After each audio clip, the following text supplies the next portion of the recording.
Welcome to Zoo Realistic. This is a supercut of my realistic habitats I've built over the course of a couple of years. Well, they are realistic with a twist. I try to follow as best as I can realistic habitats, but still give myself the creative freedom to create stuff that technically wouldn't be that way in real life, but just look better or feel better.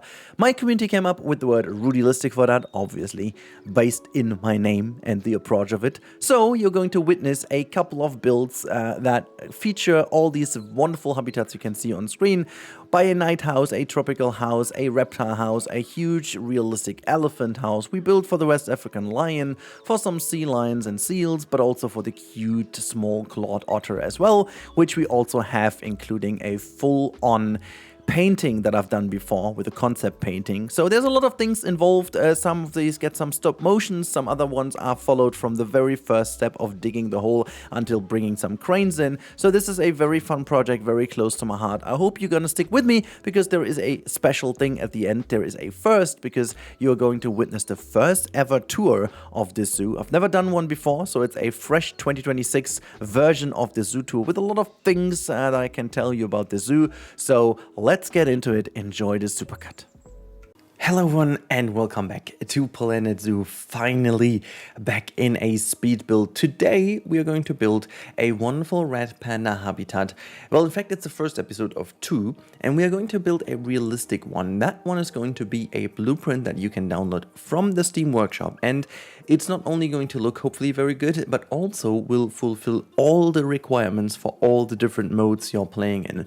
The only thing, as always, I can't guarantee is the usage of DLC pieces, so potentially you need to have all the DLCs when you use it, but other than that, I'm trying to really make this habitat as realistic as possible, and therefore, I actually did a lot of research, and I want to quickly talk about a couple of things before we jump into a bit more of some other topics about this build.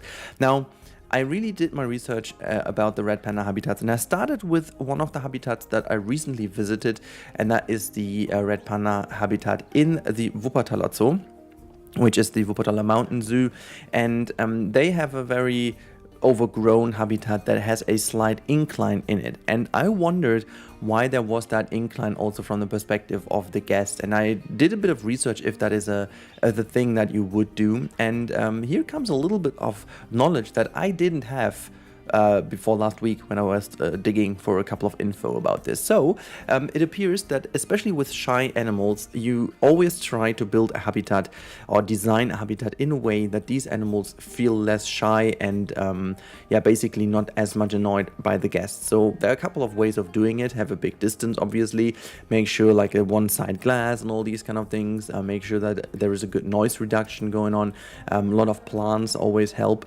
But mostly, what I found about the incline is that these animals feel better when they feel taller, like when they are bigger, and with a bit of forced perspective from both sides, they have the feeling that they are above things, and so they are not on eye level or on level with the guests, so that makes them feel less intrigued by the people around. And on the other hand side, for the guest, it's kind of cool because you look upwards into the habitat and you have the chance to spot more animals as if it was only straight. So it's a cool effect for both sides, so I figured that's a good idea to have that here, and this is also why I put the whole habitat in a little mold, just digging it down a tiny bit, and I thought it was a cool idea because you can then make this a finished thing that you can put in your zoos, and not only it looks good, but it also gives you a tiny bit of incline, making some layers, which I think is always helpful to make your zoo look more interesting. So a couple of things that play into this build. And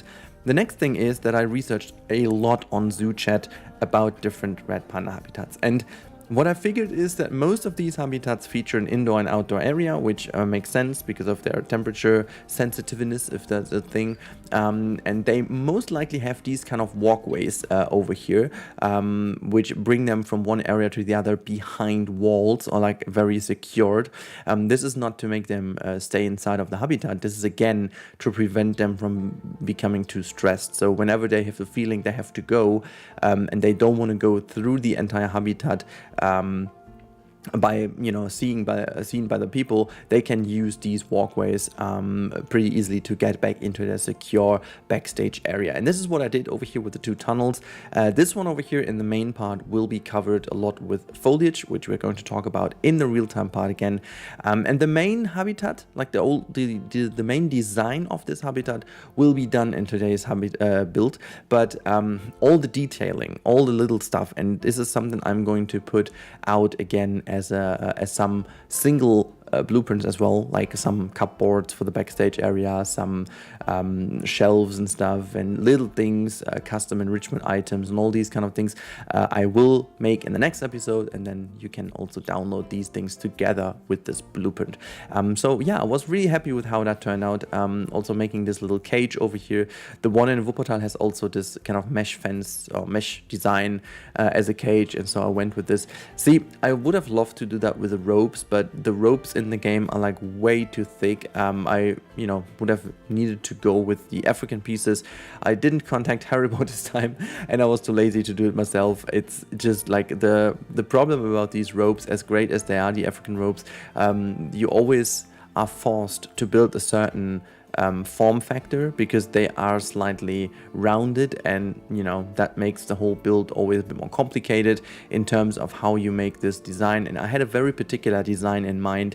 This is going to be inspiration wise, this building is a very much standard 2000 to 2010 build zoo habitat. Like it's not super modern, it's like not anything crazy from the 2020s now, but it's also not too much in the 90s vibes, it was something like very much modern-esque in the mid 2000s. I think this is where you would locate this architectural style of this build pretty much the best, because it features loads of these things, still a couple of plaster and concrete pieces, but then also mixed in with some wood, a bit more sustainable design. And also the roof, later on you will see it's a mixture of corrugated steel and some other materials like wood, and so I have a wood framing. So yeah, I was looking at some builds, but this is just loosely inspired by some normal zoo builds that you can find in various zoos. And yeah, this viewing gallery over here is also inspired by one viewing gallery. I think it was with the beavers in Wuppertal Zoo, but yeah, just very simple, a couple of wooden structures around. And then yeah, the reason though why I need to use this Arctic piece obviously is that this is one of the single sole pieces in the game that are not climbable, and they are wooden pieces. So it's a bit of a pity that this is not flexicolor. So Frontier, if you're listening, please make this Arctic wood piece flexicolor, or give us a second option of it that is flexicolor, because this one is legit the only piece we can use that is not climbable in the game. So it's apparently a very much well-known and very much often used piece when it comes to making structures that the animals shouldn't climb on, and you are always forced to use the same color. In this particular habitat, it works amazingly well, because this is exactly the wooden color I would go for anyways for the red panda. It fits the Asian style, even though it's Arctic, but it fits like into the Asian vibes as well. So yeah, I mean, that would be cool if that could be handled. But anyways, yeah, you can see now we're putting some facilities down, and I figured, you know what's kind of cool if the kitchen could actually look inside of the habitat, because this is in the backstage area anyway. So the staff member could actually look inside and see what's going on. There are a couple of these things implemented into the design, keeping in mind how the staff would access a habitat like that. And this is also why you do have certain elements like more doors. We will also add more doors, which I'm going to show a bit better in detail in the real-time part. I think it's very important to always look into certain things in the game that are totally cosmetic but still would make things so much more realistic. Like a habitat like that would always have more than one door to enter this. This is one of the biggest criticisms I still have about the game, why we can't have more than one gate into a habitat. It's pretty common zoos have multiple gates simply because to improve the accessibility for different staff members. Like imagine if you have a habitat that connects to 3 areas in your zoo and sometimes is separated by some natural elements like a river or whatever, and the animals can pass it obviously, but in Planet Zoo you need to build a bridge for the staff member to get over. But in fact, in reality, there would be a gate on both sides of the river and making it accessible from 2 or 3 staff hubs that you have around. So that is how you would lay it out in real life, and then you can't really do that in the game. You have to imply this, and this is a bit of a pity. At least having 2 or 3 gates, I don't know if the number is limited, fine, but still more than 1 would be great. This area over here in particular turned out really great, and I'm super happy. This is also the focus of the build, so to say. We did this on the live stream, and most of the live stream time went into this area over here. I wanted to make this area one big climbing element, so to say, and the ground down there is meant to be as in the middle of the concrete piece. As you can see, it's almost like a little fake carpet, if you want. I'm not sure if you would use a fake carpet or if that would be actually grass and stuff, but the idea is that this is hold in this frame of concrete so that they can do whatever they want in there to make that a bit nicer for the animals, and have this ground also covered in their natural materials. And so you would have some mulch down there, some grass, some stone and rock, and maybe also sand mixed into it. So a couple of things that I put in here to make it very nice and enjoyable for the animals. And then we built some of the items I found online that you quite often see in habitats for red pandas or other smaller climbing animals. And this is somewhat like a little bit of a hanging element, which has a couple of these rounded, it's not a hammock, it's just kind of a connecting piece that they can traverse over, make like a little platform on top here where we put some enrichment items on. So just making sure that these animals enjoy their time also in the air. And the same idea applies.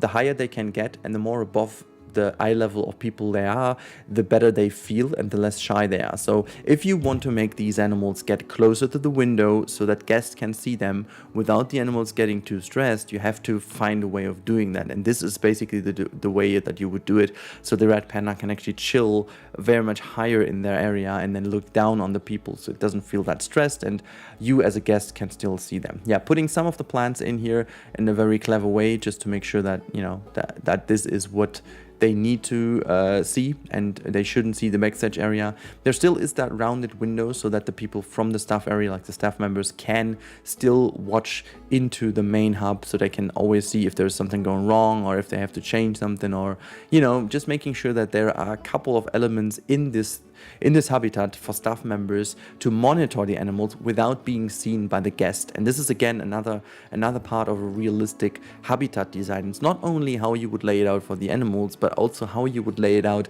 for the staff members and for the staff to achieve the best workflow, and at the same time not being seen all the time to break the immersion. Of course, there will always be zoos that really don't give too much about the immersion. They just want to have a great habitat and just have the keepers roaming around in there whenever they want. But nowadays it's pretty common to always have an eye on having an immersion of a very naturalistic habitat that the animal is the sole participant in, and the staff members basically don't exist. And to be honest, I think it's also a good idea, because the lesser the staff member has to traverse through the habitat, the lesser the animals are annoyed by them. I mean, I guess they technically like them because they get food and they get cleaned and stuff like that, and most likely they have a very good bond with the staff members. But the target should be to have the animals in an environment that is as natural as possible. And here comes the bitter truth, which shouldn't be surprising, but the natural environment is without humans, so we better leave it that way. So I would be a big fan of keeping the animals mostly alone in their habitats and just having staff members around when really desperately needed. So I think the idea to have a habitat that has multiple viewing angles for the staff members from a distant position is always a good idea, because that way you would definitely make sure that your animals enjoy the time the most. However, this should be it for my voiceover. I will be back in about, 2.5 minutes in the real-time part, where we have a look into the particular build here. Thank you very much for tuning in so far. We will have a little talk about this habitat and the next episode later, but for now, enjoy the last couple of minutes of time-lapse, and I see you after the cut.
There we go, guys. Here we are in the real-time part, and we are already looking into a flying red panda over here. They are in the indoor area, and you can see they use the segment just as they're supposed to be using them. Look, this one is just fly in here. It's just jumping over these things, running over, and it's looking decent. It's not looking perfect, but it's looking decent. How they move over these things, like a little bit crazy on that end, but I think it's kind of cool. You can see them from over here using these climbing tools, and it looks the way it should. And yeah, just in general, this is the whole area we have so far. A couple of things we need to change, and then go into a bit of detailing. So I will guide you through the habitat real quick, as I said already in the speed build. This is meant to be a super realistic habitat. Now, this is the whole backstage area. It's going to be covered a little bit. This trade center is going to be removed, and we will need to have a connection to this path because unfortunately, our lone ranger here, who's the shop worker, is tired and he needs to go. Technically, there will be a gate here. So, as in my imagination, the real connection will be here to go through the habitat, and then from the staff area right into the shop if you want to. Obviously, it's not like perfect because you go through the habitat, but the animals are most likely in their two areas anyways, and they have different connectors to avoid the staff members anyhow. So as you imagine, you are a staff member coming in here, you're greeted with this area, and I'm going to put some information stuff and just some tools and so on will be put in here. This will be like a tool rig and stuff to clean this and so on. On the left hand side, you've got one of the sleeping boxes, and if you go around, there is another one. Look, it actually uses it, which is pretty cool. And then from here, this is exactly what I meant. You can have a peek into the indoor section, and you can see if there's anything going wrong. Also, you already have a peek. You can see your fellow coming down here. This will be like a little bit of a backstage area for some chests and so on, and some lockers and all that kind of crap that would be in here. Animals wouldn't bother too much. We make like a fake gate in order to make sure that this could be locked for the animals, that they don't go in there. And then to the right hand side, again, you can see you can turn around, you can have a look into this tunnel, you see if they're all doing great. We might do a little bit of a window here as well, so they can have a look outside into this area. And then if they go down this staircase, they can just stand here and have a look into this area. If they want to go even further, they can use that gate over here, stand here and have a good look what's going on in the habitat without being seen by the guest, because the guest can't really see any of that because it's actually hidden very well here with the bamboo, and this upper area is all hidden by the foliage as well, so you can really barely see this tunnel. So this entire area here is mainly for the red pandas themselves. They can just use that as a little area to enjoy. And then this front area has the same idea. As I said, everything is pretty high, so they always feel like being a lot higher than the guests are. And then yeah, this is just how it looks, and I think I'm very happy with how it looks right now. It's definitely getting a lot closer to what I wanted to achieve here. And if we do a little zoom, you can see that this is actually working pretty well, even though okay, I mean, you couldn't see the depth of field, but I had a depth of field setting that was a little bit crazy here. So on this side, yeah, I think it's looking really cool. It's looking really good. And also the change that we did on live stream to put like a skylight in here. I always used to say headlight for whatever reason, but we put a skylight here. Having some more light coming down into this indoor area makes a lot of sense. We need to do some cooling systems, some pipe work and all that kind of stuff. You can see the roof in general isn't really done. There will be a couple of pipes going down here, connecting the stuff, the shop here, the information and all the other stuff, and then making sure that this all goes. We have like a little bit of a generator here in the back and air conditioning. So all these kind of stuff that it really doesn't need to be there, but I want this to make it really realistic. So I really hope you guys enjoyed finally a good old speed build again. That took me a long time to build. This is also my excuse to why there wasn't that much. The planning and the building, it looks clean and easy and slick, but this is the result of a lot of testing and planning. So I can tell you, because I just edited it now, this was 5.5 hours of footage that is only used to make this, plus a lot of stuff that I didn't even use. So the research is not calculated in. So that was a lot of time that went into this build, but I can say it paid out. It really paid out, and I'm super happy. I'm super happy. So please, now it's your turn to put in the comments down below what kind of realism aspects you want to see in the next episode. So give me all of your stuff. So pipework, of course, but what do zoos have in habitats as well? What kind of tools do they have? What kind of assets do we need? Is there anything I have to look into? We've got babies, oh my god. So what do I need to do? What do I need to do in order to make this super realistic? So shoot in the comments. Don't hold back, even though it's so tiny and just a little detail. It doesn't matter. It should be going in here if it can. So thank you so much for your support, guys. Thank you so much for the ongoing fun and comments and stuff. This is really appreciated, and now have a wonderful weekend. I talk to you in the next one, and goodbye. Hey everyone, and welcome back to Panda Zoo, and welcome to the second episode of the hyper-realistic red panda habitat. Stick with me, this is gonna be one of my best videos ever. Yes, I'm going that bold into this video, but I think I have a fair reason to do so. Now, this habitat is definitely, without a doubt, my most realistic habitat I ever built. There is a lot going on in today's video. This speed build is relatively quick, and I already did cut out quite a lot. So if this is too much for you, if it's too quick of a speed build, I recommend jumping over to like 15-ish minutes into the video. This is where the real-time part begins, and then you will see all the final stuff. Now, you will have this video now, but if I do my job correct here, you will also get this as a blueprint available in the description. And if I am even better today, I will even put that into the first comment. Now, this video is so special because there are so many things I did that, you know, they are basing, this is all basing in research, but also I spoke to Eben, who is the brain behind many of the realism aspects of Quali Zoo. And he's actually, you could call him professional because he obviously works in that field. And so, you know, it makes a lot of sense to speak with people that have actually this knowledge. And I'm starting right away today here with some of the most important bits that he told me after I sent him a couple of screenshots.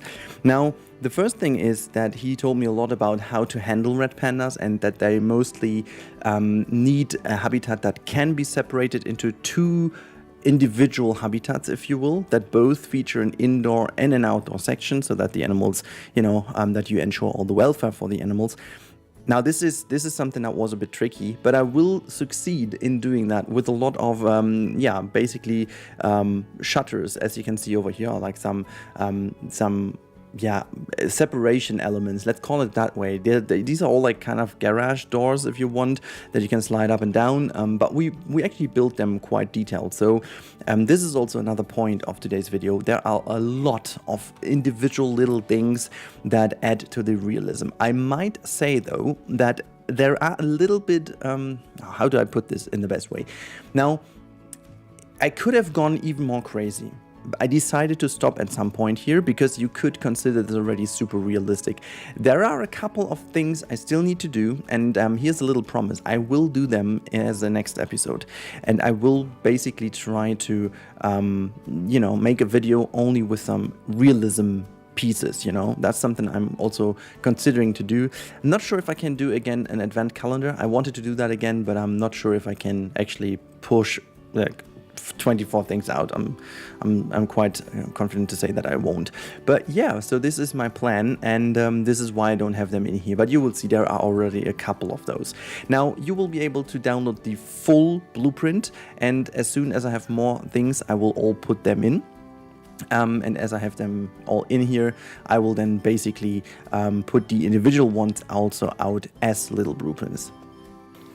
And there went the baby phone. Not really sure if you heard that in the background, but the little baby decided to actually got awake a little bit more early than she should.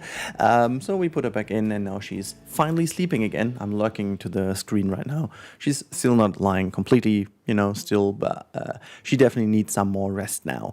Anyways, let's go back to the voiceover. So as I said, I will provide you with all the blueprints, and then you can, you know, use them in your wonderful parks if you want. And yeah, this is actually something I will continue doing. I think we will need to do another realistic habitat, and this is where you guys come into play. please make sure everyone who can, and I know there are a couple of people who watch on a smart TV and so this is maybe a bit complicated, so everyone who's capable of putting a comment down, please help me out now by giving me an idea what realistic habitat you want to see next. I think this is a very good change of pace for the moment to focus on realistic habitats, and as I said, I'm trying to build one zoo that is actually only realistic habitats.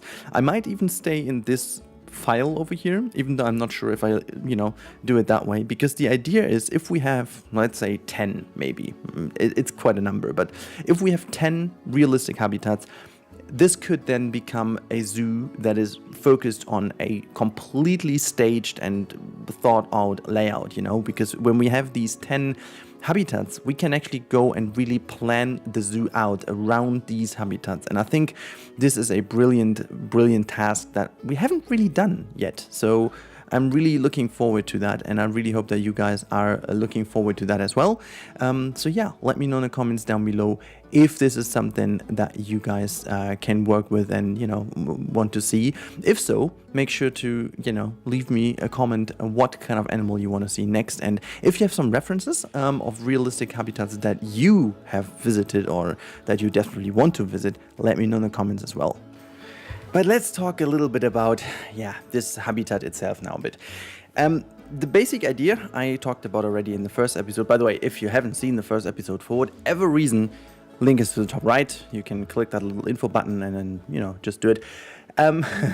So this is something really interesting. I actually had in mind to build a different habitat for a different animal, but that has like left and right, some kind of, two separate areas with an indoor and outdoor section. And then I figured, I just love the fact that the red panda is something we haven't done in a long time. And honestly though, all the red panda habitats I did were mostly in franchise and they were more functional than anything else. And I wanted to build finally one that is just paying a bit more tribute to these cute animals. And I did a bit of research, as I said in the first episode, just kind of how you would lay them out and how you would work with perspective to make sure that, because they are shy animals, that they are still going outside and still would use the space available, even though there are some guests. And now, speaking of guests, this was considered to be a habitat that you can place into your zoos, which still, it kind of is a dead end, because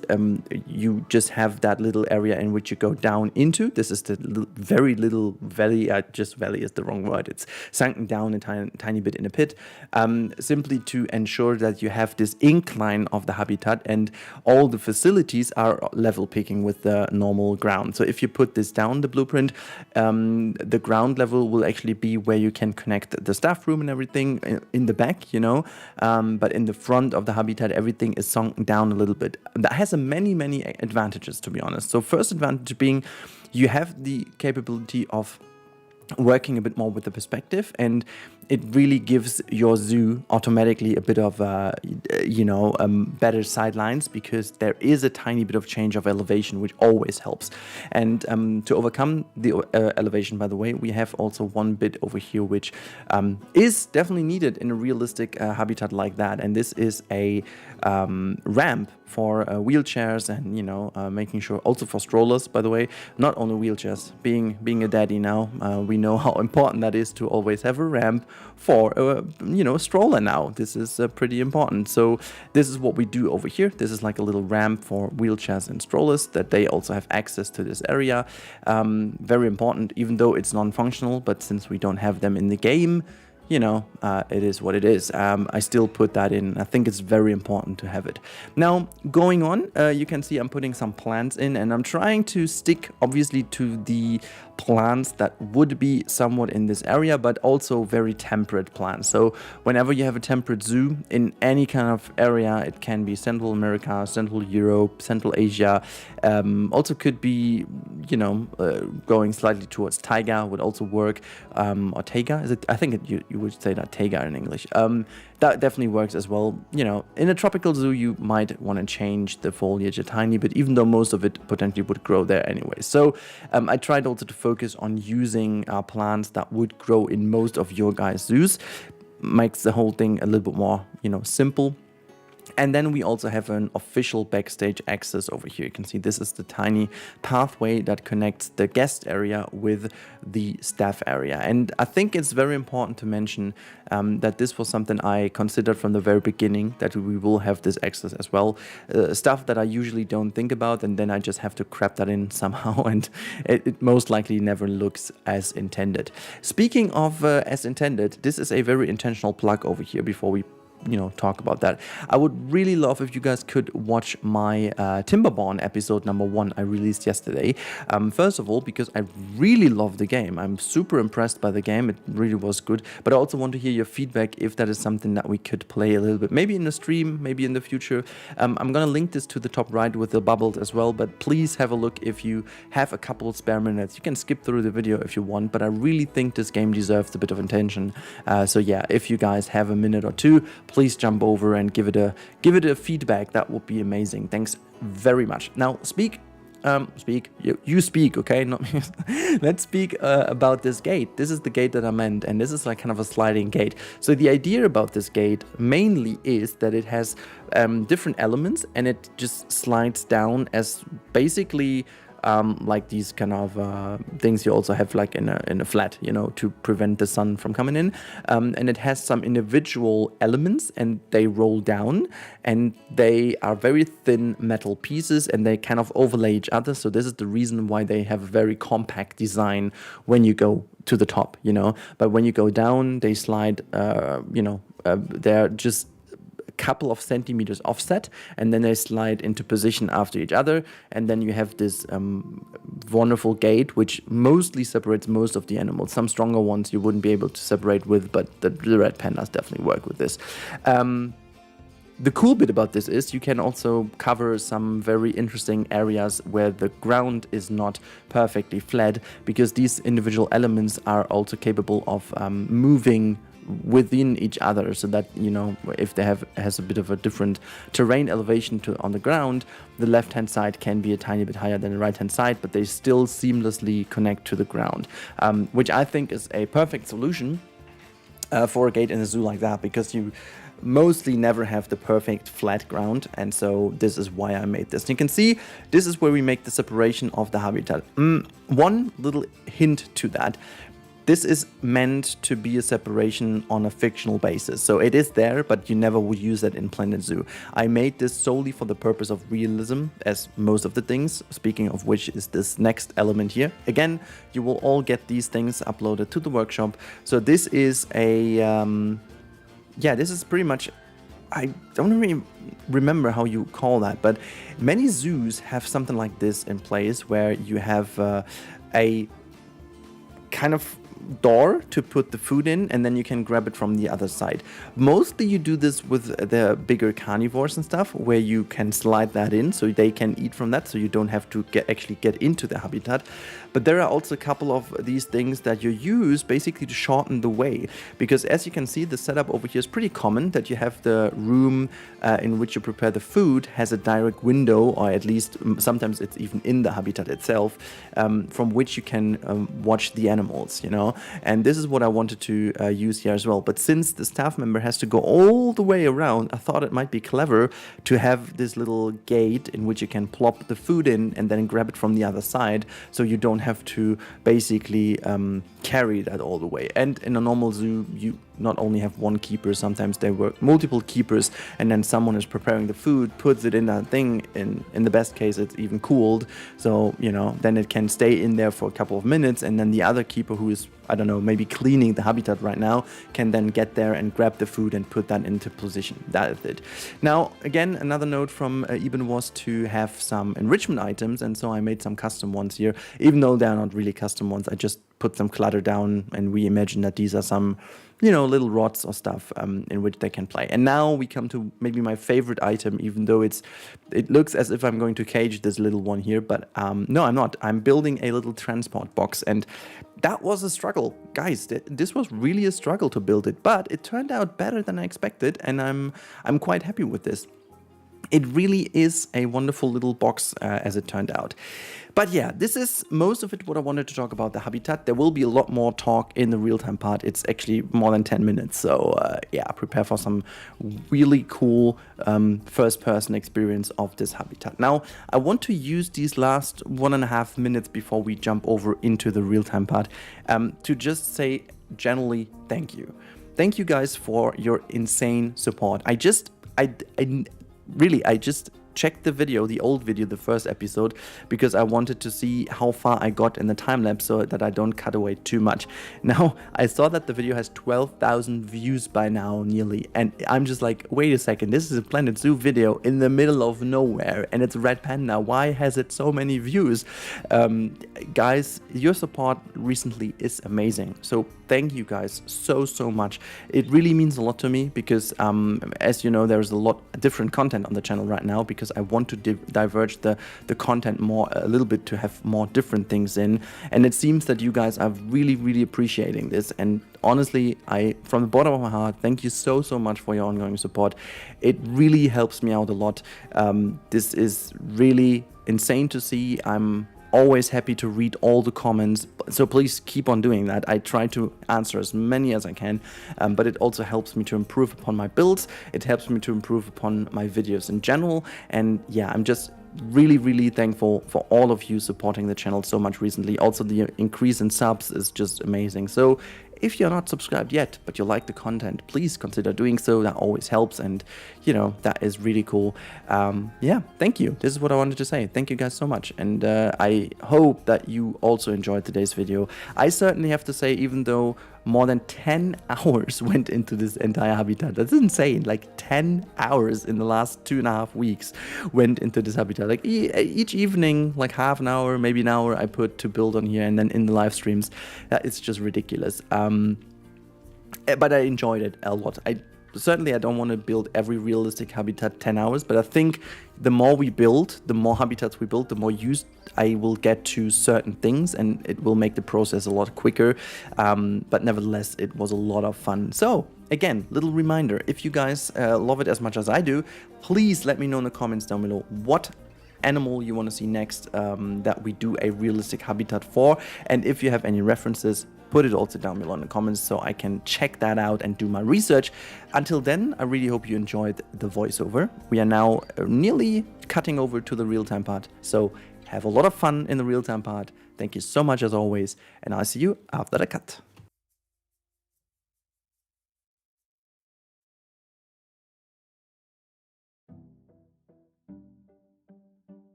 Hey there, welcome to the real-time part of potentially my best habitat to date, as I already talked about a lot in the real-time part, but in the voiceover. But you know, some people just like to skip over, and hopefully I remember to make a little jump mark. You can see the 2 red pandas already here in the back. It already shows you exactly my process of thinking behind this, and we are going to have a little look at this habitat now with all its different little things that makes it so realistic in comparison to things I usually do. So first of all, you have this big inviting area here in front of you, which offers you a glimpse at the left hand side, which is the outside habitat, and the right hand side, which is the indoor section of the habitat.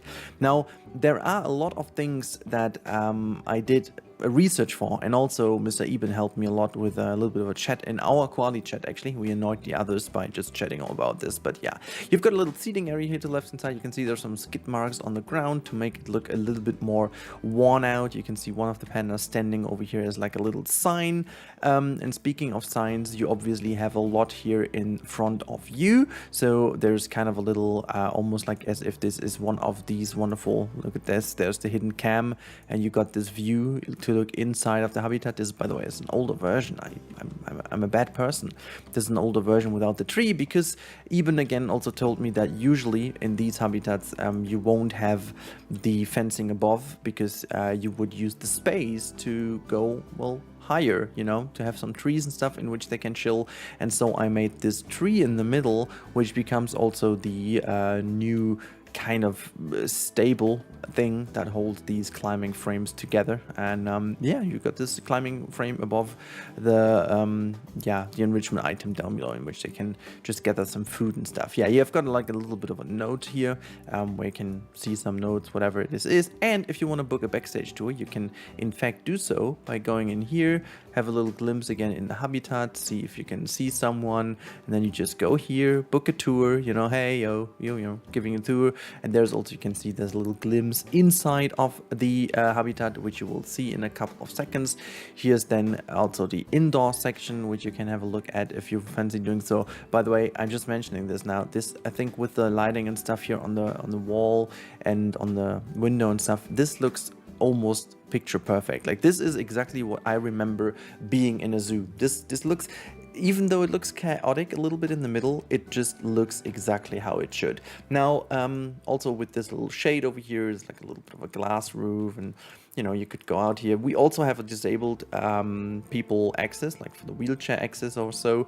And then you can use this little area here in which they just tuck away the rope, and then you can go to the backstage area from which a keeper is just coming. You know, the theming goes all the way, well, it's basically disappearing. You have a little glimpse inside of their staff room. There's a couple of stuff laying down here. You can see a pinboard, which is a custom pinboard you've seen in the time lapse. There's kind of a little recreation area here for the staff members, but also the point to gather around for the tour. And it's just going to be like a minor tour. You can see there are some notes on the table. There's like a box already lying around there. And this is where the entrance is. You know, nothing crazy going on here. This is just like a fancy little area for them, which is just the staff room. But then you go in, and then boom, you are in the habitat. And this is the backstage area of the habitat. And even though at the first glance it doesn't really look like a habitat, this is just how habitats look in the backstage area. And yes, the animals actually move through here. You still have a couple of systems in place so that they don't get into trouble with some of the pieces and stuff. So for example, the pinboard over here, you can see there's like a glass door in front I actually made, which you have to open and close to ensure that they can't get to these pieces and chew on the paper, which is obviously not good for their stomach. And then you've seen this already on the screen on the information, but this is actually where the keeper, we can have a little look here. The keeper is now preparing some food just in front of us, you know, and actually, instead of basically going out of this area and then bringing all the food all the way around, he or she could basically put that in this little cup here, cupboard here, or whatever this thing you would call that, and then you just go around and grab it out of here, and then you have got the stuff right over here in your hands. This is the idea behind this. You got some sleeping opportunities for them that you can potentially also close down. There's the keeper. By the way, this is what I meant. You don't need to go all the way around. And then over here, you have another sleeping opportunity. I don't really know why you throw that down here, mate. You do have a couple of opportunities to put it down. Well, whatever. This is the stupid person. I love this wonderful little detail people in the stream actually made me do. This is like this little piece that stops the door from slamming into the edge of that piece, you know, so you don't destroy the door all the time. But yeah, so moving over here to the left hand side, we do have a little bit of a different sliding door, which gives you access to yet another backstage area. And then you can see there are some transport boxes over here as well. There are some different enrichment items that seem to be not used. There's especially like a rod that is used as well. Even also told me that this in particular is something that they would have here, but also some discs and stuff, you know, all these things that wouldn't be in usage right now from the animals. And you can see there's one of the tunnels that gets them from the backstage area into the actual area that the guest can see. Now going on, we've got a couple of just like food trays and stuff, whatever in here, and there's another tunnel bringing them into the actual habitat. Now this over here is in particular made to offer the staff member a little glimpse inside of the habitat to just get a quick check if everything is fine, you know, if there's everything going on or whatever. So you can't see everything, but you just get a little glimpse if there's anything happening or not. Same goes on the right hand side and also through here as well. Now There's one gate, as you can see, made over here. There's a little button. You press the button and the gate would slide down. It's made out of individual pieces, so it can actually also go down here, and then this closes off as well. I will talk about why this is in here in a bit, but if we move forward, you can see there's also like a little door. Here you can see there's even these kind of door thingies that make the door rotate. I have no idea how this is called in English. You can see the same sleeping opportunity from the other side. That is actually, you can close them off. There's like a little camera for control reasons in there. And here is to another gate. So you can see there is another gate right in front of us. I'm just going to quickly show you this area, by the way, from the inside. Just going around, there's another camera there to get a check on these animals. You can see there's like some wonderful climbing frames here on the top. And if you look into the back, you can see this is the access to the tunnel. Now keep that in mind, that there's the access over here, because imagine you're going to pull this door down as well. Then this area becomes fully locked off for the specimen that is living inside of this area. This door would also be closed, and the same happens to this shutters or these shutters and this gate as well. Now this means you have one specimen that is living in this front area, so basically where the guest can look at it from the outside, and it can move all the way in here and has like a separate little indoor section on its own if it wants to have that. The other specimen though is basically living in that backstage area. It's got its own tree and stuff and has this tunnel. Basically it owns both tunnels, and it can go all the way in again. I'm just going to quickly show you. It's in there, and then you can use the other tunnel, which I'm going to rush to real quick. So it can actually use this other tunnel to then get into this area. Now why would you do that? This is rather complicated, isn't it? Yes, well it is, in fact, because I didn't plan that from the get-go, and I had to get a little bit more creative here, simply because Eben told me that it is very common that you have the ability to split the habitat in two, because once they get babies, or like and during the offspring time, the males can become very aggressive, even towards their own babies, and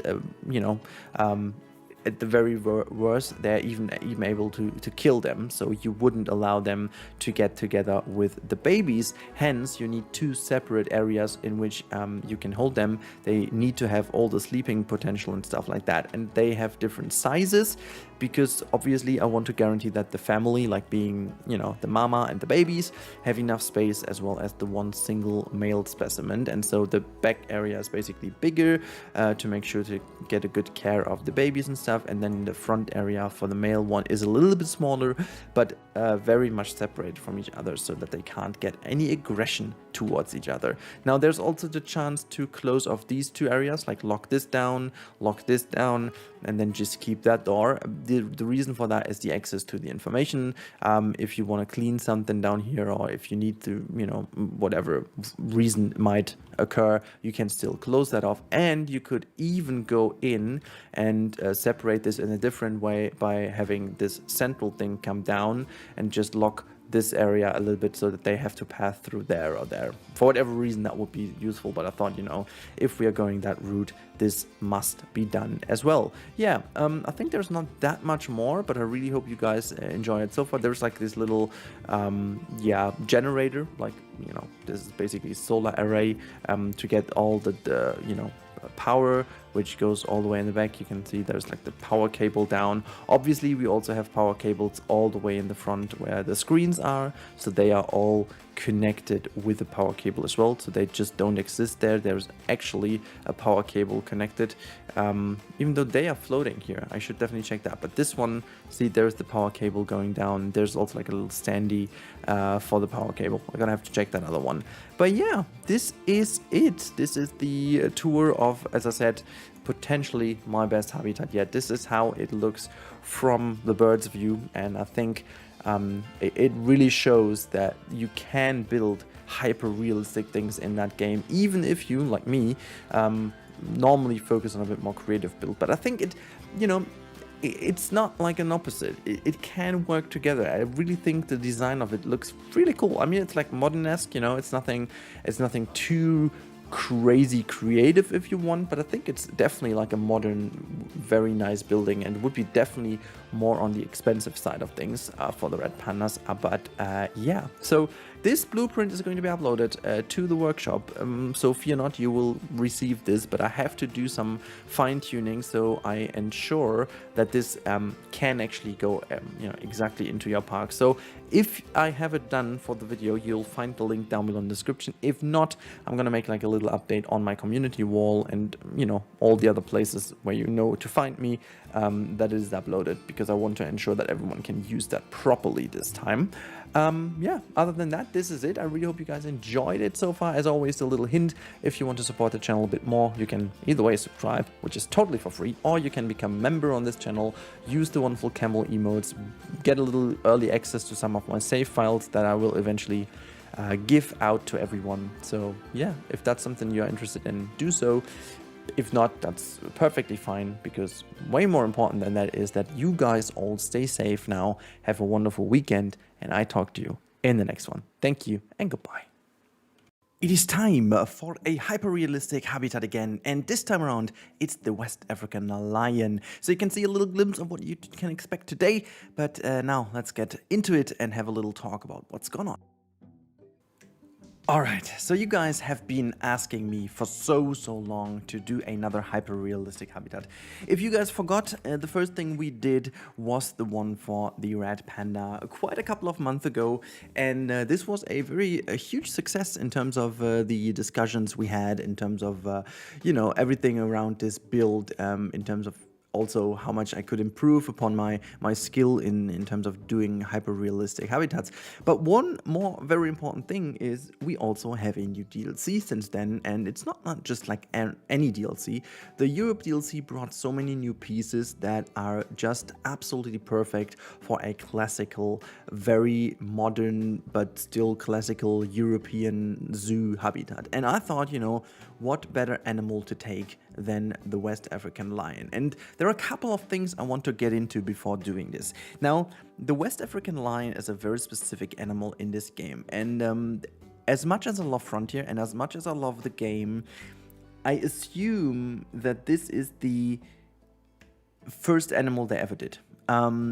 It feels like this is the animal that kind of was the proof of concept, and this animal also seems to be a bit of the star of the show, simply because it has been also the cover animal, and, well, at least digital cover, So many things around this animal tell me that they had this animal done in the very early development of the game. So now, why am I talking about this? It is very important to me because I think the animal can't quite hold up to modern day standards. This episode will still have the original in-game model, and I'm going to download the remaster of the wonderful lion from the modding community, because they've done a way better job. Before, I'm going to talk a bit more about this build, but we will have a real-time part, because it's very important to show it to you in real time. So don't think I'm forgetting about this, but we will have to have the game open to talk you through, because I will need your feedback. This is episode 1 of 2, which is mostly about the outside of the habitat, and I will need all of your input for the backstage and internal building here. So back to the topic of the animal. I think Frontier has gotten so much better in doing animals, and especially if you have a look at the Lynx model of this game, it is just 2 classes better than the lion is. There's so many things about the lion that feels out of place now, because Frontier and Planet Zoo especially have gone a lot more towards realism when it comes to the animals along the way. And at the very beginning, the animals sort of looked like a tiny bit more cartoony, potentially to be in line a bit more with the art style of the game in general. But the more animals we got and the more feedback the community gave, you can hear that many people were so much into realism. Just speaking of the Binturong, for example, that has been remodeled, and you know, also kind of a weird discussion about other animals where Frontier has reacted and improved the models upon the feedback of the community. And in general, Frontier has been a lot more focused on community feedback lately.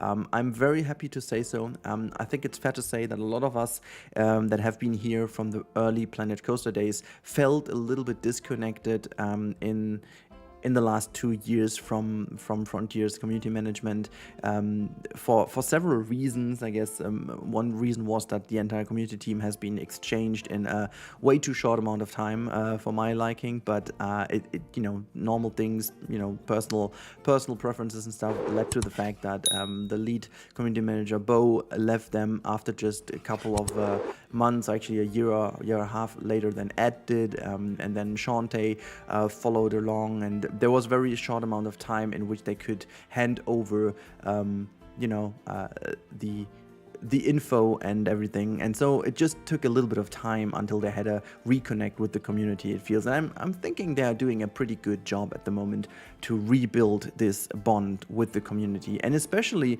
with the forums and the greater community, I want to call it, and not only single individuals, you know, that can still channel a lot of things, but I'm always a bigger fan of listening to the entire community, to the people that play the game the most, and not only creators like us. It's a nice benefit to have a close bond to them, but at the end of the day, we also want that as many people can enjoy the game as possible.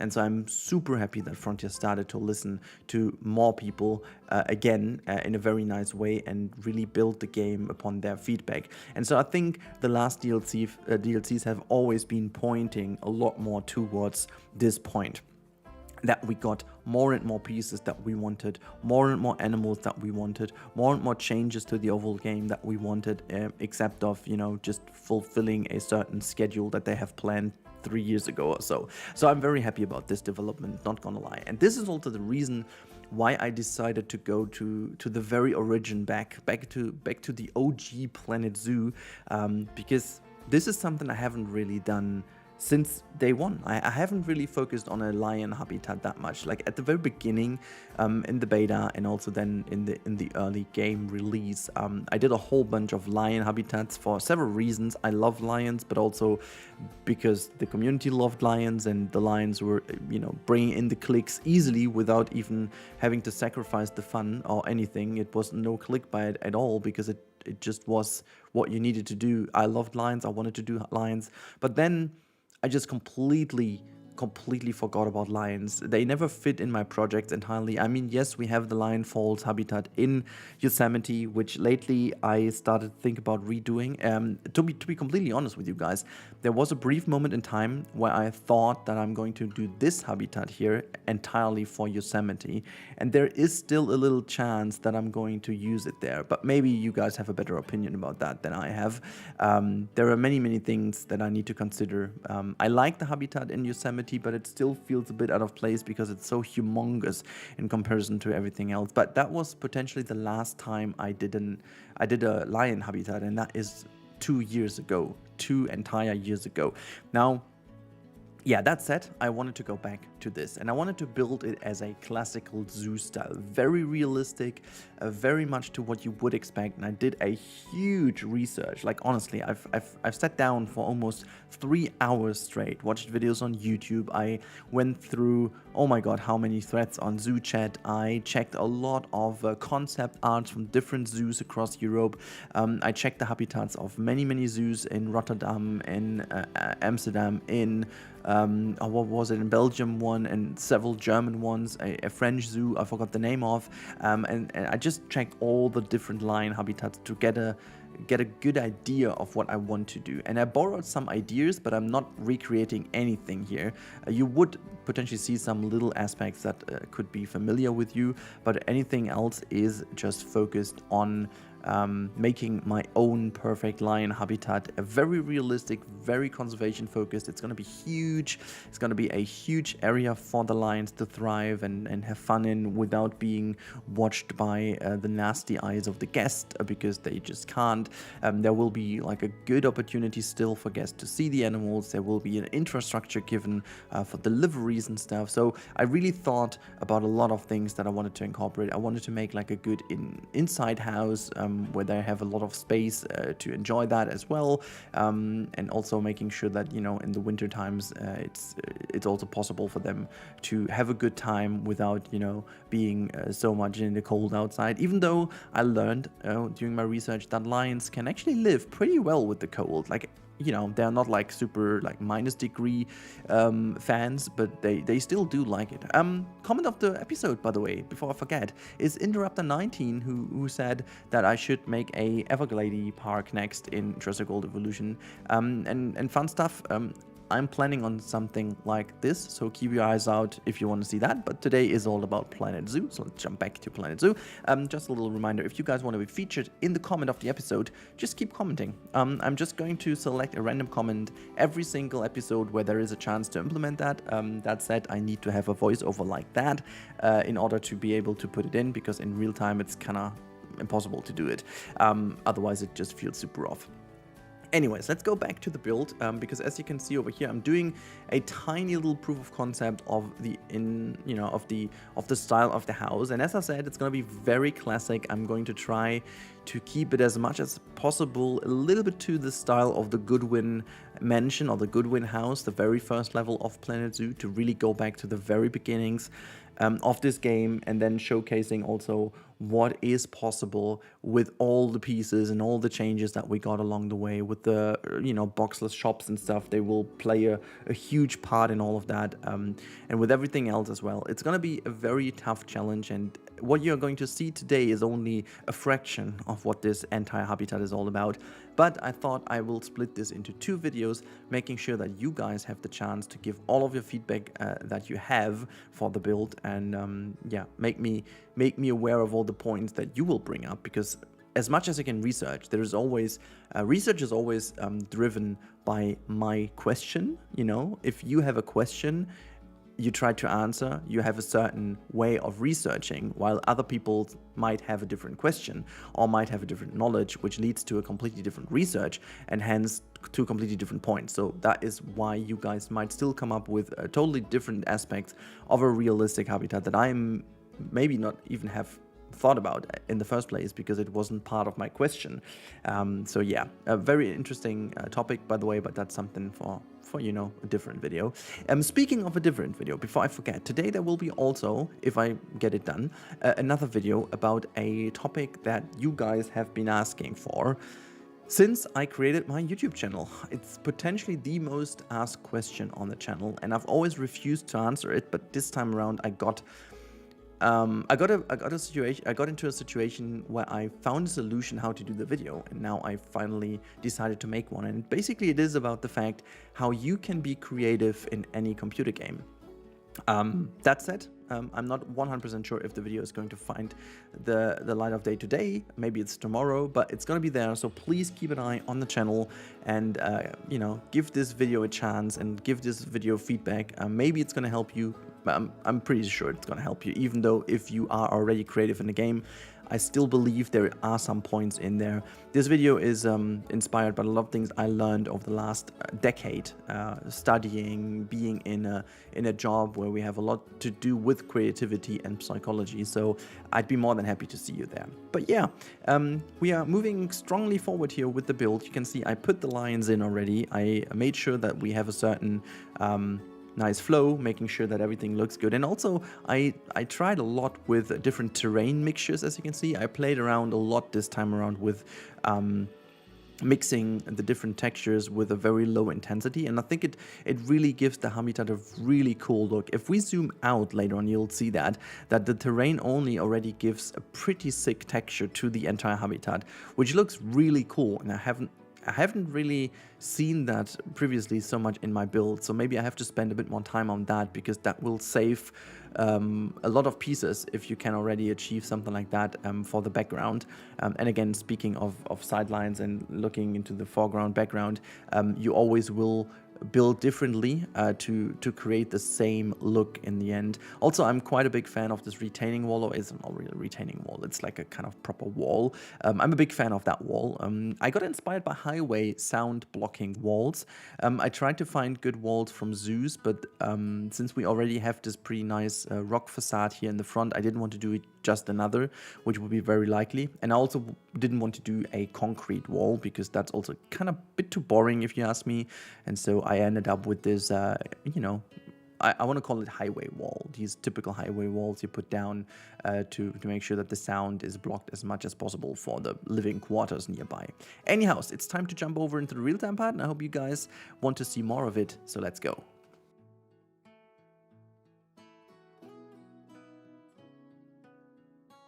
Alright, so here we are in the real-time part as promised, and I'm gonna go over the build without trying to, you know, go into other topics as always.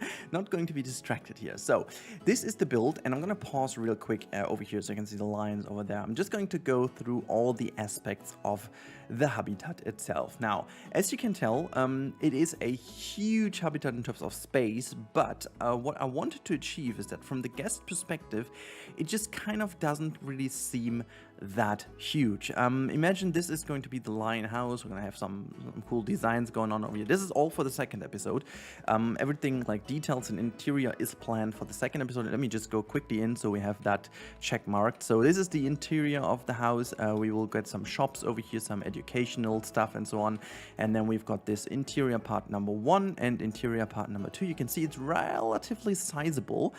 So it's quite a bit of space in here. And I assume even in winter times we could have this entire area over here could be heated for them with, like, you know, sneakily hidden heaters everywhere, so that would work, and then the rest of it would be kept cool, or like, well, not kept cool, but you wouldn't necessarily put something in here. But as I said, lions can adapt relatively nice to temperatures, which I didn't know.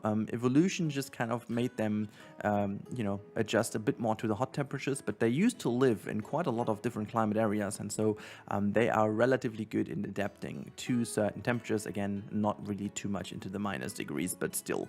Now, we also have this huge backstage area, which I'm going to fill with a lot of interesting stuff, and making sure that this all is an integral part of this entire build.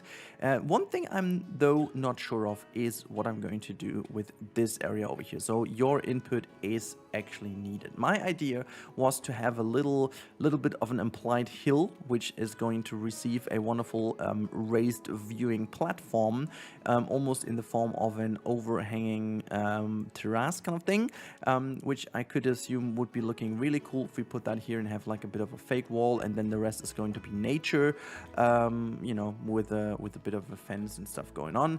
And also I'm going to make like a proper fencing with nature down here. I might also change the waterfront a little bit to make it a bit more thin and not that huge, but I'm not entirely sure. If this would be a build within another build, I could imagine putting that one as a lake or something over here, but as this is just something, you know, for a one-off, and also a blueprint that I want to give to you, which you definitely need a huge park for that. This is going to be it. Now, as you can see, this is the habitat itself, and let's talk about the different separate areas. Again, this is the main building with the connection to the backstage area.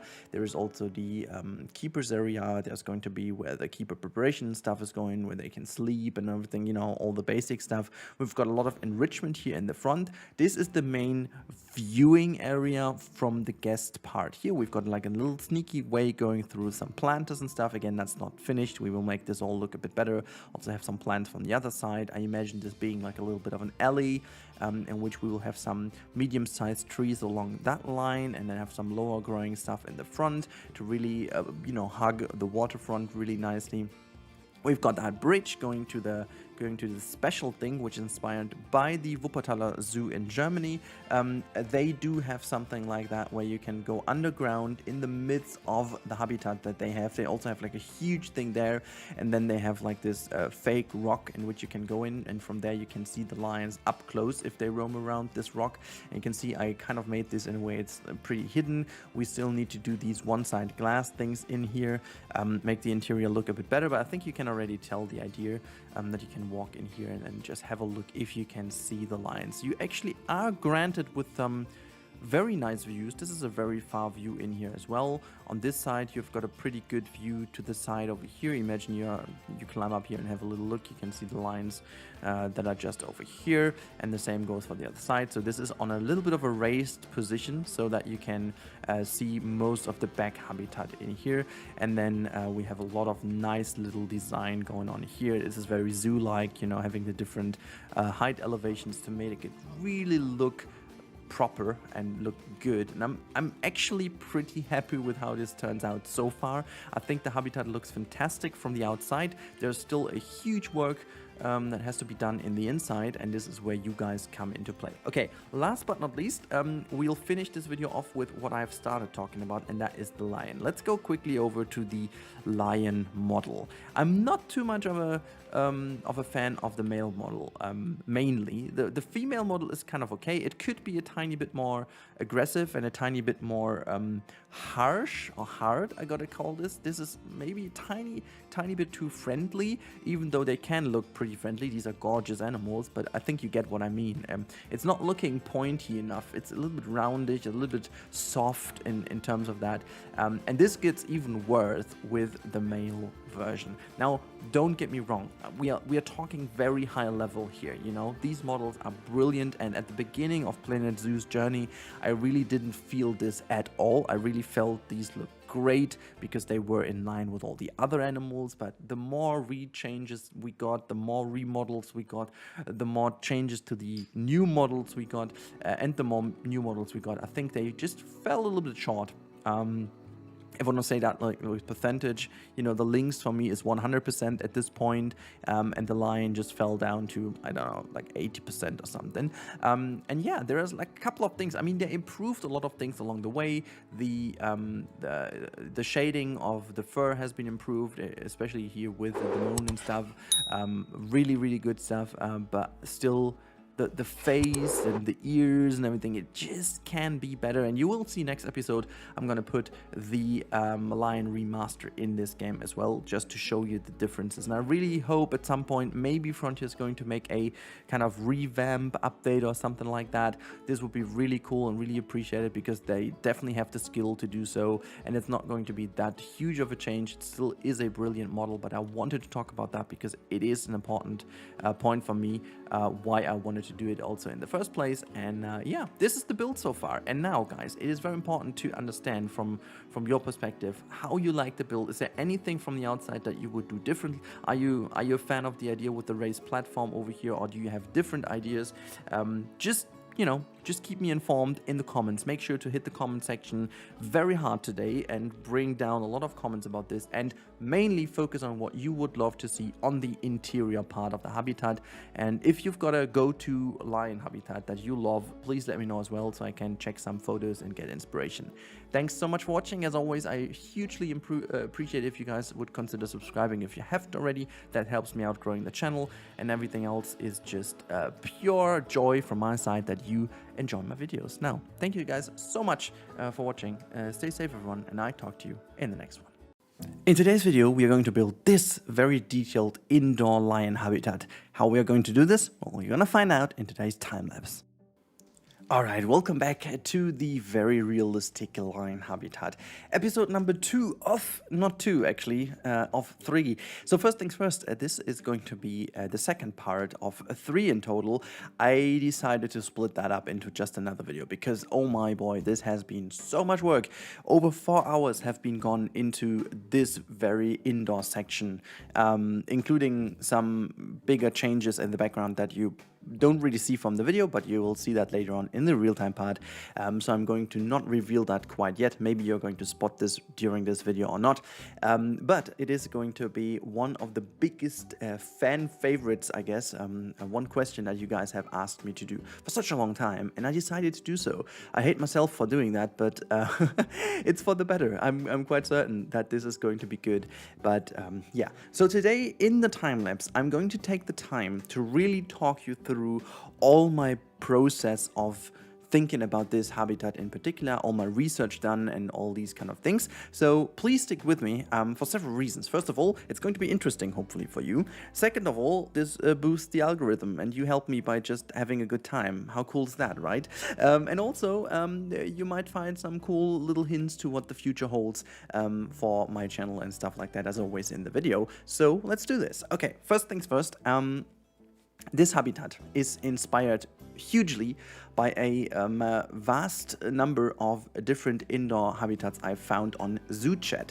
Now, for those of you who don't know zoochat.com, what are you even doing? Because that is potentially the #1 source for good zoo builders, if you will. There is a lot of info on there. There's a lot of good discussions in the comments, but most of all, there are some absolutely fantastic photos of the different habitats, and this is something I really enjoy looking at quite a lot. Now, there is obviously a lot of hints for the practicability of a habitat. You can see some of the backstage stuff that is in there. You can see some of the things they use to make these habitats work better. And yeah, so we're starting here with the general layout of this area. You can see I'm building a quite huge glass front over here. This is one side glass so that the lions won't be distracted from all the people on the other side. However, there's also going to be this a middle wall you've seen to separate the little shop front from the rest of it. So I wanted to make sure that if the people do queue up for these shops, which they will eventually do, that they will not be directly seen by the window, or also that the sound is not going to be directly over there. I thought a long time about if I wanted to close up the upper section of the window where I put the mesh fence now, but oh boy, these lions are very smelly, and if you go into these houses, they are most often quite smelly indeed. So there's not a big or great odor in there.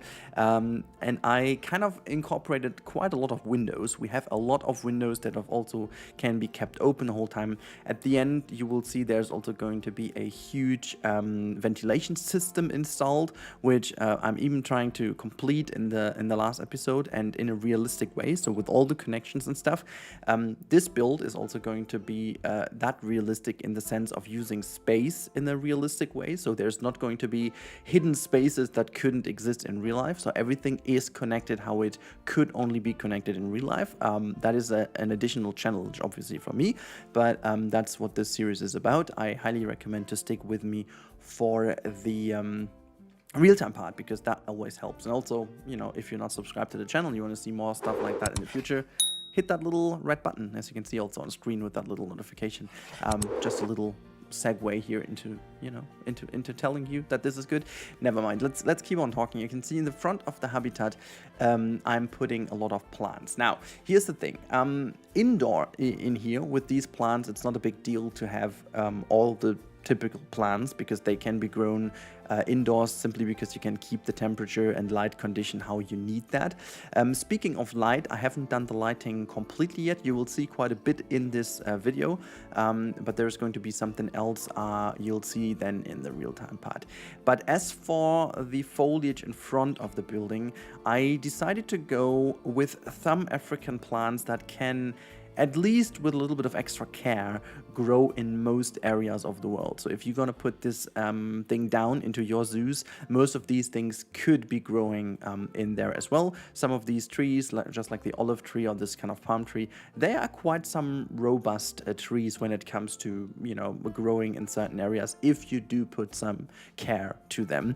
I mean, obviously you won't be able to grow them in Norway in the north, and you won't be able to grow them in the Arctic, obviously, and they potentially also have a hard time in the desert, like in the complete desert without any, you know, kind of liquid around. But yeah, other than that, I decided to use these as kind of a little welcoming aspect. Zoos do this quite often to play with the foliage, to grant the people already a little bit of a subtle thing that they already know where they're going. And I wanted to play with this again. But you can also see that I'm going to do a lot of functioning stuff in here. So we not only have the foliage, but we also have some planters and stuff to keep the overall air conditioning in here quite good. So plants help with this a little bit. And so I kept this also in here, some planters in which we can have some nice grower bolts that can, you know, take care of the maybe not that nice air condition in here. But we obviously, speaking of air condition, this is going to receive some pretty, you know, decent air conditioning units as well, just to make sure. But you can see I'm putting some trees down here to play with the theme a little bit. And if you want to put this thing in a modern zoo, this is obviously one of the more expensive builds, and I would say definitely not older than 2010 and onwards, maybe even 2015 and onwards.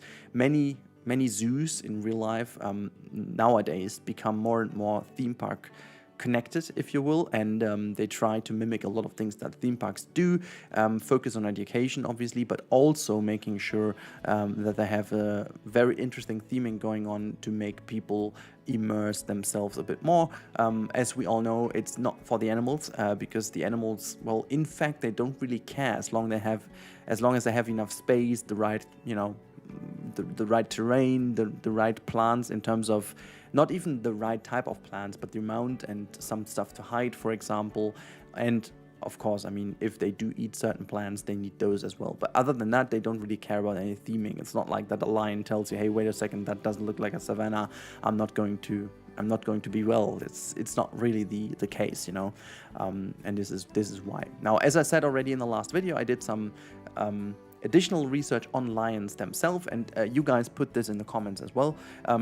Lions already lived quite everywhere in Europe and Africa and stuff like that. So only because of poaching and climate change and stuff, it was that they were pushed back into the area where they live right now. But they have been noted roaming around up until the very central European area of even southern Germany, have noted lions living there even in the last 200 years. So it's not like that long ago.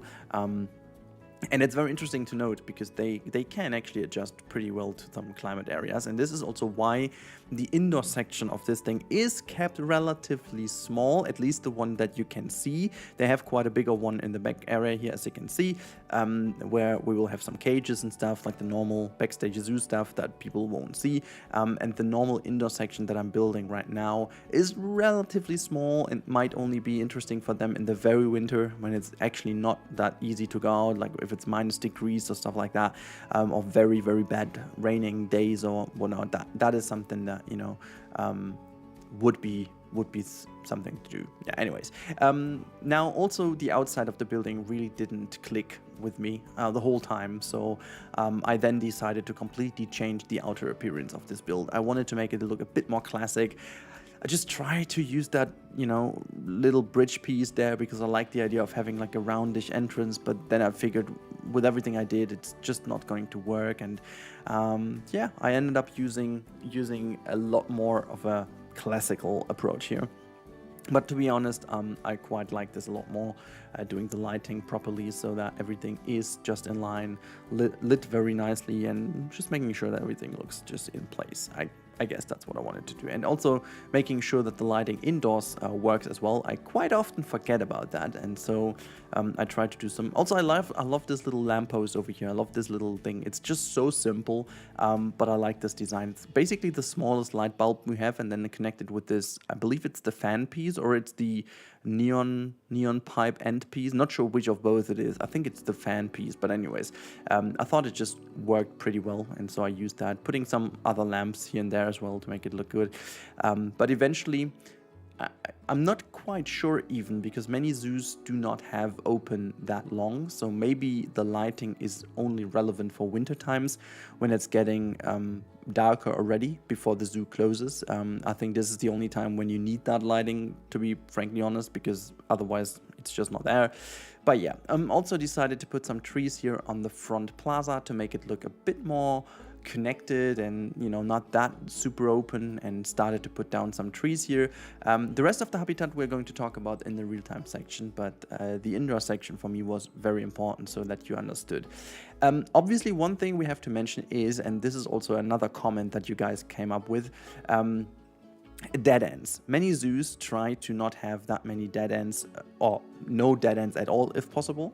However, in this specific case, I decided to make this habitat as kind of a framing habitat for zoos in general. Now, what you see quite often also with lion habitats is that they, I mean, it's not like that they're more often than not to the outside of the park, but they take a huge space of the zoo if done right, because they need quite a lot of space in comparison to other animals. And that is why it would make sense that a habitat like lions could be to the outside of your zoo area. And this specific habitat is meant to be an outside habitat. So obviously, yes, we have some dead ends in here. Even actually, we will create 3 dead ends at the same time here. But they all won't be as specifically problematic, and I'm going to explain this in the real-time part.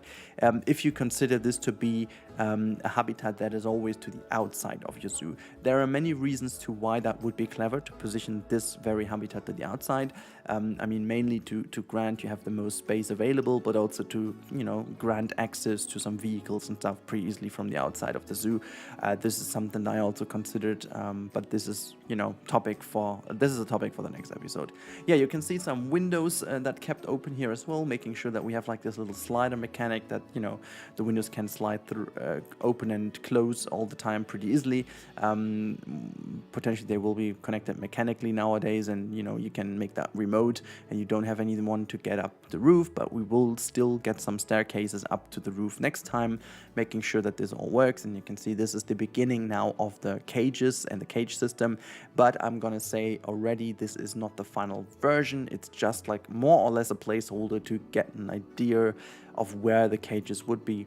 I gotta have to do a little bit more research on where exactly the doors would be and how the staff members get in there without meeting the lions in the first place. So anyways, let's jump over to the real-time part and talk more about this finished build.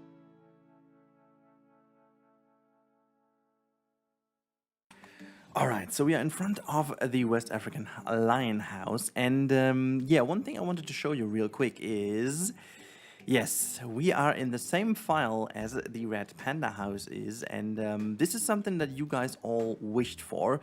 You wanted to make, or wanted me to make a hyper-realistic zoo, and I kind of struggled all the time to do that because I felt this is a little bit too much. But there is going to be something about this, which I'm going to talk about in the end. So stick with me till the final minutes of this video, because I'm going to talk about what exactly is going to happen with this. It's going to be very, very fun. Yeah, something I haven't done so far. So really interesting to see what you guys say against that. But now, or for that. So we are having a little looky look now at this. You can see I put down some decals everywhere to make it look a little bit more used. So you can see there are some little grungies. There's like some of the bricks are open. You can imagine that this is like a full brick building, and then they just have, you know, kind of painted some plaster on top of it to make it look a bit more nice. But then again, plaster just kind of broke down here to the side, and, you know, just making that all look a little bit more realistic. Even though looking at that, you can see there's also some dirt up here. Even though looking at that from the first point, you will never notice that there is something like that. And yeah, that's just so much more realistic. There's a little crack here in that.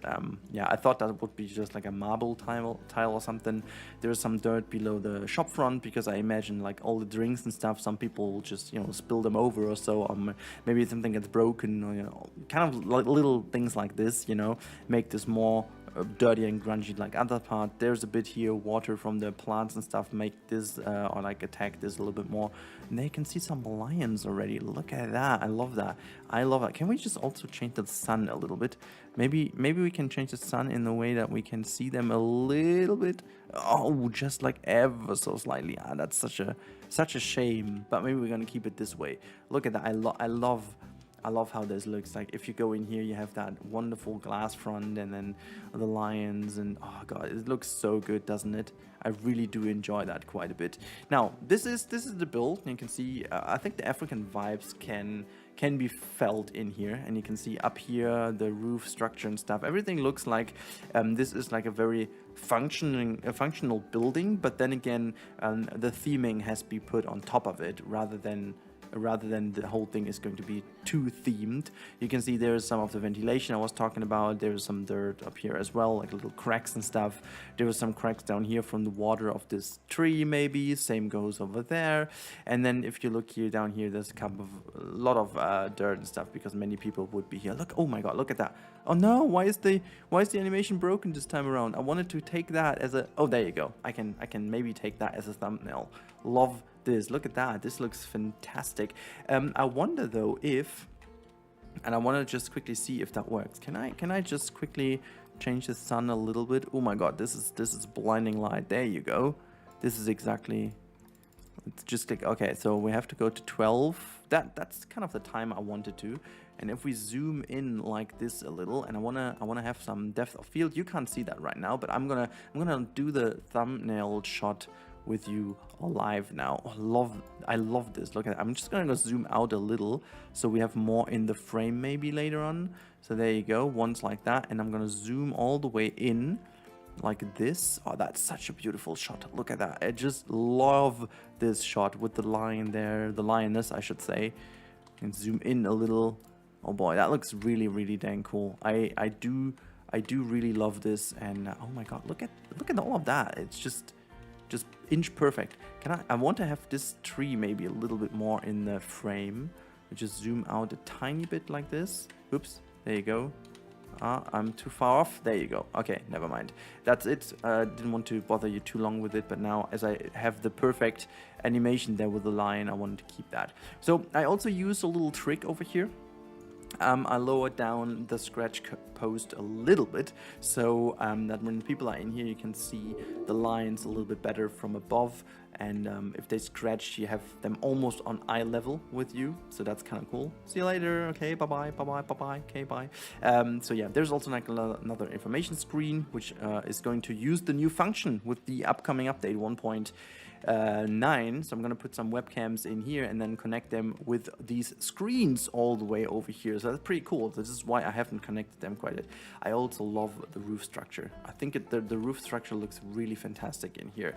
And yeah, some little planters and stuff. But one thing I wanted to quickly show you. Let's go in here into that door, and then boom, there's like a little hallway over here, which is going to be the real one. I have to still make that look nice, but yeah. Then you go down here, and boom, you are in the backstage of the lions. You can see, and this is how it all comes together.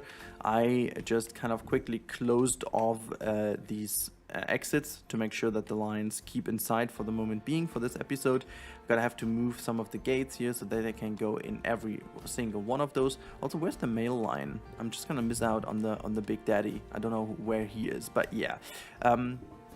I really think this turned out super well. I'm just thinking about how I can get more sunlight in this building. I have no clue exactly how. However, let's zoom out quickly and you can see the building from above. I'm more and more happy with how that turned out in total. Couple of things we have to do. Oh, look at that. One made its way outside. Oh, and the male one as well. Okay, so then roaming outside, so that's fine. Yeah, okay, let me just first of all talk you through what's happening in the third episode. This build over here is going to be more or less done to the outside, but the inside, or like the backstage, will receive like a complete overhaul. This is going to be like a little bit of a parking lot. We've got some trash cans and stuff like this, you know, making this backstage look a lot more like, well, a backstage.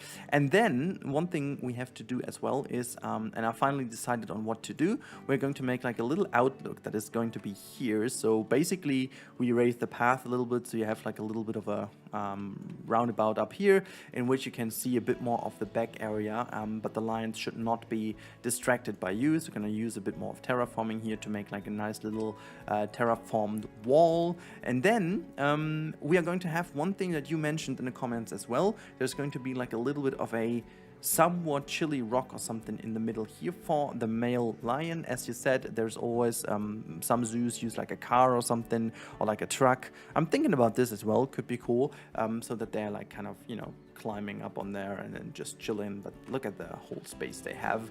And then this is more or less done. A couple of security reasons we have to do. We have to do some fencing over here so that they don't jump down to the people and just kill them.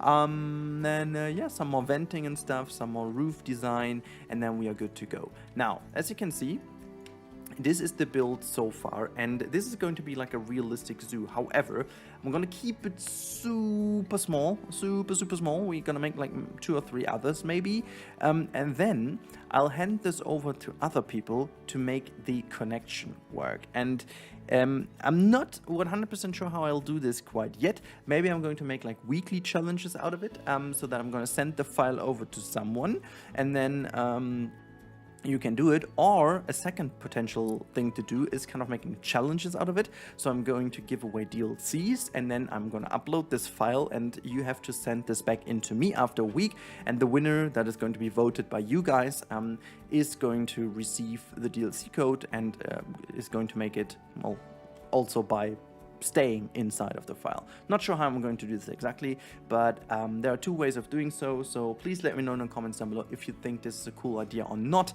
I am very excited to do this, because I think it really deserves it, and really deserves like a very realistic connection, maybe with like restaurants or fountains or plazas or whatnot people can come up with. Anyways, this should be it for today's video. I really hope you enjoyed this video, and again guys, if you want to help me grow, I really would love if you consider subscribing if you haven't already. I know that YouTube is a weird place, and many of you may not have subscribed, but they see the videos all the time, and that is enough for you, which I totally get. But if you don't feel bad about pressing that red button, I would be more than happy, because me personally, that helps the most, because that tells YouTube that you enjoy my videos.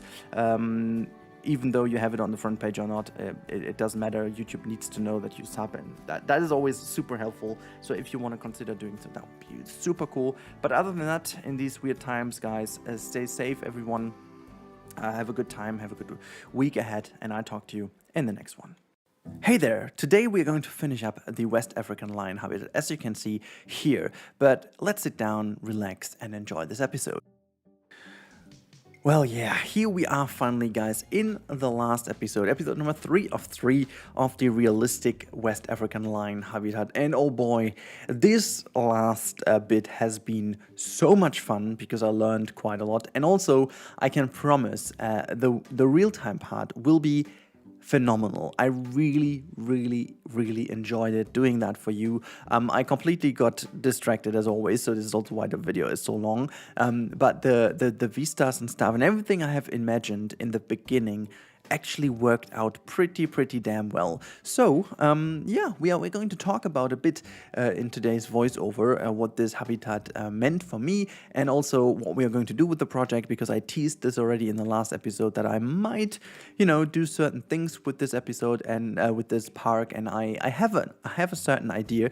It's going to be a mixture of 2 things, but we are going to talk about that a little bit later in today's video. First of all, I want to express my big thanks to all of you guys, because recently the channel has experienced quite a solid development, I gotta say, even though nothing really exciting happens at the moment, which is, to be honest, pretty cool. So that means it kind of went into a situation where the channel basically holds itself pretty well, even though there is no update or whatnot in the room. I mean, now we got it, but I'm talking about the void between the updates. If I compare that to last year's void, which was basically the exact same, it was a lot worse. And this is also thanks to you guys. So keep on commenting, keep on giving me feedback, keep on liking, sharing, subscribing, whatever you want to do to help me out on the channel.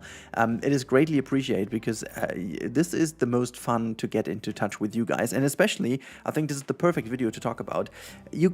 you guys gave me so many comments, especially for the interior part here, specifically for how the lions would be treated in real life, like having the cage system, hallway system and stuff. And I basically took that as an inspiration how to do that. So you will see in the final walkthrough that this corridor over here is really meant exactly as a direct reaction to your feedback in the comments. So as always, if you guys spot certain things in my videos that you think, could be done better, or you have certain knowledge that I certainly don't have, don't hesitate to put it down. It really helps me out a lot. I won't be able to realize everything, but still, even if I don't realize it, I have it in my head, So maybe in certain other situations, I can just get back to that knowledge, that comment or whatnot, and just do that. By the way, over here, this is a beautiful little example of inspiration from other people, and this is a wonderful food trough for the lions. And I'm a big fan, as I already said in the first episode, of Lider. He's creating some awesome stuff, and he has this wonderful series called Research Done, and he has one of the Research Done things is taking a closer look to these feeders, and I'm a huge fan of that. And I wonder if we were to go a little bit further into the future, what a potential Planet Zoo 2, I don't want to talk about Planet Zoo 2, but I'm certainly sure that this is not a part that is relevant for this very game. But if there's anything that could be done even better than this game, I think it's specifically the feeding of animals. I think this is one of my biggest complaints with the management and the realism of the game in general. The feeding of animals is rather basic, I gotta call it. Many of the animals just eat from their certain feeders, and that is about it. I mean, we've got a lot of enrichment and food enrichment, which is pretty nice, but most of these things don't really work out that way in real life, because you would have some some security locks and stuff in between, especially with lions or tigers that potentially do attack you. You don't want to go into the middle of the habitat and just put some meat on top of the feeder. That's just not going to happen this way.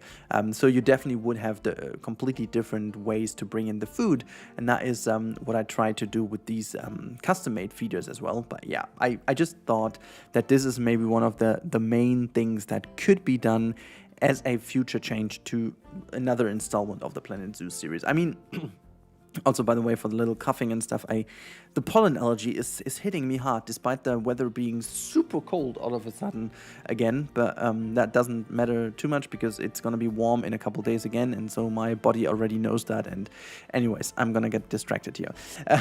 So yeah, this was one of the things I hope that could be relevant for a new installment. Anyways, I also promised to do some backstage. It's not going to be like crazy detailed, but as you can see, I'm putting some backstage stuff in here. So for example, we have got two bigger rocks down here, like 4 rocks obviously, and they are almost like meant as a replacement. Maybe one of the inner ones are broken, or maybe you need some new ones, stuff like that is relevant for something like this. And also putting down certain things.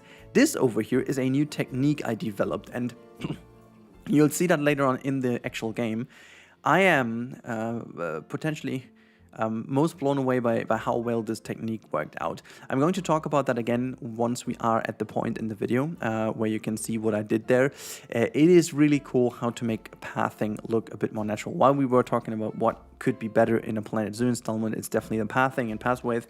But we all know why the things are the way they are, and so yeah, here we go. This is the reason why. Now, I am super happy with this trash can over here. It's inspired by a trash can from my grandma. I'm not even lying over here. My grandma is living in a how do you call that? It's kind of a big kind of house with a lot of flats in there, but it's just kind of a huge row of houses, and it's specifically built in the 80s for a smaller socially achievable flats and stuff. So that's something really that they did, and they have not a bin or like a trash can in their own flats. They do have like a huge one downstairs in the basement, and this is how it looks. It's just basically something like that with like stones out, on the other side, and then these kind of big trash cans where you have this handle, and then you can pull up the open plate and stuff, just to put in all your sacks and stuff. That is and the bags and so on. That is what you can put in there. So yeah, it's kind of cool in terms of, well, actually keeping your house safe and tidy and clean and not too smelly. And then you have it in the basement, and then there's like an easy access, like a big door to the basement where like the local trash recycling companies or whatever can take it. So it's rather simple. Yeah, so you've seen also me putting down a lot of skid marks and stuff. I actually love the way how the decals work. They work a lot better than I expected, and yeah, it's looking really believable. It's looking very accurate to how skid marks could look in real life, and it just makes the whole thing so much more approachable. Now, we are already at the next step, and before I'm going to talk about that in depth, I will just take a little sip of my water and I'll be back with you. The fun part is, you don't really have a break, but I have, and I kind of tend to say, you got a break here, but you don't. Like, it's just a cut for me. I could just easily just take a sip of water and then be back and you wouldn't even notice, right? That's so cool about editing. I still haven't gotten that. It's so weird. But now, this is the terrace idea I had, and also thank you guys again for all the comments. There were a lot of comments to me, for me, in the video, for me. That gave me a good idea to what we build in this specific space over here. Once we build this raised terrace, there's going to be one more focus point, which we're going to talk about in a second. But first of all, this is our little education wall over here. So you can see I'm going to use some of the wooden pieces. I've got a lion statue in front of it, and then, putting just some other stuff down here. And very important bit here is to lower the ground quite a lot, because I didn't want to make the lions take advantage of this situation and just jump over it. So we put also some security measurements on top with these fence pieces. And I gotta say, I'm quite certain that the whole habitat is relatively stable and secure. I'm still quite hesitant to say it is 100%, because I think I might have forgotten some little things here and there, but all over I'm very, very happy. And again, I can't stress that enough. Again, a big thanks to all of you commenting, because there were a couple of things I totally forgot about, and I fixed those. Some of them off screen, some of them in the video. You might have spotted that already.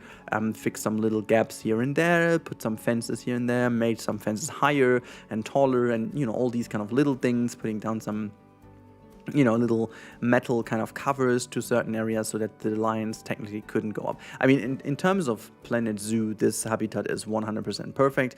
They can't escape anyways, and now you can also plop it down, and there's not a huge problem with that. Speaking of problem, there was one huge problem, even though the game didn't have one with it. You guys had, and so I'm fixing this specifically. You can see this is the way where I can cross over the little cave down there. And yeah, I needed to make things like that a lot more secure, so otherwise they could have just easily jumped over, and I made sure that they can't anymore, making sure that all these little spikes sticking out prevent them from jumping up there. This is now the point where we talk about the new technique I kind of developed during the time. First of all, we are going to make like a little lakefront here. Very simple design, nothing crazy. I wanted to go with a classic zoo design for most of the parts here on the lake, on the water side, because I felt like this is a classy kind of West African lion habitat anyways, and so the classy zoo style mixed with some modern elements would fit the best. And I think it just kind of showed that this worked out exactly the way I wanted. You can see I'm trying to use some wood pieces and stuff here, just making sure, mixing a little bit of a classic and a bit more modern. You can see using concrete and stuff like that, but still making it a little bit more like these older, more royal fences, putting like a little bit of a detailed element on top here with this little sphere. So nothing too fancy, but I think all over I kind of nailed the look of a classic zoo.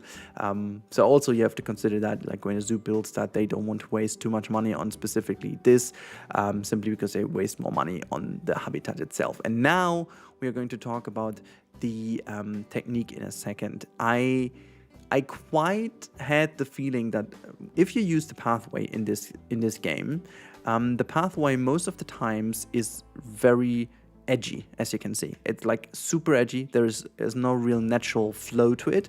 And what I did, I used these wonderful decals, the dirt decal, and I just made it in the exact same color as the dirt kind of texture. So unfortunately this only works obviously in this very biome. I should have made them one group, so I could have adjusted that. Stupid me. But you can see it looks so much better, and you will be able to tell from the tour in a couple minutes how much better this looks. It looks so natural now, as if this is really like a little gravel path next to the lake here with a bit of dirt everywhere.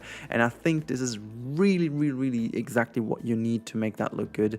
And yeah, now with the last couple minutes are just focusing on the very details, trying to achieve certain things. I couldn't fit an arrow in here, and so I ended up making this kind of pattern in the background to guide the people a bit more subtle, you know. I think this kind of looks good, like with the line viewing cave, so you can go in there. And the cave itself is not like super detailed from the inside, because I thought I leave it more, you know, the way it is, just putting a couple of things there, and, you know, just things are turning out to be good. And yeah, just now final detailing here, making sure everything just works fine, putting some lampposts down, you know, with a little bit of detailing around them. It's nothing really crazy, honestly. It's just making sure that everything is kind of lit, and yeah, not like super boring in the dark. But this is no build that focuses on nighttime too much. Again, simply because the zoos most often are not visited in the dark. Maybe in the winter, but most of the times they are not. And so, yeah, that's why I'm not doing that as well. Yeah, just making sure everything here is also kind of covered nicely. And then one last thing, and this is again down to the comments, is the male lion kind of relax height point, however you want to call that. But this is something that you guys told me as well in the comments, that most zoos do that and put like some things in, for example, a truck or something where the male lion can jump onto and just chill in the sun and kind of thrown above everything. And this is the car. This is the ice truck turned over. I think it's looking really cool, and I potentially have seen it from the thumbnail already. So yeah, but now it's time to move over into the real-time part. I hope you guys enjoy that, so see you there. Alright, so here we are in the long-awaited real-time part, and today it's not like a showcase, it's more likely a little tour, which this habitat definitely deserves. And we are starting this tour here right at the entrance of the West African lion house, well, basically the little indoor section. You've seen this already in the last episode, however, there are some slight changes in here which I'm going to quickly show you. So first of all, the shop you've seen, I've done a couple of decals. You also saw that if you have seen the real-time part, but also I changed a couple of things into in the interior part of it. So we are going to see this from the inner part, but I'm not going to go through the glass. I'm actually going to take the rear route, because this is where I changed the most, and you've seen most of it already in the time lapse, obviously. But yeah, you can see this is the entire build. I think it's looking pretty decent from the inside now. I'm at least a very big fan of it. Now let's go quickly through this door over here, because that is what leads us towards a little hallway, which is basically over here. You can see this one.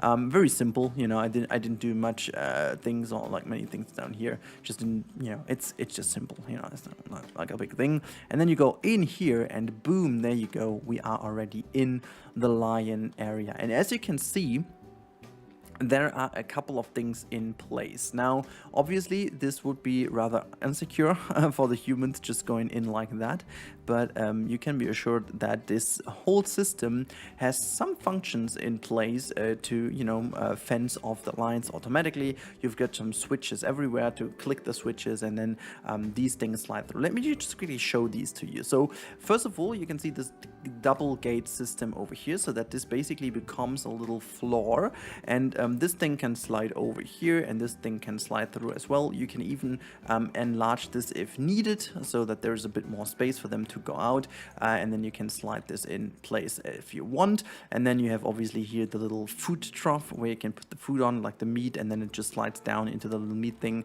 where you can even see the blood still being there from the last time. There's, oh my god, there's like a big male lion running over here, and then obviously to get access to this area, you can always fence things off. You can just fence this thing off, and basically I think, yeah, I forgot actually this to put this through to here, because that should be fenced off entirely, but other than that, this could be also fenced off here. So there are a couple of systems in place, and I imagine you have like a tablet on which you can slide the doors pretty easily. That should be the thing, and then you can always access these easy things. We've also some webcams in place for the new upcoming update, to connect all of these together, and then we have this part as well. One thing we have to mention here is I kind of changed a couple little things. There are some proper windows in here now, and you can see these headlights. I also put like a lot of LEDs in there to make it at nighttime look even better, which I can actually show you real quick. Let's move that thing to nighttime, and there you go. Look at that beautiful look now. I think the lighting is kind of cool, gets this deserty vibe in here, the savanna vibe we need, and this is how the lions then can enjoy it. Also, it provides some heat without being heaters. I think that's also a good reason to do it, and yeah, so this is what we have over here. But let's go back to 14, what was it, like this, and there you go, turn around, and then we have our wonderful area right here. Same progress, always, everywhere, things can slide up and down, yay, run to the inside, and then you've got a proper gate system to all the sides, and yeah, so this is the idea about the gate system, and it can always provide the staff members with like good access. I should also put like a door in here as well, so that they can access this from this room as well, not only from over there. And also, just let me run over here, there's the proper gate, by the way, over here, and we are first of all going to take that one, because this brings us to the backstage area, which I'm quite happy with. It's rather open, nothing too crazy, but there are like some big, like kind of little trash areas where you can put the mud, and also some kind of, I don't even know what this could be, like, I imagine this could be some thatch or so, that you can bring in. And then over here you've got some of the rocks laying down. And why do we have weather? Why? I mean, we can keep it for the moment, why not? We barely look at things in rain, okay? I actually didn't know that I have weather turned on, but whatever. So you can see that, and then you've got also, I'm quite happy about these trash bins, to be honest. I built them, the example for that is basically the trash bin design at my grandma's. It's not even a joke. She's living in a big living block kind of thing, where they have, like, for everyone living there, they have the big kind of bin trash cans down there, and this looks almost like that. I would need to have some smaller stone pieces though. These are like very tiny cobble pieces to form the facade, but still, that looks the way that looks. And actually, I think rain with the decals looks pretty cool. We've got a lot of skid marks and stuff on the ground here to make it look at least a bit more realistic. I think that looks fantastic in the rain. Look at all the bump maps coming into place now. Oh, that looks really good though. I'm glad I made this little mistake, to be honest. But yeah, well, let's go in here. Poof, there you go. And we are in the habitat, and there's like a little ramp which the vehicle can take down and then go to whatever place in the habitat it needs to go. But we are just taking the route back now. This is how the keeper can access as well. I mean, it's raining. Oh my god, look at that. This looks absolutely ridiculous. Sometimes we just have to witness the beauty of this game. Can we also find another angle of the light maybe that looks even better? Like if we have the light. Oh my god, look at, guys, look at this. This looks phenomenal. Honestly, yeah.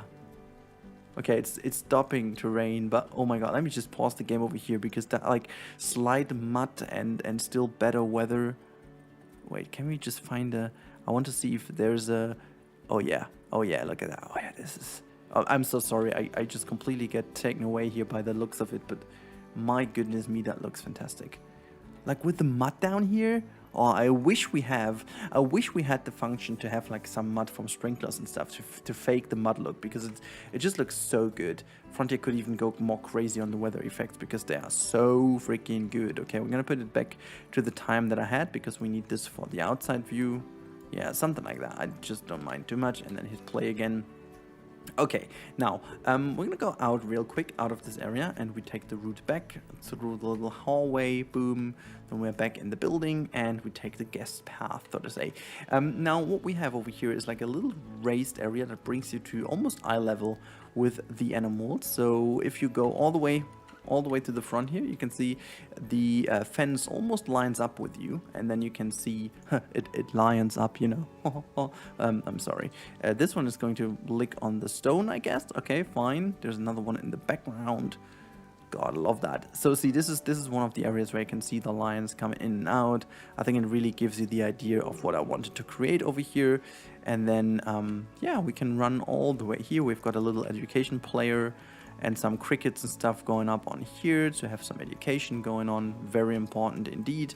And then all the lampposts and stuff, so you can see all it, and you know, you can see the lions from almost all angle. But imagine the lions wouldn't be here in the front. Imagine that's gonna happen. Then you still have the chance to go into the lion viewing cave, and this is what we are just going to do. You can see I added a whole bunch of security measurements here because I hadn't any in place. Now the lions properly are fenced off so that they're not likely to jump down here and just, you know, kill you, I guess.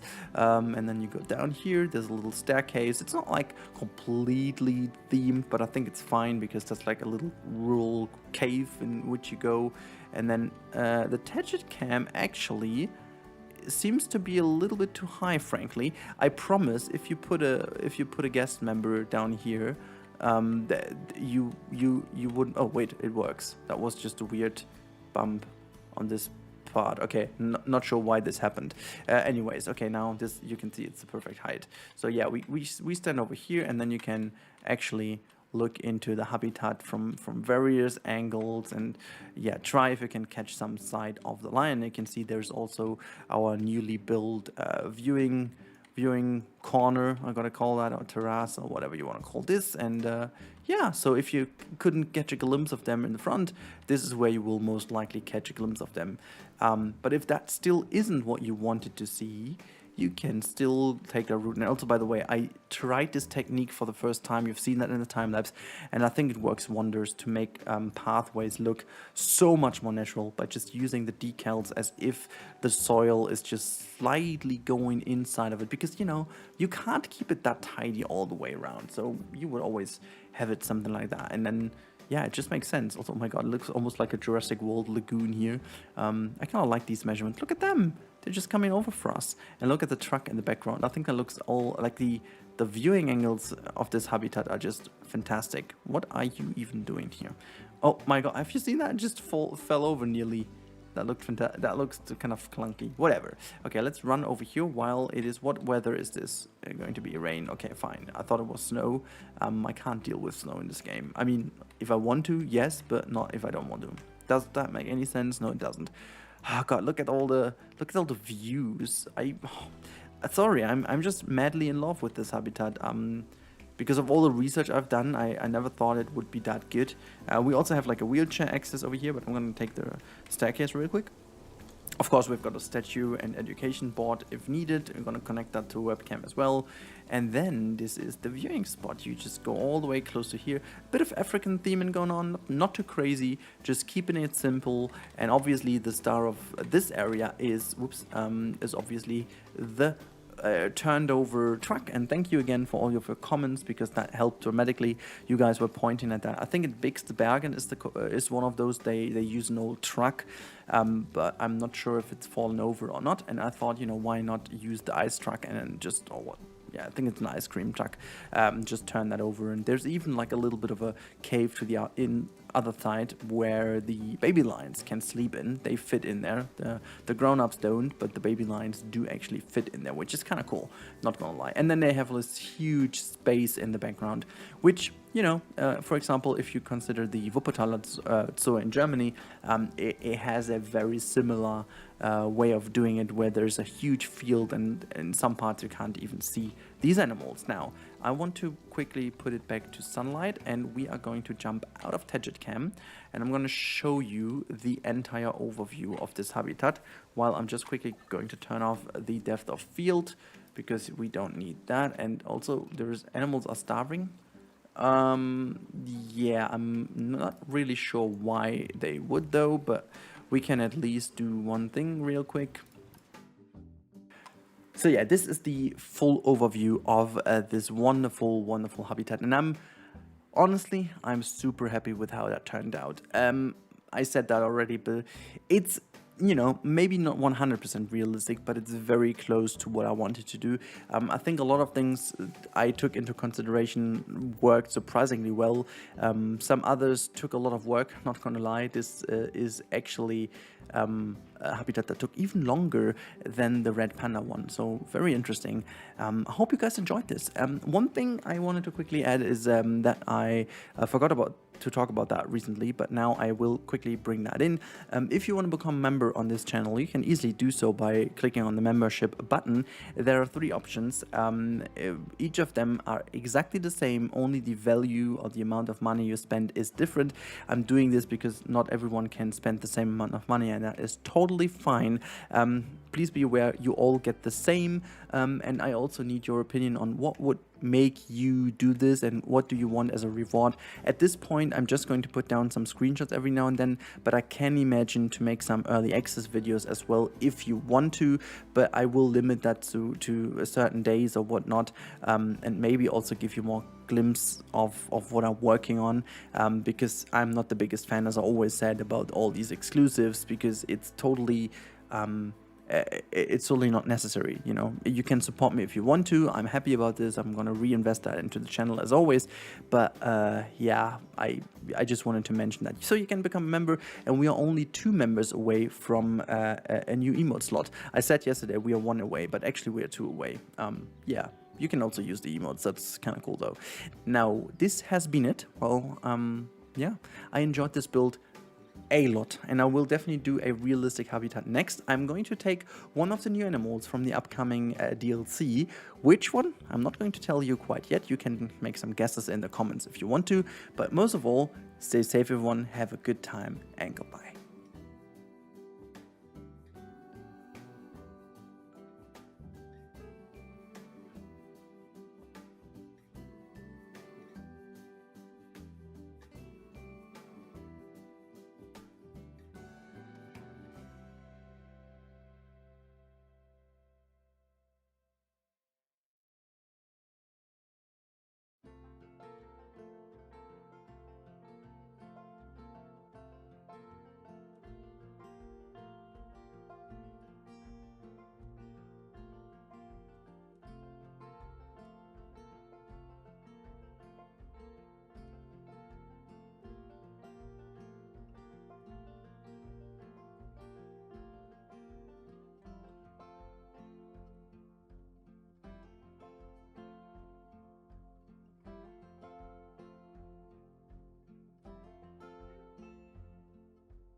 Last week I made this concept in Planet Zoo. Today is the day where we bring this actually into the game. We are going to make this step by step so you can see each individual step until this is done.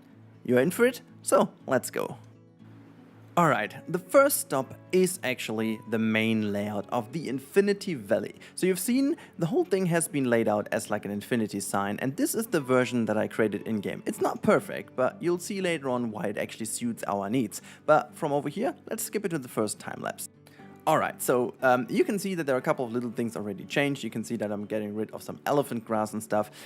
So this is the point where we started to have a first major, eye on what to do. So I created first of all the traversable area for the animals.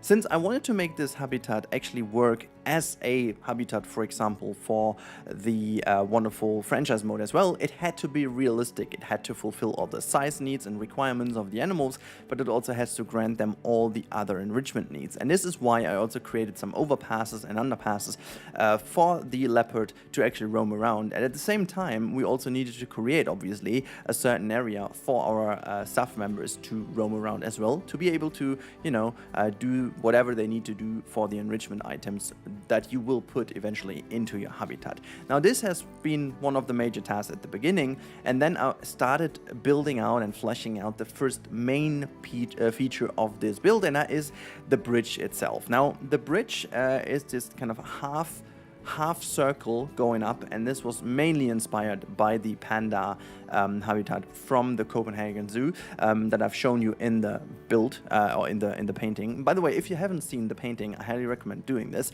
If I remember, I'm going to put like a little info bubble in, so you can first of all watch the concept art and then come back over here and see how this looks in the real game. Now you can see I finally went for a design, and also thanks to my live chat, we did the first part of the build in the live chat on Twitch.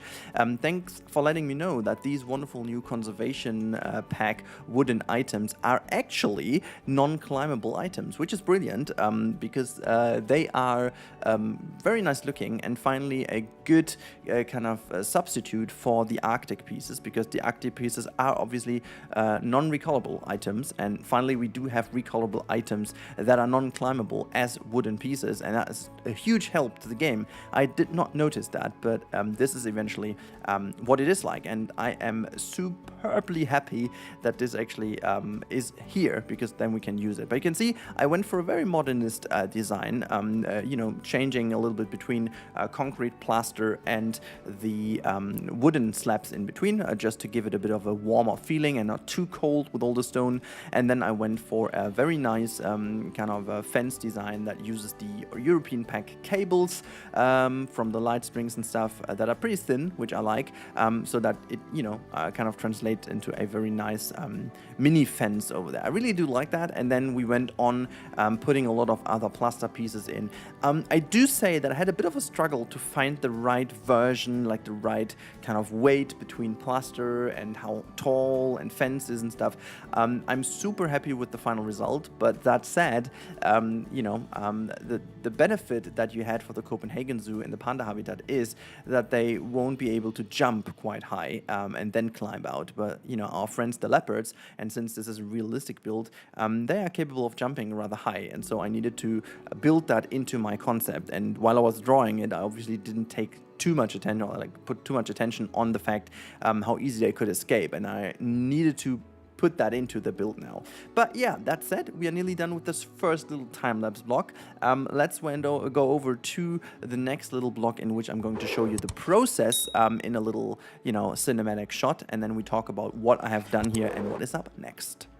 Alright, so now you can see that we have added the bridges, but also we have added green tarmac and also some grass pieces to the bridges. Now we have the overpasses for the animals, and we also do have a couple of little things already in place, some stones and stuff, to kind of give me an idea where I want to go with this design. Because one thing I obviously needed to look at is also how will I get these overpasses secured in order to make sure that the animals simply just don't jump down and eat some people out.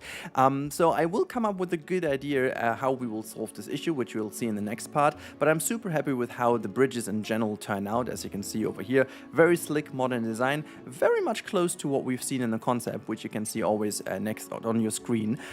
So yeah, that's what we've done. So move on to the next block. And in this block, we will finally find out how I'm going to tackle the issue of some of the security netting, and also making sure that these animals can't escape, and also how I'm actually basically pulling off most of the fences and the designs that I, you know, just went for out of my imagination in the concept art. Now, that said, I think in many parts I actually did improve over what I have envisioned in my concept art. There were a lot of very troublesome things in here. For example, this thing in the front over here, which, to be fair, in the final version of what I've built looks super clean. You'll see that at the end, so stick with me to see the final result, because it really looks cool and it looks super clean. But man, that was such a struggle to get this this very clean line, but it's tilled, it's rounded, and then it also has like a rounded top, which I could have done so much easier, I guess, with the in-game fence. But the problem about this in-game fence is that sharing it as a blueprint later on for you guys will be a pain in the, you know,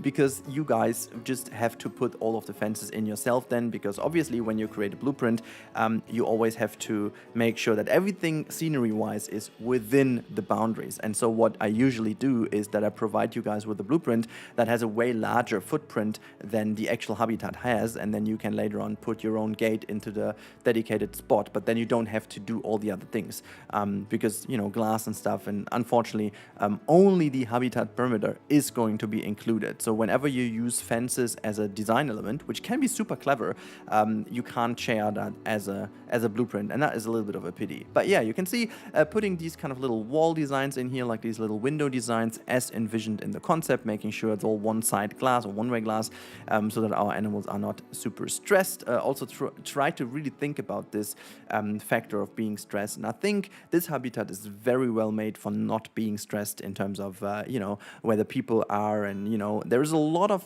thoughts that went into the design of that. The animals have a lot of privacy. They can really hide in various spaces. I made it a lot more lush than I thought I would in the final results. So you'll see that I'm going to go a bit more crazy with the plants. I think I could have gone even more crazy, but the problem is that I took a lot too much from the traversable area, and the final result of this habitat will even have a clue. It is just about the exact size that they require, but if they would have babies, they already have not enough space. And what I did is I included a tiny little space in the actual backstage area, what you can always add to the habitat. At the moment I just covered that off and close it off, but you can easily slide the doors away and then just add that to your habitat, and then you have enough space added to have at least 2 or 3 cups in your habitat as well. Now you see me also adding some of the rocks over here, making sure that, you know, most of the concept is now going to be tackled in terms of the design. And the whole layout is now coming together. It really is always the same. The foundation work takes ages, and we are already way over 70% in the finishing state of this habitat, even though it doesn't seem like. It just takes ages to really finally get the right design done. You can see I also waited a long time until I did the backside of this bridge design, and there's a good reason for that. The reason why I waited so long is that I had a certain point of view in mind from where the people go, you know. In my opinion, people will always go up the bridge to the highest spot and then go down. So I thought that it would make a lot of sense to make the design follow exactly that rule, that they will always look into that direction. And so the left-hand side of the bridge isn't as important as the right-hand side of the bridge, because you will always, you know, intentionally put your thoughts and, you know, your view to the right-hand side. And this is why I went for a very, very, very, very, very subtle design on the left-hand side. That said, I checked a lot more modern big cat habitats on ZooChat and stuff, and I saw that the usage of glass panels has increased by, at least it feels like it's matching the inflation rate at the moment, but it's insane. They use a lot of glass pieces, which are insanely hard to clean, I guess, but they fulfill a very good job. They are not as maybe ugly as, for example, mesh. They are not climbable in most cases. They are very steady, and you can even look through them, obviously. So they have a lot of added values to them, and I went for a little design that follows the design philosophy of this entire build, and I'm extremely happy with the final result, extremely happy. But now we come to my favorite part. In the design, like in the concept art, you can see this being like a little archway on top of the bridge, and I did this in-game as well, but I changed its purpose a little bit according to your guys' feedback. But this is something we are going to see in the next cinematic block, where I'm going to explain what exactly I changed to the concept art. But yeah, I was really happy. I was really happy with the design, how it came out at this point, but oh boy, it was so complicated to build. And I included only separate time lapses so you can see what I did in the final version, but I had a lot of attempts that actually failed. Now let's move on into the next block. And there you have it. This is the, well, let's say 80% finished habitat, with one major change, and that is, the archway on top. But we are getting to this in a second.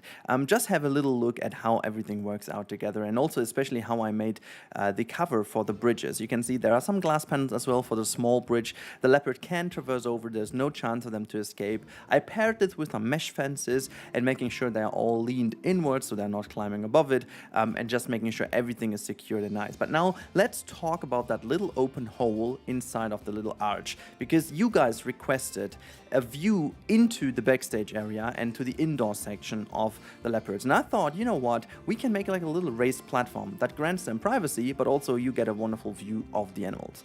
One thing I needed to change as well is the underwater viewing, because simply leopards don't dive in the game and they don't really usually do that in real life too. And so it was only logical that I needed to change something. And we came up with a very cool little lowered river area where there's like a little pond from which they could drink, for example. So a very nice design change, and I like it a lot.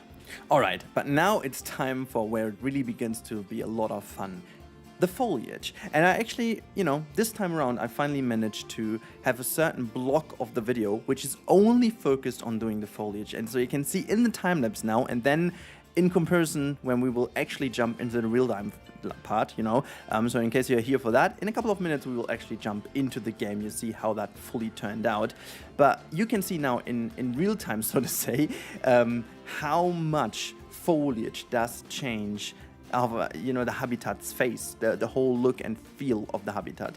So you've seen in this little block in between, this was the finished design of you know, the major work that has been done. You can always imagine this as like the habitat design. The exhibit has been done by the building company, and now it's time for like the, you know, landscape designers to jump in and do their thing. And I really love how that all turned out. I really struggled at the first glance to, you know, bring the right things in. And obviously also one thing to note is I obviously only used foliage that applies to this animal. So in case you want to use that in the franchise mode, it is usable because I didn't go full on, you know, design mode. I really choose only the things that they have. But obviously due to the last updates, we have a lot of great plants for these, you know, biomes in there anyways. And I really do like it. You can see I'm also trying to put a lot of planters in, making sure everything looks fine and as it is supposed to be looking, putting some foliage here and there, and, you know, just overall making sure that everything looks like as it is supposed to look like that,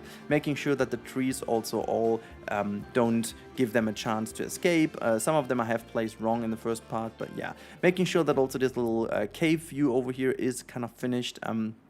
And there are a couple of little things, but you'll see that in the real-time part at the end, that I'm not 100% happy with quite yet. So I'm going to make the backstage and the indoor part later on, and I will make one episode potentially for the small clawed otter and this one together, because this is something I haven't done yet as well. So this has to be done as well. Putting all the enrichment items in is equally important because, as I said a couple of times now, this is meant to be also a working habitat. I tested this with all the stats and all the stuff you need, no problem about this. And I'm also giving them some climbing abilities, making sure that they have some climbing things and stuff, but you know, just a little spoiler, this has majorly changed in the finished result, simply because of a couple of little things I noticed along the way. As you can see, some of the climbable areas were not exactly how I wanted them to be, so I changed a couple of things.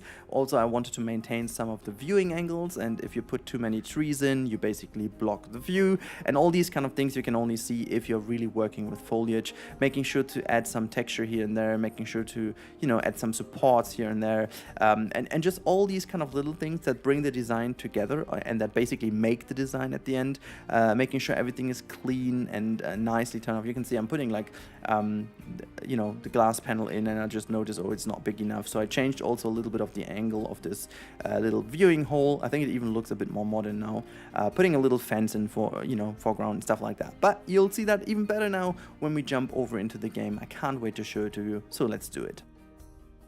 Alright, so here we are in the game, and you can see I'm now standing in front of the habitat, and I chose to go for the turgid cam, obviously, so you guys can see all the viewing angles that the guests actually have, maybe also from a kid's perspective or from a Dirk Nowitzki perspective, however you like, but we're going to stay with the normal camel perspective, so to say. So this is the view from, you know, one of the kind of opening shots we have over here. If we go slightly to the side, we turn around, and you can even have like a better view inside of the sides if you fancy doing so. And to the right hand side, you can see you need to go all the way close to here. You have a wonderful view of this first bridge, which is exactly the height that you have a wonderful side of it. Look at that one.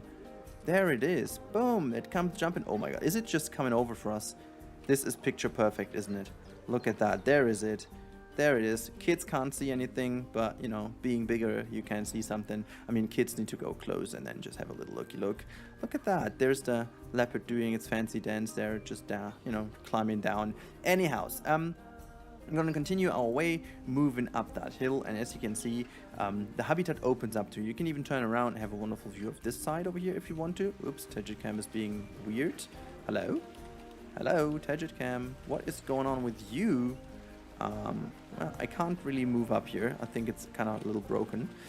Now I jumped on top of that thing. Awesome, but we do have a wonderful view of this animal there, as you can see, moving alongside here. I'm actually going out of Tedget Cam. I think somehow it's still broken, whatever reason. Just imagine we are over here, you know, moving up that hill. You have this wonderful view, or you just want to finally arrive at the top perspective over here and then look down into this part of the habitat. So you can tell they have a lot of privacy under the bridge, very much down here in this pit or below that bridge. There's a lot of privacy for these animals, or you're standing over here and you have this wonderful view inside of the backstage area. But I decided to go for this raised platform, so in order to make sure that they still could go down into a fully private mode, I granted them the access to the lower side without being seen by the guests. But if they want to go up, and it's a very nice chilly, you know, position for them, they can just go in here and have a wonderful sleep or whatever. Then you go down, you can see there's a little opening to the rest of the area, just a couple of plants that, you know, build the anticipation for you to go here. There's like a security wall greeting you on the left hand side. This is where the leopard could go over, would look really cool. And look at that from over here. You've got all these arches and stuff looking really cool. You've got the retaining wall to the left hand side, right hand side, and to the left you can see the animals if it's not just running away. We are just going to follow it. There you go, under the bridge. They have like a wonderful little chilling spot down here. And if you go further, as I said, this is not fully done. There has to be put like a wall or something. But to the right hand side, you can see the waterfall coming down, and there's like a little area where they can have a sip or maybe something like that. You can see them jumping up there. Really nice view as well under here. I think I like this curve quite a bit. It really looks super modern, super slick. Very nice to you know, also, you know, spend some time down here in the shadow if you want. Take that bench, you know. Look at that, there's one for us, just there, waiting for us. Yeah, you can see the angles are really cool, and remember, there are only 2 animals in, and we still had some really decent sides of them. And if you come over here, you can see you're greeted by some bamboo again, and also you can look back into the habitat. Look at that, there's one just for us here. That is so perfect.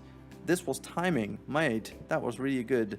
Yeah, the one is just jumping over. Wonderful stuff. And now let's go all the way around here again and show this to you from above. So this is where I will also blend in the concept art now. I think I'm gonna put it to the lower left now for you, so you have a good idea, because I think this is just kind of the angle that I created for this build. A couple of things I just wanted to quickly mention. First one being, I had a little struggle over here with how I wanted to this side down here from, I think you can't even see my mouse cursor. I'm just going to quickly activate my mouse cursor so I can show it better to you. There you go. This is the mouse cursor's back. So down here, this is where I struggled a little bit how I wanted to do that, because, you know, the path was a little bit weird and, you know, couldn't make them go too close to it. And so I decided to follow the kind of concrete look over here. So you can see in this lighting, it's not matching the color perfectly fine. It depends a little bit on lighting. Sometimes it does really look awesome, sometimes it doesn't. So it's really like a matter of you know, luck, I guess, if you know, hit the right color, because it, you know, it depends a lot of the lighting conditions. One more thing I wanted to show you is the backstage area, because I haven't really shown this to you at all. This is the area how it looks from behind. This is the little sneaky additional spot. I'm just going to quickly show you. There's nothing in quite yet, but if you use the habitat and you have too less space, you can just open that gate up here, and then you have got more space in. You can see this is the inside area. They can just easily climb up there if they want to. This is the gate outside. We obviously have like a little thing that could slide down. Same goes down here. There's like also like a little closing mechanism in place. And yeah, so this is how it all looks. This is how the leopards can roam around. They have also some privacy in this corner if they want to, like a little bit of a prey sack, which they can play with. I think there are enough beautiful spots for them. But also this bridge over here is something really cool because they can't be seen by the guests. You know, they have also privacy moving over, and also look at how cool this entrance looks. I was inspired a little bit by the design of the first Hunger Game movie, of this central spot there from this Hunger Games map, but just like a little bit. I remembered that design and I liked it, so that's the main reason why. So yeah, with this breakdancing leopard over there, we end this episode again on this spot, just to put in maybe the comparison again, but yeah, that's been it. I really hope you like the design of it. I'll upload this as soon as it's ready, because there are a couple of little things I need to do before I can upload the blueprint, but I really hope you guys loved it. If you did like this design, please let me know in the comments down below. You like the changes? Is there anything you would change? And also hopefully you guys just loved it, and in case you haven't subscribed yet, please make sure to do so. That helps me out a lot. And also make sure to keep our eyes out on the channel for more stuff like that. I will most certainly do more concept arts to habitats in this game. So yeah, looking forward to that one. Have a good time and goodbye everyone. Hey everyone, and welcome to a very special Planet Zoo video. Welcome to Realistic Habitats, and this is a guest build. Unfortunately, I wasn't able to catch the builder of today's build so that we can record together. It's a bit of my side because I have a little bit of a struggle at the moment with my timings and my recording times and stuff. But as you can see from the title of the video, this is going to be a showcase of a build that Mr. Lider did for me. Now, I did approach him a couple of weeks ago, actually before my holidays, and I asked him if he was interested to build something in this park. More about this later, because I think you guys want to see something. So let's go right ahead and look at a lot of bamboo. Now, so Mr. Lider did build a little area for me, and there were a couple of things we discussed, and I told him I'm totally open. I just need something that, connects the dots of this very weird place that I have going on here with my realistic habitats. As you know, this park, we've got the lion's habitat here, we've got the red panda somewhere, and we've got also like a little small clawed otter habitat, but they're like all scattered across the map, and there's no real concept behind that. And I asked him to just connect an area or two, to basically give me a little bit of a head start, and also to give me a challenge to build from here. Now, what he did not only completely blew me away and, I don't know, completely topped all my expectations, it just like shattered my moral in terms of, detailed building. Now, let me just show you something at the very beginning. Look at these signs. Don't they look great? Don't they look amazing? Like siamangs, red-crowned cranes, and red pandas. And you might wonder where he got these little icons from. Well, in fact, he built them himself. These are like a bajillion little items merged together to make them look like a lion. It's just like, if you look at that whole thing, it is just freaking insanity. You can see even the arrow is not like proper arrow. It's also like a, I don't know what. It's just, I can't. I mean, just look at all these pieces merged together, and if you just move away, yeah, it just looks totally cool. And yeah, he even worked with shadows, in case you were wondering what that is. It's not a graphical glitch. No, it's shadows. It's making me feel the inner pain of doing that, but on the other hand, it just kind of destroys me, because that is just ridiculous. Anyways, that is just a sign, right? But that just kind of should set the mood for what you are going to expect. Now also look at that wonderful planter over here, and this insane thin outline, which I do love. It's so modern, it's so sleek, it's so zooey. I don't know, I just love that. And yeah, we can just go in here. And just for a little reminder, he also left me with a couple of things for me to build upon, because that was also part of our discussion, that I wanted to have like a little bit of a challenge, And so he left a lot of things on the ground, and things are not really like finished. And this, for example, over here is an area that I'm going to be filling in the future, but I'm going to show you this in a more bird's view perspective later on. Let's just go in here, shall we? Now, first of all, I do love the fact how he's using the bamboo to his advantage, in terms of really using the size of the bamboo that it actually has in the game. And also look at that wonderful kind of framing so that it, that the bamboo at least somewhat is contained, so that you have like a little bit of a pathway in between. And yeah, there's like a wonderful little gate giving you a little bit of an emotion and feel to go into a more Asian area over here. I really love that. It's like a very Sumatran inspired, if you watch Koala, you can definitely tell certain elements that are going to be reused in here. In terms of reuse, I mean that he's also pretty much using that, kind of architectural style for him, but the level of detail is just out of this world. Now, if we look at this space over here, this is going to be the siamang area, and I'm trying to not spoil too much from what you're going to see. And you can see also there's like a crane swimming down here in the back, but this is going to be the siamang area, so you left me with that area, and I think this is going to be very neat. I do have to change the pathway a little bit, I guess, because as you know, the siamangs will need quite a bit of space, but I have certain ideas how to use that, so let's see how that turns out in the future. Also love these little details here with like the little, pillar, not on pillars, but locks on the ground, and really nice. And then once you come out of here, you can see there is like a little bit of a plaza you can explore, or you can take the route here to the left hand side, which is actually what we're going to do, and we're going to be greeted by one of the most insane areas I've seen anyone do in Planet Zoo. I'm not even exaggerating over here. This is ridiculous. And I'm going to show you a couple of details here because they are just phenomenal. But before we do that, I gotta change the lighting a little bit because now we have to enjoy that in one of the coolest lighting conditions ever. So I'm gonna go to 9-ish in the morning because that sets the mood.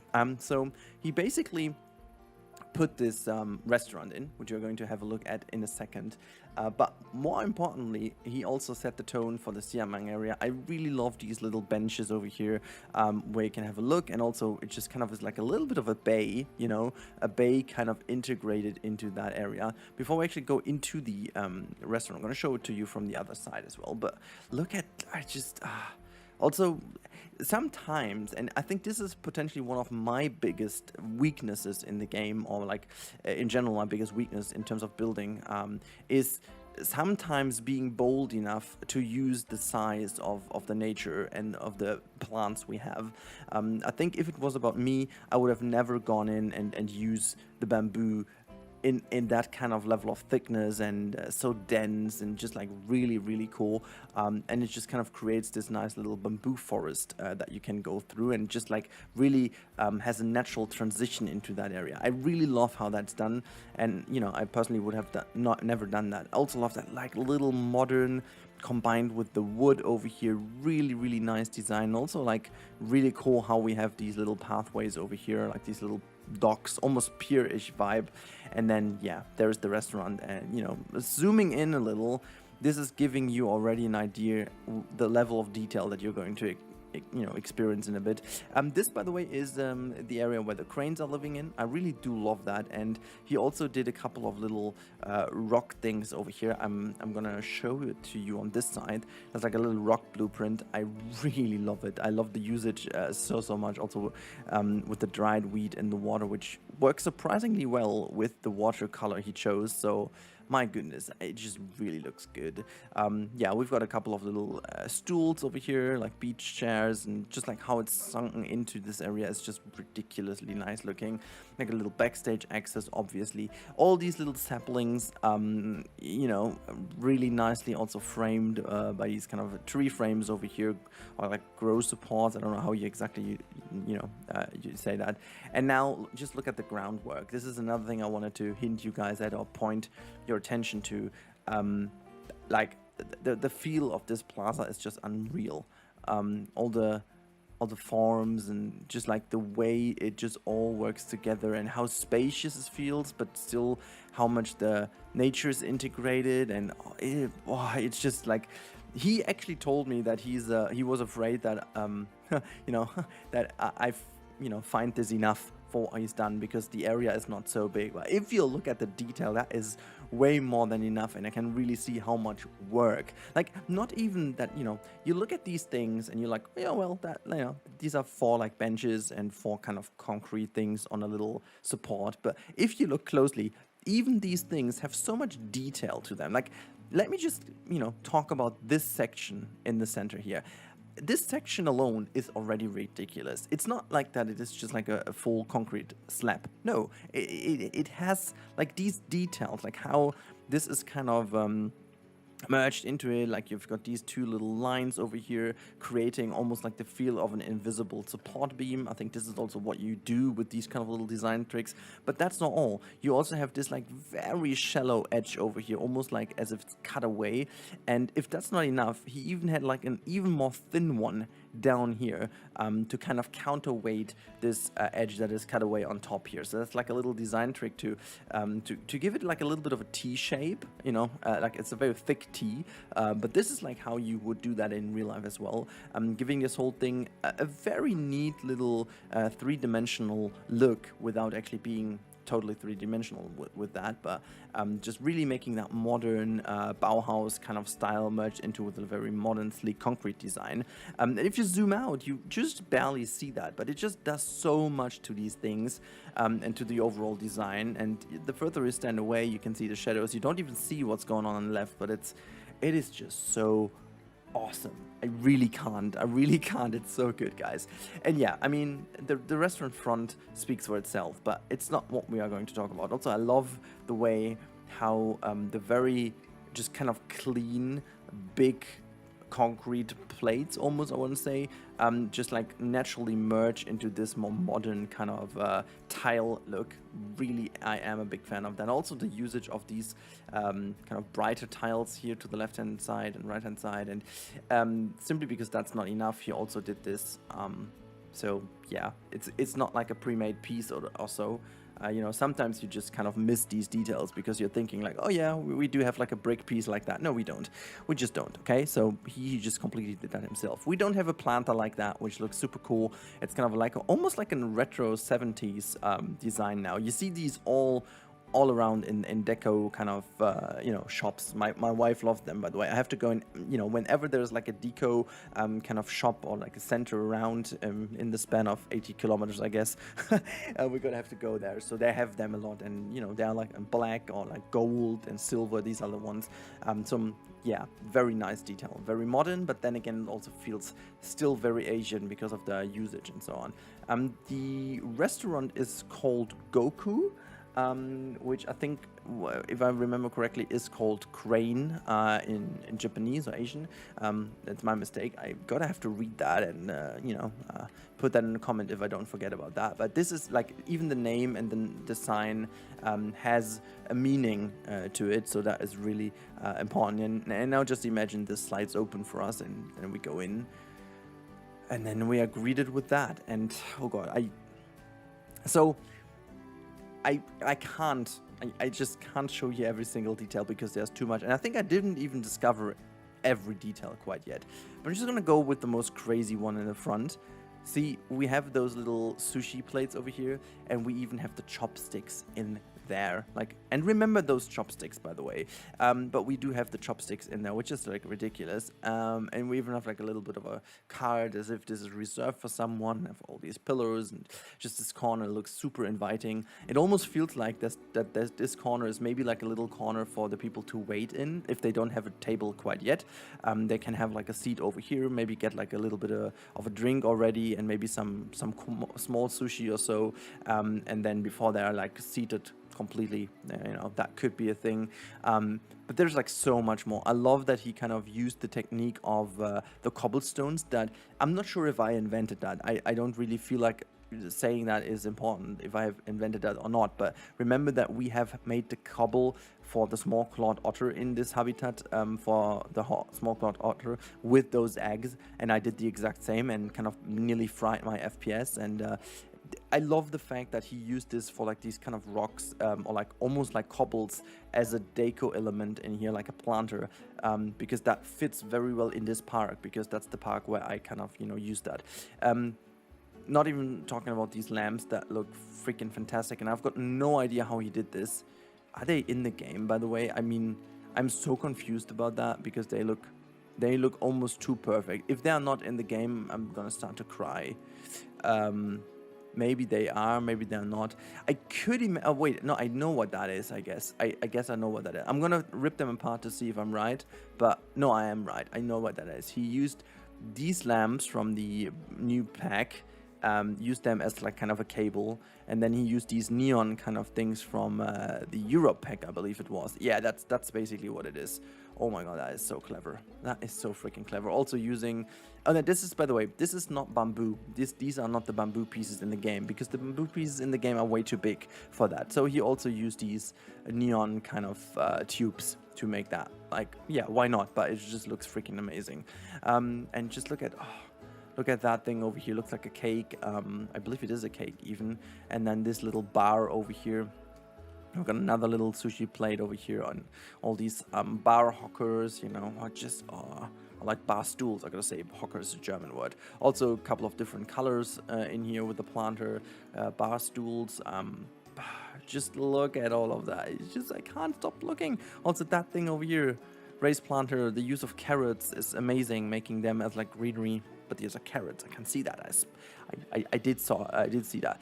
Lovely. Look at all this. It's just like the detail is phenomenal. And then also like with this one over here, looks also fantastic. Yeah, just to show you something. Obviously, yeah, no, that's not the wine bottle from the game, because obviously the wine bottles that we have in the game, they are this one weird piece that are 6 or 5 wine bottle in one piece, so you can't do it that way. So yeah, of course, he made them himself to also recolor them, give them different labels even, and why not? It's ridiculous. I can't. Oh, look at also the ceiling, and this is like a simple air vent, and it's completely custom made. And not only custom made, no, it's also sunken into the roof actually, so it's you know, it's not even flat. Also, like a little detail I wanted to hint you at as well, and it's just, I can't, it's so phenomenal. Not only that he had these, I first thought this might have been a little mistake, and I just seriously, I just wanted to spot a mistake, but I couldn't. And then I thought I finally found one, because they are not like perfectly aligned. But then I saw that one on the left hand side, and I was like, wait, no, he tilted them correctly, as if they were really giving you the proper lighting to the areas. And yeah, that's what he did. Obviously, it's not a mistake. It's, oh god. It's so cool. Yeah, all these little details over here, and the ground. Obviously, the ground is not in the game as well. See, it's looking so good that you don't even see if it's in the game or not. Like, this ground could easily be in the game, but it's not. It's just so freaking clean, and the usage of the different colors in this palette over here is so good that it could well be an in-game texture. It's that good. And I'm not stopping to praise him here. I can't even continue this park. If I would need to match up this level, I'm going to say that straight away. I'm not going to match up with this level of detail of this building, because then we will have 2 buildings at the end of next year. So definitely not. But it's definitely setting a new standard for this one. And I'm gonna use so many pieces from that, and I'm gonna take so many ideas. See, and this is something. This video is so great for you guys in many ways, because you get the insane detail that Lider put in here. Hopefully you're going to go now to his channel and give him a sub and look what he's going to do, because he's doing more of these amazing things. And the third thing, which is, I guess, for me personally, the most important thing to translate and also hopefully be able to carry that over to you. Even the people who spend a bazillion hours in their lives with this game can learn from each other. And you won't believe how much I learned ripping apart these things that he built over here. It is so important to just look at things that other people do. Just don't ever believe you can do everything, because you can't. And don't ever believe you know everything, because you don't. It is super important that you're always open to what other people do, and just keep exploring, because that's going to make you a better builder, and it's going to give you more ideas for the future. And this over here is again a very new standard he set. Also, I love the fact that, you know, it's not only that he obviously copied over some of the chairs and stuff, but not the, you know, even the rotation and stuff is slightly different. The usage of pillows is different. So he did put so much emphasis on making this look natural by eliminating even the slightest and smallest repetitive patterns by just adding these little details, even like the lamps, just adjusting the heights from which they're hanging. Like these little details, you wouldn't notice them if I would show you a building which has only a repetitive palette, and then, you know, the other one. But if you see them side by side, or if you go through them right after each other, you would notice how much more realistic this looks, you know, even using the exact same materials and things. That is as good as it is. So yeah, very nice things over here as well. We've got like different entrances. I think that is just like an elevator or something, but there's not, no, I'm just gonna go out. Could go downstairs, I believe, maybe. So that is just, oh, God, look at this. This is just so good. By the way, I do know that this is not a cake. It does look like a cake, but I think it's these things. What do they have in there? Oh, I forgot. Is that like bread or something? I think they carry bread in there. Oh, just can't. I can't. It is just so good. Look at all the detail.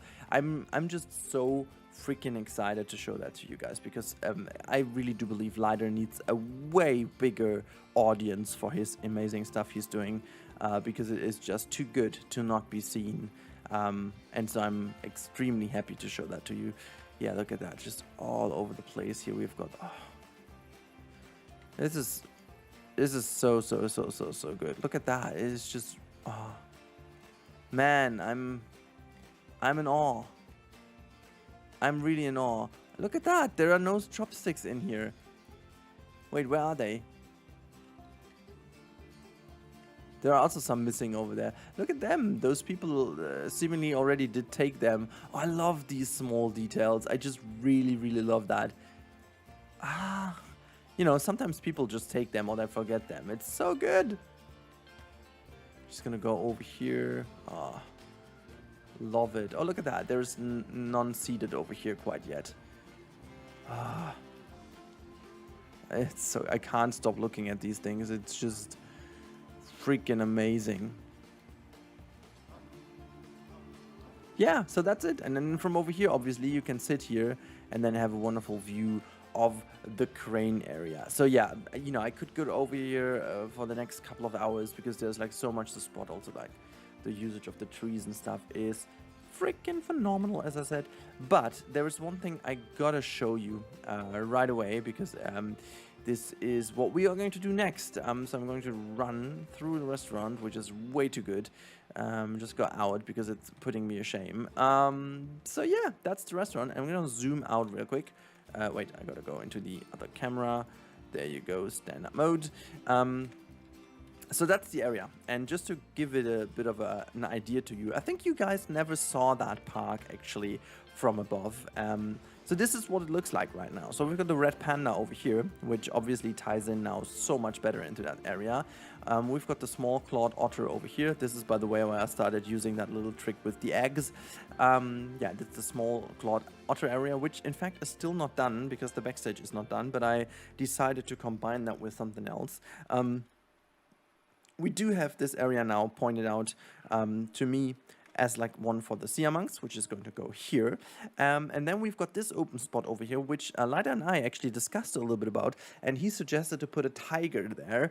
And I'm very happy about that, because the tiger is a very good choice, because it has the transition from the Asian area to the big cat area, which is not going to be like an area, but the big cats should be at the corner of the park or corner of the zoo, because that's what you would do with this type of habitat. But more about that in the future. But yeah, so this is what he left me with, and it's looking absolutely ridiculous. Look at, you know, and this is what he meant. Like, if you look at it from above, you don't really spot much of a change, but once you go down and see that restaurant, you know how much work went into this. So yeah, I'm gonna end this here with this phenomenal view of the restaurant. Look at that. Oh my goodness me, that is just pure insanity.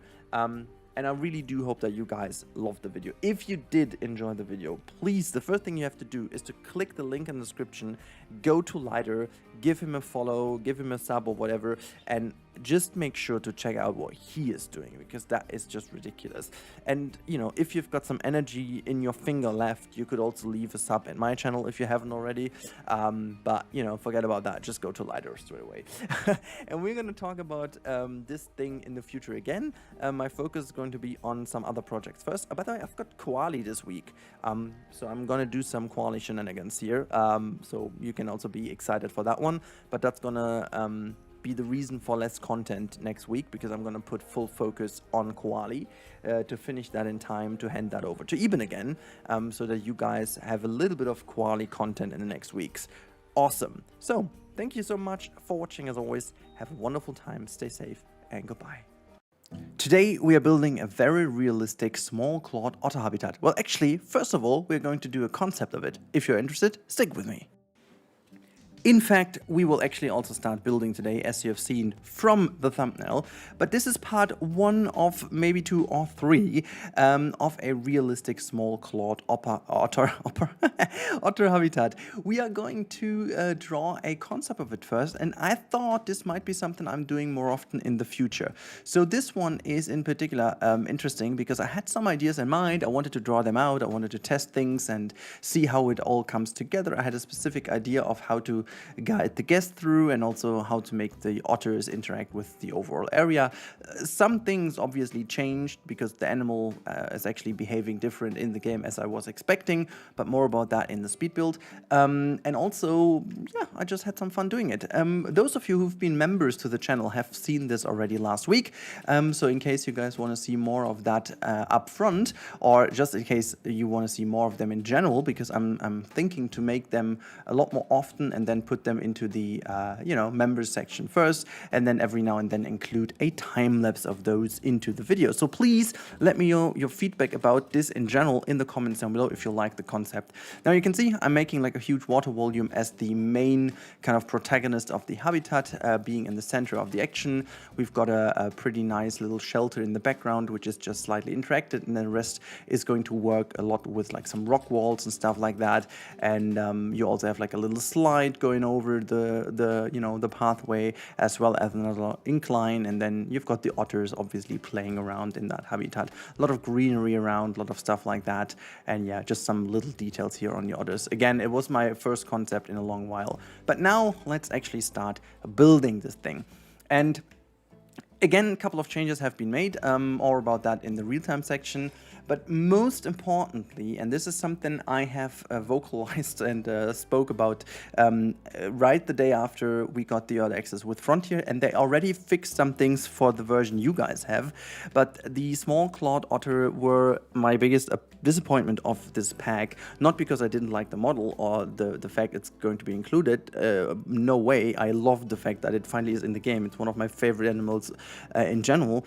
But the fact that the traversable area nearly didn't differ from the giant otter at all, which turned out to be a mistake, and they already reversed that and changed it, made me kind of, you know, go mad. But there is one particular thing, which is not even down to the otter itself, but to the small diving animals in general. Like, the otter is tiny.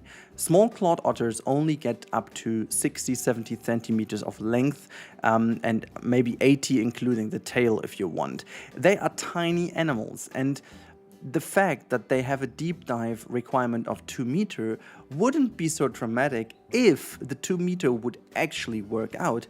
But for some odd reasons, and I don't know what Frontier did lately, the 2 meters is more of a 2.7 meters. Like, I tried to measure it, and you will see that in the video quite often. These pinkish bubbles over here, they're already 2 meters and 30-ish, I guess, from the height, because I didn't put them in exactly. I moved them up a little bit more, so I have a bit of variance in.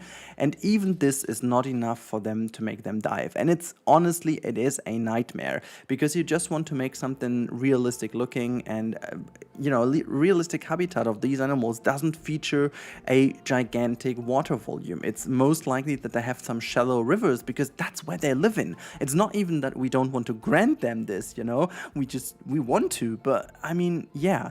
And there are a couple of things that they could do, like Frontier could do, to improve the overall situation, and that is, for once, just reduce the amount of required water depth to a meter, for example. I think a meter would already be enough for the smallest of animals, but then really keep it to a meter. I'd rather see some glitching into the ground or whatever. I mean, we see some glitching anyway, so it wouldn't make things even worse, but I'd rather see some glitching and then not to be able, in general, to have the otter be in shallow water and do some diving. It is so much taken away the fun of the diving in general, because once the diving works, it is absolutely amazing. And the old trick that worked during the initial days of the diving, as I did in the aquatic dome, if you remember, unfortunately doesn't work anymore. So it was whenever you had a water volume of 4 meter back then, in one habitat, they could still dive in any other water volume, which was pretty cool trick, because you just hid a big volume somewhere in the habitat, you know, so that people can't see it, and then you use the shallow water somewhere else. But unfortunately, that doesn't work anymore. So it's a pity. It's really big pity, and I wish that this is really focused on, they focused themselves on that to fix it in the upcoming updates, because oh my god, you could do so much cool stuff with the small waters, but yeah, they're just lost in this habitat. Honestly, the habitat turned out to be so much bigger than my concept was thinking about this, or like was going for, because I had to just incorporate so many things that are just so big in the game. And I mean, for those of you who are searching for some That's What She Said, this video is for you. Just as a little side note. But overall, I mean, come on. There are so many things in the game that are just fantastic. And if you guys have seen my capybara video, just a little, you know, side note, a little bit of a self promo here. The game did exactly the opposite. While the otter has some flaws, the capybara is just incredible. So many things I did not expect that would work. For example, a little orange bath in which they could chill down, or like a barrel in which they could sink in and enjoy their hot tub. This worked all of a sudden. For whatever reason, this worked. So in fact, the capybara has a super small traversable area, which is great. You can do so many things with it. While the otter is just having a ridiculous traversable area, as you will see in the real-time part. It's really a little shame, but yeah, I mean, this is really one thing I wanted to build for a while, a small otter habitat, and I'm just really happy about this. I'm really happy that things like this are possible with the small clawed otter now, no matter if it's like perfect or not. But I just wanted to address these things, and I have talked about this with Frontier. There was also one more thing. There is this one behavior of small clawed otters, that they do always stand on their back on their real legs, so to say, and they just do the same kind of animation, or I'm talking about animations, but if you talk about real life, the same kind of behavior as meerkats, in which they stand up quite a lot and then just look around and do a little hero call, and you know, it's actually really cool how this is in real life. And unfortunately, the realization in this game is they kind of used a little shortcut here. They do this while being at the bubble machine, playing with the bubbles, and they do this once the keeper comes into the habitat and brings some food, and then they stand up and just do that. I wish they would do that more often, just randomly, just as the meerkat and prairie dogs do as well, because that is just legit the same animation pattern, and you could just like copy that over if you wanted. Now you can see I tried several things here to mimic a nice little gravel kind of ground in order to make the whole thing look nice, but then again also don't kind of, you know, create such a very, how to say, a big ground that would take away so much from the diving area, as you say. I just wanted to try to incorporate some kind of, you know, focus effects so that it looks to be more shallow than it actually is, and I tried to create something like that here, like you know, using this as creating like a little gravel pattern, and then the game just crashed because that was just too many pieces in one area, and so I just left it. Honestly, it was also nearly not possible to play anymore because each time I copy pasted the amount of pieces, that was just like 1 minute wait until it was finally done. So I stepped away from that, and maybe we are going to realize this with some billboards actually in the final state. I have a different solution now, as you will see in the real-time part, but yeah, I think, you know, it's fine. It's definitely fine.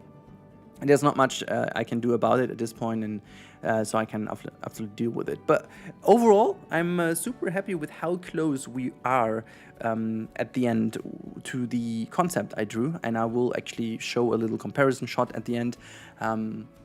A couple of things I didn't think about, a couple of things that ended up being different simply because of the requirements of the game. Certain things have been added, just as like, you know, that area we are tackling right now. I was playing around a bit with the color scheme of different areas, wanted to adjust here to the mud, but then I figured, you know, maybe it isn't looking too well, but, you know, I just tried to incorporate as many different little elements in here as possible. So I put like a little waterfall here in the background of this kind of sleeping area, and then I figured simply because that is the realistic zoo, I made kind of like a little gutter down here in which the water is tumbling down into, and then I put some decals as well as for like water drainage system and stuff like that, so that, you know, I imagine the otters could like play with water there, wash their hands and stuff that they actually used to do. But yeah, that's about it. And also the next thing that I'm going to do is the little shelter building, and yeah, that is another letdown because the, again, traversable area of these animals is ridiculous. So they didn't even fit. This gate I'm building over here is very well enough for a keeper, but the otters won't go through there. It's not big enough for the otters. And let me not even start about this 4-rock gate over here, which always used to work for those small animals. It even works for the giant otter, if I'm not wrong, but it doesn't work for the small clawed otter. So it's super random to why the traversable area is so broken. But they noticed that, they checked up, and it is definitely broken, and it should already be fixed in the game. And if not, it's definitely going to be fixed in the first hot fix for this update. So just as so to let you know, because I think it's important to address these things, and then it's even more important to praise Frontier for the fact that they are fixing this very quickly and they are listening to that. So that's pretty cool. So thanks right away for listening to the angry camel. No, honestly, I love the pack, I love the animals, but these things for me personally kind of frustrate me, because if you're so hyped about an animal and then it doesn't do what you expected it to do, that is just kind of, you know, something, you know, it's just emotional. It's nothing else. It's, yeah, on a rational note, it's very good that they fix it, and there you go. But okay, now we can talk a bit more about this inside area. So we will have a little inside area for when it's maybe super cold outside and they wouldn't go out at all. But this will be only very tiny and just something to play for them, and, you know, like a little water bottom.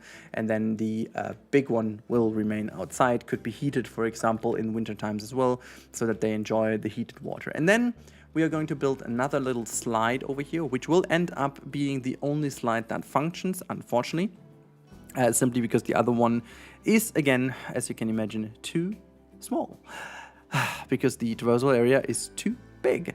It's, yeah, it's a pattern of this video, but you will see that in the real-time part. It's way easier to explain that over there, simply because I can show you around. And this is also why I'm going to end my commentary of that already here for this wonderful speed build. You can see a couple more minutes. I think it's like 3-ish minutes until we are in the real-time part. So enjoy these couple minutes of silence and enjoy the music, and I'll talk to you in a couple of minutes in the real-time part.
Alright, so here we are in the real-time part, and as you can see, this is the wonderful Otter area as we have seen in the speed build. And I think if you see that in action, you can immediately tell what I meant with the size of it. Of course, I can actually do a lot more plants and stuff in here to make it look a lot more dense and so on. But look at that massive water bottom and or water volume, I should say. And I'm clicking on one of those, and you can see they have deep dive enabled. Obviously, I can also really quickly turn on the requirements so you can see everything. So let's go to sandbox and then go to the challenge preset, for example. Let's say apply, and then we go back into the game, and now you will be able to see that if we go into the hard shelter is obviously because there's no roof on yet, but they even I mean, this is just freaking ridiculous.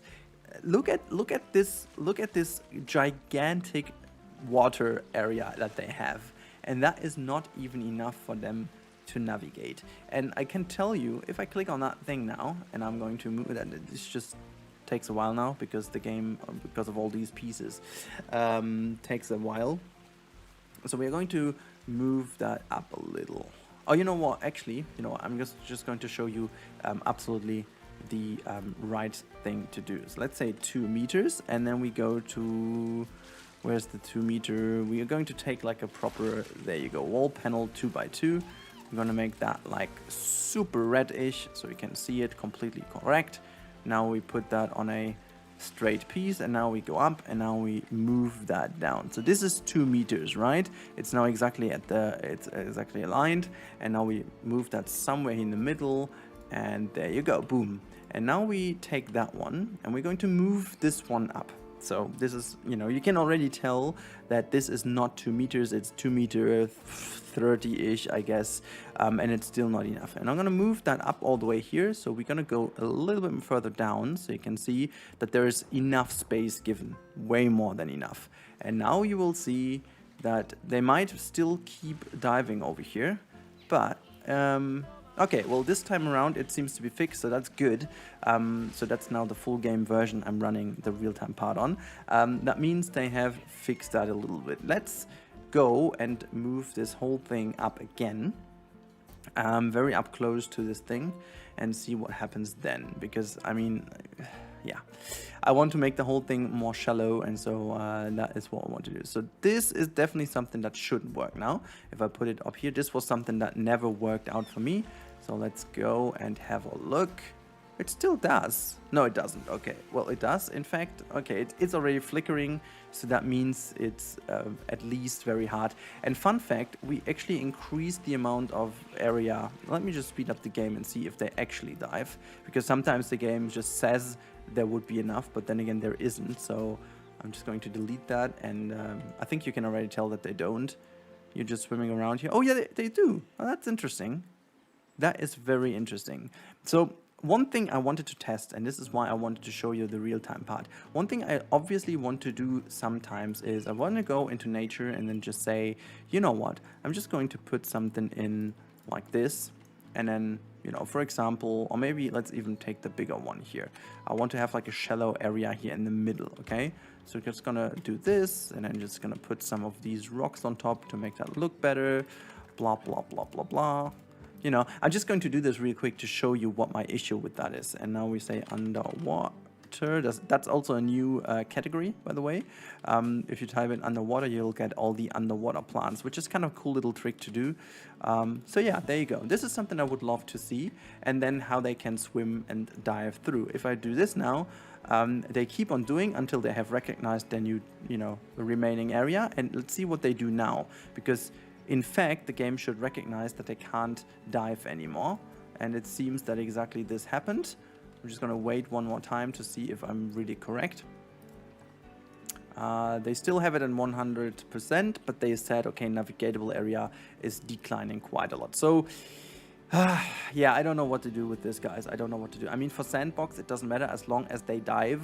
I'm fine with it, but for like a realistic habitat, I should definitely look more into it. And yeah, you can also see that the navigatable area with these areas up here on the hill. Just going to show you real quick how extremely crazy that is. There you go. This is almost possible, but then again, they can't even go in, as you can see, because this is not like, this does not work, and I'm still insanely confused how that is even possible. Might be because of this. We can finally make a final check if it's maybe because of a ramp missing, but yeah, I don't know. Might be the ramp instead of the overall. No, it's not. See, this is ridiculous. Like, how is this even possible that this doesn't work? And now they are inside and it doesn't work. And I even enlarged this wall already. I even did enlarge the wall. Man, I planned to make them go in here. This is ridiculous. Like, how? How is this even taking up so much space? I mean, God, this is, yeah. I really struggle to keep the mood up with this ridiculous amount of space needed for. Look at that, they still can't get through that gap. Okay, they will potentially fix that in the 1.9 update. They definitely have to, because I mean, I can nearly fit an elephant through here. And they also stopped diving. So yeah, you can see still a couple of issues, but in terms of the overall habitat, I think I nailed it and I really came super close to what I wanted to do. So yeah, if you want to see more of me going nuts about missing traversable area and potentially a broken diving navigatable area in here, stick with me, subscribe to the channel and see me going nuts about this. But if you also want to see just this habitat finished, make sure to subscribe as well, because then you will not miss out on the next and maybe even next episode. Not sure. The Lions took 3 episodes. This one actually would have taken 3 as well, but I just squeezed it into 2. And yeah, that one is potentially going to go in 2. Who knows? If the fix is there, then yes. If not, then no. Hope you guys enjoyed today's video of the otter habitat and the concept as well. Please again let me know in the comments if you like the idea with the concepts. If you do like this and want to see them up front, you can become a member. Okay, I think that's enough self-promo for today. Have a good time. And yeah, make sure to see your otters diving when you have a 10 by 8 meters pool or whatever. Thank you guys so much. Have a good time and goodbye. Today we are going to continue work for this insanely cute otter here, and how we are going to get there and what we are doing exactly, you are going to find out in this video. So stick with me and let's go. Alright, welcome to the next episode of our realistic habitats. This is the second part of the small clawed otter habitat, and if you have seen the first one, you know that this is a build that I have previously made a concept out of, and this one is very specific because I had an idea in mind for small clawed otters for a long time already. Then I made, before the wetlands pack was announced, I made this concept art, and you know, at the end I really love the fact how close we will be at the end of this build.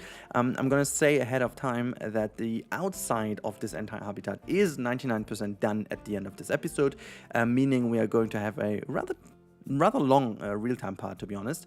And the next episode, like the third of this one, is going to be very special because we are going to build for the first time ever an entire speed build out of the new explore mode cam. That said, we are going to focus solely on the interior part of this habitat, and this is going to be challenging, but at the same time very exciting to see how that turns out, because especially the camera movement should be a lot more enjoyable in a speed build. I'm very curious to see how that turns out, but that should not be part of today's episode. Today's episode is all about making sure everything looks nice inside of the habitat. You can see I'm doing one specific thing over here, and oh boy, that took time. Now, I used the 4x4 meter billboard, and the thing I did over here is I used my cobble texture that I created myself out of the in-game egg props that we had from, I think 1.8 update was the one where we got them, and I created like a little floor pattern out of these. Like, there are a couple of issues here, but I think at the end we went with the best solution for performance and visuals. So I could have like easily taken my cobble wall, and the performance for a one-off build would have been totally fine on medium to high-end computers. The problem about this is you always have to ask yourself between between the looks of a very specific detailed little area and the overall use for the entire build. And you've potentially seen that already from some of the screens or frames now. The texture underground just looks fine. Like if you briefly look at it, it looks like a proper cobblestone ground. And I wanted to have this pebbles, cobblestone look and feel in this small clawed otter habitat. I have seen so many habitats that use it. I wanted to have it, and also I wanted to have full control over the depth of this because I wanted to make sure to make it as shallow as possible. So what I did is I used the camera, I put it exactly in the middle above the texture, made a photo of it, put it in Photoshop, created a bit more of a contrasty texture out of it, and then re-imported the texture with the 4x4 billboard so we could use this wonderful cobble texture as you can see right now. And what I did then is I took the actual cobble pieces made out of the eggs and took a couple of those. Still, we are talking about 10,000 pieces, by the way, but not 150,000 pieces, which would have been the other idea. So I improved the overall piece amount by a couple of hundreds of percent. So that was at least a good way of doing it, and I think the looks is good. I made some of these poking out of the texture, and so it looks like the ground is actually 3D, even though most of it is just a flat 2D texture, which leads me to a little thing that I wish we could have at one point in Planet Zoo. Like, the graphics and stuff are brilliant, and a lot of things that we guys do, especially with detailed builds, is all about, well, depth. And depth is created by little shadows and just making things look a lot more plastic, if you will. And I'm not speaking about plastic, but I mean like tangible. You have really the feeling that there is a height map to it. And height maps is eventually exactly what I was referring to. In 3D modeling, there is a beautiful little thing called tessellation. Or it's not really modeling. It's basically a technology by graphics manufacturers that made possible to save a tremendous amount of polygons of 3D models. Tessellation is kind of a shading. I'm not sure if I'm going to explain that 100% perfect here, but it's kind of a shading mechanic in which a system takes the basic texture, and underlying is a information texture that gives you the information which part of the image should be raised or lowered. You have to imagine that with a black and white image, and the darker, the more black an area appears, the higher it is, and the more white it is, the flatter it is, or vice versa. It depends a little bit on how you set up the whole thing. But so you create a so-called height map. City Skylines had this for a while, that you could import height maps exactly with this technology, or with this technique, I should say. But in modeling, this is a common feature to do. Previously, there's also another way of doing it called bump mapping, in which it was not with white and black. This was more like it's like a very pinkish texture if you look at it, and then again the different color variants gave away the information about the bump, so-called bump in the texture.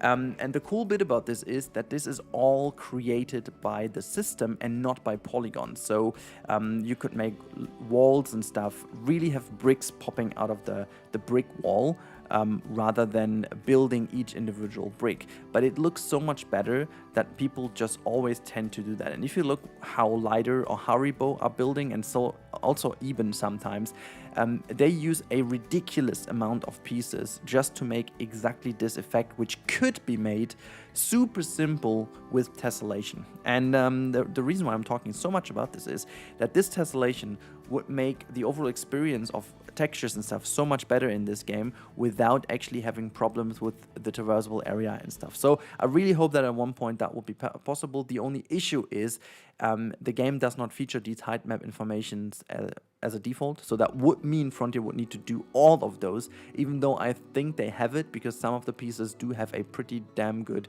texturing and do have a certain kind of tessellation. It's not exactly tessellation, but at least it looks like bump mapping from a certain perspective. So I'm not a professional in this. I'm not exactly sure how they do this, but that would be amazing. But now let's talk about this habitat in the last couple of minutes. I intentionally talked about this topic because I found this a bit more interesting, but one thing that is more interesting as well is how I use the decals over here. And The moment we got details, I knew it's gonna be amazing, but the longer you play with them, the more ideas come to your mind. And you can see I use them to make sure that this overall line in which the sand is going to tumble across the area of the water, it looks a lot more realistic, and it looks like the sand is actually dipping over a little bit here and there, so the edge is not like super flat or super sharp. It's very natural. So I used some of the dirt details about this, and then I also used the grunge details to make areas appear wet, which they would be, you know. And so this is something that adds so much to the game that you would not notice once you don't have it. So if you would compare this habitat with and without details, in the first split second you may not notice that, but after a couple of minutes it just feels so much more natural when you have all the textures. And that said, this is also something for the third episode. There are so many decals still missing. The whole building is just looking perfectly fine at this point, and it needs to look a bit more weathered and stuff. But I wanted to try this at least with the waterline, make it look really realistic that way. And I think it just really worked out super well. And then, you know, I'm just doing the basic stuff now over here. And since this is a realistic build, I'm not going too crazy here with the gardening and stuff, because again, the focus is on the habitat itself. And I then decided to make everything else very functional. You know, there is a lot less detailing, a lot less different pieces, just slipping down a fence, doing a bit with textures, you know, making sure that things are the way they should be, and then just putting down a couple of fence lines here and there, using always the same piece, make things simple as it would be in a realistic build, rather than having everything super crazy. And then just used some foliage here and there. Didn't make it too tidy, because again, this would be part of the rest of the zoo. And so yeah, we ended up having this. I used a couple again, it just works too well in certain areas, so I'm just using that here and there. And that's about it. I really hope you guys enjoyed this time-lapse so far. We're just doing some little things here and there now before we jump over in the real-time part, and I really do hope you guys enjoyed. Yeah, that's all I can talk about. Oh, wait, no, there's one more thing I need to quickly address. If you have maybe noticed, the comment of the episode is missing at this point. There are a couple of reasons to it, which I'm going to talk about in the future. I have better ideas of making an involvement for you guys. So something similar will basically come back soon. I did not forget about that, in case you were wondering. So keep commenting, okay? Sorry, let's jump over into the real-time part.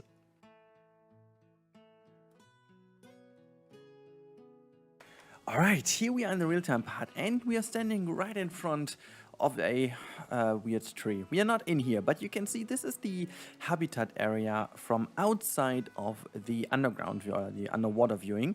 And I wanted to quickly start the tour with the other side of it, and just give you a little bit of an idea how the whole situation here with the incline and decline of landscaping really worked wonders for the habitat to be interesting, but then again also very nicely integrated into this overall area. I think you can see that very well here with this positioning of the wonderful little bench over here. So you're sitting right in front of the tree, which is ground level to the zoo. If we turn around, you know, this is ground level. And then the bridges and stuff, it really has this wonderful little yeah, kind of curved shape to it, but it feels very organic. It's not like super crazy incline, because these animals don't really want to climb too crazy steep, and so that is why this was needed.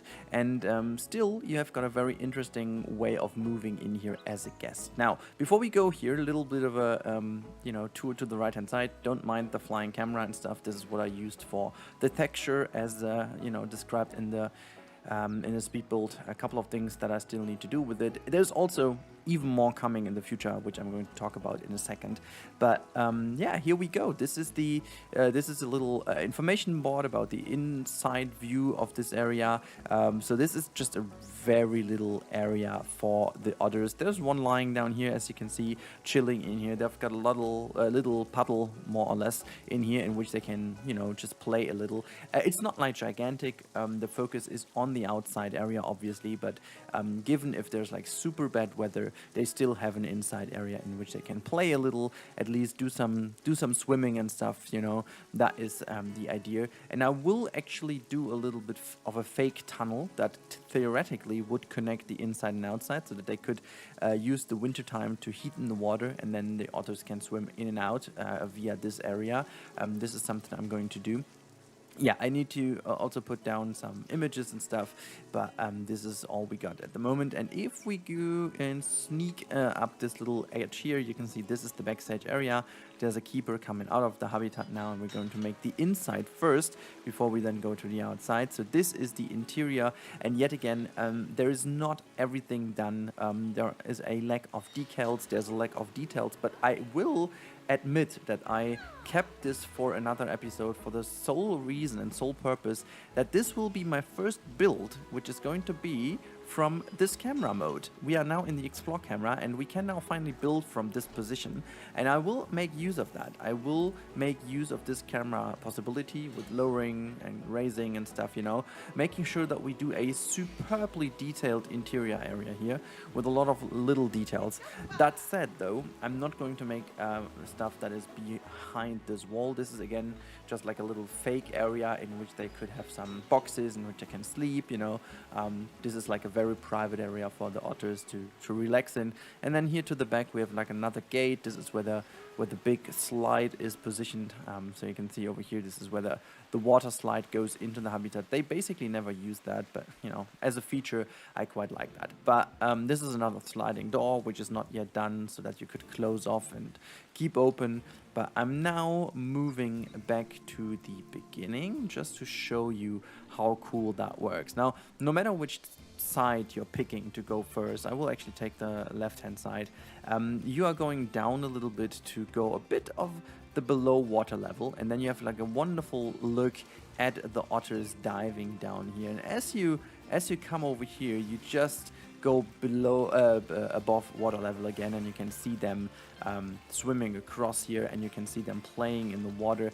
I decided to do that to fake the depth of it a little bit more with perspective. Now, we all know that it is still ridiculous how much space they need underwater to be diving. This is again the least deep I could do. Like legit, if I move the billboards a tiny bit higher, they can't dive anymore. You've seen that potentially in the Speedbuild, how much I was testing that. But yeah, so this is unfortunately what happens.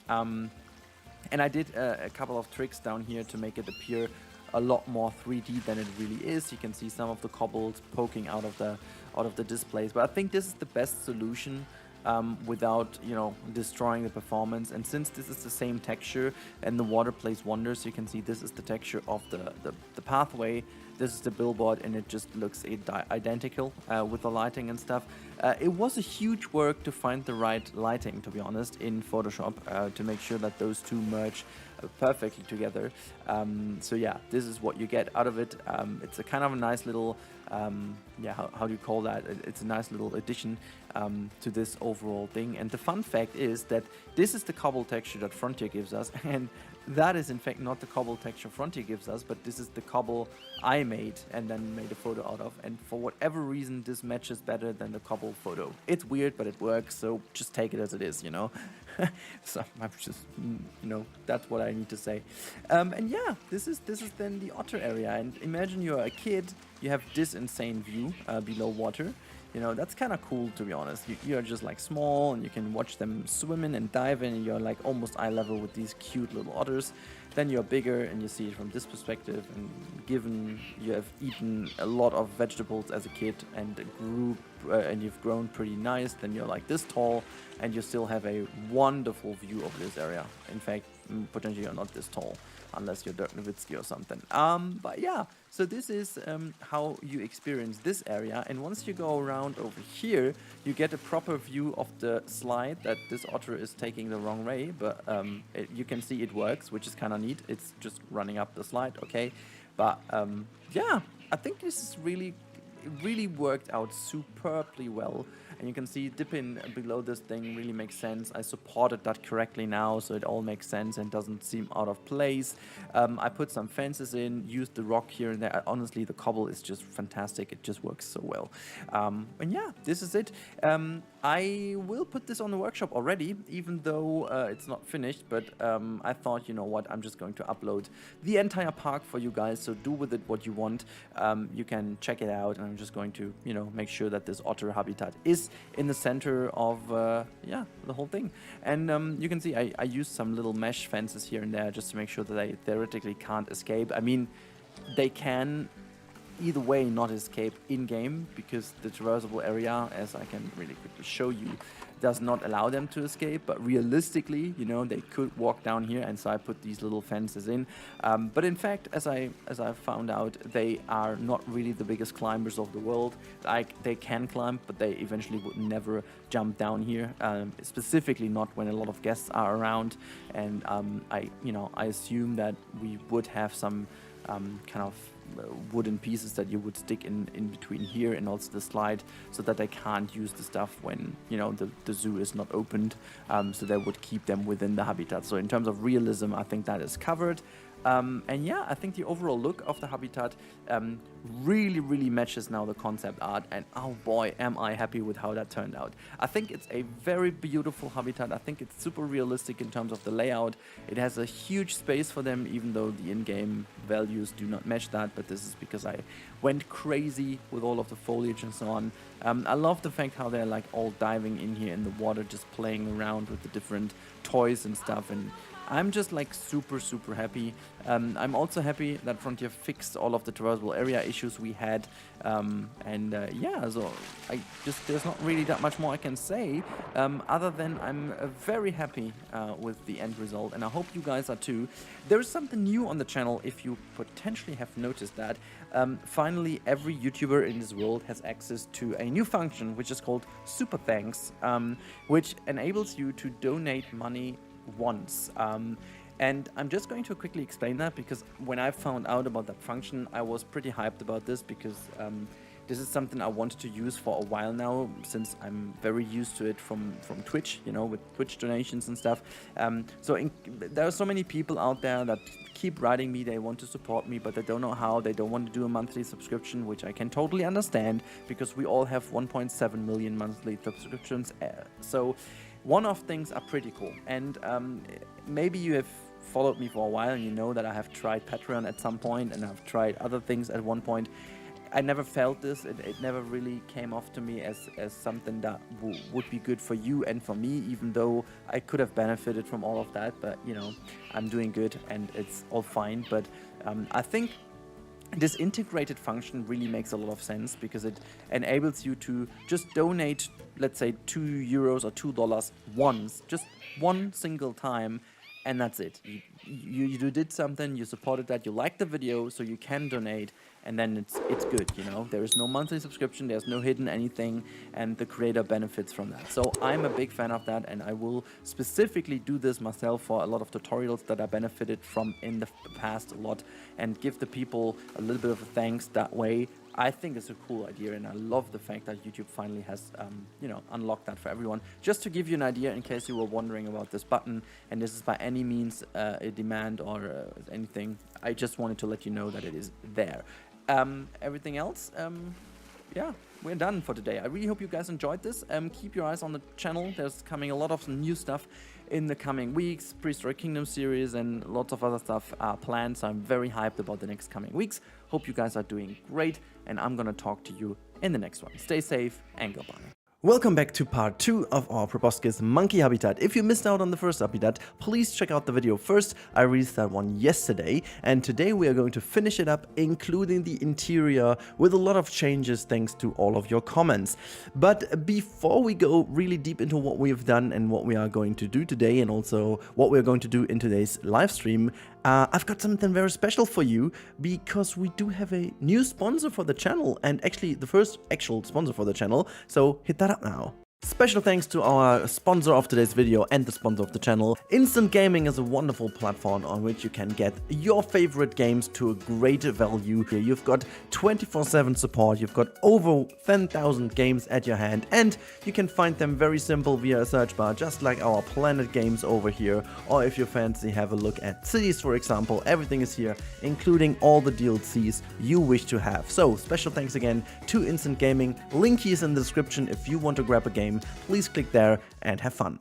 Alright, you know that in the past we didn't really have too many sponsorships on the channel because I'm relatively picky when it comes to sponsorships and advertising in general. I mean, you are already having the advertisement on YouTube, so I think it has to be a good pairing. And Instant Gaming obviously makes a lot of sense for all of us, right? Because we want to have games, we want to have discounts, we want to have giveaways, we want to make stuff that you guys actually can use, and I think this is why Instant Gaming obviously is a good fit, and I really do hope you guys yeah, just like it as much as I do. I'm very happy to welcome Instant Gaming as a active sponsor to the channel. So you will always find all the linkies and stuff in the description. You will find that on the channel page. And if you join the Discord, and if I remember correctly, there is a working link today in the description, you will also be able to take part in some giveaways. I will actually do one giveaway during the next week, as soon as I've figured out exactly how to do that. But yeah, that's that. Now, without further talkies about other stuff, let's talk about this build. Now, in the last episode, I have already talked quite a bit about the background, and first of all, I have to make a correction. I said there is only one active zoo in the world. It turned out that it is wrong. There is another one in China, or in Shangzhou, I guess it was, if I remember correctly from the comments. So sorry for that. I was misinformed on this situation.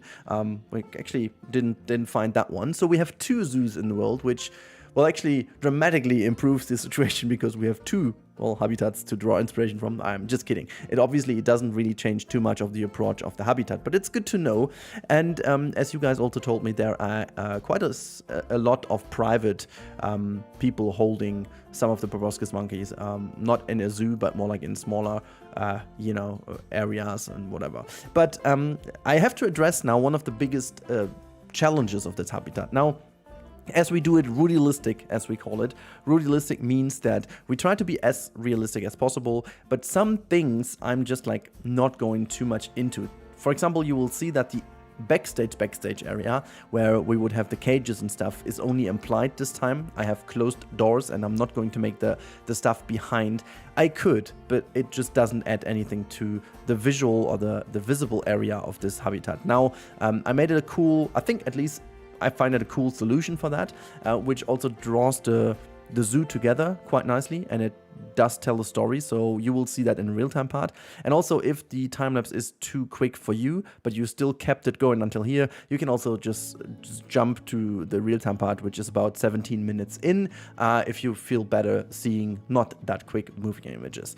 But yeah, so apparently, one thing that I was trying to get across is also the idea of putting a lot of enrichment items in positions that make sense. I wanted to also ensure that it doesn't look, well, out of place. Like, one thing I still not really like about the, like, it's hard to say. I do like the enrichment items in the game. There are quite some. I like that we have a very broad choice, but then again, some of them look very stylized in a way, and they don't really fit every habitat. They are like, most of the enrichment items in real zoos look kind of shabby and just like very improvised, because they're exactly that.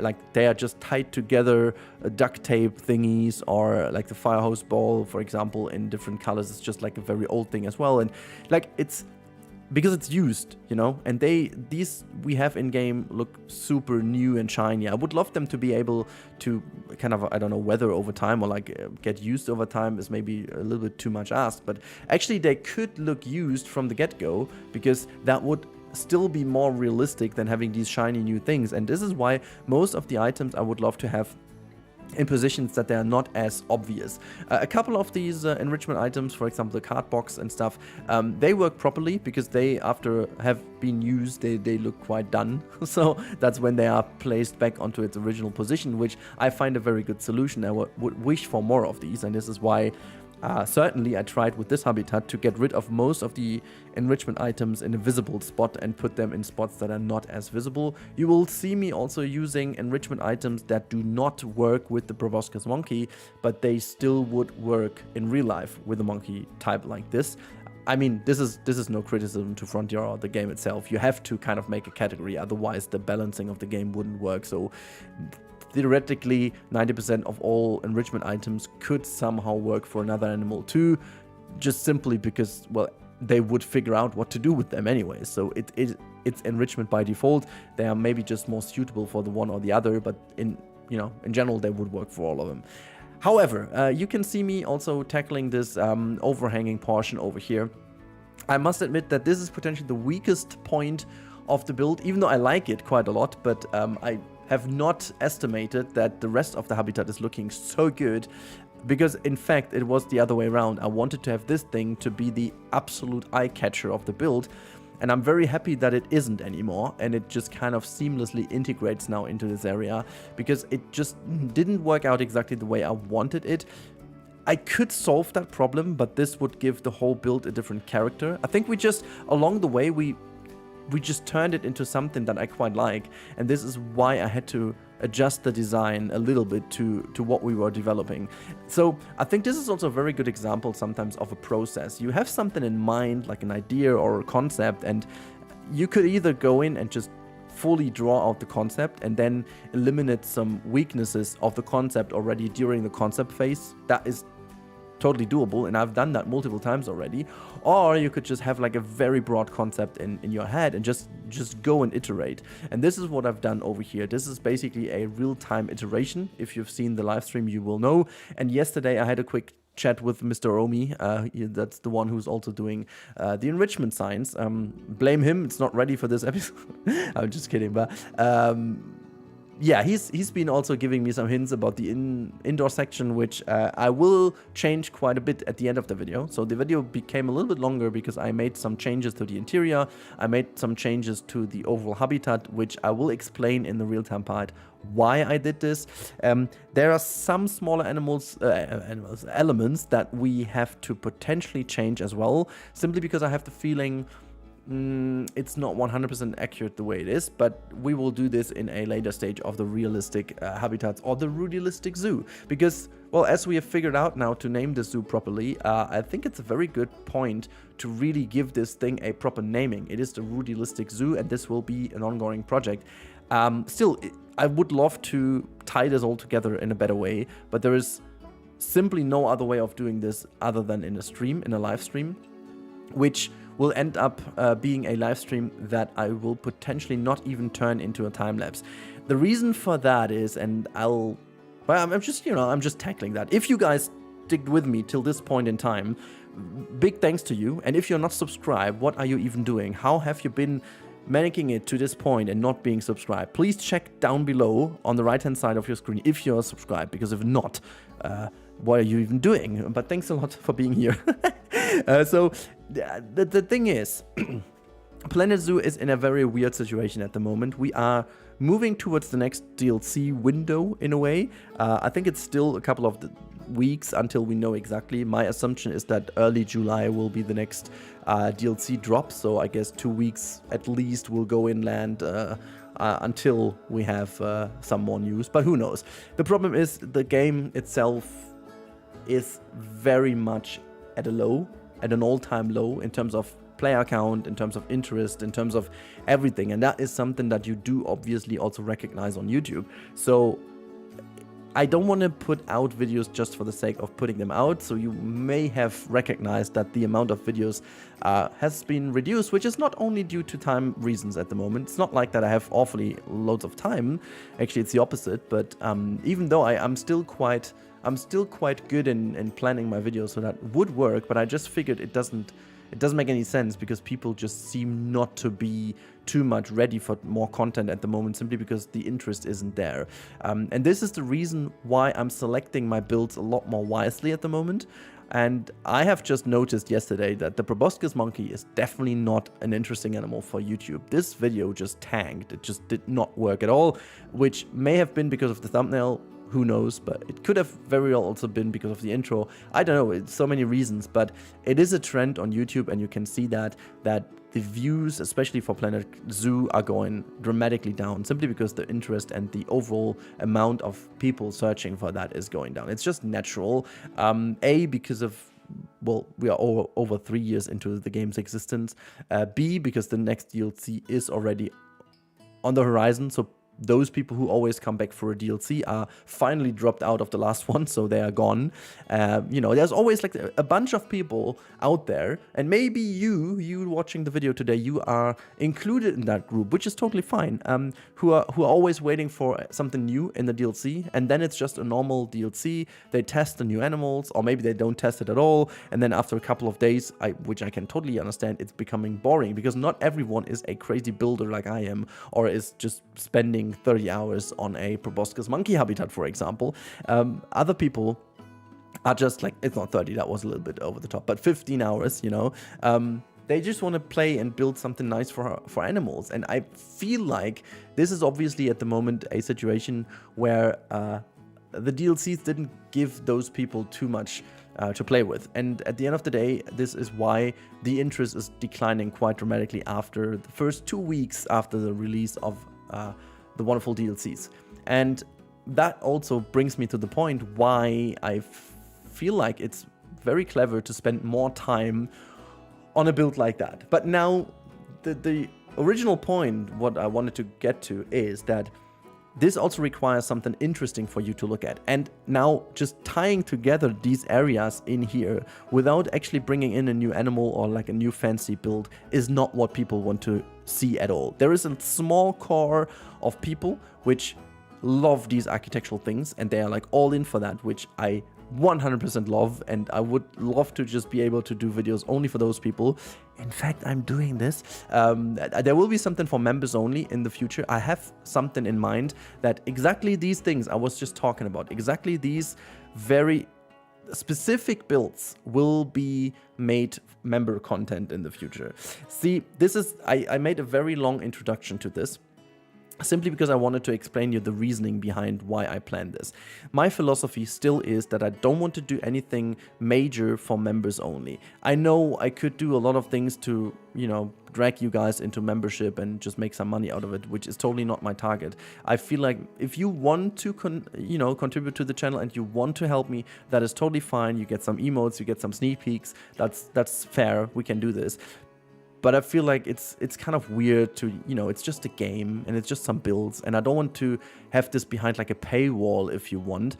So whatever I do will always end up in a public area, maybe a couple days later, who knows. But I just did not find the proper content for that. And so I think this might actually be the proper content. Live streams turned into a specific time lapse for backstage areas and for like architectural stuff, and like these very intricate builds that require quite a lot of explanation and stuff. Anyhow, I think I've talked way more than enough for that about that, but now it's time to talk about the changes of the interior here. So naturally I was just like putting a lot of plants in here because these animals would live in a relatively jungly area.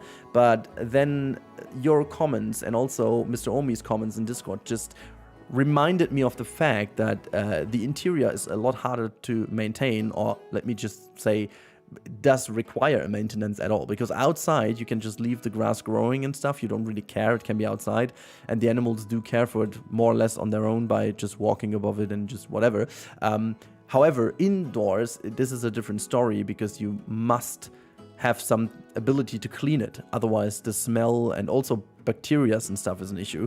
So to keep it clean is not only a visual and a odor thing, it's definitely also a hygiene and health factor, which made me change this quite a lot and make this a lot more accessible by putting a lot more concrete down and a lot more areas where the cleaning would be a lot easier. I made the planters into actual planters so that they would grow out of something that is somewhat separated from the concrete below. And obviously we did a proper ceiling. We have an air venting system also in a minute.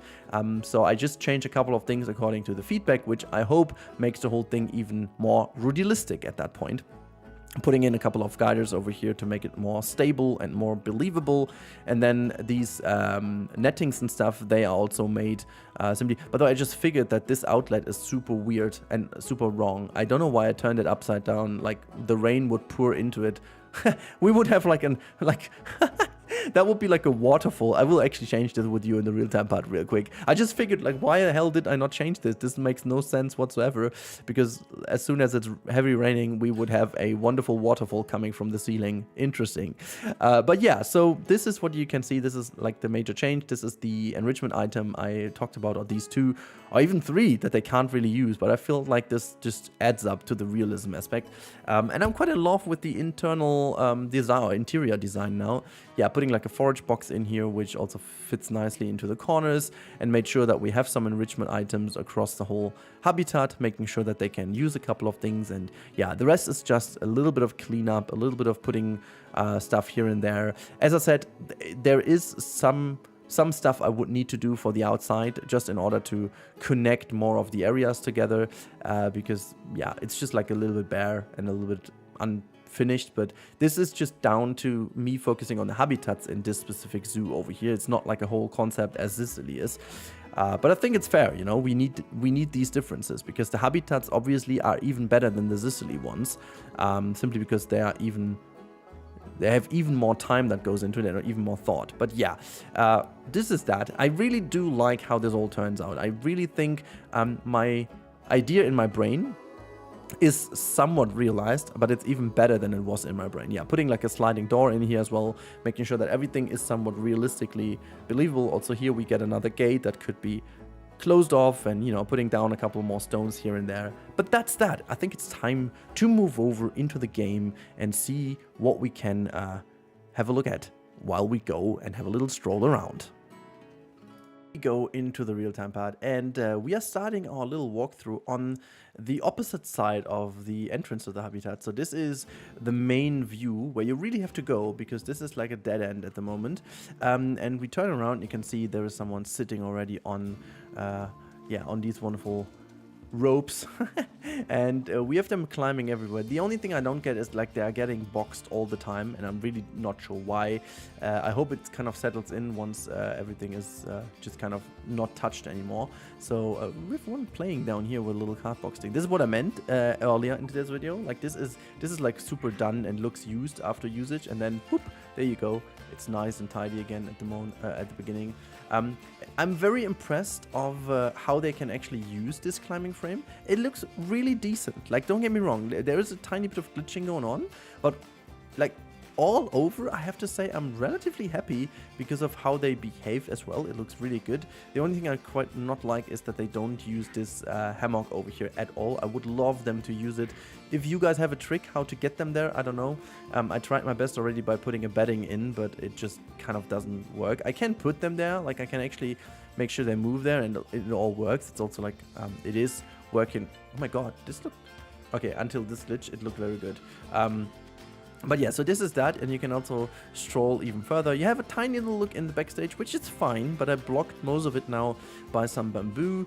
Made sure that it all looks good. We have a added security over here with this mesh, in order to make sure that they don't jump from this palm tree over here to the other side. This tree over here would cause some emotional damage maybe as well after we've had that. And yeah, a couple of things. Maybe I would need to drag this thing out. This is what I meant. Some of these are not 100% secure. If they're sitting up here, they could realistically just jump over here. So maybe we gotta put this one in between as well, or put like an electrifying thing on top of this reddish fence as well. You can see the electric fence is down here, so they don't go to the concrete wall, but maybe we're going to put something on top here as well. Or we put just what also would be possible, because we do have two fences. This could be electrified as well, so just have like a kind of a warning sign on top of it. That could work. I love how this looks with the roots here in the back, by the way. I just love how it in general looks if you peek through it.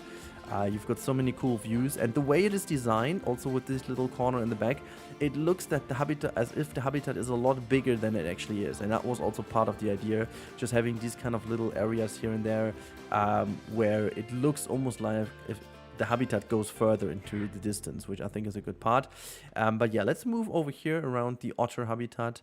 having a little stroll over here. We can have a little peek if there's an otter. Is there someone in here? No, not really.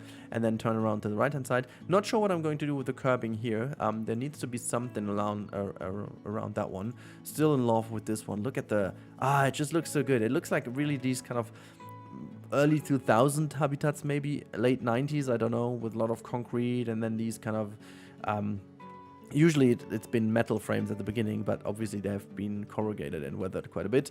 But now you go to the raised platform, and what I like especially about this one is that you don't really see too much of the habitat, and also the building doesn't seem to be that big.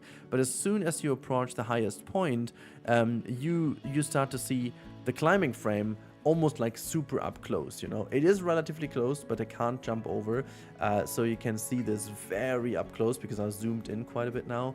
But I think this is a fantastic viewing spot once you're over here. Obviously we would require a nicer backdrop over here, some trees or like a different building, but don't let yourself be distracted from that. I think it looks super nice the way it is over here, and you can see the animals just still running across the climbing frame.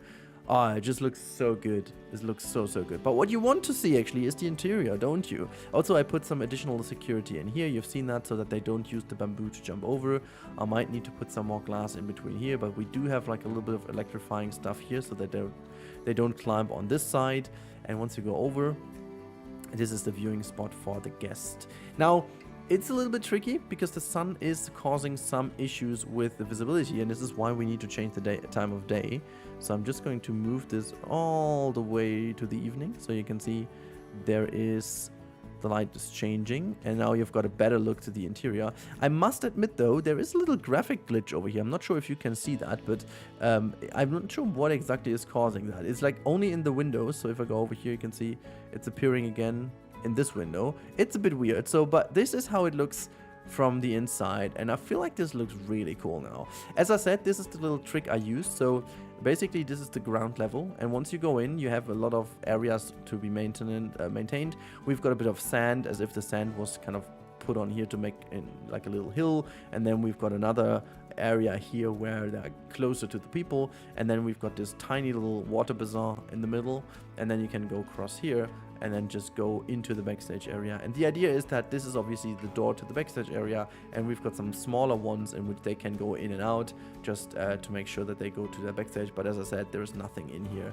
This is just all implied. But the good idea about it being implied is also, let me just go out, this is then the whole building, you know, as if they were like in the basement, and this is directly connected to the Red Panda backstage area, which I feel like is a great thing, because this just creates like a much more immersive feeling of how backstage areas can work together. So it also gives the entire area a lot more reason to be here, to have the staff room, another kitchen and stuff. So it's not only here for the two red pandas, which would be a little bit overdone, but now it really makes sense because it is part of another habitat too. And so both of them, oh look at that, I went to the roof. Actually, well, this is proper good, because we can now fix this little issue over here as promised. Now this makes no sense at all. So what I'm going to do actually is I'm just going to copy that real quick, and we're just going to do the outlet to the outside like so, and then yeah, we just have like an additional, this looks stupid. I might actually do it that way. It might look a little bit weird, but I think it's better than the other way around, because otherwise that would have looked a little bit weird from... I gotta have to find a different solution for that. This looks still pretty weird. I mean, it's good that it does come out here, but otherwise I could just stretch... You know what? No, we're just doing it completely different now. We're just going to stretch that thing out all the way here. I think this is fine. And then let me just say air in here and put this thingy in front of it. There you go. I think this makes a lot more sense. Whoop, there's one floating in midair. There you go. So that is the solution I guess I was opting for. Okay, well, let's go out of this mode and go into the free look mode, and gonna put it back to a normal time of day. There you go. And now look at this. This is the finished area, and boy am I happy with it. It's looking really, really well, and it also ties in so super nicely in this area. In fact, if I'm looking at that, it makes actual sense to have like a nice plaza in here. This would require to be like a very nice plaza for the zoo. This would make a lot of sense because the rest of the zoo is pretty tight and meandering and stuff, but this requires like a nice open plaza. Would also make sense with this habitat and this viewing platform over here. Yeah, but that is something of the future. Awesome. I don't want to make this episode for too long now because it is already pretty long. Let's have a final look at this wonderful area. Oh gosh, I love it so much. If you guys liked it so much as well, please let me know by putting a comment down below what you love about the habitat. Is it one of my best? Is it not? Let me know in the comments down below. Also, thanks again to Instant Gaming for the sponsor of today's video and also sponsor of the channel, which is great. And if you want to help me out, you know, you can also, if you need a game, just go to the description, use that link to order yourself a game, get a DLC you don't have yet of Planet Zoo, or just get a completely different game, whatever. You can get whatever you want from over there. So just as a little reminder, and that's that. Just another hint, tomorrow there will be potentially the first episode of my new City Skylines project. And we might have a live stream tonight. Well, actually, we have a live stream tonight, so make sure to tune in for that one. There is a little poll running on my channel right now what we are playing, but I think Zoo Sicily has the edge at the moment. So I see you there, I guess. Until then, have a good time. Thank you so much, and goodbye. No, you're not seeing things. This is actually a small blue penguin habitat. This is obviously a mod, but we are going to build a Rudilistic habitat for this awkward little blue thing. Now, tuning into the Planet Zoo music to bring you into the mood, we are building a wonderful habitat in the Realistic Habitat Zoo, or the Rudilistic Zoo as you guys have called it. So if you're in for a little journey of how to build realistic habitats for penguins in general, with a lot of knowledge that I got from a certain Omi and some other people in the chat, stick with me. We are going to have a good talk about this habitat, and it turned out to be looking really beautiful. But before we really go into the building process, I'll give you a little bit of an idea. So I kind of wanted to go on with the Barbie habitat, but then I figured the story is told. There's not really much more I can tell you because it's pink, it's very colorful. I made certain things and I'm happy, but it would be just more of the same. And I just wanted to do something else again, and this something else turned out to be a realistic habitat. I wanted to do this for the African penguin first of all, but I thought, you know, not again. We've done this too often, and honestly, it just shows again how much the lack of actual diving animals hurts us in terms of creators, in terms of creations, in terms of overall diving. So I went to grab some mods, and we made a little poll on Twitch during the live stream, which one we are going to take. And funny enough, the first one was a draw between this one and another ugly one. I think it was the fat rockhopper one or so. Yeah, never mind. And in the second draw, we finally got the winner, which was the creepy blue one. You'll see at the end of the video why creepy. It's interesting. Let's put it that way. But so that was that. So we decided on going for that. And this is also like a little hint. If you're still listening in 1 minute and 59 seconds into the video, first of all, thank you. If you skipped here, what are you doing? Stick with me now. And also, you might consider going to the live stream next time around, even though this is now during my holidays. So I'll be back from the week in the week from the 14th of August. This is where we're going to start with the live streams again. But yeah, as you can tell, many of my projects now do evolve from live streams. And there's also a clip I should not mention, but I will mention. This was potentially the most hilarious yet weird clip I've ever created in a way, because I didn't clip it. I was the one being clipped. You know what I mean? Yeah, but whatever. You may want to see that one either in my Discord, link in the description, or in the clip sections on Twitch. And I have a weird feeling that this might become one of the favorite clips. Not sure why though. But yeah, as this is all what I wanted to say, the streams are good because you can actually create the videos together with me. So that's kind of cool. Because Omi again was one of these nasty people. He's always the one. Who's dictating me certain elements from a realistic habitat. Okay, so before we talk about these realistic aspects of this very habitat, we have to talk about another fact that is a little bit of a, well, it was a bit of a stopping factor, but I still continue doing this. These animals are freaking tiny. These are basically diving meerkats, if you will, and they are, as I was told, the smallest penguin species out there. And so I did not want to make this habitat so huge, but as you can tell, diving in this game works different.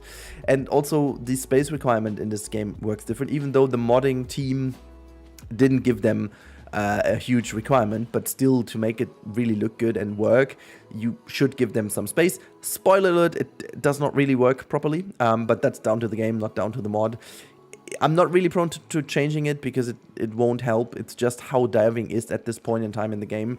Either it works or it doesn't, but if it doesn't, there's hardly any chance to fix it by just fixing a couple of things. It's mostly only doable if you change the entire habitat. And I'm not willing to do that for many reasons. I guess the biggest is that I'm hopefully right now chilling on the beach while you're listening to this video.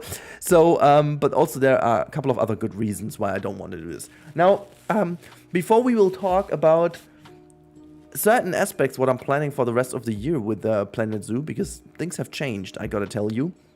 A bit of a real talk in about a couple minutes. For those of you who are in for real talk, make sure to stay here or just summon your capability of perfect skipping. I know that people are perfect at skipping. Now, the idea about this habitat was I wanted to fill in this area between the lion habitat, or I should say the lion sanctuary, because it's insanely huge and nice. And on the other hand side, we had this little forest area in which Lider also helped me out. And he did so many beautiful things, but this was kind of an empty spot in between. And I wanted to pay it justice by building a habitat that doesn't take up all the attention, but then at the other side gives us a little transition into the other area, because there's also like a restaurant, so that would be the family area. And then I wanted to have something in between that also acts like a transition element between both. This is why I knew I wanted to have a bridge that crosses over the water bottom. And I also knew this time around that I wanted to have only one water bottom, because in terms of maintenance, that's always better, you know, and cleaning and stuff like that would make things easier. So that's why I decided to go for one. By the way, you can see how tiny these animals are over here. And so we ended up with this layout of having a swooping little water bottom and then having the bridge crossing over. Talking about the bridge in a second once we are there and styling it. But yeah, then it came to their little shelters, and these animals love to go in these little burrows or holes or caves, whatever you want to call them. Unfortunately, these burrows do not act with them. Unfortunately, our penguins in the game do not have this behavior, so the mod can't have the behavior either. I was struggling quite a bit to find the right pieces to cover them up, because if you look up pictures of their nests in real life, they are always quite nicely hidden under... It seems to be some roots or with some low-growing stuff. It's really hard to do. I found a better solution at the end, but yeah, this is one of the aspects. And you also need to position that far away from the people, because these animals potentially get stressed relatively quick. So this is also why I put a lot of effort into making sure that these areas also have a lot of plants around, some of which are not fully done, but you can also see that this beach area has a big kind of buffer area in between, so that if they feel brave enough, they can actually go up until, you know, the fence or the glass or whatever. But if they don't feel like, they can just stay in the middle of the habitat and just relax a little bit from the people. And yeah, at a certain point, I also figured that this backstage area needs to be connected together, because as I said, this is my Rudilistic project, in which we at least imply as if this is all realism focused. So as I said, I will not go into the beautiful unnecessary bits. Let's call them this way. The beautiful unnecessary bits are is exactly the stuff you would expect to see. Yeah, for example, from Lider, and also from most of the people from Bro Nation, that they don't go the extra mile, they go the extra 200, 300, 400 miles. They build rooms that you'll never even stumble into, even if you're too stupid to find the right way. You have to actively search for these rooms, but if you find them, it's obviously amazing. But I just, you know, for several reasons, I don't want to do this, but they are just so good at that I'm like, you know, you take that, it's fine. And I want to, you know, make this realistic to a certain degree, that it is from touring the park, from being in here, grabbing the atmosphere, it feels realistic. But whatever is behind the walls doesn't need to be like 100%, and just kind of seeing it more like a movie scene, in which the movie scene itself should be believable, but if you do work with some tricks, it's totally fine. I think that's the best description, what realistic in this project means. So I started off with some hyper-realistic ones. And this park over here has some hyper-realistic ones. The red panda and the lion are two of those. And they took me, like, I could have easily made 4 episodes out of them. And so I ended up cutting out so much of the videos to make 1 episode out of them that it felt wasted in so many ways, because I couldn't show you the progress. I even got comments about the fact that, you know, the progress went too quick for them and they couldn't get this inspiration out of the video as they wished to, because there was just too much happening, which obviously makes sense if you put like 30 hours of work into like a 20-minute video. And yeah, so that was also one of the factors I decided to maybe not go that crazy much into it.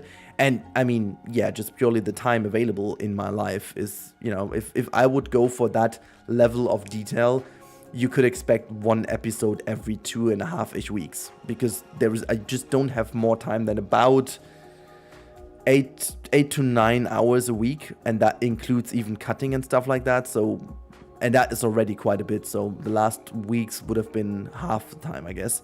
So I have to be efficient anyways to make YouTube. So that's the perfect segue. I did not even intend to, but here we are. This is the perfect segue while we're building a segue into the plaza. My God, everything just connects together. Now, as I said, a little bit of a hint to what's going on in the future of the channel.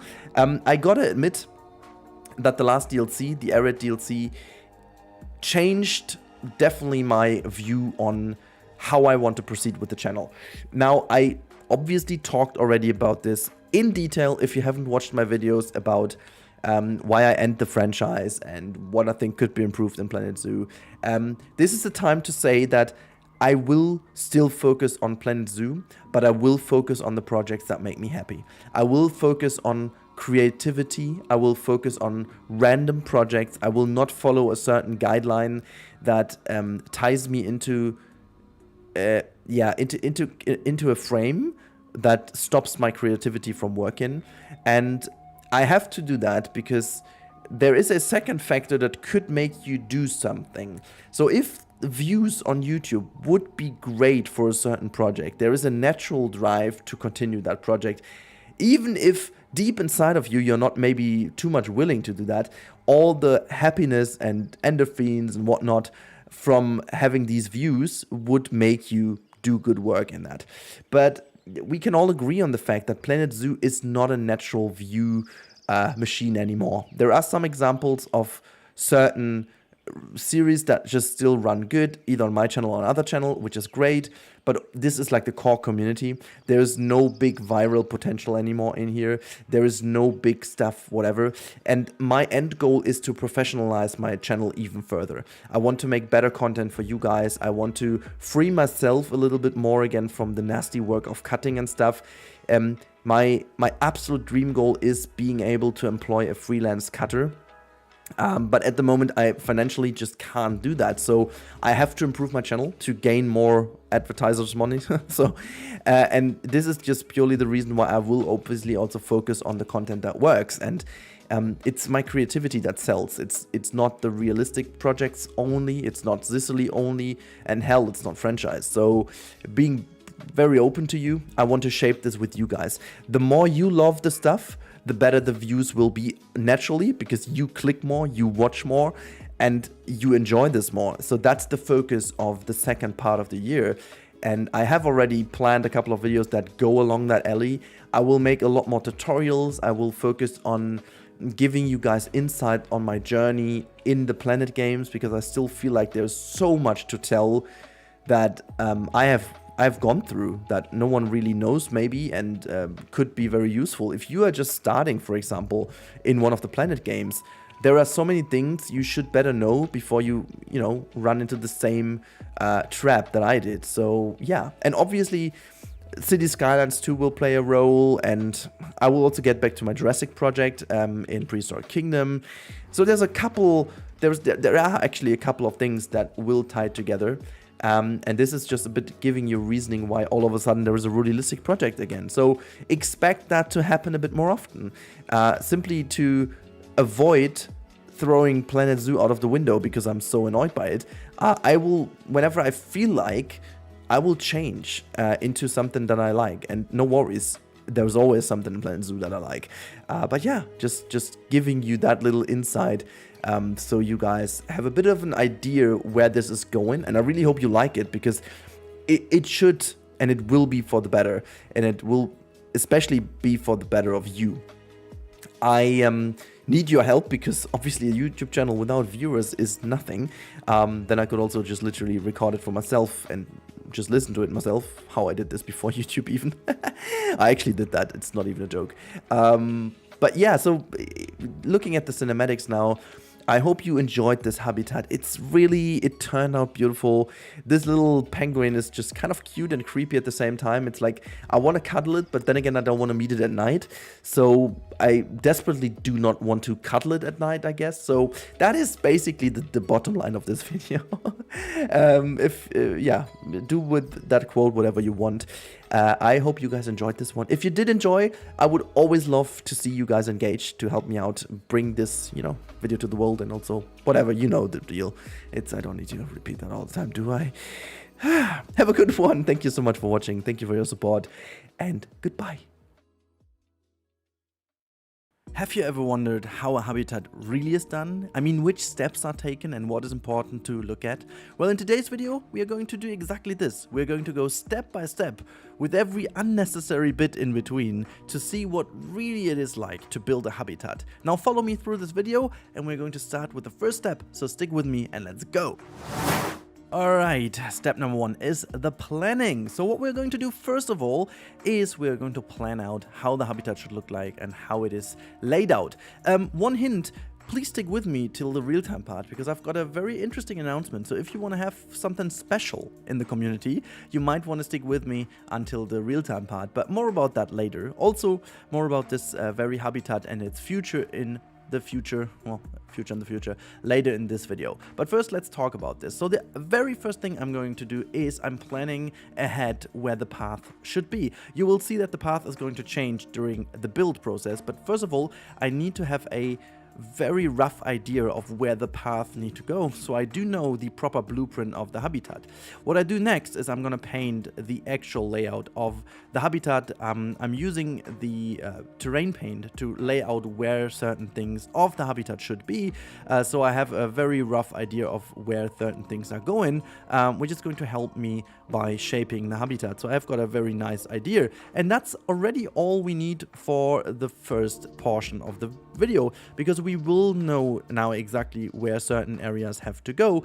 That means we can now paint a picture of what we want to do, get some inspiration, and move on to the second point, which is the foundation. Now we are going to lay down the foundation, and as I said, there are also some unnecessary bits in today's video, because we went that extra mile, okay? Or maybe 2 extra miles if you ask me, because all the stuff you are going to see in this part of the video will not be visible at the end at all. Isn't that great?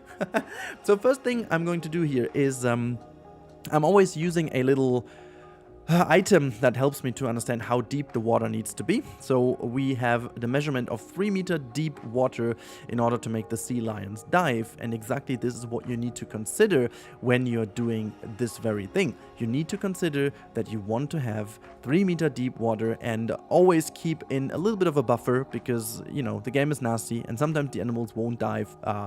That means you have to keep an eye on the distance between certain areas, and especially between the water surface and the lowest point of your habitat, because you still want to make it somewhat realistic.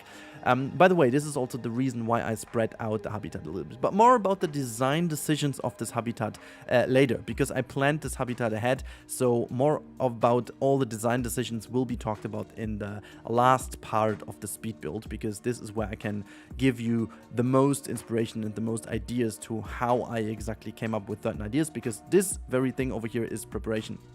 So you can see these wooden things I'm placing down right now are nothing else than concrete cardboard thingies, or like basically these things are yeah, some covers and stuff in which you can fill in the concrete in order to make sure you have the big tank. These are nothing else than just basically blueprints where you can fill in stuff, and they will be completely removed later on. It's just to hold the concrete in place before it's going to start being hardened.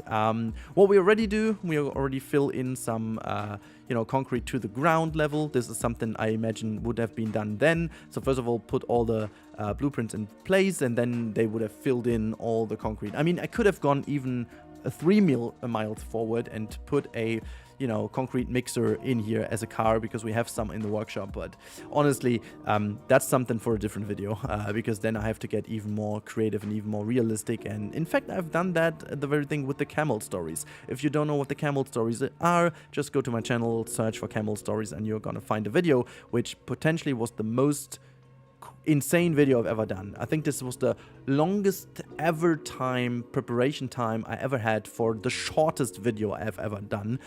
So the amount of time going in per each second was definitely not reasonable, but it still was a lot of fun. Now, moving on to the next bit is the underground view. So we had to plan ahead where the underground view goes. And as you guys know, the pathing in this game is not necessarily the easiest thing and the most inviting thing to do. Truth to be told, I obviously used the free build mod here to get something done, but to be fair, you could have achieved this layout also without it, so I made sure that this is somewhat realistic. There's not going to be a blueprint of this available after the episode. It's going to be available sooner than later. I'm going to upload this park so you can grab yourself what you need. The reason why I'm doing this is it's merely impossible to get you guys a blueprint of this thing where you can put in the path. It's just not possible, simply because I built this so intricate and so detailed. I tried placing it down just one more time afterwards, and it's just, even for me with free build, it was nearly impossible to put the path in the right position. Really hope that Frontier is going to bring us the feature of copying or like blueprinting the path at some point. I know that they have been thinking about this in the past. I know that this has been a major concern in the community, and I know this is also a major wish in the community to really have the ability to copy and paste pathing, because still this is one of the most annoying things, especially when you're using just elements from the workshop. And it's not only that, it's only a problem when you have one simple habitat, but it's becoming more of a problem the more complicated it is, and the more outdated also the blueprint is, because with all the updates, Frontier changed a couple of things, and so certain placements are not valid anymore, and blah. Moving on to the next bit you will never see again, is the concrete footers, because we will have something in position later on, and so we need some footers, because onto these footers there's going to be a bit of a steel mesh which is going to be in place to hold down the fiberglass material from which the fake rocks are made. So most of the zoos, if not all zoos worldwide, nowadays use fake rocks. This has several reasons to why. It starts with the material, it's lighter and more cheaper, but also to avoid certain materials getting created on top of these, because obviously with real stones you would have more kind of moss and algae creation or development than it would be with these fake ones. And there are like a million reasons to take these fake rocks, but these rocks obviously are not solid. They are basically having a zero content, so to say. They are open and whole in the middle, and so they need to be on something, and this is the structure we made here. So moving on to the preparations, which is step number 3. After we've done all the foundation work and all the necessary work, now it's time to do the stuff that really is visible at the end. So what we're doing over here, we are filling in the concrete, so to say, in the very areas it has to go into. I'm skipping forward a little bit because obviously it's a bit, annoying to see every click by click. That was already pretty nasty in the live stream, but here we are, almost done with it. And then I made this kind of a little move it down into it, so it looks almost like as if the concrete is filled in. I really like this effect. You've seen that at the beginning of the video. If not, skip back. You can see it at the first 20 seconds of the video. And then I started, cleaning off some areas, just putting in a couple of, real elements here and there, just really making sure it looks good and looks decent. It has a certain appeal to it, and it just doesn't look so yeah, rough anymore. I think rough is the right point, or like improvised might also be the other word. But yeah, we are going on, putting a couple of things in here in this viewing area. We will have several viewing areas around this very habitat. The reason for that is, so maybe we can talk about the first major design decision I took here. The layout of the pool, granted, some of you guys saw different things in the layout. I'm not going to mention which things because then we might get demonetized, but you guys saw certain form factors, which I never intended to do. The real reason behind this weird form factor was I wanted to create a rather spread out and wide pool that stretches across the pathway, giving it even more of a wider and bigger appearance, almost as if it's like a big lake, and still making it rather narrow in the center to give the whole thing an appearance of being big, but then again shallow at the same time, simply because the 3 meters of depth are looking rather stupid the smaller the habitat is. But if you make the pool bigger and wider, the 3 meters relative to its overall size don't seem that deep anymore, and the whole thing looks a lot better. And also to give the animals just a lot more space to roam around and dive around. You will see in the real-time part, without spoiling too much, that it looks fantastic. It might even be the best diving animation overall quality I've seen so far in Planet Zoo, at least in my projects, simply because the habitat works perfectly with the idea how Frontier coded the diving. I really looked at how they behave in deep water, and so I planned this habitat in a way that they can benefit from how the animations are played, how the game requires the water volume to be in order to make sure it looks natural. And so I did exactly this, because the pathfinding from point A to B in diving requires quite a huge space, but the fun bit is the turns, like turning around underwater, is really narrow, so they can really do some insanely sharp turns. But in terms of going up and down, they require quite a long path between, let's say, the beginning point of the animation and the end point of the animation. So this is also, all these reasons combined, led me to make the design the way it is right now. Then obviously what we do over here before we seal off the, little pun intended over here, the ceiling of this, well, that wasn't intended, but it's cool anyways, the ceiling of this underground view, because I wanted to make it look almost like as if this is completely underground with like kind of grass and stuff like that. I know we have the grass piece, but I decided against the grass piece. I wanted to have it look overgrown right at the first minute, so I decided to go with these more like tropical plants. But that's about all the preparations. Let's move on to the next one, which is the work. Now in step 3 we do the major work, and the first thing that we do is we deliver our rocks and faux rocks, right? They're being delivered. These things are not, like, as I said, not solid rock pieces. This is just like a case, right? This would be just like a very, you could even with 2 people maybe kind of lift these rocks or something, because they're pretty light. There's just some air in it, and then you sculpt these, like you cover your mesh that you've created at the beginning with these rock pieces, and then it would be filled in with other material to make it, just hold, I guess, some kind of glue stuff. I'm not sure what exactly that is. I know it's kind of glue foam kind of thing to make sure that the stone is adjusted to the mesh that you've done before, but yeah. So next bit, before we go into doing the rock stuff, is putting down some actual footers over here, some nicely covered up, some that hold our first little roofing over here. I decided to make this backstage pool still open. I just have some roofs to the outside where the keepers would move along. So if it's raining, the keepers at least can move around there without being soaked completely. I mean, it depends a little bit on what kind of job you have. If you are in there to swim with them or feed them or whatnot, obviously it doesn't even matter if it's raining or not, because you're getting soaked anyways. But if you're just in there to, observe the animals or just clean certain things up or blah blah blah, you might not, you might not want to be soaked in rain or whatnot. So that's the sole reason. We've got a little, almost like theater-esque presentation stage over here, which I put a lot of moss on. just making that look a bit more nicely, and then filling in some rocks to make it a bit more organic. We have a bit of a rock in the center. You're going to see later on to why that is. And this is now the part where the habitat gets its character because of all the rocks and stuff. I mixed them with some actual rocks, but they would be full rocks in real life anyways, but I just wanted to get a bit of a different texture in. That's the sole reason why I'm using those. I don't know why, but I feel like if you're using the full rocks like so much, at a certain point it kind of is too obvious that this is all the full rocks, and I just love to blend in some actual rocks and just pretend that would be a different texture of full rocks, because in reality those 3D artists, they're getting madly skilled at doing full rocks that you can't really tell apart from real ones. They even go so far that the texture is becoming like the haptical texture on these things is becoming so good that you can't even notice until you knock on them or you would push against them.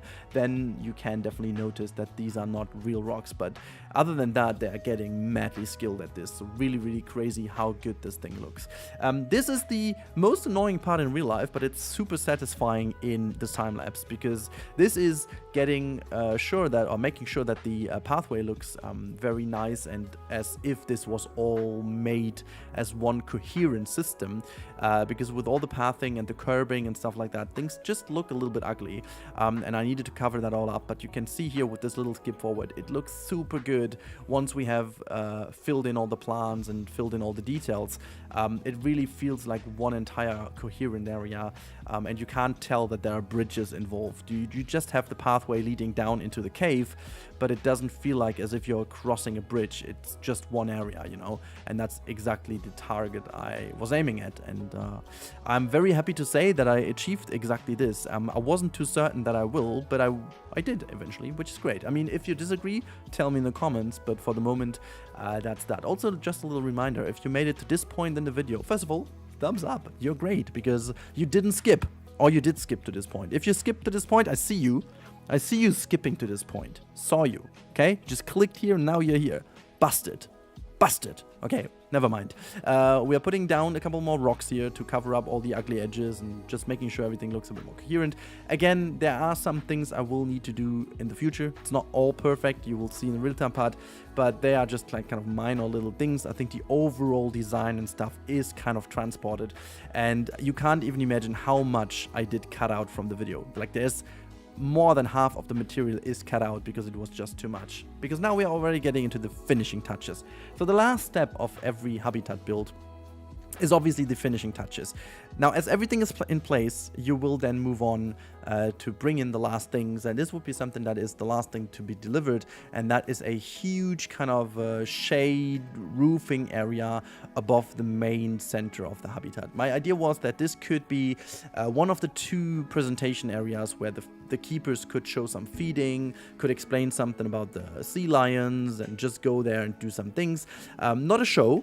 Intentionally, it's not a show, it's educational content for whatever that is. It could be feeding, it could be giving them some toys to play, it could be giving them a riddle or something to solve, but not like a show kind of thing, but actually giving them some proper enrichment. And therefore I decided to put like a very modern-esque kind of simple roof on top here, which has like a waveform to, you know, go in line with like water and stuff, just very subtle branding of water. It's nothing major, but just making sure we have something and then putting that on top and giving it a bit of a broken up look by just, you know, getting some of the edges in. It's not perfectly fine looking, but this was intentionally. I think it fits very well with the organic shapes, and then we have like kind of a hard thing over here, which is only hard in terms of the edges, but once you look from the side, you have some very soft lines following this waveform, so playing a little bit with hard edges and soft form factors to make this modern looking roof.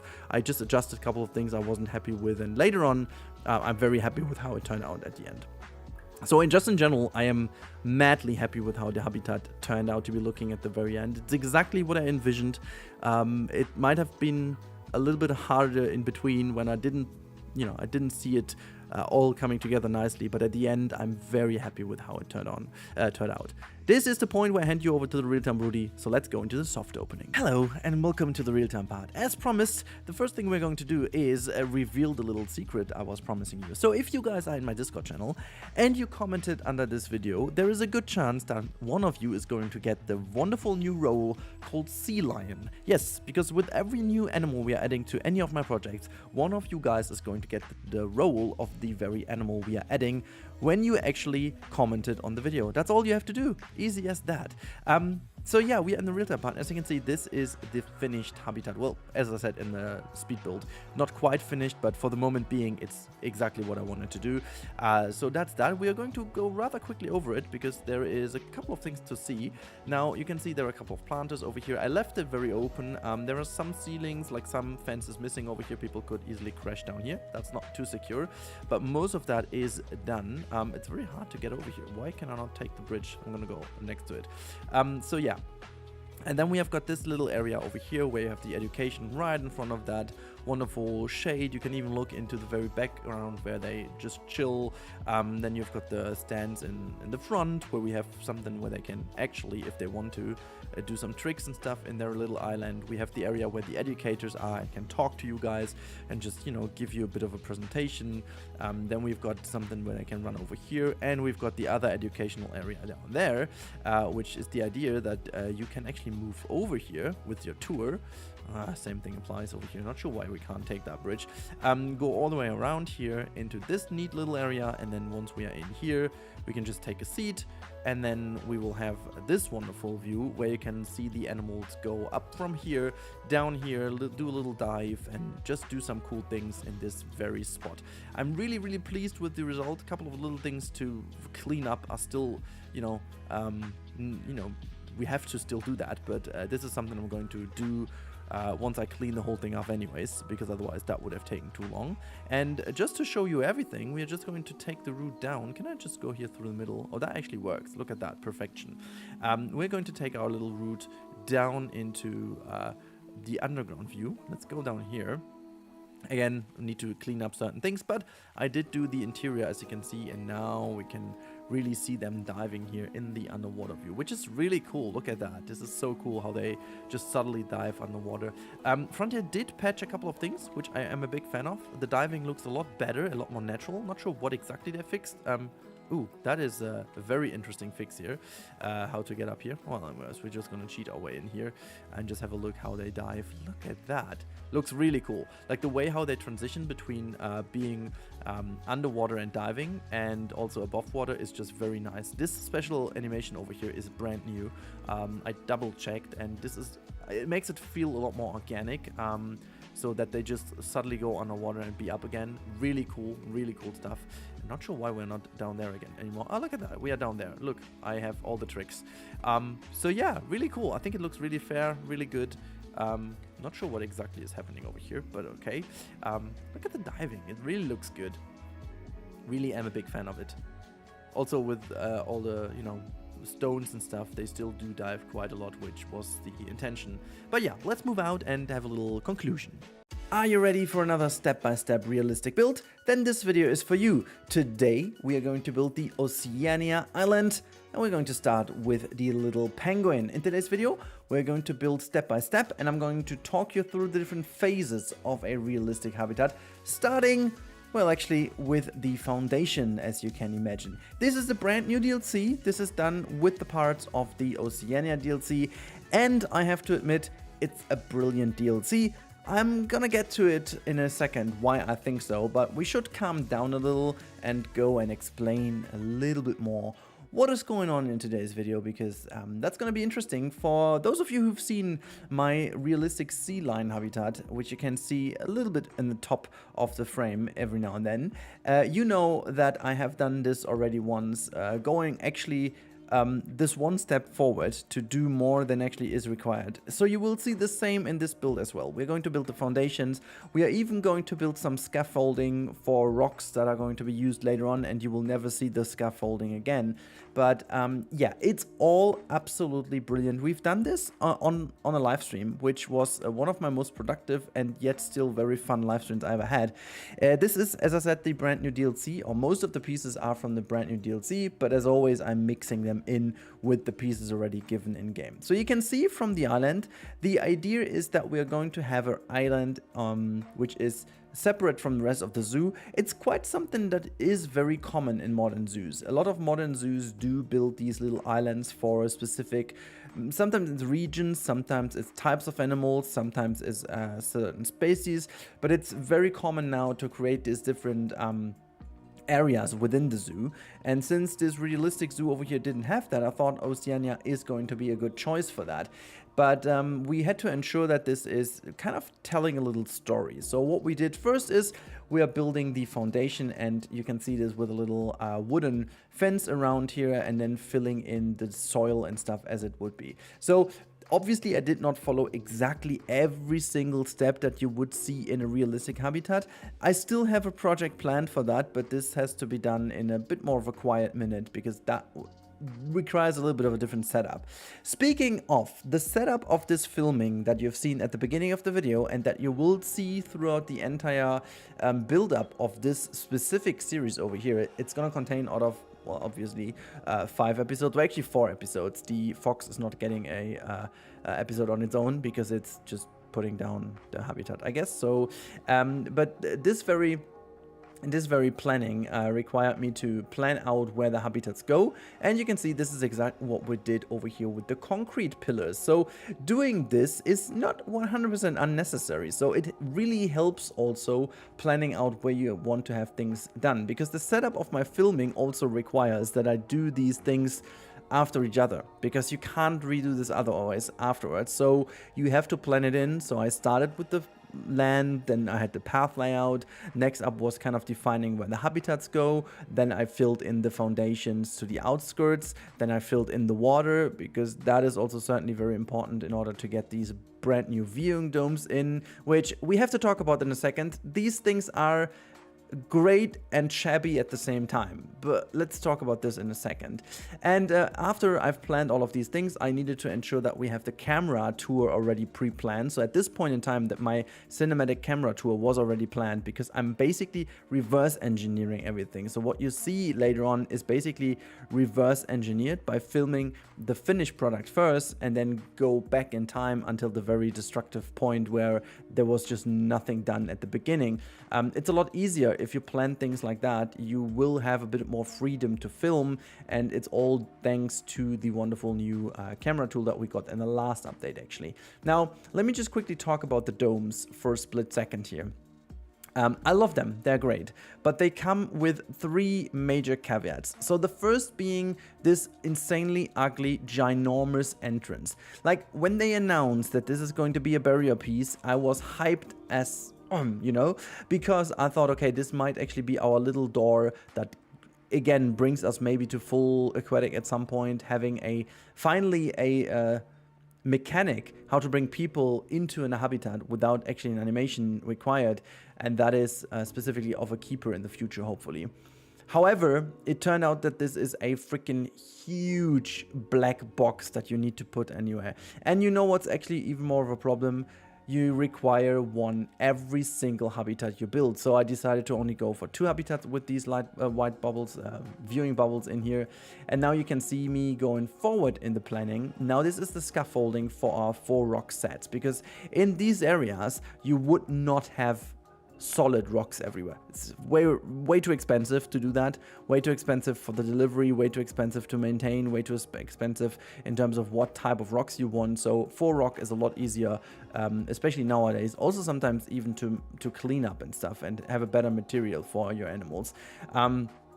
So what I did over here is plan the scaffolding first, and also making sure that everything is one building to just one click delete all of that. So that was required in order to plan forward. And then I went on building with these amazing rock pieces. Before I talk about those amazing rock pieces that are part of the free update actually, let me finish the point about the viewing dome. So it's not only about this ugly thing, they also come with a weird hitbox. So it's very hard to put them down. You have to do it as the very first thing you do in your habitat. You really have to nail the planning at the beginning, because otherwise you'll not be able to put it down later on. They just have a hitbox, and I don't know why, but it's insane and absurd. And you have to put them down before you put the water in, stuff like that. I mean, it's okay, but it's insane. And then the flexi-color is broken for the moment, and I hope that they do fix it, but you just cannot recolor these things. You can recolor one, and as soon as you try to recolor a second part of the item, the first one is going to revert to what it was originally. For whatever reason that happens. Frontier, if you listen to that video, please fix. That is annoying. But yeah, so other than that, let's talk about this insanely great rock set. It just instantly became my favorite because of how contrasty it is. Legit, it's exactly the same rock set as we had in the game already, and it's gorgeous. I love it, but I didn't know we were missing this, but now I knew we were missing this. So we have now this very neat lava rock, and then we also have the fake lava rocks from the set that I didn't really use too much. I just did a bit of a theming with it later on, but yeah, about that. Now, in terms of the story of our build, realistically, every habitat would be built by now, but we go through it obviously a little bit different so that the episode makes sense. Otherwise, this episode wouldn't make sense if I would have first of all just continued doing the rock work for every habitat. Then, you know, the episode would have ended there because I had too much material. Like, we did the live stream of 3 hours, but I also did some stuff up front. I did some stuff that I didn't even record. Figuring out a couple of things took way longer than usually, and at the moment my time is very limited, and so I had to go for the approach of now finishing the little penguin first, which is kind of fun because I did not want to do the little penguin first. I planned to do the quokka, but here we go, it's the little penguin, and it's just me hoping that you still like the video, because I did not put any thought into what animal first. I just saw other people doing some surveys, and I saw that the little penguin is by far the least favorite one. So let's see how that turned out. You'll never know. Sometimes the worst decisions turn out to be the best. I think that's just kind of something that goes into, it's actually a philosophy for life anyways. But yeah, so the idea about this whole habitat was really to create like a very nice coastal appeal to it, make it rather small for them, because obviously the animals are freaking tiny. They're super, super tiny, so I needed to do something specifically small for them, but they have a huge area to dive in, which I will take away a little of their space later on. I do need to put some more plants in and make this all a lot more overgrown, use some more of these, but for the moment being, you'll see that in the live later on in the live part. It's actually pretty neat, but yeah. So other than that, I really do love that now these animals can use the burrows, because that is really cool. They realistically do, so it's good to have a penguin that now uses these burrows. They were also quite hard to place this time around, so I'm not sure if they changed anything about these things. Not really too sure about that, but yeah. So the whole appeal of this habitat is very cool. You see the traversable area is really nice. I gotta admit though, that 2-meter depth requirement for the little penguin is a stretch, even though I know why they do this. I know it's the system. But man, they look lost in there, and it's just about 2 meters, so whatever. I must admit that the new plants in the set and also the free update, they are gorgeous, specifically for these coastal regions. I am madly in love, and you'll see that I'm going to use quite a lot of these new plants throughout the habitat over here. In general, and that's a little spoiler for the next episodes, I'm gonna use foliage a lot more than usual in this build. A, because they are just too good, and B, because it makes sense for some of the habitats I'm planning. So that's gonna look really cool. And the aviary that is going to be done with the area for the kiwi and the fox, the flying fox, it just really will require a lot more plants. I really like it, and this bit over here will already give you a little insight to how it should look. Also using a couple of trees over here, palm trees here and there, making sure it's kind of realistic. I love this new mulch kind of that is below the giant fern, because that's a mulch that we didn't have, and I just like the texture a lot more than the one we have. So I don't know, Frontier, if you're listening, make sure to, you know, give us this mulch. At least the texture, it's gorgeous. It's really, it really is gorgeous. But yeah, as we are almost through with the time lapse, I thought I kept it a little bit, you know, shorter this time. And you have to mention in the comments if that's a good decision to make the time lapse in general a little bit more shorter, show you a bit more of the finished product, and also do that little teaser in the beginning just to frame the video a little. Let me know in the comments down below. But now prepare for a little real-time part. There are a couple of the little things I did in between, so there are a couple of little secrets hidden in there. But for now, I'm gonna hand you over to the real-time Rudi, and I say goodbye from the voiceover Rudi, so jump over. Alright, as promised, we are here in the real-time part, and this is the entrance area to our little Oceania island. And you can see, you can already have a little look into the water tank on the left-hand side of the little penguin. There's a keeper coming at us. On the right-hand side, you can still see the building site. As already talked about, there is still quite some work to do. You can see the foxes flying around as well in the background.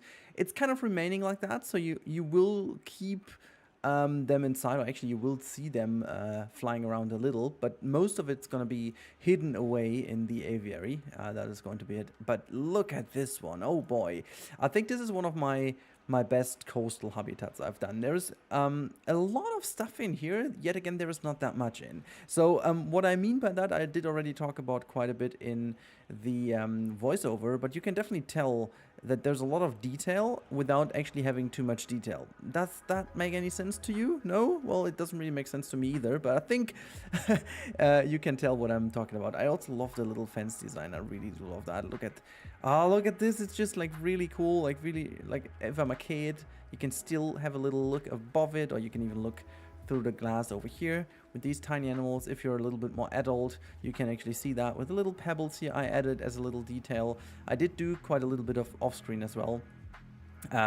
It's quite busy in here, but oh my god, I just love these little penguins. It's so cool that they did something to this animal with so many cool little animations. There you can see the bubble in the ground, and honestly, we are actually going to go there in a second just to have a little look from them underground. Gonna first of all go there, and then in the other one. There's really not that much more to show. This is where I'm gonna add the gate. There's the entrance hidden to the domes. Yeah, we talked about that in enough already. So let's go on and have a little look. If I can jump in from over here, can I enter the camera view? Look at that. This is it. I really like the fact that they even did the sound design that it is a little muffled if you're in here. Also, I can't change my height with E and Q. I just tried to see if I can change the height. Look at that one. Hello, how are you doing? Also, can I? Okay, I can't really change too much, but can you go to viewing dome 2? Oh, that's the wrong one. 3? Nope. 4? Ah, there you go. 4 is the right one. Now we are down here. I wonder if I can just rename them and it's easier to just jump between those. But yeah, so this is underground. There's a little bit of sand in here. You can see there's a little bit of stuff growing. I still need to do a couple of little things here to make them kind of being contained. I think this is what I need to do. Unfortunately, there's no one diving around here. Let's just quickly speed up the game and see if they come. I mean, they had a little fish snack, so obviously they had a break to get some snacks. There's a little feeder hidden in here. I need to just do a little detail as if there was a little water bubble feature. There you go. Now someone is swimming above us. Look at that. Oh, I love it. I just really love the fact that they made this animation so nice now. With like this little, I don't know, how you paddles? How do you call these arms? I don't know. It's like paddles, it's wings. I think it's wings, right? It's a bird, so it's wings. But it's kind of fun how they swim with them. Looks absolutely cool. Really love that. And yeah, just in general, it's a very cool situation being down here. But I'm just going to quickly jump out and show you the whole thing from above. Because, yes, I am quite happy with the habitat. Let's just change the sun direction a little. I like this area being a little bit more in the sun, because that is really my favorite part of it. Let me see if I can zoom in a little. Let me just see. You should actually only see the zooming happen. Oh my god, that looks fantastic. Oh yeah, I'm just such a big fan of this this corner of the habitat. I think it looks really cool. I think it looks really cool. Look at the one just coming out of the little a little cave over here. I just really love it. Them also using the burrows. Can I also enter the burrow view and the camera view? Is there anyone in here? No, not really. How about the other one? There's also another one hidden down here. Can we just have a little looky look? Oops. Yeah, about the stop motion at the beginning, we will actually talk about that soon. There's quite a little bit of work that went into it, as I've talked about. But yeah, to end this episode, this is the view of the habitat, and the next thing is going to be filled up here, which is going to be the Quakka, and then we're going to have the Tasmanian Devil on that side, and we're going to have the Kiwi and the crazy flying foxes in this area. This is going to be quite a bit of work because we have to make sure the Kiwi is not passing onto the pathway. Otherwise, I would have needed to put the Quakka in here and put the Kiwi in this space. I may actually change this. I'm not really sure if I will, but so that is the idea for now. I really hope you guys enjoyed the episode. If you want to help me out and make sure that this video actually is shown to other people, make sure to comment the video or like it, or in best case do both to help the algorithm understand that you like my stuff. Lately I had a bit of an issue to show YouTube that you like my stuff, despite the fact people engage quite a bit. So thank you for your ongoing support. That really helps me out, being happy about it. And now we just need to make YouTube notice again. That would be lovely. But other than that, I really hope you enjoyed this one. I wish you all a great week. Hope to catch you next time in the live stream. If you haven't followed on Twitch, you should definitely do so. And also, we are going to go on with this one. And don't worry, the other projects are also coming back soon. So have a nice time. Thank you so much for watching as always. Have a good time, stay safe, and goodbye. In today's Oceania Island video, we are going to build a habitat for the wonderful Kiwi. As you can see it roaming around in the finished habitat. If you want to know how we got there, remember this is a series in which we're going to go step by step through the process of building this wonderful island. As you can see here in the little time lapse we had in the last episode too. The full process will be visible at the end of this series. And before we go to start in today's video, let's have a little message from the sponsor. Special thanks to our sponsor of today's video and the sponsor of the channel. Instant Gaming is a wonderful platform on which you can get your favorite games to a great value. You've got 24/7 support, you've got over 10,000 games at your hand, and you can find them very simple via a search bar, just like our Planet games over here. Or if you fancy, have a look at Cities, for example. Everything is here, including all the DLCs you wish to have. So special thanks again to Instant Gaming. Link is in the description. If you want to grab a game, please click there and have fun. Well, before we start really into the video, let me just quickly pinpoint that you can obviously also get the DLC for a great value on Instant Gaming. Linky is in the description. Now also, today's video is going to be a little bit more different than usual, and I'm going to explain why. So we will have chunks in which we are going to talk about the steps I've done, and they are only sped up by 2 times. So because I got a lot of feedback that some things may a little bit too quick, so I thought why not make it a bit more slow and talk you through the process. So as you can see over here, I have already done the first rock work, so to say. This is something I did not include in the video. You've seen the rock work in the last episode. I just made some general rock work and a very nice shelter over here. We do know that the Kiwi is a nocturnal animal, so you'll see that this habitat, the finished habitat, is actually very overgrown and gives them a lot of shade and stuff. And also because I wanted to make them visible in the house as well, you can tell that there is this little viewing bulb, as you can see. It's separated in the middle by the house. And I just figured, okay, we need a couple more little details here to make it look good. I like put this fake ladder here as if they could jump on top of it, and just put a couple of little details here and there, you know, nothing too crazy. And also adding a little shelter in the middle so that if they feel to go outside at daytime, they have a lot of shade, a lot of dark areas to go to. So just to make sure that potentially they could even be outside, and using a couple of these pieces. I have actually mixed a couple of tropical pieces that I found. So I didn't really focus solely on the Oceania pieces, but I also mixed them up with pieces from, for example, the tropical pack, and also from, I think Australia pack is also something I use. So it's very helpful to mix these things up. And as a little tip, you can always do this by selecting certain materials, for example. I think it's a very good thing also to search for a certain material in the menu. And next up, we are going to focus on the fences. Actually, I did use some of the thatch pieces that are meant to be for a roof as a fence, but you can really use them in a nice way, simply because they have a little bit of these kind of nice pillars behind that are meant to be like a scaffolding, I guess, for the roof, but they almost look like a fence, as you can see over here, these turquoise things. And then I wanted to do something like a bit more of a viewing gallery, actually. So I used this boat as on top of it, and we will also make it hang down with some ropes. Granted, it's physically not 100% accurate. I may have to change that a little. I have an idea already, but for the moment being, I'm fine with the solution. You can see I'm using a little bit of a rope piece here as well, because I wanted to put in a couple of plants there, just to break the view here and there, to grant these animals a bit more privacy, even though they are somewhat confident.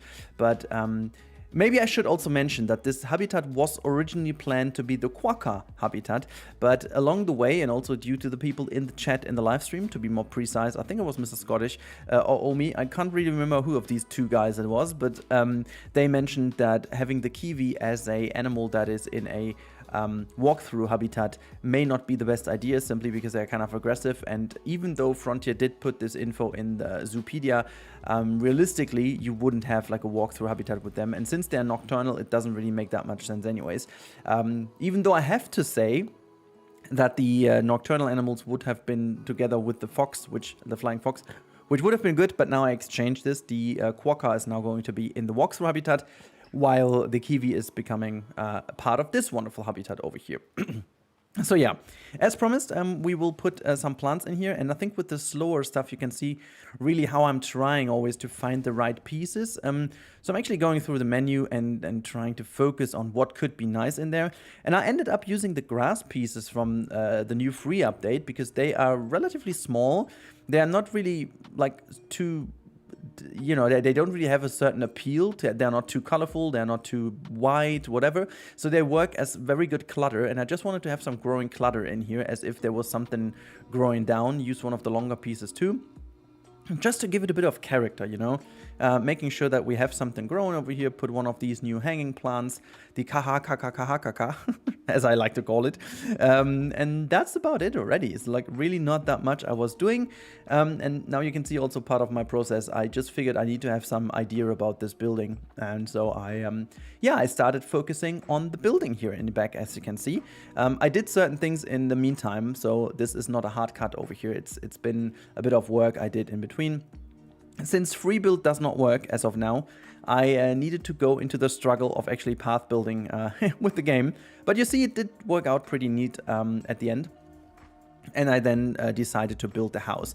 You'll see actually the house latest in the final walkthrough, that I did already do a couple more things with the house.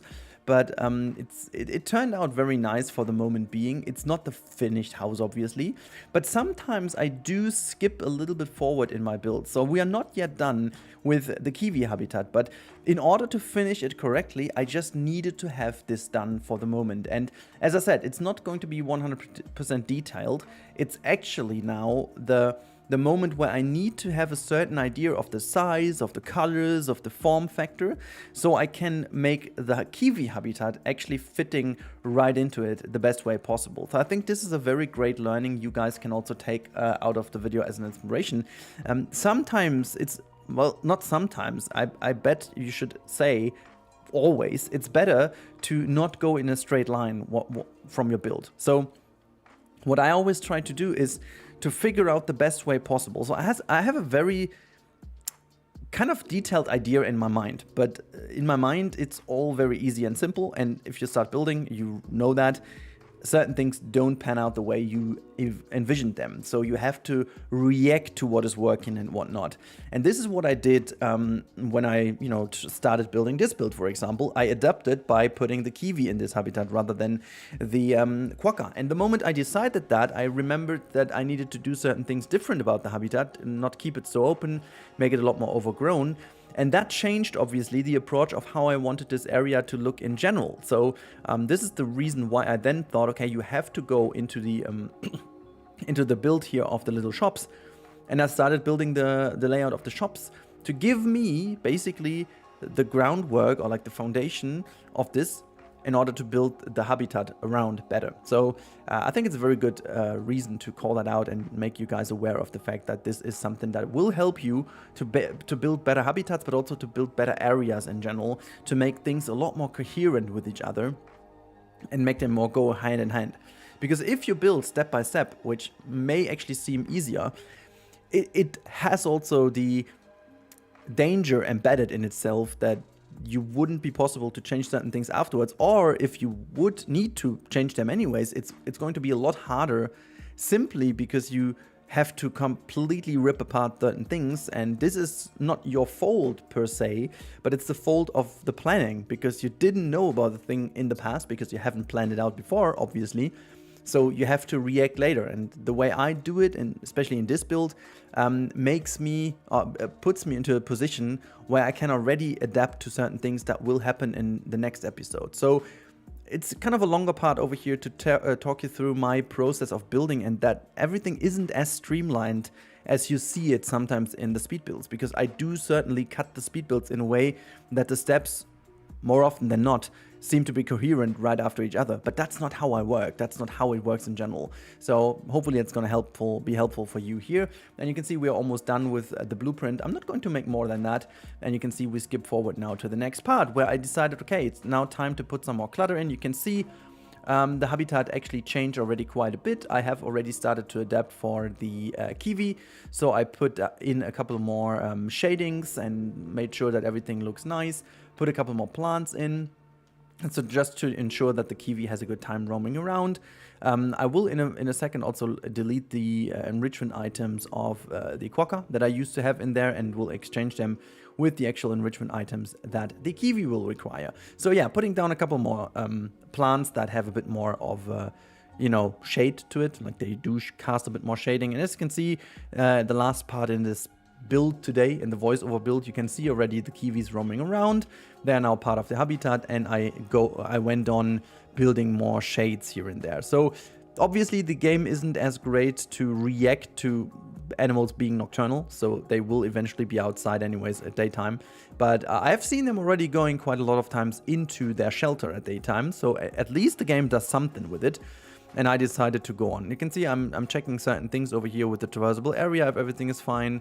Yeah, just as I said, made sure that the enrichment items are the right ones. I love the fact that they have this mound over here. I haven't seen them using it, so maybe you guys have seen this at the beginning of the video in the cinematic. If I have caught them doing that, I will include that. If not, well, maybe we'll see that in the future. But I was really happy to do this, and then just actually brought a couple of more rocks in to blend this enrichment piece in nicer. And this is something I would highly recommend. The enrichment pieces in this game are great, but they are so much of a disturbance for most of the habitats you build. They do not feel organically embedded. They always feel like an item that is completely ripped apart from the overall look of your habitat if you just place them down. So in that sense, I really highly recommend to try your best to embed them with like rocks, with textures, maybe even build a certain thing over them. Just ensure that you don't have moving parts covered or something like that to, keep the illusion of it being used properly. But yeah, that's something I highly recommend doing. Make sure that your enrichment items are finally embedded in a nice way. I also figured that over here the people can see a little bit too much of the habitat, so we put a giant fern in here. Honestly, those will be my new go-to pieces to just kind of block the view. They're just like gorgeous for that. They really do the job pretty properly. And then the last thing I figured is that the water looks a little bit too empty. And I also figured that since this is all one water volume, it may actually be a little bit of an issue. I should have divided that into two, maybe to make this water a bit more dark and smirky, and just keep the one for the penguins clean. Maybe I'm going to adjust that later on. But yeah, I just put a couple of greenery things here on top of the waters, as if there was some, not really how that's called in English, onto the water. But yeah, now let's move into the real-time part to have a look. Alright, we start up where we ended up last time, and this is with the little penguin habitat over here. As you can tell, there are a couple of little things I adjusted, nothing major, but we want to turn around to have a look at the Kiwi habitat. There is this plaza we talked about. I just did a couple of little things, but yeah. Let's have a little look inside of the habitat. There is something to show you. So first of all, we have a baby, which is really cool. I haven't had that in the time-lapse, but yeah, you'll see that in here. Really lovely. I think the habitat itself turned out beautifully. There's one more thing I want to do to give this whole thing a bit more shade over the house itself, but they do already use the house quite nicely. I want to just emphasize one thing that I haven't done before, I placed these bubbles, like these viewing domes, this time around in a relatively realistic manner. And to show you what I mean by that is, so this is the entrance. This is the entrance area where realistically they would go in. Just imagine there is a staircase going down, like in a zigzag going down, and then you would enter this one. And from this dome over here, you're gonna go all the way over to this dome. This means in between of these two domes, you can't really place any trees and so on. So this is why I left this rather untouched over here. Look at the Kiwi running over here. Also mentioning there are 2 adult females in here. Realistically, you wouldn't have that, but I just wanted to speed up the process of getting a baby. And I also wanted to have, let me see if I can see the color morph in here. No, it's not in here. Then it's roaming around anywhere else. I don't know where it is. Let's have a look if we can catch it out here. No, this is not the one, because there's this one color morph I absolutely adore. They don't have that many variants. Surely it's in here, right? No, it's no one in there. So where are you then? Am I so stupidly blind? Okay, I can't find it. Maybe it was in here. I'm just too blind to see. No, it's not. Huh? It's not even that big of a habitat. Where would you be? Where would you be, my friend? So there's the other one, the little small one. Is it escaped? Okay. I don't really know exactly where it was, what was, but... Okay, let's have a little look. We can also jump out, because I want to quickly catch the one. Let's have a look where the animals are. So, 1, 2... Oh, wait a sec. Did just the vet take it away? Because I remember it's being injured, so maybe that is that. Let's type in Kiwi, Northern Ireland Brown Kiwi, and oh yeah, in transit. There you go. Okay, well that's that. They took it from us. Okay, what a shame it is. Anyways, this is the habitat as it turned out to be looking, and I am absolutely a huge fan of it. There is the baby over here. Look at the tiny one, little chicken. And yeah, I'm really happy to where it is placed now. You can really tell now from the view above how lovely it looks. I just wanted to show you real quick the flyover to make the outro. So we're gonna make the root speed a little slower, hide the UI, and then I'm gonna hit play. And I want to thank you for watching. This is a pleasure as always doing these videos for you. I really love the feedback of all of them. And if you guys want to help me out, do me a favor, please like the video, leave a comment, just engage with the video, and in the best case possible, sub to the channel if you haven't already, because I have a hard time telling the YouTube algorithm that you like my stuff, because in fact you like my stuff. The engagement recently has been amazing, but it just seems like my video is not pushed out into the algorithm for whatever reason that is. We don't want a philosophy, there is no philosophy around that. I just, oh look at that gorgeous little bubble down there with the penguins swimming down. Oh, I'm just so amazed by it. But yeah, if you want to help me out there, that would be lovely. And other than that, I wish you a wonderful weekend ahead. The next episode is coming out soon, so I'm going to give you all these episodes rather back to back now, because this is one coherent island and I want to build it coherently. So make sure to peel your eyes on the channel and be ready for the next episode. But until then, make sure to like, subscribe, and blah blah. You've heard it. And yeah, just have a wonderful time. Thank you so much as always for the support. Stay safe, everyone. And that's been it from the camel for today. Have a good time and goodbye. In today's video, we are going to build some beautiful little huts for the wonderful Tasmanian Devil.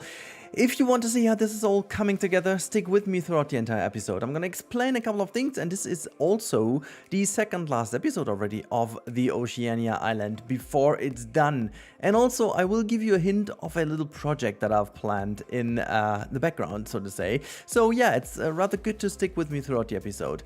We are going to build a little kind of sanctuary, I would say, for the Tasmanian Devil.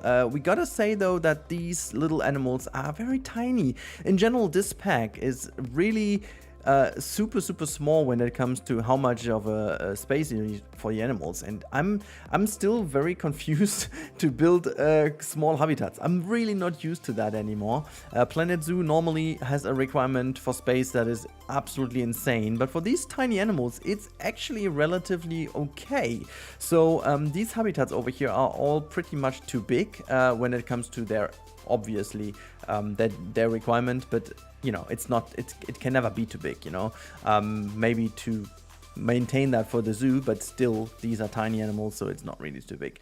But we are going to use the pieces today in a relatively clever manner. So the main idea I had about this build was to really focus on using the new pieces, but try to use them in a different way. So for example, you can see over here the thatch roof can also be used as like a rotated version of a kind of cool wooden plank roof with these kind of rounded pillars in the middle to hold it up. And it looks like as if we've used a couple of wooden pieces for that, but in fact it's just like 6 or 7 roof pieces. So I think this is kind of cool. I also tried to use the lava rocks, these kind of 4 lava rocks, to create like a little wall piece. I really would love to experiment a little bit further with that, because that was honestly looking pretty good. So putting these together, you can really create a nice little backdrop. But I figured it might actually look a lot better in like underwater areas. Like, I'm not sure why, but these 4 rock lava things have a really cool texture for, yeah, maybe reefs or something like this. I don't know, but because it feels like it's this kind of washed out stone look, but then it has still some texture to it. So it's relatively smooth, but it has texture. So I think it's really cool, and it would work absolutely fine with underwater areas. But yeah, also I wanted to separate this habitat into 2 parts. The one is where the keepers come in and, you know, the animals have their huts and stuff, and then the other side is where the people can actually look a little bit better. I mean, we do have a bit of viewing in this space over here, but I wanted to make it as hidden as possible to grant them also some privacy. And on the other side, people can have a little look. Now, I did also change quite some things off screen, so do not wonder. In the last minutes, you'll see a little cinematic, which is going to be hopefully very interesting for you. This time around, I don't do a real-time part. This is because I have already built further in this project, and I forgot to have a separate save, and so I don't want to spoil you with the last episode. So the last episode is actually kind of crazy. So this is why I used a camera tour in order to make sure that I hide these things that I don't want to show quite yet. But yeah, speaking of the creative use, I figured also this time around we can use some of the temple pieces that are super flexicolor. I love the way the texture has been in the last updates. I have to give a huge props to Frontier. I'm not sure who is in charge there, or for whatever reason they are so good by now, but they really leveled up their game when it comes to texture and flexicolor business. It looks so much better now, and also the different packs are really working together super well right now. To be honest, we have quite a lot of tropical pieces now, so obviously building tropical at this point is a charm, because you have everything you can wish of or you can dream of. You've got Oceania, you've got a tropical, you've got temple pieces from Southeast Asia, you've got Asian stuff anyways, you've got rainforest stuff from South America, so there is a lot of stuff for tropical vibes, and this is for this build specifically over here has been super nice and accessible. But I also figured that in the last 2 episodes I focused a tiny bit too much of the on the Oceania pieces. That, I mean, is normal because you want to get a grip of the new pieces, and so yeah. Also, speaking of new pieces, I use a very old piece, and that is these climbing things.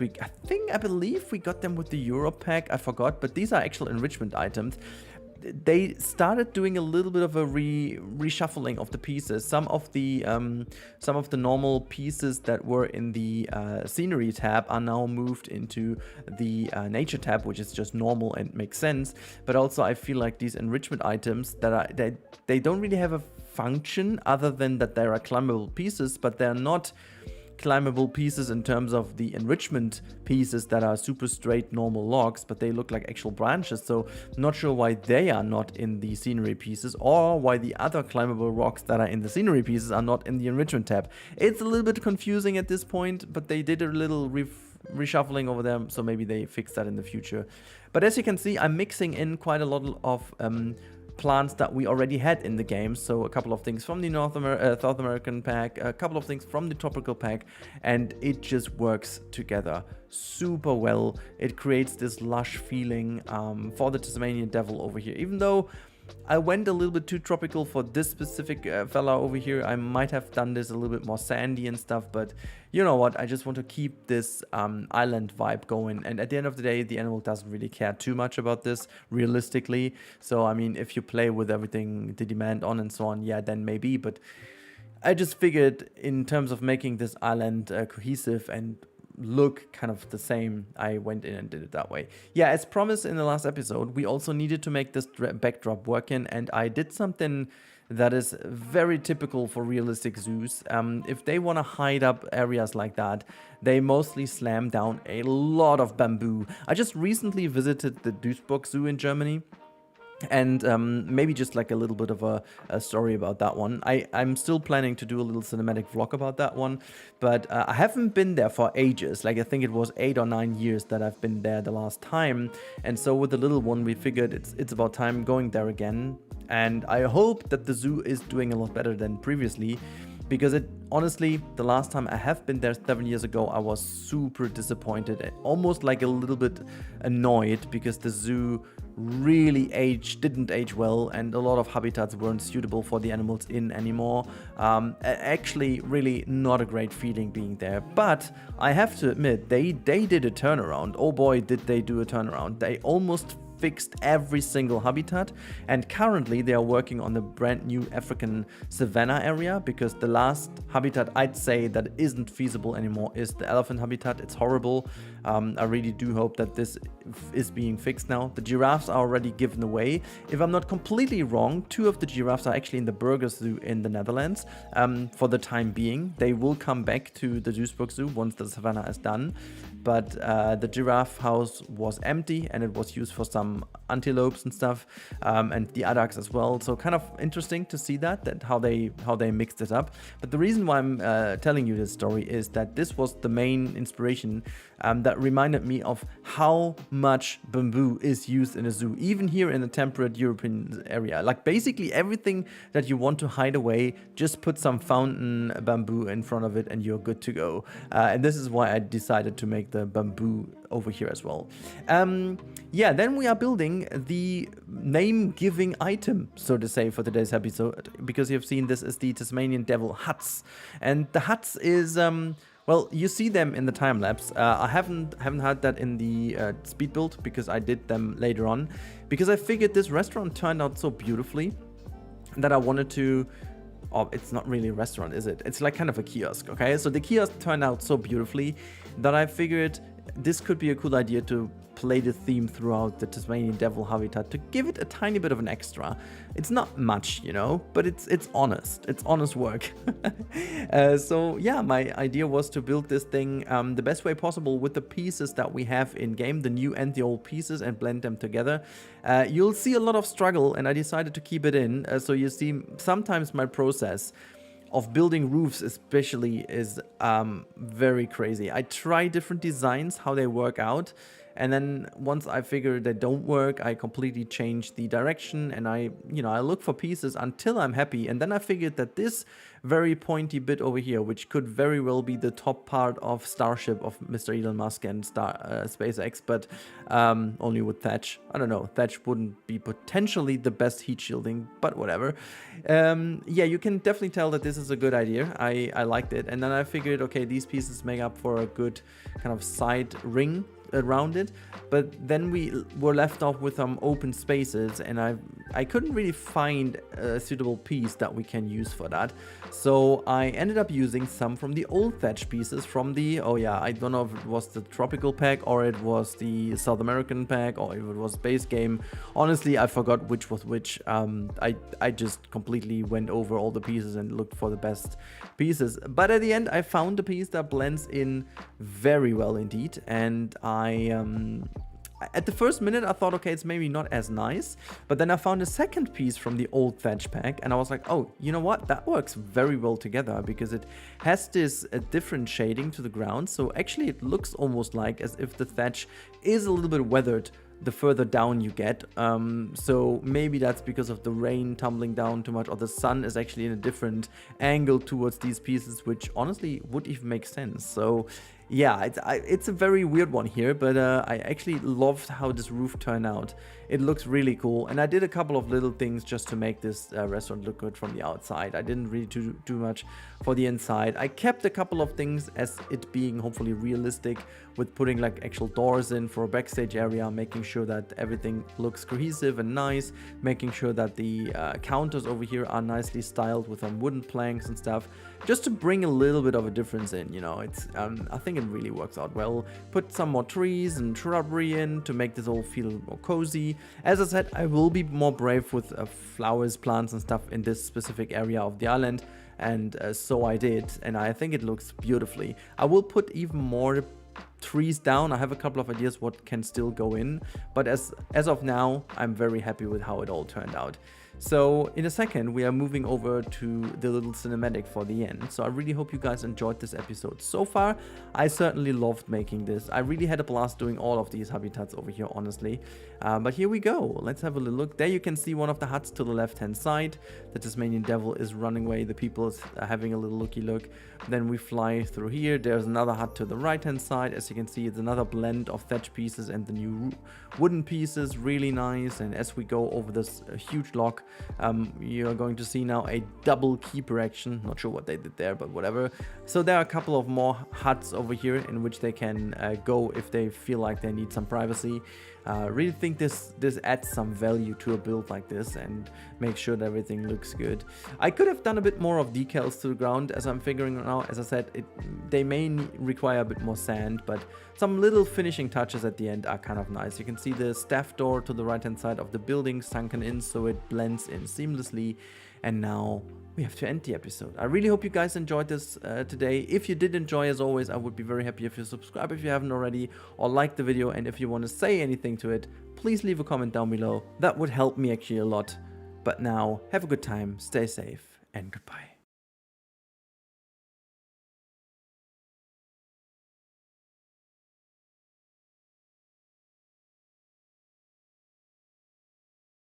Today we'll bring the Quakka and the flying foxes together in this wonderful aviary. Stick with me if you want to see how this is done. Let's go. Okay, let's get going today's episode with actually some lovely stuff building. So we have to bring in actually stuff buildings in here. They will be hidden away in the rock facade, so to say. They will be hidden in full rock. I gotta admit though, I just figured that while editing the episode, I forgot to put in a door for that one and also a door for the viewing dome. I'll add that later. But this video is hopefully a bit more laid back for you, a bit more chill, because I need to talk about a couple of things. And today's episode is all focused on doing a very, very detailed and cozy little aviary section for the Quakka actually, and the wonderful flying fox. Now, the flying fox obviously need to be contained somehow, and I figured this time around we could use the new netting pieces, even though that has been a struggle, I can only say. I'm always more and more impressed by the likes of Haribo, Lider and Co. They always do certain insanely detailed aviaries with perfect netting, and how much of a struggle that is, I tell you. I could not really do it perfectly fine at the very end of the day, but I think we got to a level where it looks pretty good. I would need to fix a couple of edges, and I have some criticism about the new netting pieces. The new netting pieces, as awesome as they look and as awesome as it is that you can recolor them, they have a very certain distinct angle to them, and the angles for some odd reasons don't really work together that well. So I'm not entirely happy, gotta say. It's a little bit weird. Like these hanging ones, like these drop down ones, they look fantastic, but you can only use them in the right angle, and otherwise it just looks weird. And you can't really fix them because you don't have netting pieces to connect them. So I wish Frontier would always give us some corner pieces and edges too for the nettings, or just give us like a rope that is as thin as the netting itself, so we could at least do some edges on our own. That would be perfect, but you know, it's not in here.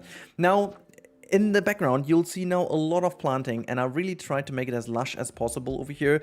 The Quakka is going to roam around later on, as you've seen at the beginning of the episode, but you'll see that in the wonderful tour at the end as well. And we will also have the final transition of the whole building process yet again. So the one we started this whole series with will be translated into a final little, moving image how this whole island came together. I gotta say I'm very happy with the result, but that is the perfect segue into what I want to talk about. Now, I have made this little poll on my channel, and you've maybe seen that yesterday, where I asked you guys why on earth you didn't see these videos, or what is the reason for why you guys didn't see the video. So let me put this straight. I love this build, and I love the DLC, honestly.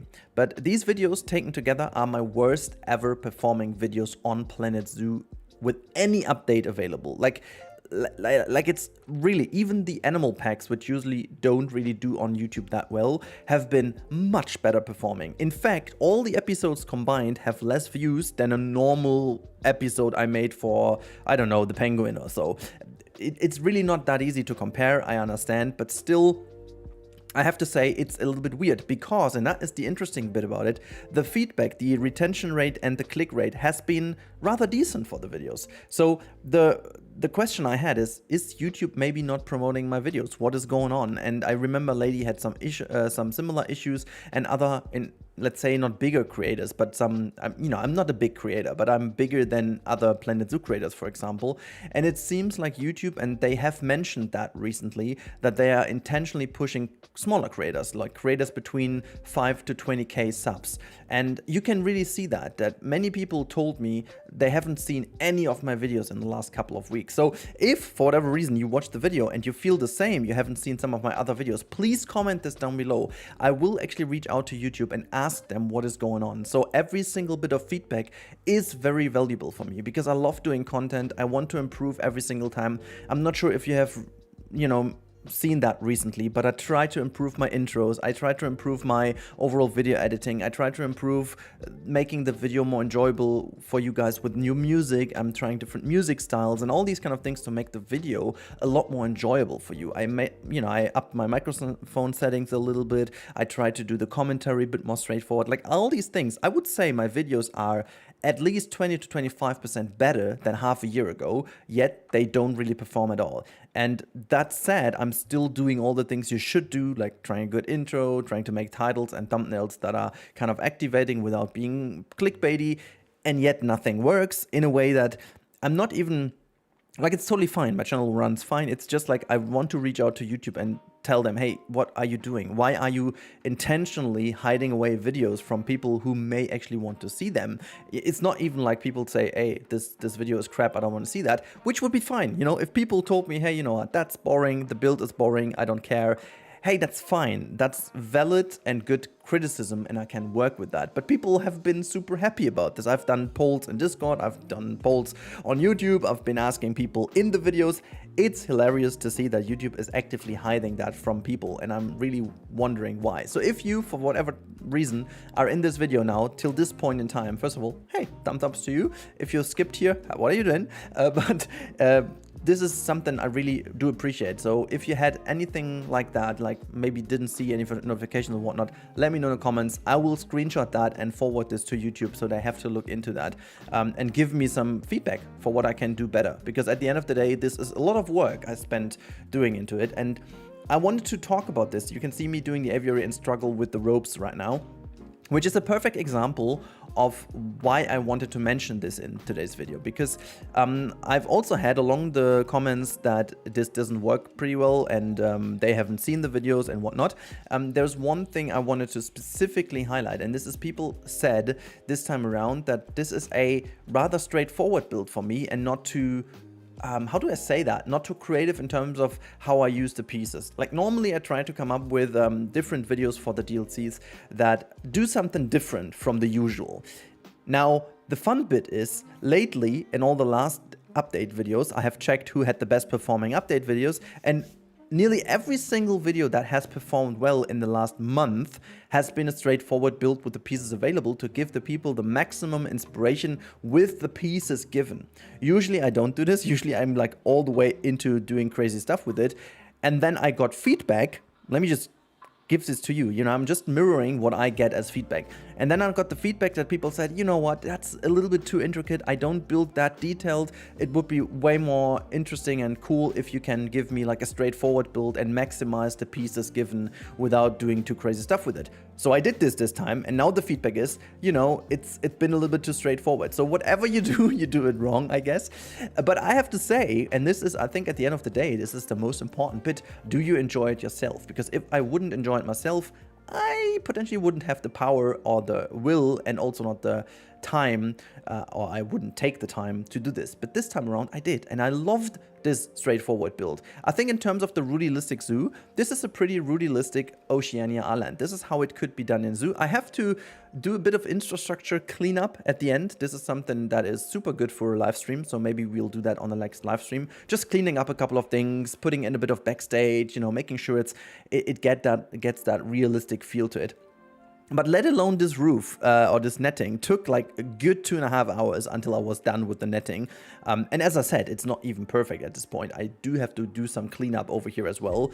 But I think the idea behind this looks super good. Now, the last bit we're doing is blending stuff together with the existing infrastructure. And this is something I love doing because the new pieces give you a lot of freedom, making the coolest little transitions, I should say, because also here you can see the usage of the lava rock for a tiny shelter. This almost looks like the lion shelter from Zoo Tycoon, the original kind of stone shelter. That basically the first one I ever used is this kind of lion rock shelter that you put down in Zoo Tycoon 1, and this is like the miniature version of it for the Quakka. And then I just put a couple of other things in here to make the transition, and I used a path piece with the bark and stuff in the ground to make that look good. And I think it just turned out looking fantastic.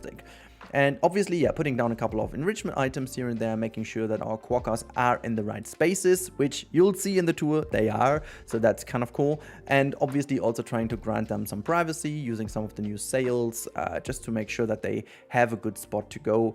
Like about the flying foxes, you know, I did what I did. I couldn't do too much more about this other than putting down a couple of you know, trees here and there. But I have to say, and this is huge props to the design department of Frontier in terms of this walkthrough exhibit, they did a much better job with the enrichment pieces for the flying fox, or shall I say the upgrade pieces for the walkthrough exhibit.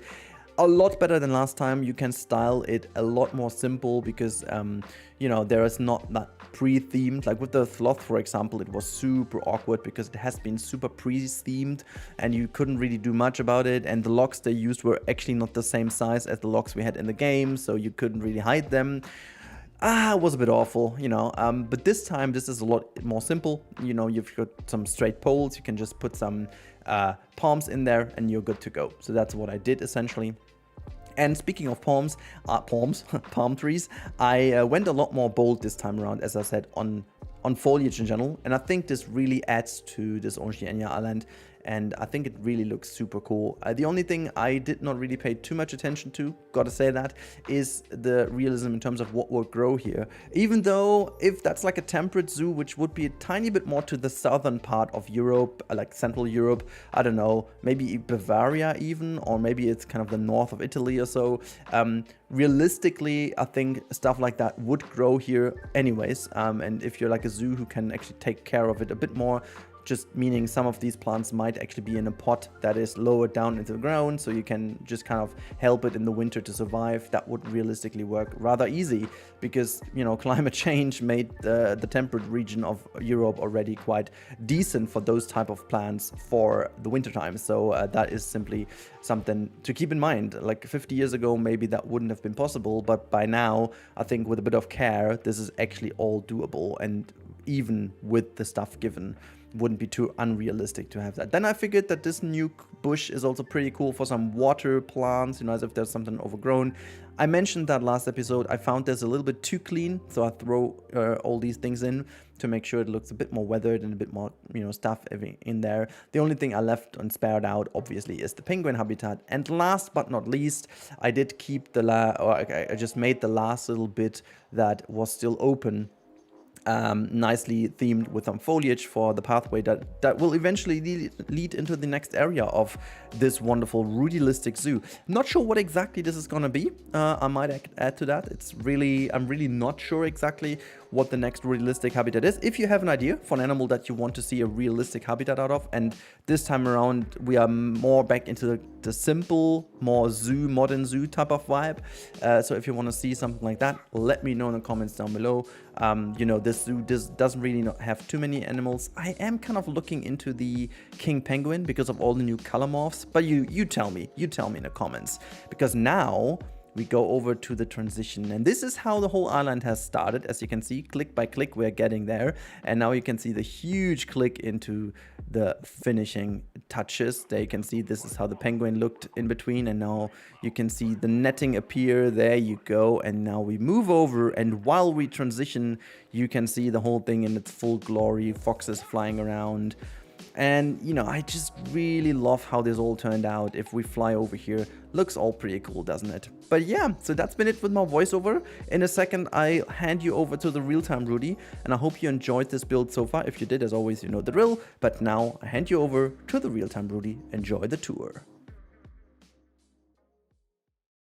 Alright, so this is going to be the full tour of our Oceania island, and we're going to go right in without further ado. There is a little Quakka sign. I just found this too cute, and so this was the Oceania island entrance sign. So you'll see how this all panned out. With all the planning that went into it at the beginning, you now see that I had the vision in my mind all the time. So it's kind of cool to see this actually working out right now. So we do have the Kiwis in here. Look at that one over here, by the way. I love this one. This is so beautiful with the white stripes on the back, and you know, just in general this habitat looks really cool. There's one also having some speckles, white things on it. Really do love that. Also, you know what, I'm just gonna put down the music a little so you guys actually can hear a bit more of the game, because it's really good, and I wanna give you the chance to hear everything. So on the left hand side, our first habitat, the little blue penguin. There you can see one having a little sip of the water. I mean, not that they have not enough water, but there you go. We've got the little underwater viewing down here. We've got the one bubble over here, where they can see we have another viewing opportunity now on the other side. It's not fully enclosed right now. This is something I will do with a future habitat in the realistic habitats. We've got our little shop in the middle now finished with everything, you know, even have like a little vending machine. And once we go around here, you can see there's another wonderful viewing inside of the Kiwi habitat. Really do love it. And the further we go in, there is the Tasmanian Devil habitat. You can see one floating in water. The other one is there in the back sniffing something. And the further you go around, I'm just going to show this to you over here, but we'll go back. Oops, that was like an autosave. We can have a little peekaboo in here. Not sure if we can see anyone. Let's have a little look. It doesn't seem quite like. So they seem to be on the other side, or maybe they're chilling in one of their little huts. I don't know, but you can see there is the new netting over here, this huge aviary kind of thing. Where also the quokkas do live in. So we do actually go around the other side. Oh, look at all the viewings over here. Oh, I forgot to put down a door. This is something I definitely should have done, because on this side there is actually a door. I did put one there. There you can see. This one over here should be another entrance to the bubble. Forgot. But yeah, so this is that. And once you open this one over here, like this is the idea. You just open that one, go in, and then damn, you are in here. And do you hear like the wings like flapping? Oh, that is so good. So cool. So cool. Really love it. Yeah, you can see this is then the inside. Look at that. There's a quokka sitting just in the middle of the street. They even have like this little hut over here where they can chill. This is like their little outlet over here. There is something where they can hide if they want to, like giving them a bit of privacy. This is like where the animals are above. Like really, I think this is really turning out to be one of my coolest builds in terms of aviary style. Like with the new netting pieces, this all looks fantastic. Even though you can see some little issues here and there. I have to say, I will have to play around a little bit more with these pieces. I did not really find the right way to connect them all. Something is odd about these pieces. Like they do have certain issues when it comes to putting them together, because like they are not like fully nice when it comes to how they connect to each other. I just don't really know what it is. Look at that. There's a little quokka enjoying the little bubbles. Oh, look at that. Really lovely. Really lovely. Are you playing with the bubbles though? Or are you just staring at them? This is so tiny, like look at how big the bubble machine seems next to the Quakka, but just because the Quakka is so tiny. Also, you know, we have also some of these lovely little things, enrichment items embedded in here. I saw this on Facebook, in a Facebook group, that someone did like a pile of ropes, and I found this was like a little cool detailed element. We also have this enrichment piece used to make some plants in front of it. I mean, they don't need this and they can't use it, but this is that. Putting a couple of things in the water also to make it look a bit more overgrown. And then you go over here, you can see a lot more. You can actually go through here, and there are the little foxes having a little drink here, and the rest are like flying around here everywhere. I tried my best to really avoid putting pieces where they fly. You will see a couple of glitches here and there, but other than that, I'm quite happy with how this turned out. Like, as you can see, I used some of the trees to hide certain things away, and the fruits and stuff, so it looks a lot more integrated this time around. Also, I used these baskets to put some ferns in, as you can see here and there. Really made sure that this works. So we've got the fruits over here where look at that one. This is like yum yum yum nom nom nom nom nom nom nom nom nom. Some of the little fruits. Nom nom nom nom nom nom nom nom nom. Are you enjoying that little fruit? Is that good? Oops. Where am I? Ooh, there you go. Nom nom nom nom nom nom nom nom nom. Mmm. Tasty. Look at that one. So yeah, really cool how this all works out. And then over here you have also the quokkas roaming around potentially somewhere. I don't know. This is the gate. You know, I couldn't really do much about it. I needed to put a gate somewhere, so we have this little weird gate at some point. I still haven't found a solution for that. Like, technically you just throw the quokkas in here, but yeah. It's also kind of fun. It's really hard to find the quokkas because they blend in very nicely indeed with the environment. There are two of them, like in the middle where the people can have a look. There's none in here. Not really sure where exactly they are. But yeah, I haven't seen them using this little branch over here. I really want to see them go through this little log. I want to see that, but haven't seen this quite yet. But yeah, as you can tell, this is the build, and I like also the path works so wonderfully with that. And I went a little bit more bold with all the plants and stuff, making it really overgrown. And over here you can also just go outside. And then you have another wonderful look into the Tasmanian Devil outlet, even though not really many of them are around. I think there's still one floating in the water. I do have the issue that my devils stuck at some point. I don't know why, but they seem to be stuck as soon as I have them in the habitat. After a while, they're just stuck in one animation. Not really sure if this is a general issue or whatnot, but really not the biggest fan of it. You can tell. But yeah, so that's that with today's episode. I really hope you enjoyed this little tour. Let me just go all the way up here. This was totally not intentional, but here you go. Can we also go up here? Oh, look at that. We are on top of the aviary. Not that I wanted it, but look at that. We can just lie down here. Oh, look at that, beautiful. That is the moment to relax and let this episode be an episode. Actually, you know what? We're just gonna fly out of this cam and then have a look to the island from above. I think now that I see it finished, I think it became really what I envisioned it to be. I know that you guys may have not seen the vision in the meantime, but I think it turned out beautifully. And honestly, this time, yes, I know it was a bit more straightforward as the pieces were intended to be used this way. I just wanted to try it this time around, you know, because for me personally, I figured lately people wanted a bit more simplicity and wanted a bit more straightforward builds in order to get the maximum inspiration, because, you know, not everyone wants to build like super intricate and stuff like that. But yet again, this seems to be an issue as well. So people want to see more intricate builds. So we'll do that again in the future. But for now, this has been it. This is my Oceania Island build. It's done and dusted by now. And I will potentially, I try if I can put this one solely on the workshop. Not today maybe, but I will try to make like a blueprint out of it. And I really hope you guys enjoyed this build. I certainly did enjoy building in here a lot, honestly, a lot. This was super fun, and I really hope you guys enjoyed it too. But that should be it. I hope you guys, as I said, enjoyed it. If you did enjoy, consider subscribing to the channel. You know the drill, blah, blah, blah. You can do whatever you want.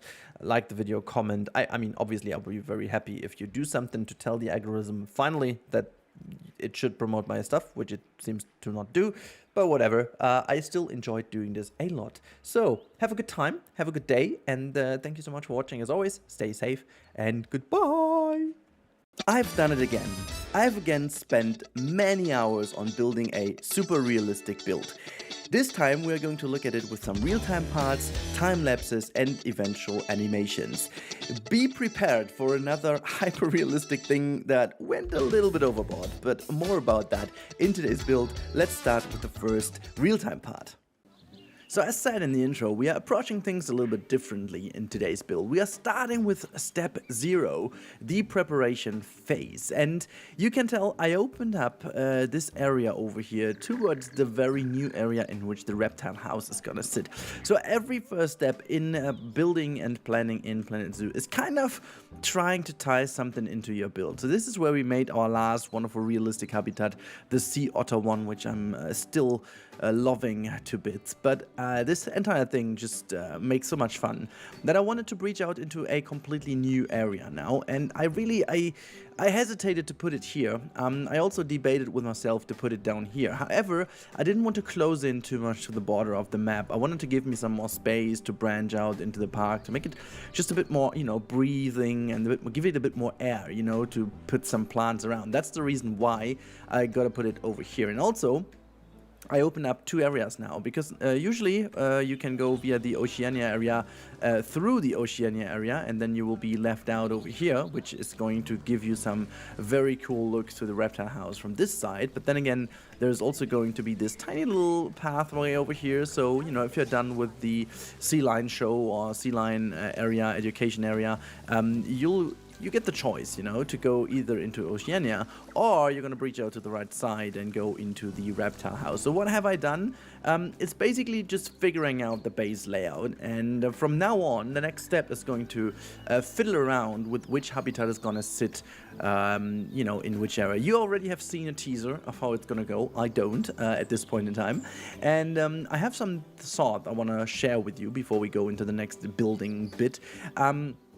So, you know, my idea from the beginning was to have this raised area for people to walk over to see some of the crocs and so on down there, but also to give space for some of the exhibits that we clearly have. And I also want to incorporate at least one more of the tortoises in here. So I'm not exactly sure where we're going to fit them, but I have certain ideas in my mind how to approach that. And so I will need to figure out exactly where things sit the best way. And this is going to be what's happening next. And as 40 plus hours obviously cannot all go into one video, I needed to do a bit of a cut here and go straight forward to building the pools for our wonderful crocodiles and alligators that come in here later. However, the main question was where to fit in the tortoises and stuff. So what I decided to go for is, as you've seen maybe at the very beginning of the time lapse, there is an elevated habitat in the center, which is on ground level, if you will. So once you're approaching the reptile house, you'll be able to walk in straight on ground level, and you'll be greeted by the vista of a very high building that goes even higher because the lowest part of the building is lower. So we can even fit some very big trees in here. That's a very common trick that, you know, greenhouses and reptile houses and zoos use in order to fit some bigger trees that are a lot more, you know, needed and also local to the animals that are held in there. And it gives the whole thing a bit more perspective and size. So I decided to go for this approach with the lowered area, the lowered main area, but in the center we have a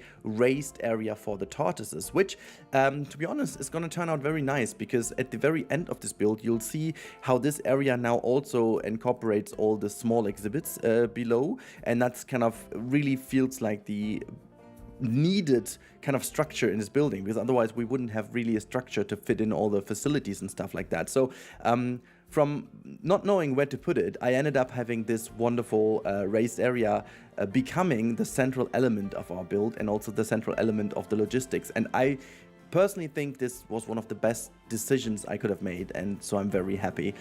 Speaking of decisions, it was kind of a hard decision where to put the pools. I'm very happy with the final location of them, the one being a little bit to the back of the habitat, so you can see the animals go there in the background a little bit. It's not really a background because these habitats are not super big, you know, as these alligators and crocodiles don't really need that much space, as they are most likely floating in the water anyways.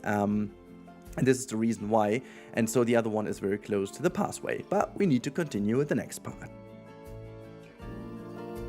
Alright, so we are here with step number 2, and it's gonna eventually make all sense to you in a bit, but you've already seen some of the animations, so you may have already seen where I'm going with this. But just to give you a bit of an explanation what has happened, I slowly figured out where I wanted to put stuff, and it still looks all a bit odd and wobbly and whatnot, but there's a real thought behind this. So you can see both of the pools are in place now.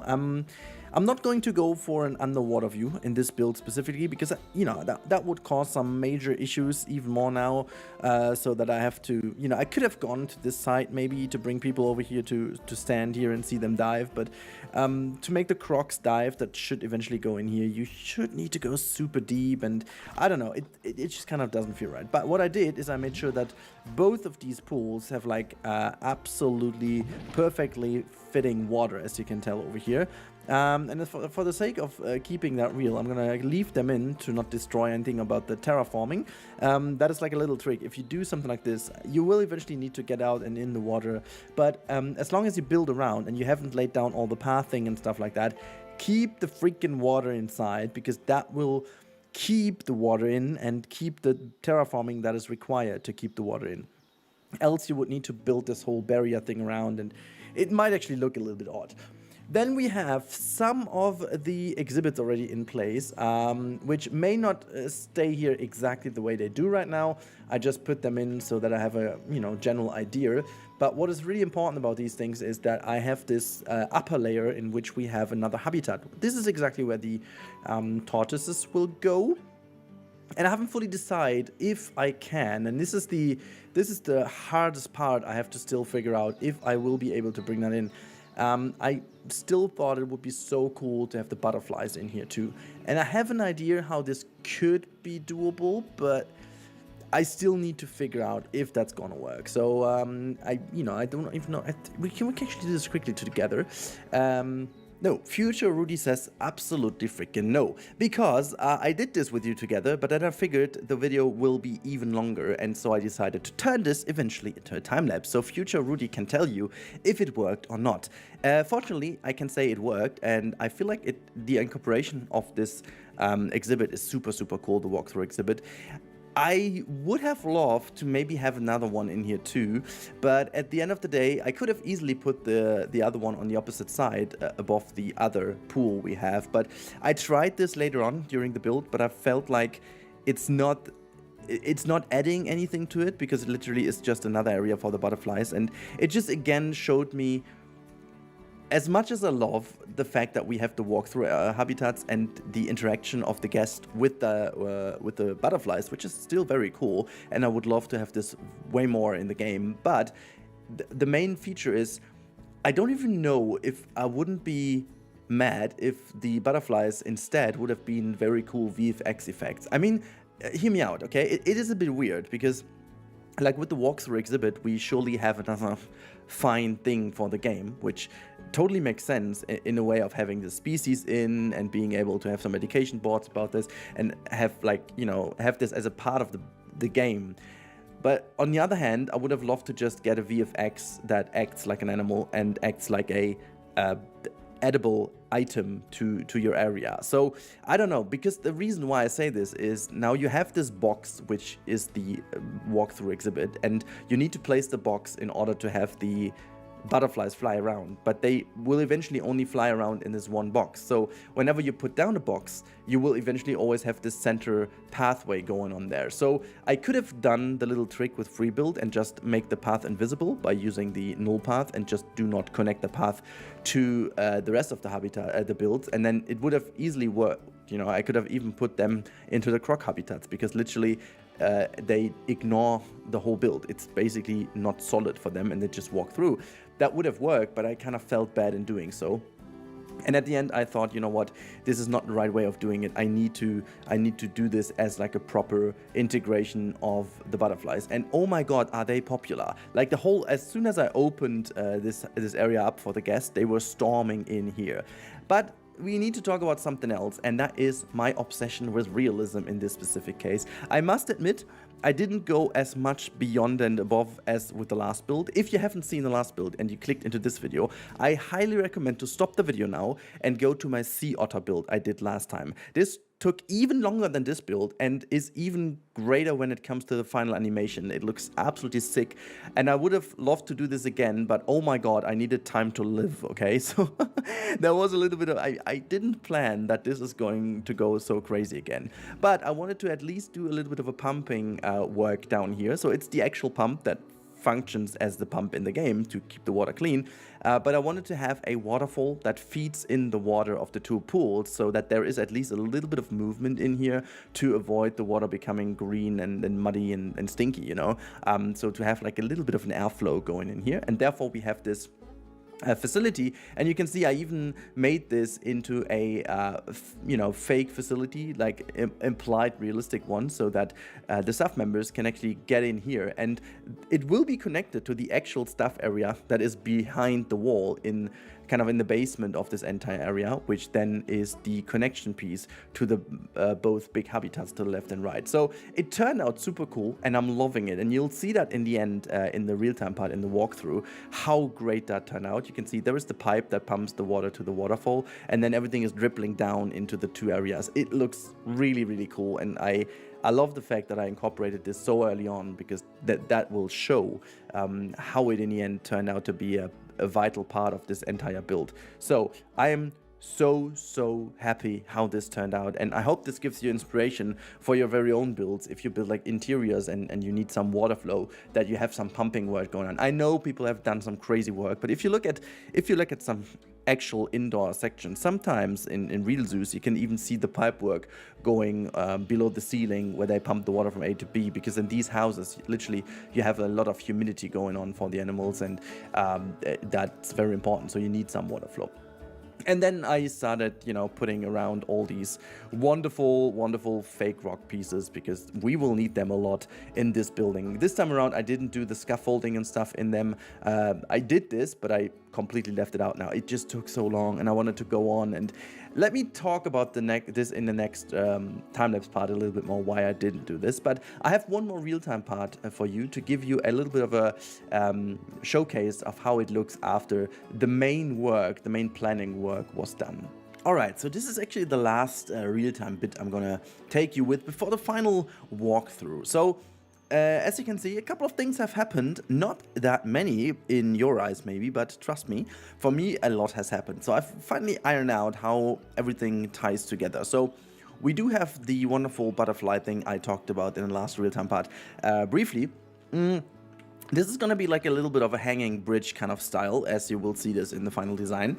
And then over here, I will also have to see how I'm going to make this. I have a certain idea about the design overall, but yeah, I have to figure out how exactly that looks. But when it comes to the overall design of the house, you may actually be a little bit surprised to how it turns out. I mean, you've potentially seen it from the thumbnail anyways, but yeah, I've got some ideas, and I have to play around with this, how it's gonna turn out in the end, but I'm very excited to showcase the final one. So all I'm left to do is now do the finishing work. Well, finishing is kind of, I'm gonna do the biggest chunk now, simply because this planning is taking up a bit of time, but now the most of the time goes into the finishing the product. So let's do that. Alright, so this part is going to be the most exciting one for me personally, to give you as much information and as much inspiration as I possibly can, because this usually is the part of the video which is the biggest fun after all the hard work that has been done. Now, it may seem as if this is the biggest chunk of the video, however, this is by far not the biggest chunk. So everything you see on screen now is the result of hours of planning, of moving around, of finding the right spaces, of testing the right proportions and all these kind of things. You know, mostly what you see on screen now is really using out my plan that I have already sculpted, you know. And for you, if you do certain projects, don't fall into the same trap that I have fallen into many times before. And this is by just keep going without planning ahead and just trying to build around what you have set yourself as a goal, because it will eventually catch you up later on, and specifically when it comes about right sizes and so on. So I checked how many space is necessary to make a traversable area for the crocodiles, because as you know, they have quite a ridiculous traversable area just in general. I also checked if all the staff members can access everything, making sure that the pathing has been laid out first.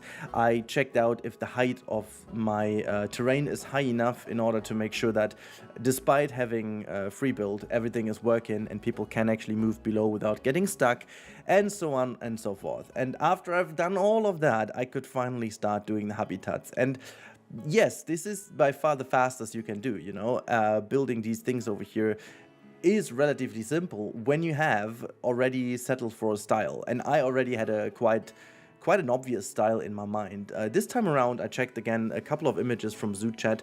I keep repeating myself, but if you guys lack inspiration, Zoo Chat is absolutely mandatory. It is a huge forum for zoo enthusiasts who do not only share info about zoos, but they also share a lot of, images and stuff.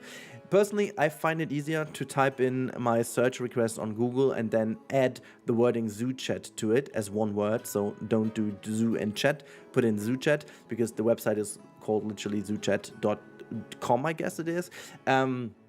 And it's way easier than going to the website itself and then searching for the different habitats, because on Google image search, you will greet it with a lot of these images you're looking for right away. And then you can, if you want, go into the forum and check out more images. But most of the times I find the ones that I need. And then I put them into a folder, zoom in the best I can so I can see all the miniature pictures, like the thumbnails. And then I have like a inspiration wall next to me on my second screen, which I keep looking at, finding around which little things I can do to make it again a bit more realistic and stuff like that. And yeah, speaking about realistic, now, as you know, this is my realistic zoo, but then again, it is the Rudilistic one. See, I've talked about this so many times, and I want to quickly put this in perspective now. So this entire build over here has kept me busy for almost 3 weeks now, and I spend almost 41 hours into everything in total. That includes the research, that includes cutting and uploading and doing the thumbnails and blah blah blah. However, the pure playtime is well over 30 hours, and you know, if you put that to 3 weeks, it's 10 hours a week, which for me personally is a lot. So this has been my main project for the last 3 weeks. Every single evening that I could offer a little bit of time or spend a little bit of time, I have spent in this project. And it still isn't anywhere near to the standards of realism that you will potentially see with Lighter and most likely the people from Bronation, for example, because they add one more level of realism that I still feel like is absolutely bonkers if you look at it. But for me personally, it doesn't really add that much more to it to make the project so much better. Because for this level that these people in Bronation or Lighter or sometimes also Caesar is bringing in is another 40 hours of time for another maybe 5% of quality over 95 that we have achieved already. So my goal in this park is going for the 90 to 95% of quality with the realism aspect in here. So just to put that in perspective, okay? But then again, obviously my target is that everything feels super realistic and is as if this could be built exactly this way in real life. I'm super happy with how this all turned out over here. We have this like cozy seating area you've just seen a second ago, where some of the benches are hidden underneath the full rock. And I should also say that full rock has been my best friend in this build, and it shows me again how much I'd love to get more versatile pieces from the full rocks. I mean, I've grown to love them because they are so versatile in general already, but as much as I love them, I'm also getting tired of them in a way, and you just can't do the same with the existing rocks because Frontier has done an absolutely great job at making textures to stones that are actually looking like stones and not like fake stones, and they have done fake stones to make fake stones, you know what I mean? And I think this is exactly the thing. You don't want to pretend rocks are fake when Frontier has done such a great job at making them realistic. There is just no point in doing that, and this way I feel like it's important to, you know, focus on this aspect, and that's well, the result of that is that I have to use the full rock pieces as what they're intended to. And if you know me already for a while, you know that I hate using pieces the way they are intended to be used. I love to abuse pieces and use them in a different way, which I can't do because, well, I could do my very own rocks and stuff, but then my frame rate would be even worse. So let's not do that. But yeah, I spoke a lot about the usage here, but now I want to speak about the general feeling of this reptile house. Now, what we do have in here, we have like the water monitor in here. We've got the Galapagos tortoise going in that central thing over here. And we are also going to have the saltwater crocodile as well as the alligator. And then alongside a lot of small exhibit animals. I do have to admit that I wanted to go for a bit of a more open and spacious feeling over too much of a cramped in and, you know, indoor feel. This is why I decided to go with a huge dome feeling to it. So we will have like a huge glass dome on top of this building rather than a proper house. So it isn't necessarily a reptile house. It's kind of a reptile dome. I don't know if I may even change the naming for the title of the video.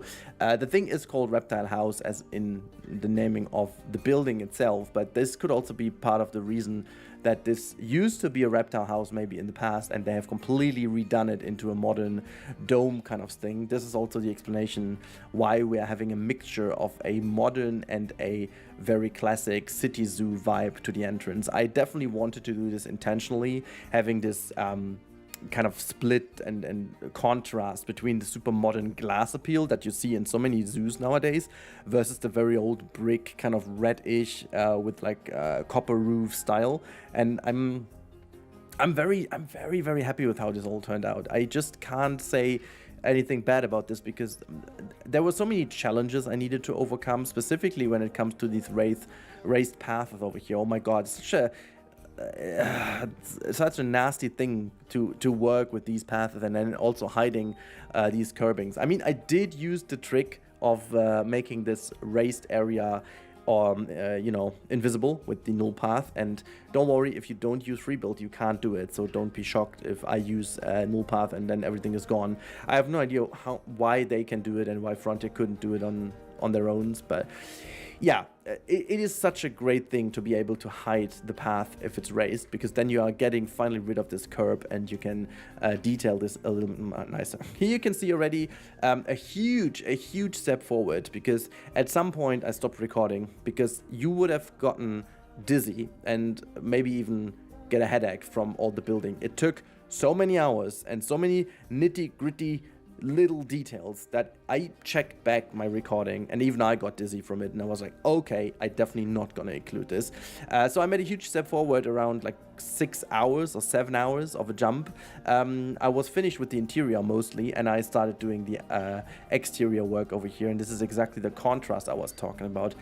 This is also a tip for you guys. If you want to do buildings a little bit more interesting, try to mix up styles, you know, go for a modern style first and add some old things to it, and then just pretend that this building has been maybe added to it later on, like the modern part, or vice versa, or just try to go for different styles, you know, use like a Bauhaus style and mix this with a Romanesque style, for example. Something like that also works pretty well together.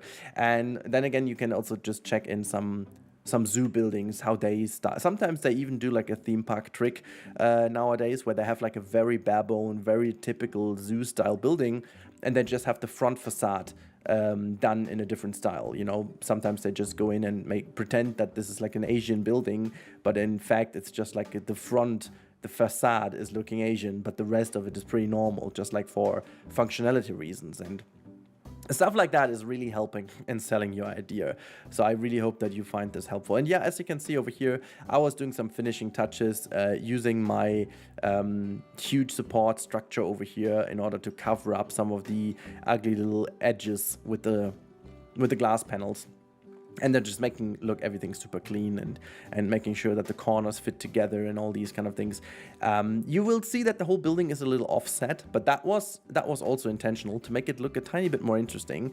It's not fully centered. There is like, I think 4 meters of a difference on both sides, just to give that this little shift, you know. So it makes the whole building more interesting looking, with this very subtle trick of not making it centered, and then on the back side we have this thing centered. So there's like a little off center that helps to make it feel just a lot more natural and less stiff, I should say. And also by having this backside over here being even bigger than the front with like a lower roofing, as you can see over here, it's also typical for areas that you need to keep a little bit bigger to buy yourself some more room. And so the back of this thing, of the dome, is not completely straight cut off. It actually has like a triangular edge to it. But yeah, this should be it from the time-lapse Rudi. It's now time to jump with you into the real-time part, and that one is gonna be quite long, and I'm gonna show you a lot of details, so enjoy that. This is a wonderful, fantastic tour, and the animals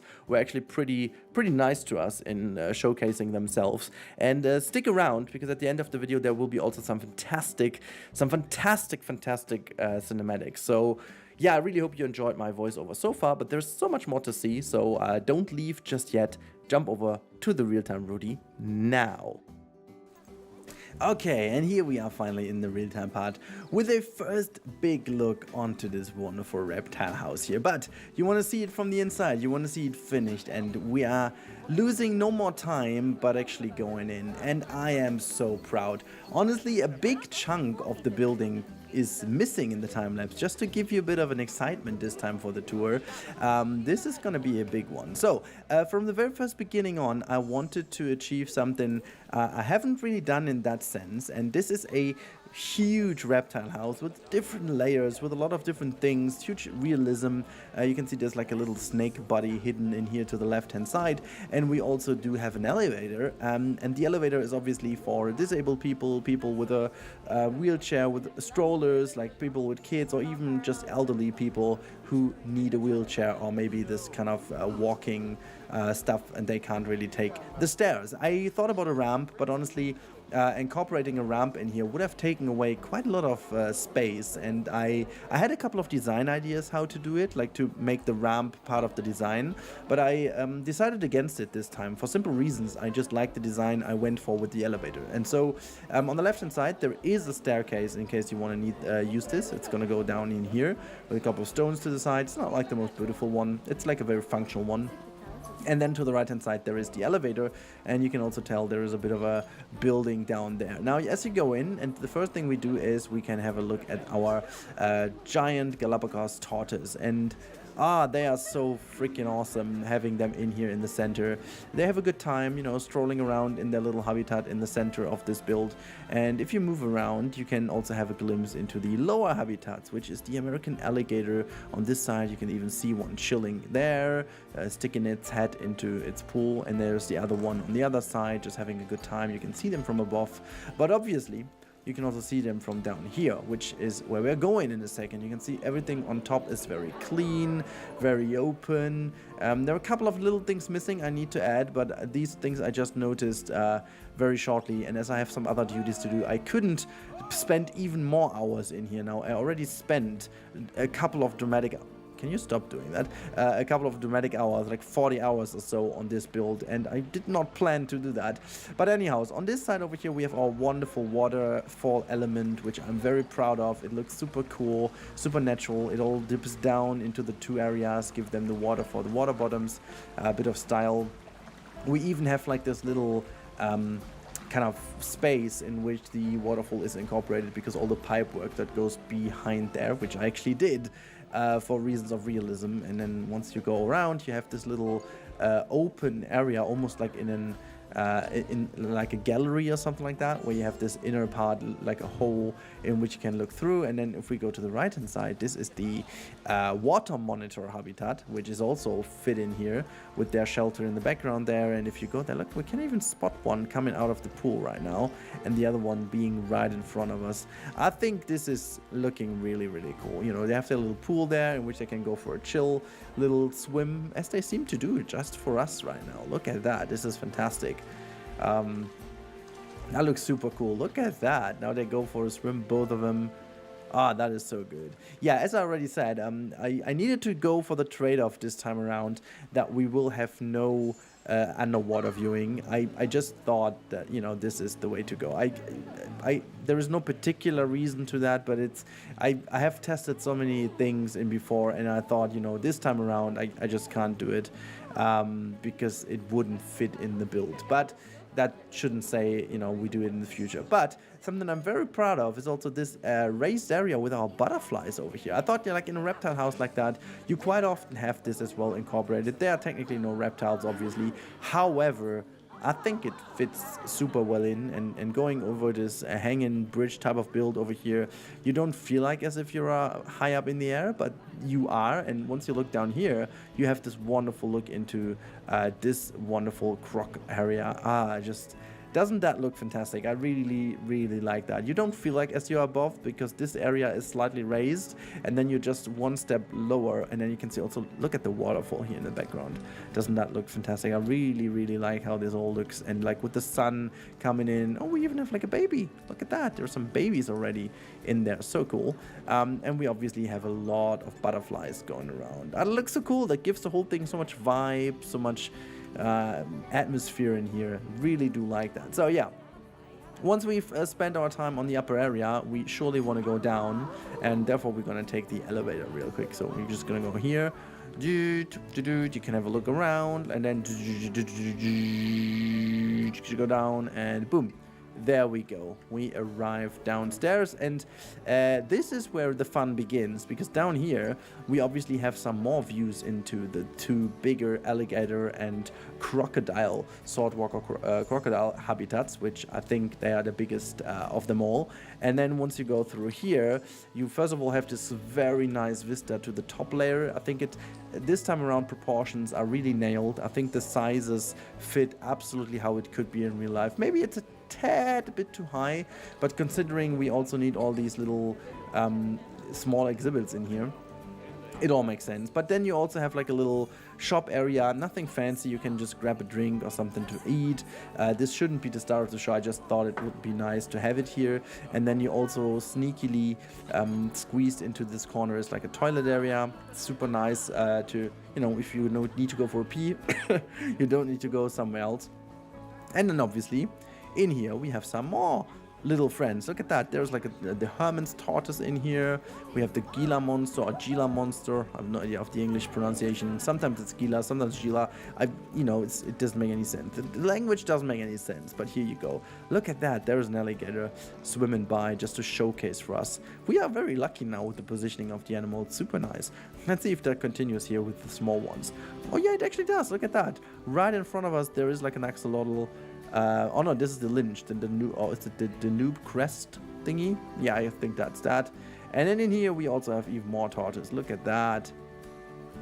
Oh, that is so cool. I like that so much. Look, there's even one in here in the center.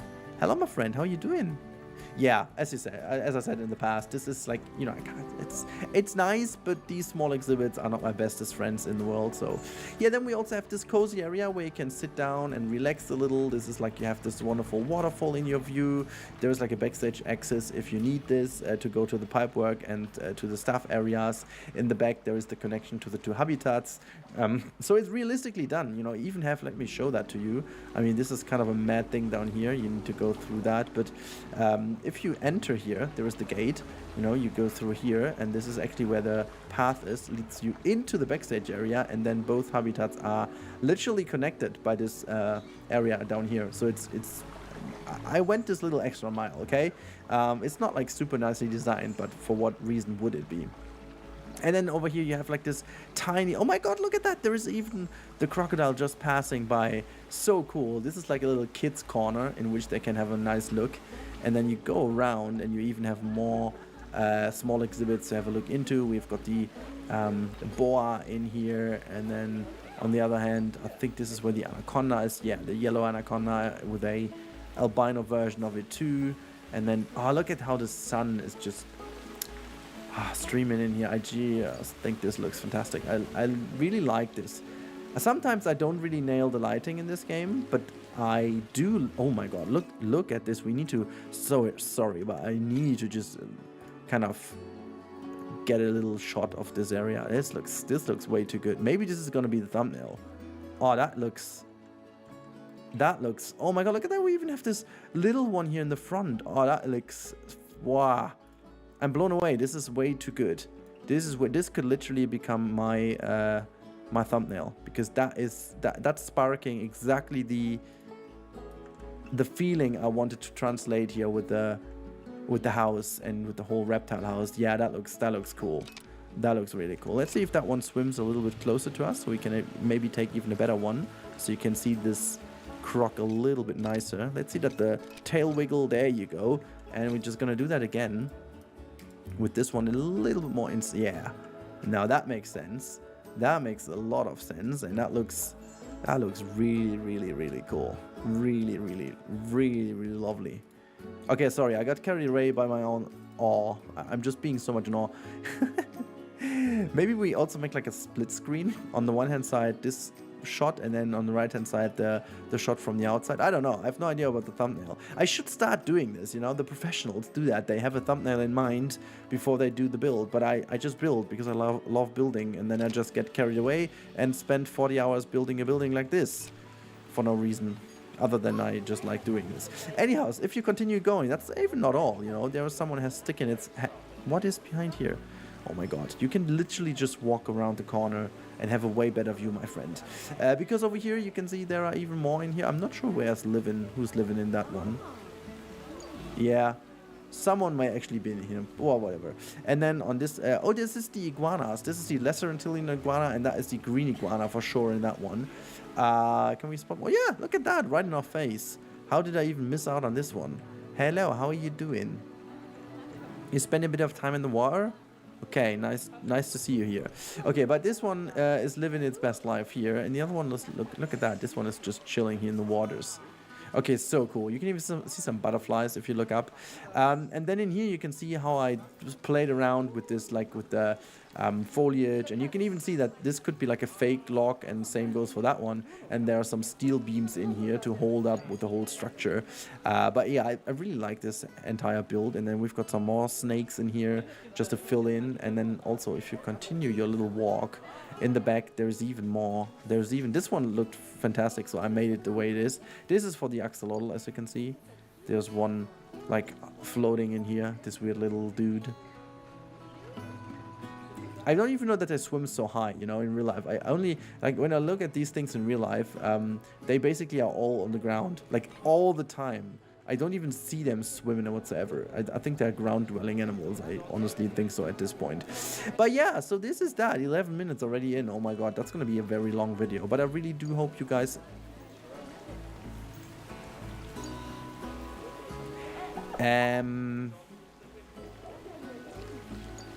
Yeah, that is certainly one way of doing it. I wanted to show you that there is a sneaky little backstage access, which was not meant to be used this way.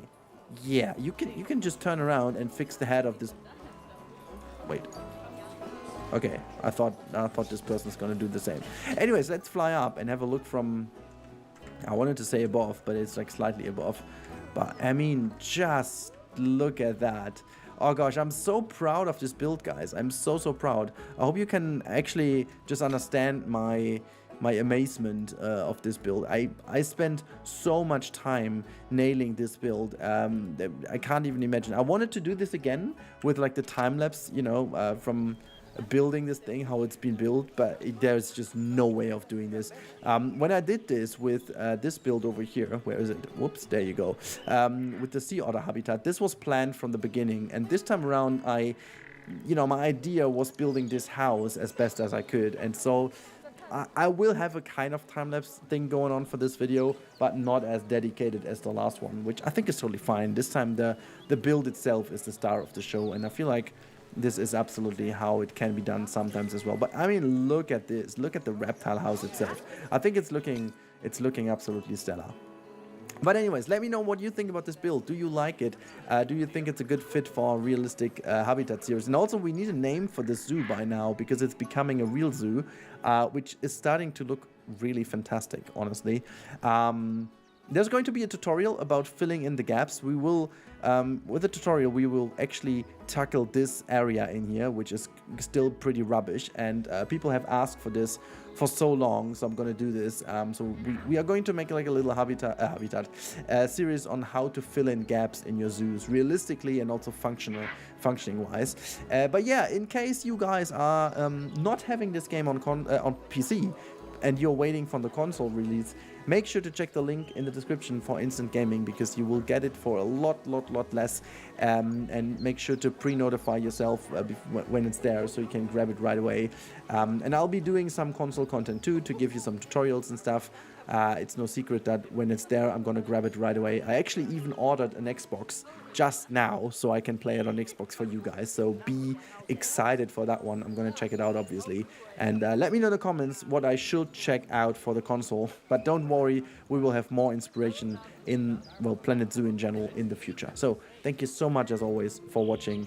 I do appreciate all of your support. I do appreciate all of you guys being here. And yeah, thank you so much for your ongoing support. I would really love if you guys consider subscribing if you haven't already, to just grow that channel and finally reach that YouTube plate. That would be lovely. But other than that, have a wonderful weekend, and I talk to you in the next one. Goodbye.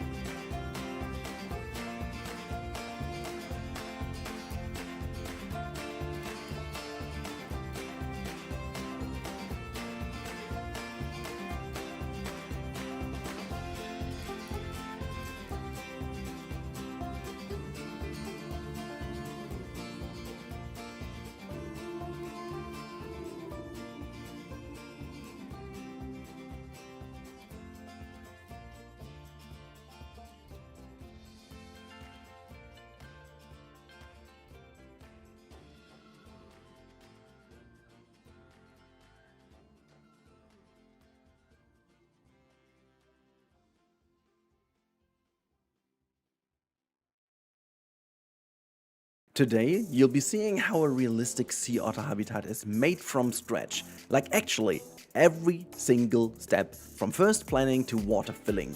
But it wasn't as straightforward as I was hoping, so I needed to do things a little bit differently. Then I tried to do an undo-redo technique, but I wasn't really happy with it, so I did something new, but more about this later. Let's start actually with phase number 1. And phase number 1 obviously is not too surprising, the preparation works of the foundation. So we skip a little bit ahead because you've seen already with the time lapses, and also, by the way, in a couple of seconds I'm going to talk about the technique that I use to make the stop motion, and we are going to look at the full stop motion towards the end of the video. So make sure to stick with me throughout the entire video. We have bits and parts in which we have the time lapse and some explanation. But yeah, so the first part of the video is making sure that the foundation sits right. So therefore I downloaded some really cool assets from the workshop. This time around I thought, you know, making them all myself would take like an eternity. So I took them from the workshop. I'm gonna link the Steam pages of the wonderful creators down there, so you can check these wonderful backstage elements out. I changed a couple of those things, and you can see along the time lapse you will also find me placing all these vehicles and stuff in other directions, which was necessary for the time lapse. So the whole build was a complete planned thing. So it has been a almost 50-hour project in total. So there goes a lot of planning, researching what kind of habitat I wanted to build, loads and loads of small little things I needed to plan, searching for the different things on Steam. I live streamed the first part of it, you know, which was already kind of digging into how I want to do this. I borrowed also some of the pieces I already used for the wonderful sea lion habitat we did in the past, which already was one of the fan favorites, and this is why I tried to take this to another level. And yeah, you can see me putting down a couple of these foundations, and this time around not only putting all the pieces down, this time around it's really all about making sure this is step by step and every bit is looked at. And you know, sometimes here and there I took a little shortcut, but you can see I even went this far in that I made sure it looks like that the concrete is poured in a little before I then started putting everything in. So yeah, there was like this little step in between, was only made solely for the 0.25 seconds time-lapse frame. that is insanity, but I just love it, okay? So I made this entire thing purely to have half a second in a time lapse. That is ridiculous, but it has been so much fun, and also kind of makes you aware of how much work goes into it and which step is taken after each other. So for example, what I could have also done is like putting these pieces in like concrete gray and then also do the painting. I was thinking about making the painting later, like having like actually a vehicle or people go in and paint, but then I figured it would actually be people that go in and paint this, and so I didn't have the people, and I was like, yeah, that looks kind of weird if I put like some staff members in. Like it could have gone, I could have taken the mechanic and put some fake like color bins and kind of these things in, but at the end of the day, I'm very happy with how it turned out. And the next part is also bringing in the 4 rock again. Now, obviously, if you play the game, you know that these rocks are not 4 rocks, but as in a habitat like that, a real zoo wouldn't have too many real stones in here or real rocks. Now, also, by the way, if you find my voice a little bit nosy, this is because of pollen allergy striking again, but let's not talk too much about it. Yeah, this very step over here is meant to be making a blueprint for our 4 rocks. Now, in real, these are most likely done by out of fiberglass kind of material, which is super light, and then from the outside made look like proper stone and rocks like this. And I wanted to go and mix up a little bit of a region that the sea otters live in, which is a little bit to the northern part of Japan. And I had some people in my Discord channel where I do share eventually some, work in progress screenshots and stuff like that. So if you want to become part of my Discord, link is in the description, just as a little info here. And also, if you are a member of YouTube, or like a YouTube member actually, or a paid sub on Twitch, you have even more early access to a special thread in which I put very early screenshots too. And in there, people were also saying like, wait a sec, what is this region? Isn't that like Alaska, Canada? Or well, I opted for the northern part of Japan, which is a region where they barely live anymore. They have been living in the past, but due to overfishing and stuff like that you can imagine in this region, they're not living there. But I just found this a lot more inspiring and interesting, and this is why I went to like Google Images and tried to come up with like rock facades and rock formations that look like in this region. And also the building for them, the shelter, will have some inspiration by that, but more about this later. As we transition now into phase number 2, we have a little bit of a time lapse of our construction process that just has been done. As you can see, there is a lot of stuff going on. By the way, if you if you want to catch all the details, you may want to stop it and have a closer look, because there are a lot of details and Easter eggs hidden in there. But yeah, we continue pouring down the foundation. As you can see from step 1, now a lot of stones and stuff have been delivered, and I even put in some decals, because I imagined, after a while there would have been some dirt and sand and stuff like that, because all of the vehicles driving around. In this part, you can even see there are some lights in here, some industrial lights with the generator even to it, because I imagined, that would have been realistic, because they would potentially, because of time reasons or so, work overnight, and this is when they obviously need these things. And at this time, these are the only things you would get down there, because the ramp and stuff I had earlier is now finished and closed off. The whole kind of foundation is now finished, and this is where they started doing some finishing works around here. And I was working on a little bit of a nice technique I also gave you in the overall 3.5 hour tutorial. If you haven't seen this tutorial, a very high recommendation from my side over here. I put the link to the top right now. Well, if you have too much time at hand at the weekend, you could potentially watch this. I have a lot of tricks and tips in there, and there's one tip how you can do, without even using Freebuild, there's a very cool way of how to do actual pretty nice ramps with the leveling option, or the tunnel, the flattened terrain option. I was struggling a little bit with it, because if you have Freebuild enabled, it's a little bit more tricky, because obviously Freebuild allows you to connect 2 pieces anyways, but that shouldn't bother you too much. If you watch my tutorial and check out the pathing part, you will learn about this rather new trick, and I've not really seen many people using this trick, and I've also seen a lot of comments that you guys said not really many people knew about this, so that's pretty cool that we finally found out something new. But yeah, you can see step number 2, after all the ground foundation and the main planning has been done, step number 2 and phase number 2 is really getting everything in place for the major deliveries, where like the next part is where actually some styling, theming, and stuff like that is delivered before. In the last part, we are going to have like a detailing work with plants and stuff. But there are already some things in place. Works are not always going simultaneous, in the right order. Some things happen simultaneously. This is something I wanted to also pay tribute to. I mean, I've been doing 2 houses by now, and I know exactly what I'm speaking about. Even though I haven't done a full like worth of millions habitat, but I assume in every building project there is that rule that not everything can work exactly as planned. And I even wanted to bring this in. So certain steps in here that usually would have taken place later have been done earlier, and then certain things that would have been done earlier are done later. This is also done in this project. So just to get this tiny bit of realism in, and you can also comment down below your experience with building projects, whether it's been your own ones or with your family or with your parents' ones or whatever. I'm always open for the funniest stories, and I may very well share one of mine now.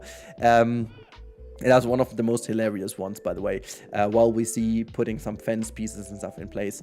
And this story is about where to put the electricity outlets. It's just, I still cannot believe that I have to tell this story. So obviously, we've been working with professionals. I have not done anything of that myself because I'm actually not really good at that. I'm good at digital work, but not at actual work. So we had an official electrician hired to do our electricity stuff, power lines, cables, blah blah blah. And one evening I came back from work and I went into the attic. You remember my attic, my beautiful room we have been streaming in for more than 4 years. And I came up the stairs, I went up the stairs and and he was already gone, and I called him if he can come over to check this together. And so he came over. And then, by the way, he asked me to pay this second time he came over. But I was like, dude, we agreed that you stay there until we check it. And I paid you for all the hours you should be there. So no, because we haven't done the sign off. And he was like, yeah, but it will be all fine. I'm like, yeah, we'll check together. And then we went into the attic and I was like, okay, first thing I noticed is that we had some like radiators on the ground. Like obviously they have been detached from the walls to make the walls, do all the plaster works and stuff like that. And then we put them on the ground because they also have been painted, and we put them in a slot exactly where they need to go to the wall with some warning signs. Like I even put some tape on the ground to make sure that this is where the radiators go back to the wall. And then I checked, and like the electrician had made the plugs go behind the heating. And I was like, are you even kidding me? Like, heat and electricity is not a good pairing. Besides, I wouldn't even be able to put a normal plug in because obviously the distance between the radiator, or like the heating, and the wall is not even big enough. So, yeah, he was like, yeah, I didn't see that. And I was like, dude, they're literally lying on the ground. He was like, yeah, but I didn't know why they were lying there. And I was like, it is even written down there on the tape. So, but that wasn't even all. When we went back to going downstairs, I was like, okay, and where do I actually turn off the lights? And then he completely forgot the switch. Like, there was no switch in that room. I didn't notice earlier because the other people, like the other guys, were still working in there, like who did the plaster work and stuff. So obviously light was turned on. And then he just completely forgot to install a freaking switch. I went, okay, come on, like this is ridiculous. And I was like, okay, I'm not gonna pay anything today. You come back tomorrow and you're gonna fix all of that. And so yeah, the other workers were like pretty annoyed because they had to do the plaster work again where they put the wrong holes and whatever.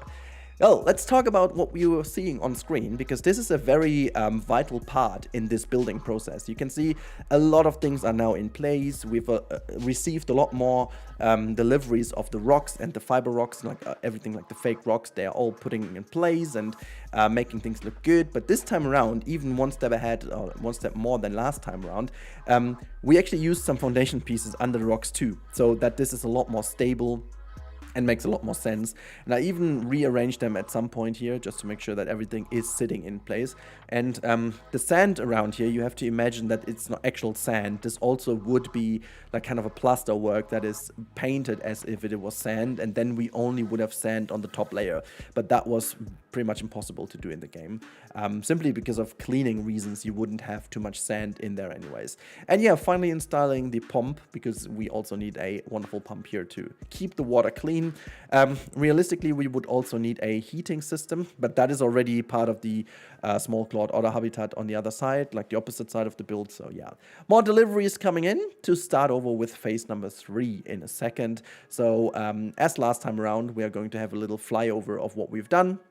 So you can see from the pouring of concrete, we managed our way through putting down some more rocks and cleaning off some things, have a bit of a break in winter, installing already a sunshade, and yeah, now we are starting to detail the first things with some rocks and so on.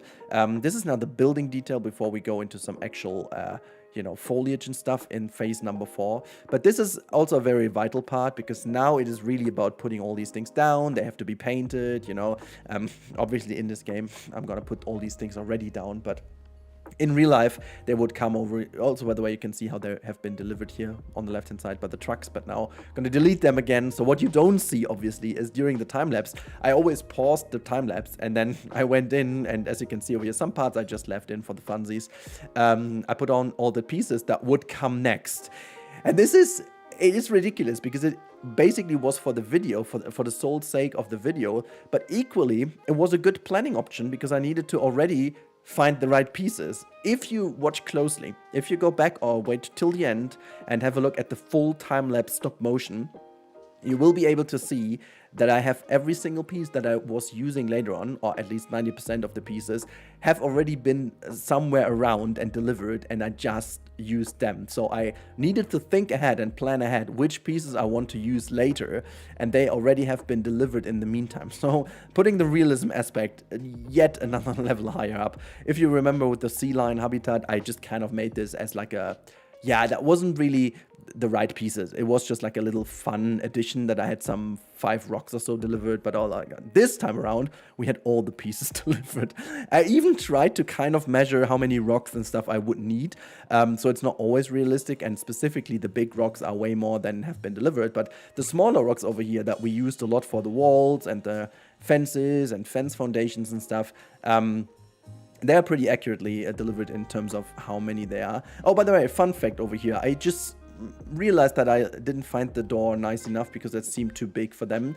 But yeah, because of traversable issues, I removed that door later on again, and I have like a ginormous gate that would even be big enough for elephants, but we all know about this. This is like some Planet Zoo thingies, you know. But yeah, already a couple of things will be placed in, and also I may talk about one thing that I'm a little bit sorry that I didn't do it, but it just caused too much trouble. Realistically, these trees that I'm putting in here are way too big already, because they need to grow over time, so they would be delivered mostly as saplings or young trees. There is obviously an option in zoos and everywhere else where you can already get some full-grown trees, and sometimes this even happens. It's not too common that everything is already fully grown, so I kind of mixed a couple of saplings in later on. You'll see that in the real-time part, but not like as much as I've wished to. So I'm a little bit on the split side to if I like it or not, but I could have done more, and I had also like an idea how I could even show you the growing process of trees. Like there's a simple trick of doing that, but I was like, you know, I already put like 50 hours in, and that would have cost me another like 5 to 6 hours of work and preparation, and yeah, so I decided against it. But as you can tell now, this is some fun work over here. We also already have like some cables. By the way, there is like I need to talk about that. I forgot one step in pouring in the water. So we have to imagine that these big kind of pipe works over here, like the big pipes that are being used for pouring the water in later, are actually connected to a water source. I totally forgot that. So we have some water pouring in, but like it's very unknown to where the water is coming from, but hell, you know, things like that sometimes happen. But yeah, also doing some interior work here, some very simple things, you know. These areas wouldn't necessarily have something crazy to look at, you know. It's like, you know, some beddings and making sure you can close this off. That would be like a gate in here, and other than that, it's mostly very much bare bone. And I could have gone super much in detail here too, but it wouldn't really add anything to the video, I figured, and it's already detailed enough to, no matter from which angle you're looking at it, it looks super realistic, and I'm very, very happy with how that all turned out. Putting a couple of these wonderful conservation DLC assets in. By the way, this is, you know, this wasn't planned at all, but I'm just figuring, if you guys don't own the conservation pack, and you like backstage buildings, you must get it. Get to my instant gaming link in the description below. It's way under €5. I think it's €2 something at the moment, or $2 something. So really easy grab. But as you can see over here, I literally have conservation typed in, so you can see all the pieces you've just seen are from that pack. And I think when it comes to backstage and like general working pieces, it is one of the must-have packs. I'm not the biggest fan of the animals in this pack, but that's just my personal preference. You may actually like them a lot more, I don't know. But yeah, also we need to talk about that roof real quick. I talked about this at the beginning, that I was opting for the more Japanese area for the sea otter, but I may or may not have changed this for the real-time part. Yeah, as people were figuring out, this might be a bit too confusing. Maybe I do change it, I'm not sure. I quite like the roof as it is, but maybe it doesn't really fit, and I'm gonna go with a more normal slate roof, but just as a little hint over here. As we go into the last phase, and just recapping what we've just done over here, a couple of little changes, and water pouring in, and then we are met with putting in some last details, as this little fence over here, as you can see, putting some poles in, making sure that they are nice. And then also I figured I need a connection to the other side of this habitat, which is where the small clawed otter habitat is. So it's not only that I wanted to do the sea otter, it also makes sense in the context of this zoo, which is always, it's becoming more and more of a zoo, to be honest.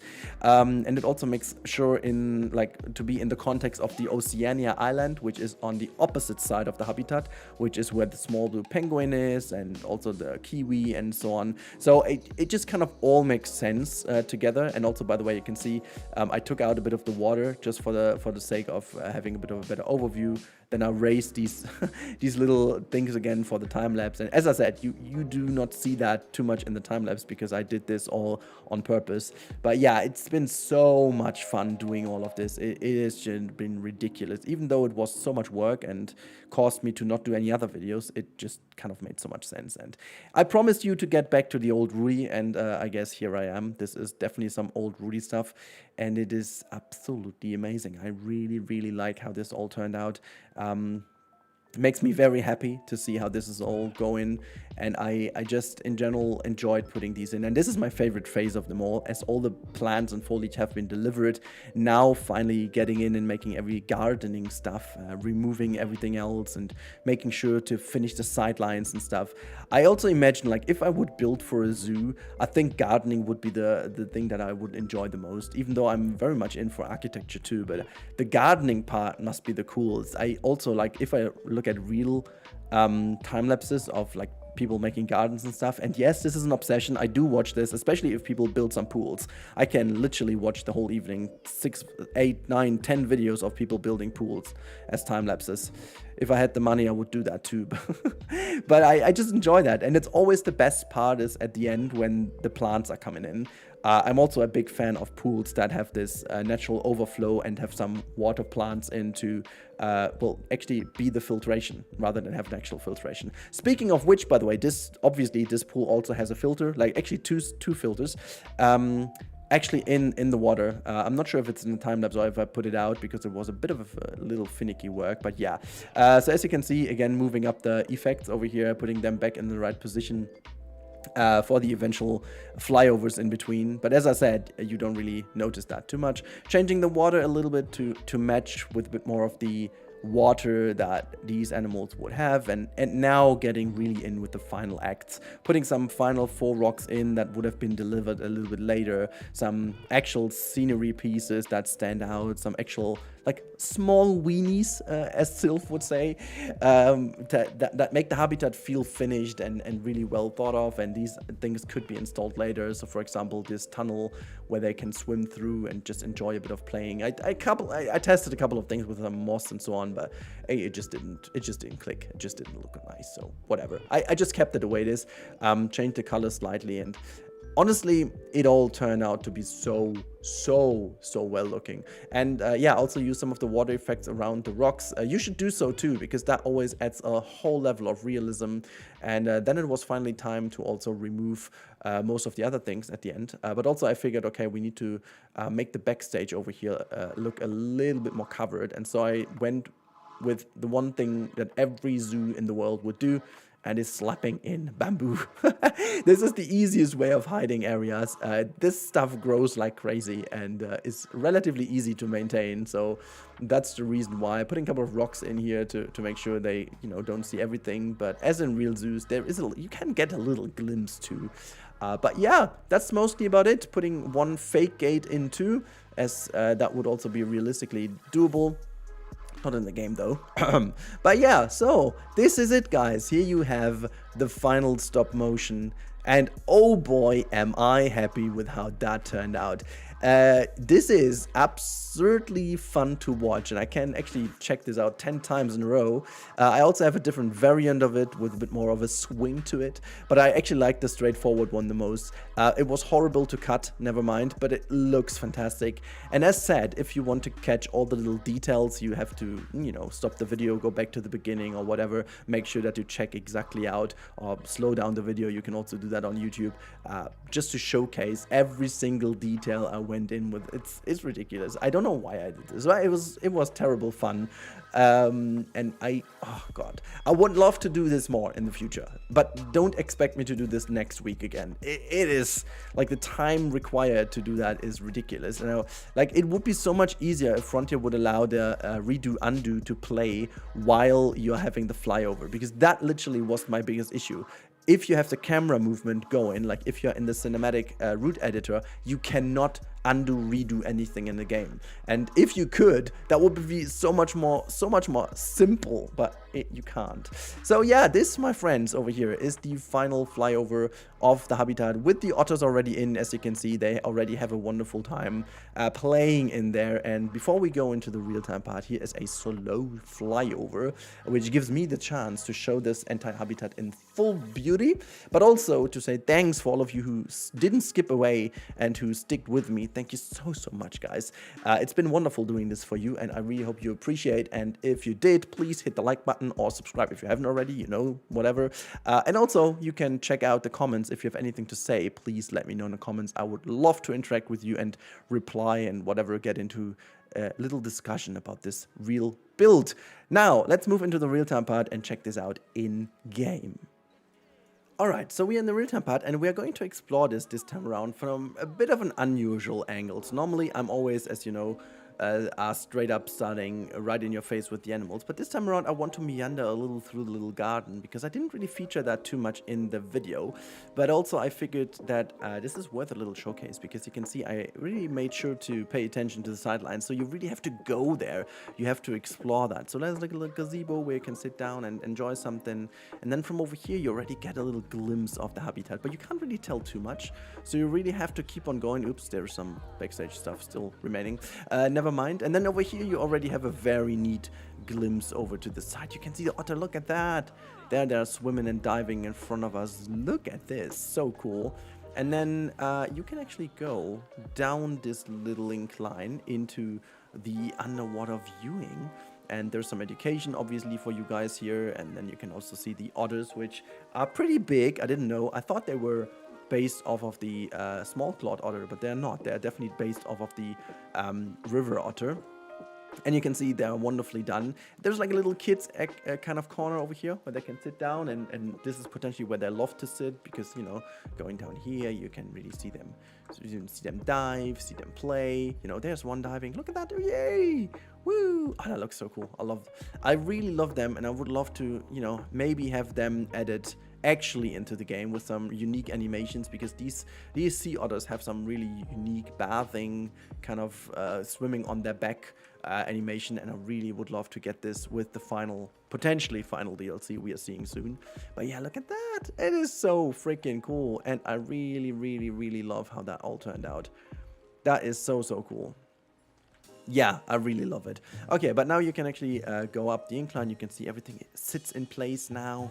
You know exactly what has been done, but everything is covered now. I think this is also so cool that you guys have been here and seeing all of this. Like, you can watch over this island. It gives the whole thing so much more depth. And I just kept the roof, you know, I kept the roof because I thought, you know, it's kind of nice. But if you give me some feedback, we can still like change it later on. But I don't know, I just like it. I think it's not wrong particularly. So why not? And then just have that in here. And we can still argue that this is a bit of the Asian area because of the small clawed otter in the back, which is the Asian small clawed otter. So it's not particularly wrong. So this is where I'm coming from. And then we have all the education boards over here with some cool benches. There's something I borrowed from Lider, who did these wonderful bench designs, and I kind of paired them with some actual benches in the game.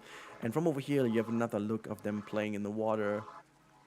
There's also like a mud bath here in the back, but every angle you're looking at is looking super nice and has a very cool, you know, character to it. And it just kind of, I feel like the whole planning was so worth it. I mean, just look at this view. Just look at it.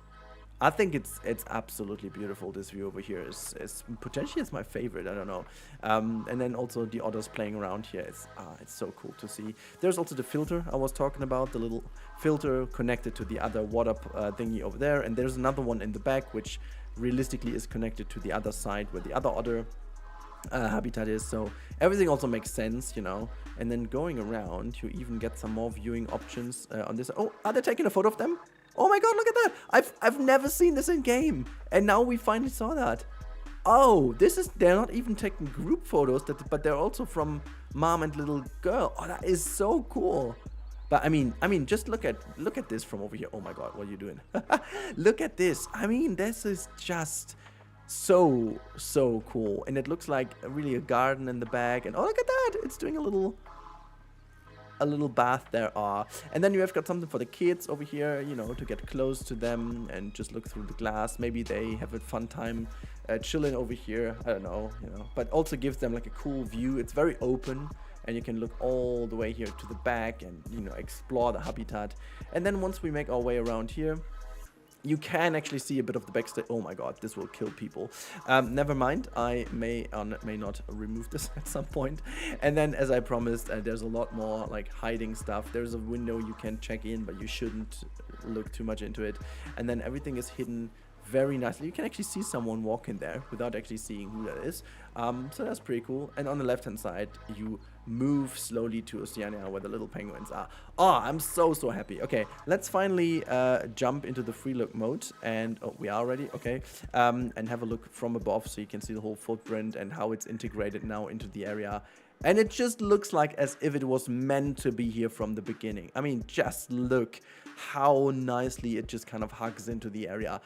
Everything makes sense, and why I guess actually even go in there. I should definitely put a staff path in there in between. But yeah, so this is the final version of the habitat, and I am absolutely stoked to show this to you because I think it looks fantastic, and it definitely is one of my bestest I've ever done. So I can very confidently say that. And if it's not really about the habitat itself, it definitely is about the process that is amongst the bestest I ever had. So yeah, thank you so much for watching. I really hope you guys enjoyed that. And if you did enjoy, as always, I appreciate a like, a sub, whatever. And as always, and if you want to see more, there is a good video for you now on the top right, top left, no matter where YouTube's going to put this. Just click it and have some fun. And I talk to you in the next one. Goodbye, guys.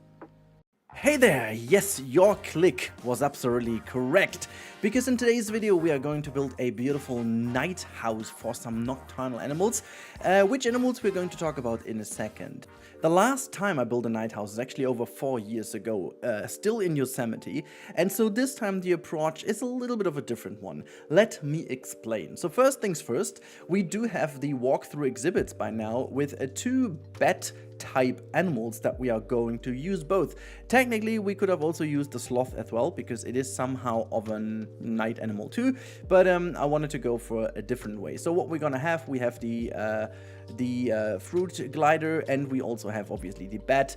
But let's not talk too much about the animals as of now. Let's talk about the build, because this video is going to be separated in a little bit of a step-by-step build, and then we're going to have our typical kind of animation that goes along with all my realistic builds. This time around we have somehow like a 3D printed animation, I should call it, whatever, and then we have a real-time part. So the first part of today's video is putting down the general layout. You know that I like to block my builds first of all, and just to see where things go, and once that is done, from there I can actually start shaping the thing. So you can see I'm using the plaster walls here to look where things go. When I've done this, we are skipping over to actually doing the design, and I like to work in modules, and this module over here is going to be our wall piece.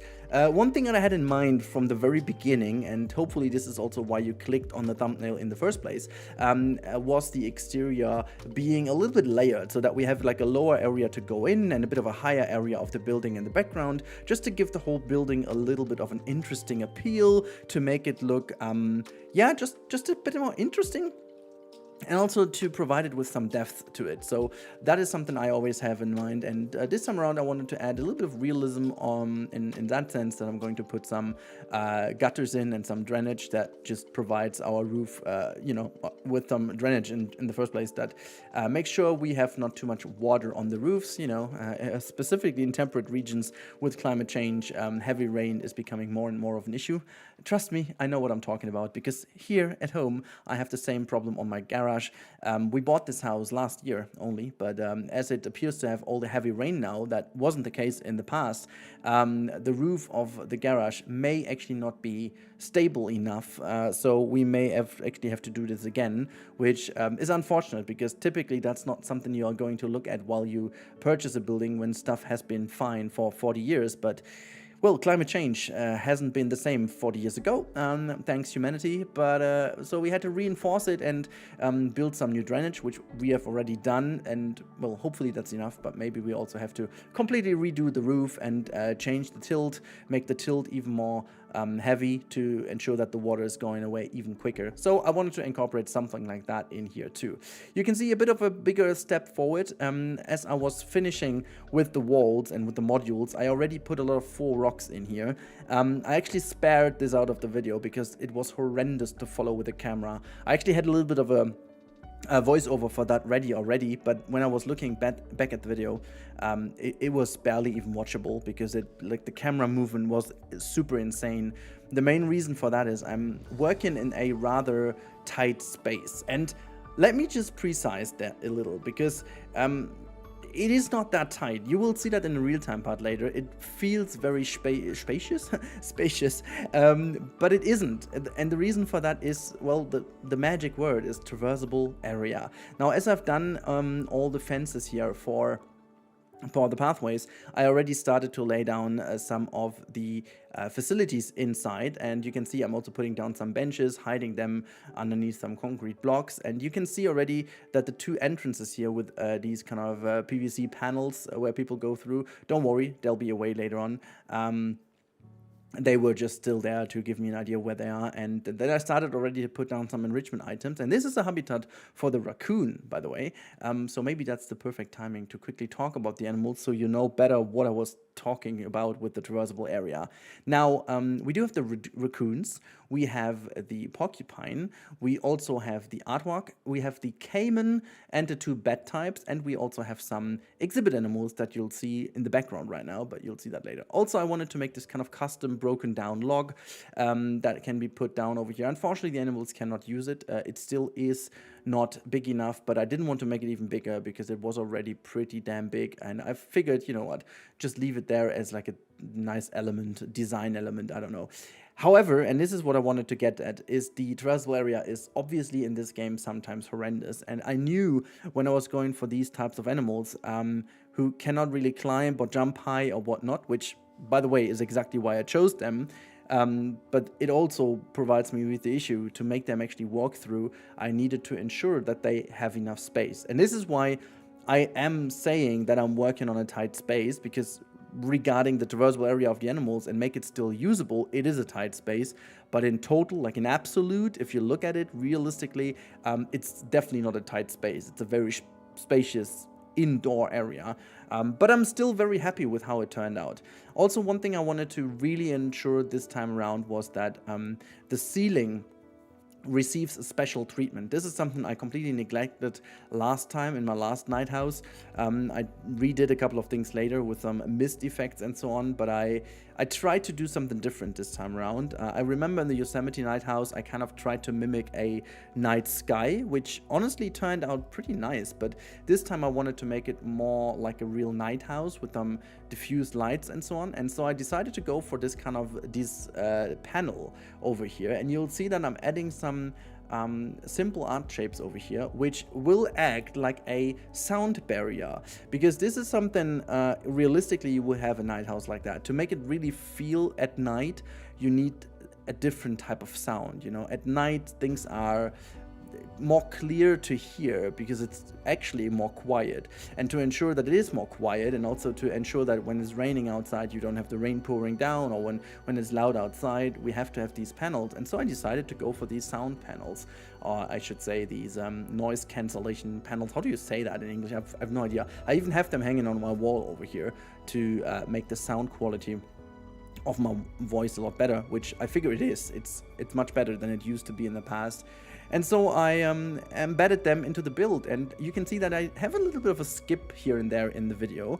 This is because I want to make sure that the tour at the end for you guys is necessary to be watched, because you have to watch it to see it in its full glory, you know. Just a little trick to keep you here. But anyways, you can just watch the video fully and we are all happy. And if you do, and you're still with me, even 7.5 minutes into the video, why don't you consider subscribing to the channel if you haven't already? It still drives me crazy that over 50% of the returning viewership is non-subscribers. That is insane. So you guys, I see you on the computer, on the Xbox, on the TV, on the mobile phone, whoever, wherever you are not subscribed to the channel, but you're watching a video from me for like the 8th time. Hey, that's the moment where you hit the subscribe button, because that's gonna make me happy, my animals happy, and helps me to eventually reach this 100K at some point in my life.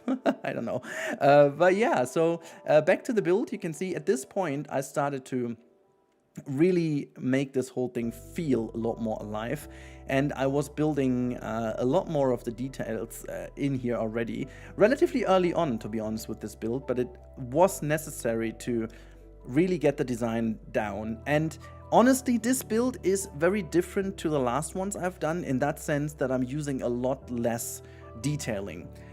Why is that a thing? Well, to be honest, when you look at these houses, and I checked a lot of images yet again on ZooChat and so on, there are two patterns. Like, the first pattern is going for a tropical vibe, and those things are most likely super overgrown and like super clumsy and super dense when it comes to the night appeal, and you barely can see anything, and everything is like super lush. And that's the trick about this, you know. By it being lush, you can cover a lot of the things necessary, like the mist effect thingies and the heaters and stuff like that. But I was going for a temperate, and this is maybe the special thing about this night house. This is a temperate focused night house, even though the Cayman necessarily doesn't fit super well in, but hey. And so I opted for a temperate style, and this is exactly why I wanted to have the whole house a little bit more clean. I wanted to have it more on the clean side, and honestly, this looks freaking good. I have so many things I did lately that were super detailed. Like, I'm not sure if it's true, but I could imagine that the pond we did last time in this park has more pieces than at least the inside detailing of this house over here, simply because I just completely went nuts there with the detailing, and I just wanted to keep it relatively lush in here, which at the end of the day worked out super well, and I'm more than happy how this turned out. I just generally am super happy with the whole appeal. At some point I did this nasty mistake to open or to hit play just to see a couple of things with some VFX I was testing, and then all the people stormed in. So in case you're seeing like a bajillion people in here, it is still this magic trick in this game. Whenever you open something new, like the entire zoo is storming there, which yeah, is exhausting at some point. However, as you can tell, this build over here is turning out to be looking a lot better now. It's also still mad that I'm saying it's less detailed than usual, and you see me putting down pieces for almost 2 or 3 minutes, sped up 10 times or so. That is odd, but hey, that's me, I guess. Just my level of detailing is still a high level of detailing, I guess, even when I say it's not. Yeah, but I mean, the entire build over here is becoming more of a thing now in terms of shaping together. Like, it is a build that took me over 3 weeks in total to complete. I was already building on it while I was starting with the pond, trying different things and so on. And I just jumped in and out of this build for a couple of times because I had not a block in that sense that I didn't want to continue. It was a bit of, I needed to find the right inspiration for certain parts later on with the inside detailing. It all looks so much out of one idea and one coherent build process, but it totally wasn't.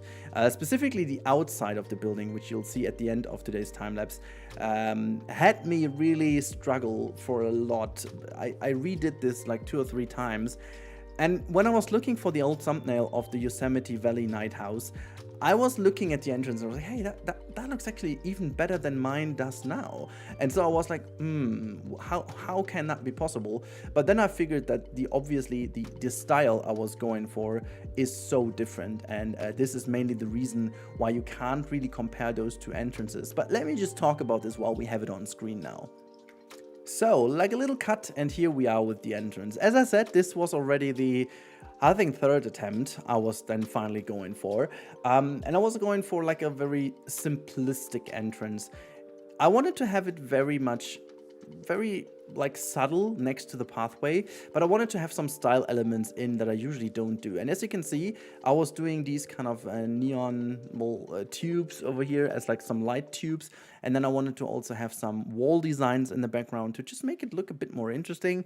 And when I was doing this, I was figuring, oh wait, that just doesn't work because I can't do this on both sides. As you can see, I was kind of happy with it, and then I figured, oh my god, that just kind of looks odd. And so I decided at the end to go with some very big kind of plaster blocks, and honestly this looked kind of cool, so I kept the idea of it and I just went on with these like huge blocks in the background. And as you can see, I was also trying to make sure that from the inside it all looks good, just to make these things. And I just figured that like move them into the inside, it just oddly looked good, and so I kept it the way it was.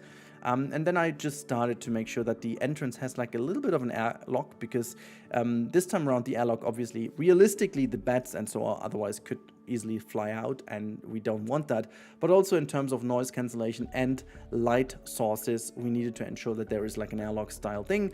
Then I ensured that we also have the backstage access nicely covered, and started to do a little bit of the front like the front planter. But before I did so, I was like, okay, I need to close off the roof now, and I went on with some very simple metal pieces that I felt like looked really good on this build specifically. They just kind of have the feeling of a pretty normal roof, and so I was happy. And yeah, as I said, then I started to make sure that we have the plant area look good.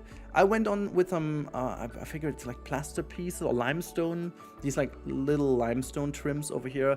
I like them a lot because they were a little bit thinner than usual, so we do not really have that huge of a curb, or not the stones like usually, but I just wanted to have something more subtle and nice looking. And then this is my favorite piece of the entire build. This is our little moon. That's kind of, I wanted to have a little bit of a design element to it rather than a big wording or so, and so I ended up with this wonderful moon design.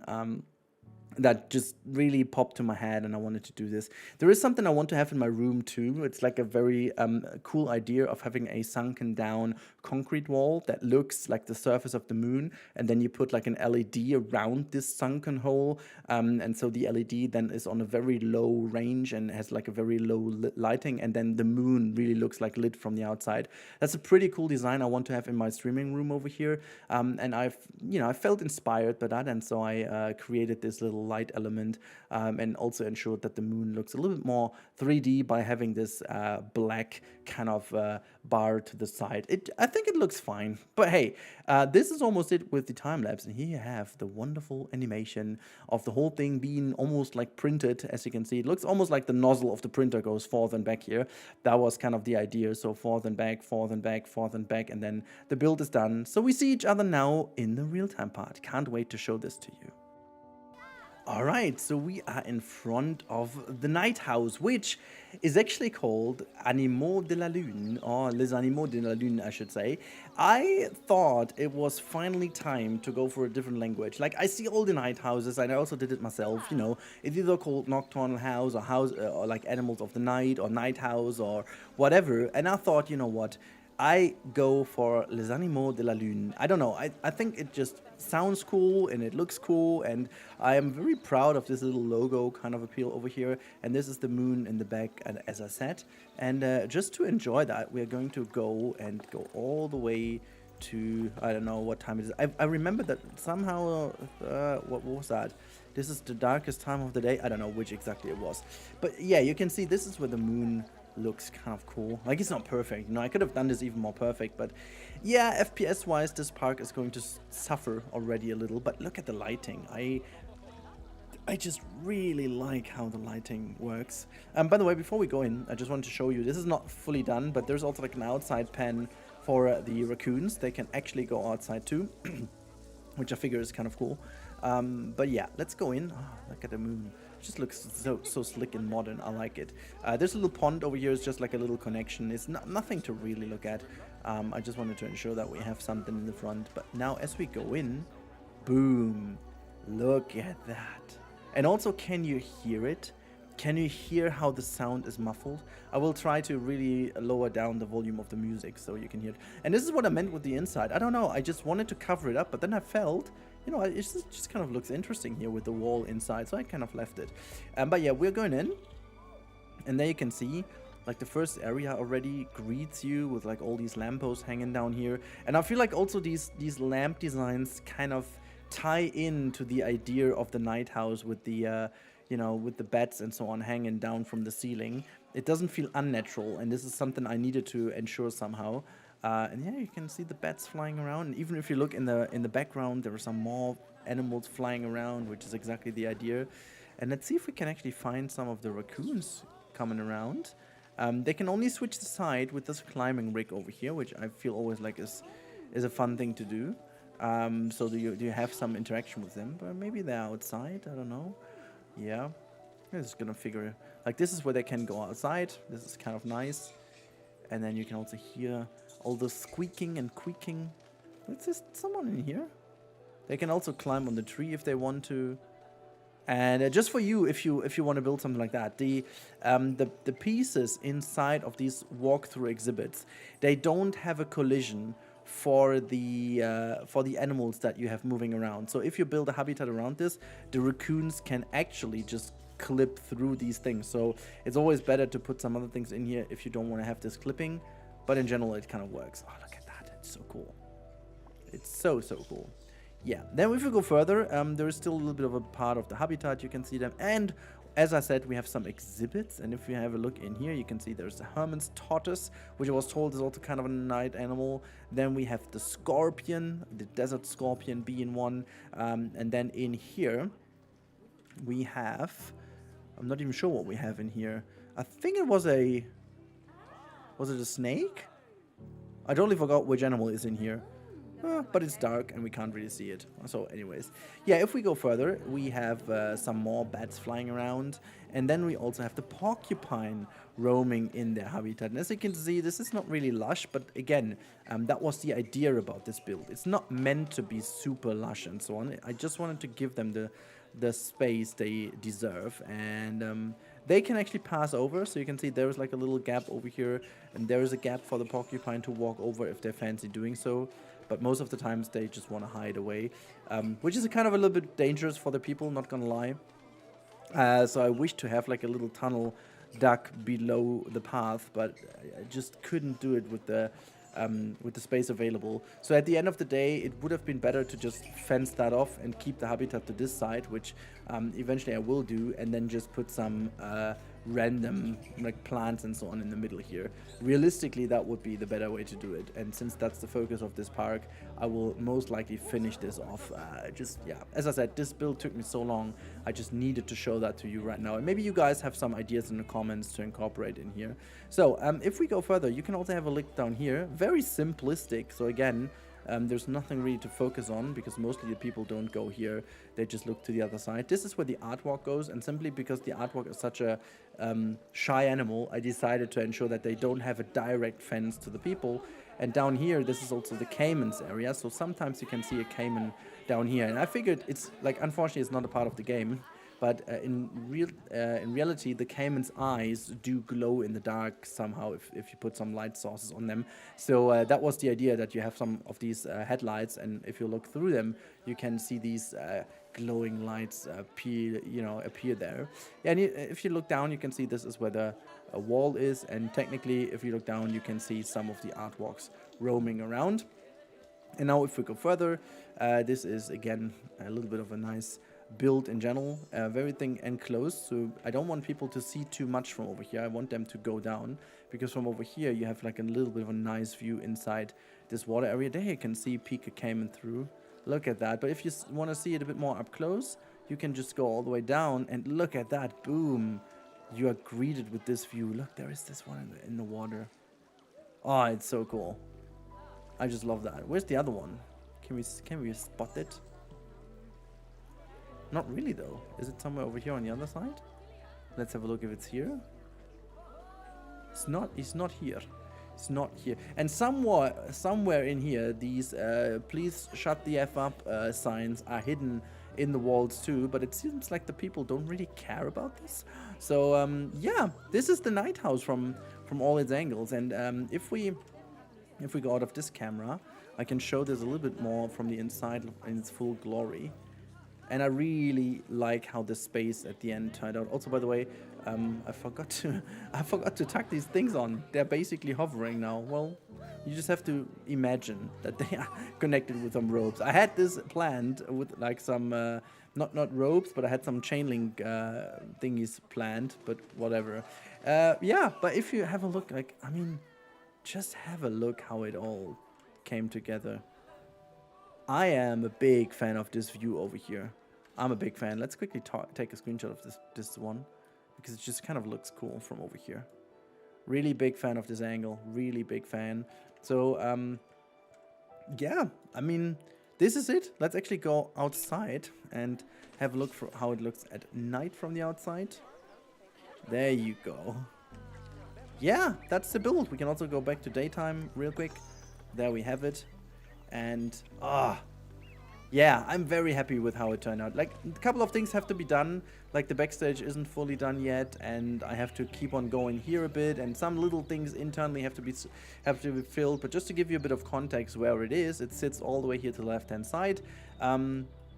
And as I said, the zoo is starting to become a little bit laggy, so not like super laggy, but a little bit laggy.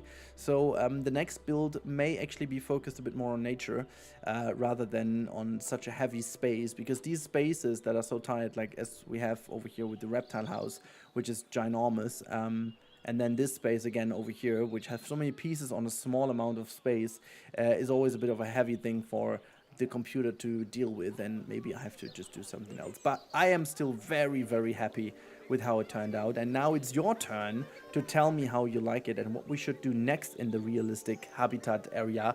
The new DLC obviously isn't the bestest for this build, so I may actually do a little bit of a break on the realistic zoo and go into some other parks, and we will also have a comeback. We will have a comeback park. I'm not going to talk too much about this, but you'll see that very early on this channel soon. So yeah, I really hope you guys enjoyed today's little night house episode. If you did, as always, consider subscribing. That helps me out growing and telling YouTube that you like the content. And as always, if you like the content, there are more ways to support me. People always ask for it, so I'm here to answer. One of the things you can do is just simply go to Instant Gaming via the link in my description and grab any game or update or DLC you want. From this link, you help me directly, so that would be lovely. Or you can become a member of this channel as well, but you don't need to, okay? Just simply liking the video or leave a comment or just subscribe is perfectly fine. And now I wish you guys a wonderful weekend, a wonderful update DLC week next week. And on Monday evening, we are going to stream some Planet Zoo, so if you want to catch me live on Twitch, you should do so, and just click the link here in the description to make sure you follow me on Twitch as well to be notified whenever I go live. And now let's have a final look at the night house before we sign off. It looks so good. Anyways, have a good one. Goodbye. The camel has been cooking, and today you're going to see what I've been working on since the release of the brand new DLC, including the update. Well, actually, it's more about the free update than the DLC, so fear not. If you're not owning the DLC yet, you can still do this exact thing what we are building over here. And this has been, well, actually including the early access. So I've been working on that for over 2 weeks now. And the reason for that has been a little bit of a hard thing at the beginning.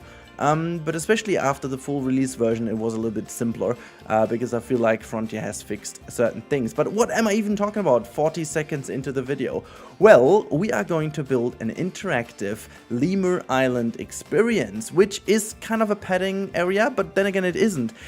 In that sense that lemurs don't really work, like, for example, as great, I have to say, frankly, as the donkeys, for example, or the chicken, or even the pigs and the goats, who have all very neat animations in a way that I very much love the interaction, and but then again the interaction requires quite some space, and on a barn, in a typical like petting zoo situation and environment, that all works out pretty well, because mostly you have like a lot of soil, a lot of sandy areas, very open, very spacious, not that many plants, not that many scenery items. It's kind of boring, isn't it? It's very expected and obvious. And as you know me, and you know, if you're new to the channel for whatever reason, this is not what we do. Okay, we don't do the obvious. We do the exact opposite. We try out what is going on, and we try to break the system and see how far the system can go. And well, in the past, I even managed to get my very own game mode, thanks to the fact that I was breaking certain things, until Frontier said to themselves, you know, we need to give that guy his own game mode called Diorama mode, which I'm still kind of proud of that it exists. And so we do this again, hopefully to see if they can push the limits further in the future. I would definitely love this.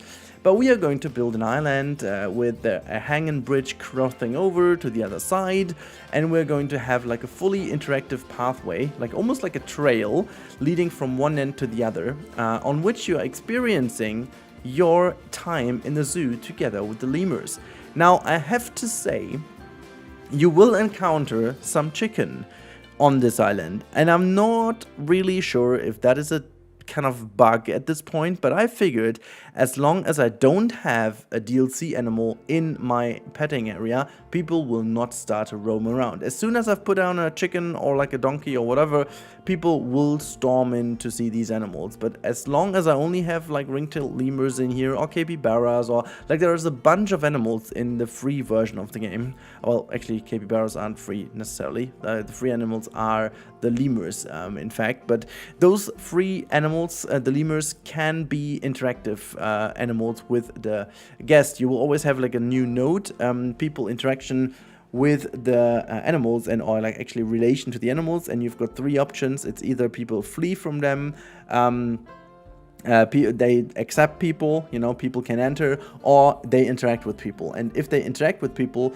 then you have an animal that can create these guest experiences, as it's called in the game. Now, I wanted to go all in for that, so we have all 3 species of the lemurs available in this lemur garden, as I figured that would be the coolest thing, to really have this huge space filled as well.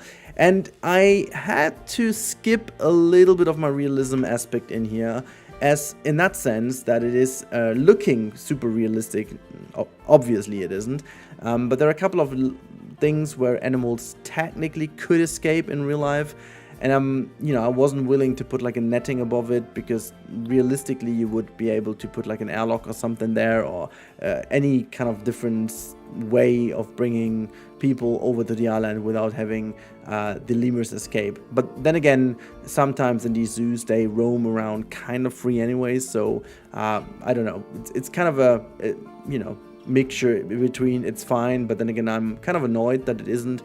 We just need something different in terms of the gate. Speaking of which, I had a very big hassle to bring this gate into the right positions, and I'm not sure, maybe I have or not, maybe I haven't, but put the word no mods on either the thumbnail or the screenshot or the title or whatever.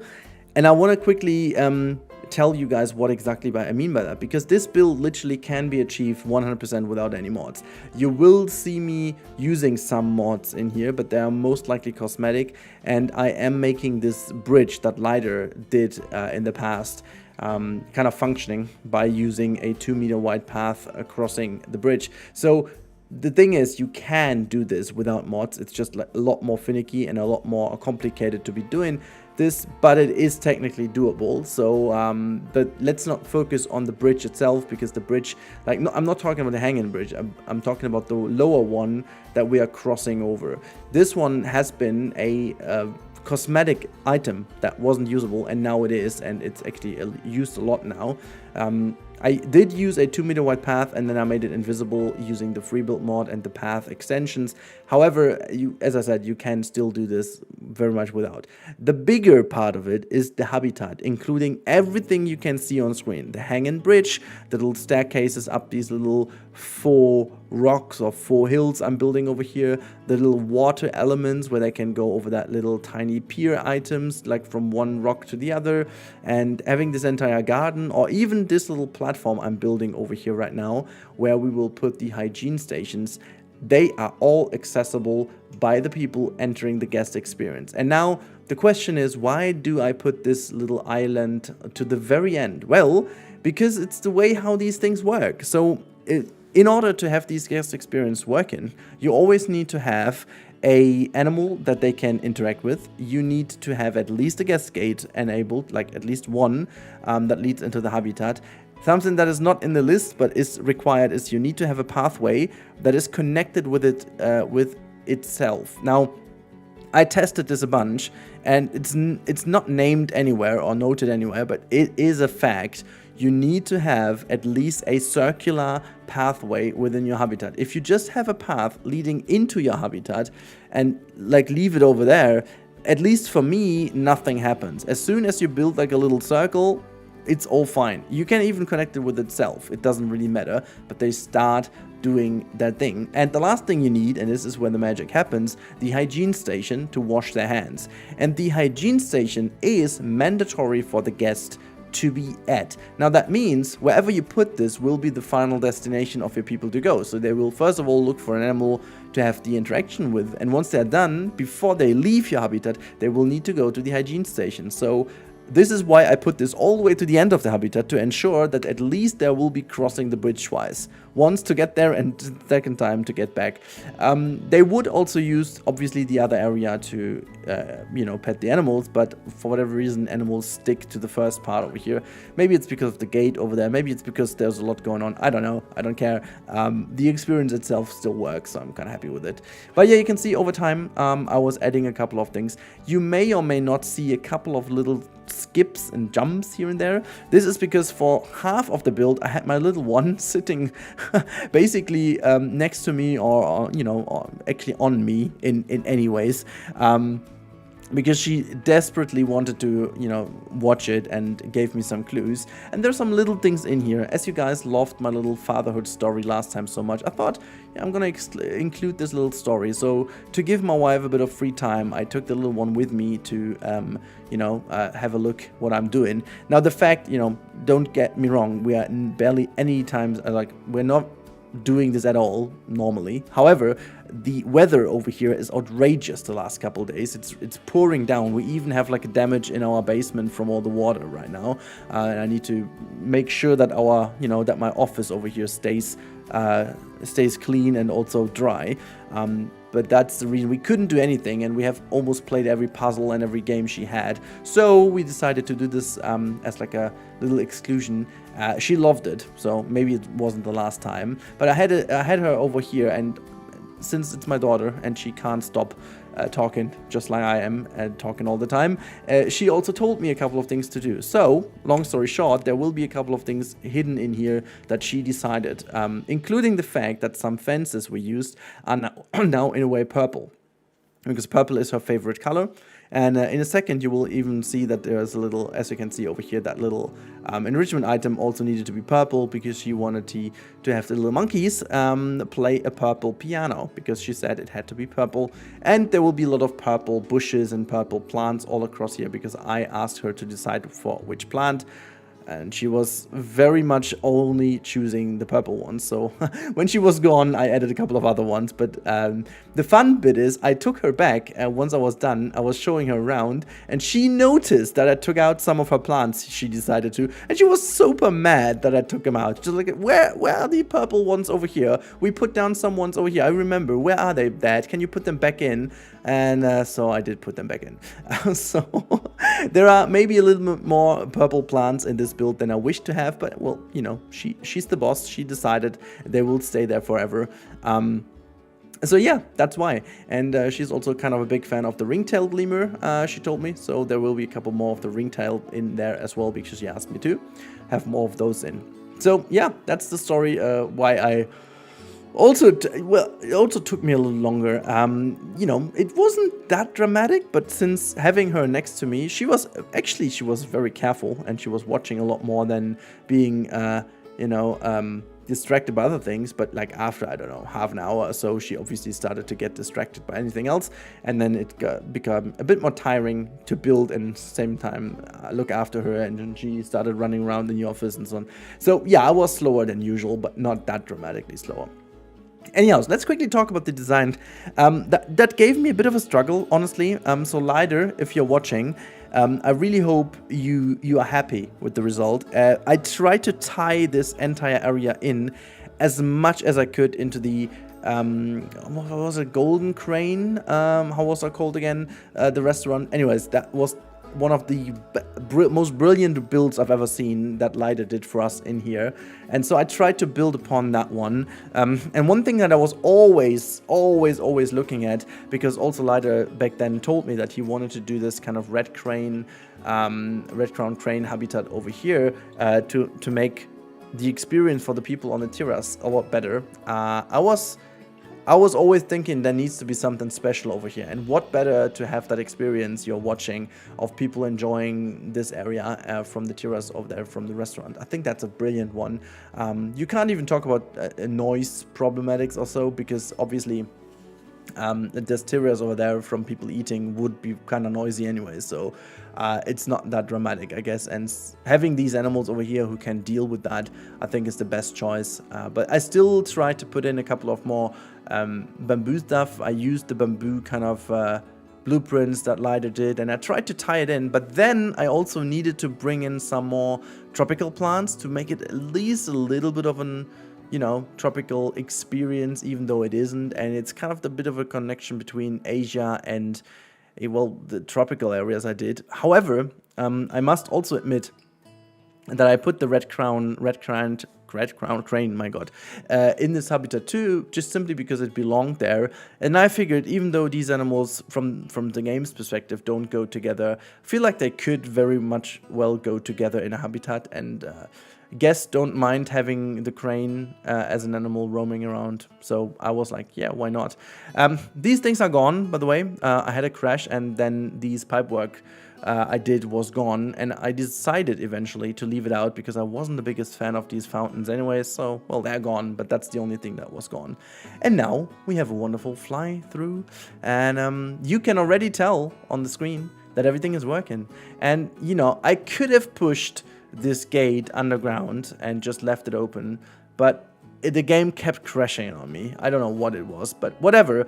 I left it off the ground now, and gate is opening and closing. You can see there's like a little welcoming area with those two kind of statues, thingy, signs, whatever, from the lemur. And from over here, we are flying over the first bridge that brings you onto the first island. And I'm still very much happy with how it turned out. Like, I could do a couple more things over here, but I also needed a bit more careful with the traversable area, so I didn't go too crazy with stones and rocks on the ground that I usually do. But it honestly, it destroys especially the area for the staff traversable area a lot. Which is I figured it's the exact same area that you can look at. So whenever you want to check if your guest can roam around, you need to check the staff traversable area via your heat map menu. And once you see that, it's all good. But you can see people are using every single scenery element. And now this function reminds me a lot of Prehistoric Kingdom.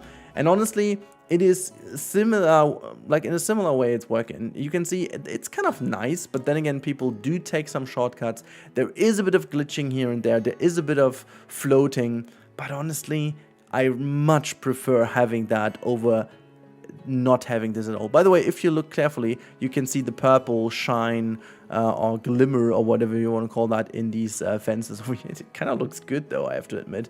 I tried to tone it down as much as possible, but she needed to have a bit of purple. So, well, there you go.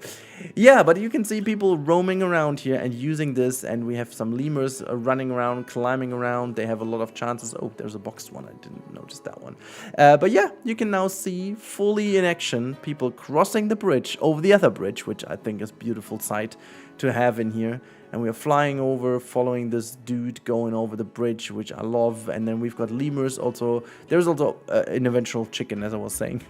They're roaming around here too, to ensure that people go and have a look. And there you can see the hygiene station that they are all heading towards too. Yet again, I don't really care if they're only going here for that. The only thing I care for is that they do use the bridge, and it looks freaking amazing. And having one or two person eventually go down here to the left to pet an animal is totally fine for me. I will maybe tweak a little thing here and there to ensure that they have to go over here. So I may actually put a feeding station on this side of the island so that the keeper will always bring stuff over. Speaking of which, you can see the keeper now coming over here. Oh no, it's not a keeper. That dude just looked exactly like a keeper. But yeah, it's kind of cool. The keeper just roams over here and then brings us some food into these feeding stations too. It's kind of lovely. And just as to make sure, you have seen the lemur just climbing around here. You see the people traversing. You see everything working, and I'm so happy. Also, I'm very happy with how it looks visually. I think with all the plants and stuff, it's the exact balance I wanted to have from having these islands and making it look realistic. Having some stuff over here in the water looking a bit more murky, a bit more overgrown, but not too overgrown. And just kind of look at it. Isn't it amazing? Isn't it looking freaking amazing? I love it. And because it's looking too good, in a couple of seconds we will actually go into the game and I will show you around so you can actually tell it's working in game too. So this is the aerial view, and now enjoy the in-game view of it. I really appreciate you watching, so I now hand you over into the capable hands of the real-time Rudi, and I talk to you, well, after the cut, I guess. Right, and because it's just too good to not see in-game, here's a final little look at the finished island in-game. And so you can really tell now that the people are walking over the bridge without any further issue or whatsoever. The only trick, as I've talked about, is that we have a destination in the end, and this is basically the hygiene station, as you can see over here. This is part of their experience, so they have to go there, and this is how you get them over there. However, they will also pet some animals if they're eventually over here, but it appears that most of the animals just stay mostly on the first island, which I could technically solve with putting like a lot of food items in the back, I guess, but you know, for the moment I'm quite happy with the way it is. So yeah, I also find it very funny that I needed to put down some chickens before people started walking over, but with the little fix of making the habitat only having a few people roaming around over the island, it is also super nice in terms of the amount of people that actually walk over. But yeah, what can I say? This new mechanic is, for me personally, is a game changer. It just opens up so much. I mean, look at this. This is basically done without mods. I mean, yes, granted, this bridge over here, I talked about that, is still because of mods, but you could still use that otherwise if you fancy doing so. Just needed to have that a little bit more wide. But other than that, it's, I don't know, everything is just so different and so cool. Having people actually walk the stuff you build just like your animals use it is so different for me personally, and just kind of makes me feel so happy, and well, also opens up for what the future of Planet games can bring, because the technology is there, you know, and we always know that they may actually use this as a test scenario for a new Planet game, whatever that will be, but testing out certain things that work within here, and also kind of performance-wise, I haven't found any big difference with this one. I mean, this park was anyways already having a little bit of a hit here because of all these dense habitats, but other than that, I can't really tell anything negative. This has been one of my favorite builds in the past because it brought so many new things to the table. This is by far the coolest interactive habitat I've ever built in this game, because it works now and because people can use it. I mean, look at that. Even you have a person down here. It's almost looking like as if he's waiting for fish, but he's like standing on this little thing over here, and you know, scrap these little glitches here and there. I don't care, you know. I can absolutely deal with these little glitches. I am not at all worried about this. Yes, we have some people doing some Jesus stuff and so on, but oh my goodness me, I'm so much more happy with having that than not having this. So there are, like, you can literally take some outrageous shots that are just so cool. I mean, just look at this. I mean, just the fact, I mean, you know, you just take that family, put it away, because that they are just kind of destroying the illusion, but you can just pretty much put them here, you know, there you go, or refix it, and then you go back in that shot, and I mean, just look at that. Having people walking over that bridge is absolutely phenomenal, and I just love the fact that this works and people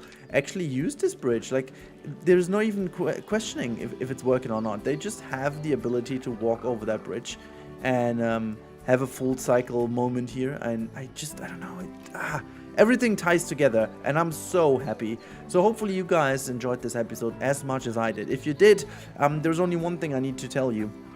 Please sub to the channel, because honestly, it's still over 50% of people watching my videos and also coming back to the channel are not subscribed. And you can see we are moving slightly and slowly towards that 100k. We've almost hit 90k, so you can help me now actively reach these 90k a lot quicker than I hope to, because you just need to press that subscribe button. It's free and you help me out, and the only difference for you is that you are subbed to the channel. The rest is history, because YouTube does whatever YouTube wants to. So you'll have the same stuff on your friend page anyways, because at this time, for the first of you don't know, but YouTube has changed so much recently that the front page you have, or your feed, is heavily dependent on your browsing behavior rather than your subscriptions. They still matter in a way that you have reoccurring videos from those people you subscribe to, but if you're not subscribed, you're basically letting the algorithm choose for you that your favorite creators won't be appearing if YouTube decides that those videos are not going to be pushed. It's a bit of a random thing, but I just wanted to quickly give you that information because I didn't have that for a long time now. Also, I'm sorry I keep on rambling about this, but I'm so mesmerized by what I'm seeing on screen. Isn't that awesome, having people running from A to B? Anyways, I was asking you to subscribe to the channel. If you like the mechanic, do though. Anyways, I talk to you in the next one. Have a wonderful week, guys. Yeah, have a lovely time and stay safe. Goodbye. So the last 40 hours in Planet Zoo I spent building a realistic elephant habitat. Meticulously, step by step, and even the most unnecessary steps are included in today's stop motion build. It's not only the stop motion you see on screen right now, we are actually going through every single step needed to build a realistic habitat. I'm going to talk about every single step, why I was doing the things I was doing, and also how you can do something like that if you fancy doing so, if you fancy spending 40+ hours on a single habitat, like I did. But in case you want to get inspired or you just like watching these mesmerizing type of videos, make sure to sit down, relax, grab yourself a snack or a drink, and let's enjoy today's video, because that's gonna be a huge one. I needed to cut out a lot of content, but in order to deliver this wonderful stop motion, there had a lot to be done, which I'll get into during the video. But before, we're gonna have a little note from the sponsor. Because as you know, Instant Gaming is the sponsor of the channel, and you can get wonderful game keys or in-game currency, just like PlayStation and Xbox money and so on, for a very good value. You can always find good offers here, and also it has a super good customer support. If there's anything wrong, you can just chat them, and they are super quick in replying. Also, you'll get all the DLCs you want, you can pre-order games, and so on and so forth. You can always check it out with the link in my description, and search for yourself. I bet you will find something. But now, let's get back to the video, because it's gonna be a big one. We are starting obviously with the most important part of everything, and this is the foundation. Now, as I said earlier, I did a lot, and I mean that, a lot of unnecessary things that you will not be able to see later on in this build at all. Actually, there are a lot of things that don't really need to be. I mean, if you play this game, I highly recommend to play it in a different style than I do, because you could be very much quicker if you do so. But as you know, in this park over here, this is my Rudilistic Zoo, where we are building realistic habitats as far as it goes. I'll be talking more about that in a later part of this video, because I want to give you a bit of a context how realistic I want to go, because there are some folks out there who are going 10 steps further in being realistic in their builds. But then again, they mostly don't do these unnecessary steps. They build the full final result. What I want to do with this one is building really step by step how a real habitat would be built. So this is the main foundation, as you can see over here. I'm putting a little bit of a barrier in for the water. This one over here is quite necessary just for the sake of having water in as a, as a little pond. That's the only reason why I was putting that in, so it's not really part of the foundation. But as you can see, I had the whole space and the whole idea of this habitat already in mind when I was playing. So what you need to do is you need to kind of reverse engineer your habitat. I had a very good concept in my head, and I was trying to paint out a little bit of a idea, and so I did this. I always do this, like with the terrain paint, and gave myself an idea. And what I wanted to do is I wanted to feature some of the more modern approaches on African African elephant habitats, I should say. And I looked at the stuff like the zoo in Zurich. Oh my god, it's like in English, if you say zoo and then you need to say Zurich, that doesn't work, okay? Zurich, Zurich, whatever. It's that town in Switzerland, but also Tiergarten Berlin, and some others who just recently got some modern, Amsterdam, by the way, as well, got some modern African elephant habitats. And there are some other concepts planned for other zoos, just like the zoo in Duisburg, for example, is receiving something new in the future as well. So I was getting the most ideas off of those, and I wanted to build something that is mostly featuring one specific thing, and that was an interactive path that just kind of goes into the area, and I wanted to have the whole habitat hug around that pathing area. As you can see, there is this kind of central plaza that you can go to, and from the central plaza there's going to be like a little bit of a terrace higher up, but then, as I said, I wanted to do every single step, so I was laying out the main foundations. Once I was done with the main foundations, we went into the rebar construction. So I've done that already in the past, but mostly for the for the aquatic builds. But in this build over here, obviously we are not using proper stones. Like, in those zoos you always have very nice looking stone areas, but it would be dramatic to have like proper stones. First of all, getting them there, they're actually quite expensive too, and you're not as versatile to squeeze them into every single area you want to have them. You need to find the exact boulders, and so I decided to go for a different approach, and I put these rebar pieces in again, where you have like concrete filling later on, and then actually like landscape artists are coming in to basically paint your rebar and your concrete in a way, like the whole construction in a way that it looks like proper rock work, and like it's done in a very, very nice fashion. It really looks fantastic, and this is what I wanted to emulate in here. We're obviously using the in-game rocks later on, and then was also quickly building the foundations for our bridges, which again, they also have a sub kind of construction, which has these iron beams, because I mean, you know, African elephants are massive. They are very heavy, so you can't go with like an easy wooden bridge or something. So at the end of the day, you need to have something very heavy and very, you know, well constructed to make sure that there's nothing happening with them going over the overpath. And so I decided to go for these metal guiders and iron beams and making sure that everything is heavy. So once that was ironed out, that was done, I went straight over to constructing the main house. Gotta say that the house, I debated a lot with myself if I wanted to make this house accessible or not. So as of speaking, there is no way to get into the house, but there are several reasons for that I'll get to. But, you know, one of the reasons was that it was kind of getting a bit complicated to lay out the path the way I envisioned that. So my initial idea was to have another path crossing over the habitat towards the house, and then joining the house from the left-hand side, what you can see on screen right now, would be the left-hand side of the roundish front, and then go inside of it on an elevated position through the house and actually exit into the right-hand side, reconnecting with the path. However, it just never looked as I wished it was, and so I completely scrapped that idea. It just made the whole habitat felt too cramped in a way, even though it is pretty spacious. It's not like a cramped area whatsoever. You'll see that in the real-time part later on. But it felt cramped in my view, and I wanted to keep it open and spacious, you know, as like a savanna is. And I didn't want to have people having the feeling it is just kind of made for the sense of, you know, having something indoors. And then I also feel like these elephants also need their privacy. So we will have some actual stables later on in the build, as the last part of our time lapse will be the stables.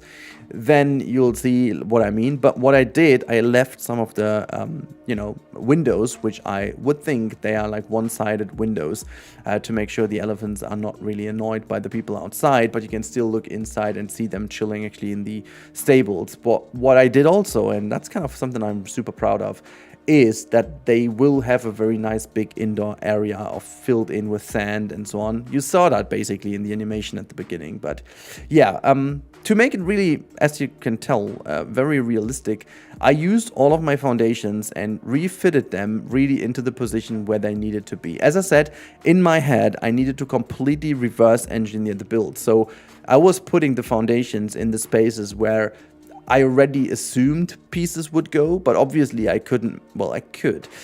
There's another way how you could do that, but hell, hear me out. I've got 2 kids. I've got a job. I want to meet my wife at least once a week, you know.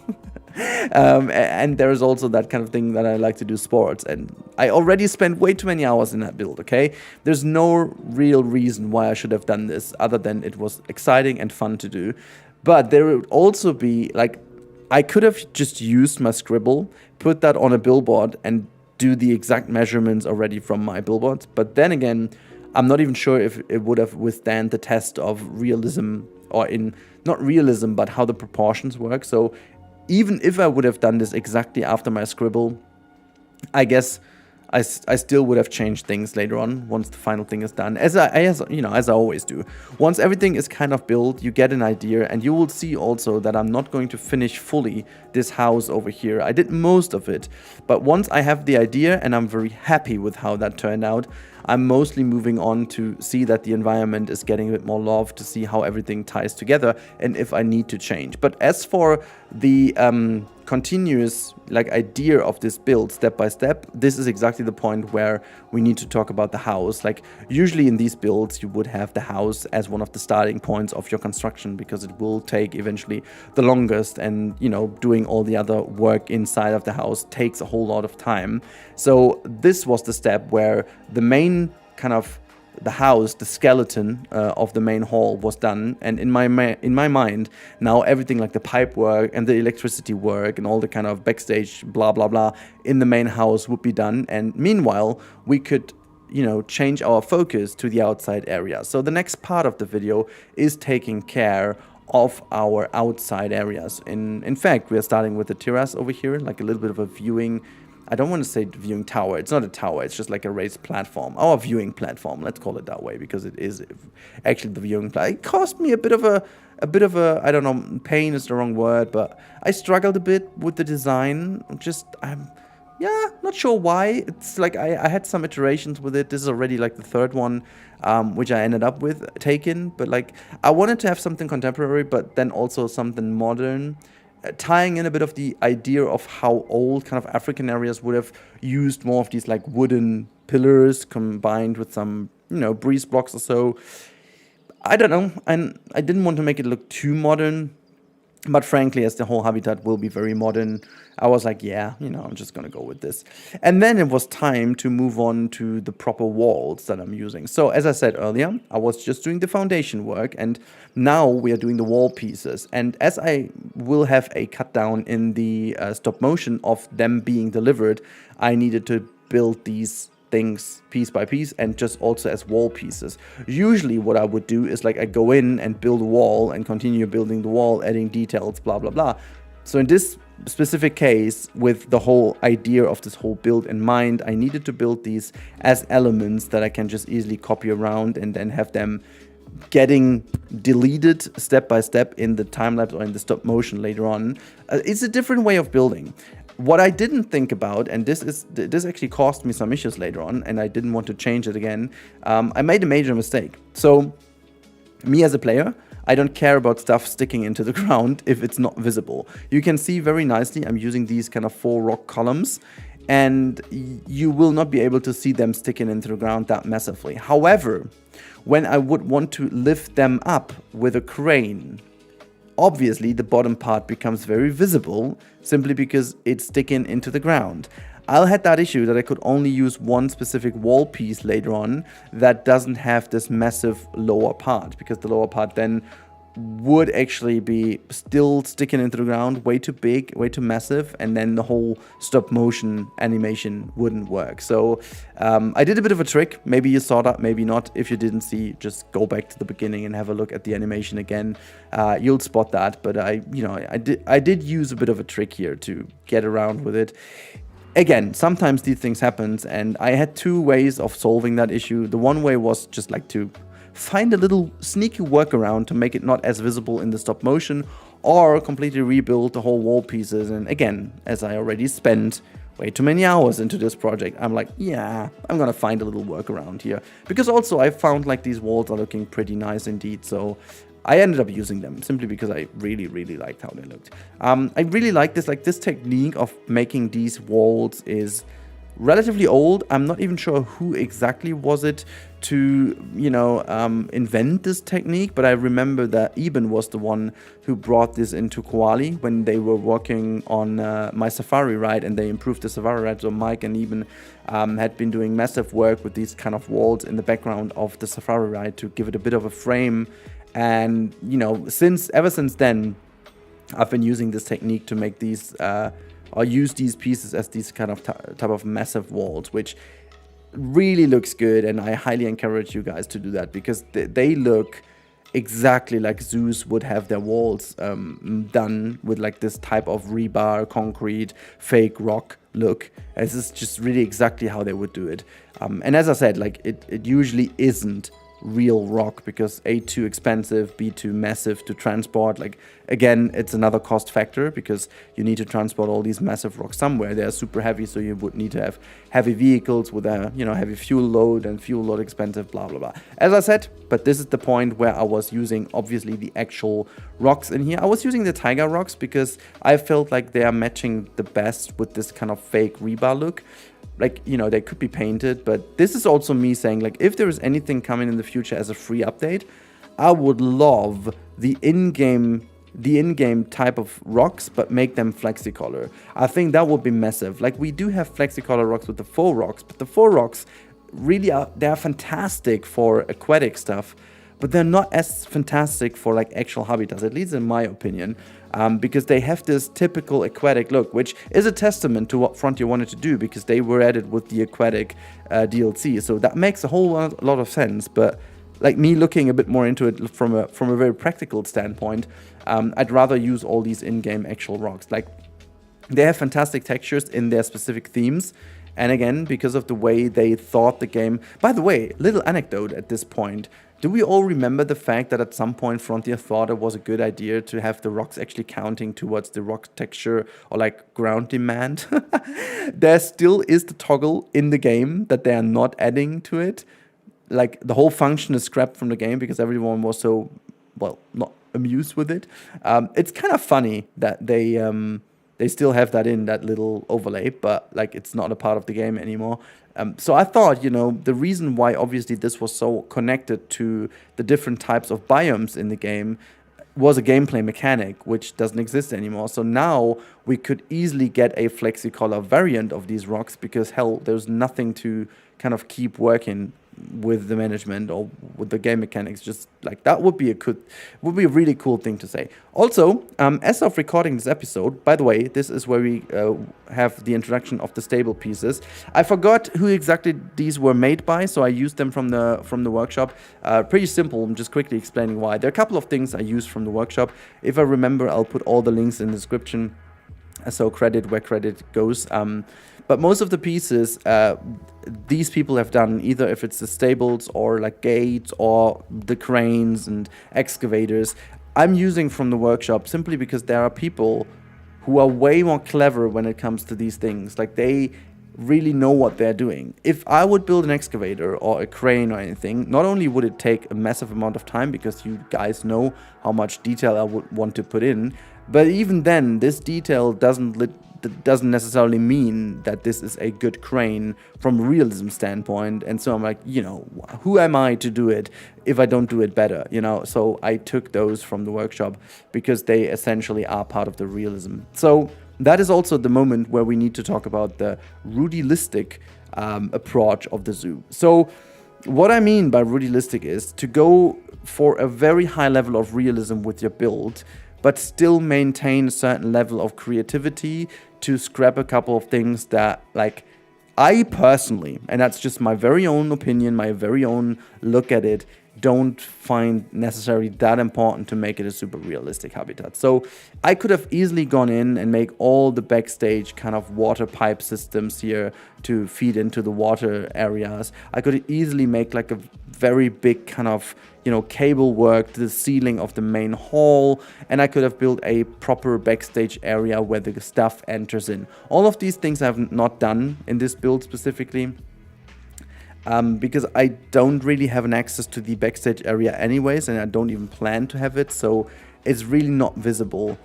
And I was like, this time around, let's just not do it. So these type of things, I'm like, that's my view on Rudilistic. So if you do expect like a completely crazy realistic habitat, then if you really want to see that, like Caesar Creates does some good stuff, but also Haribo and Eben also has a lot of these cool things. Remnant is crazy when it comes to these things. Just basically all the people around Bro Nation in the various projects.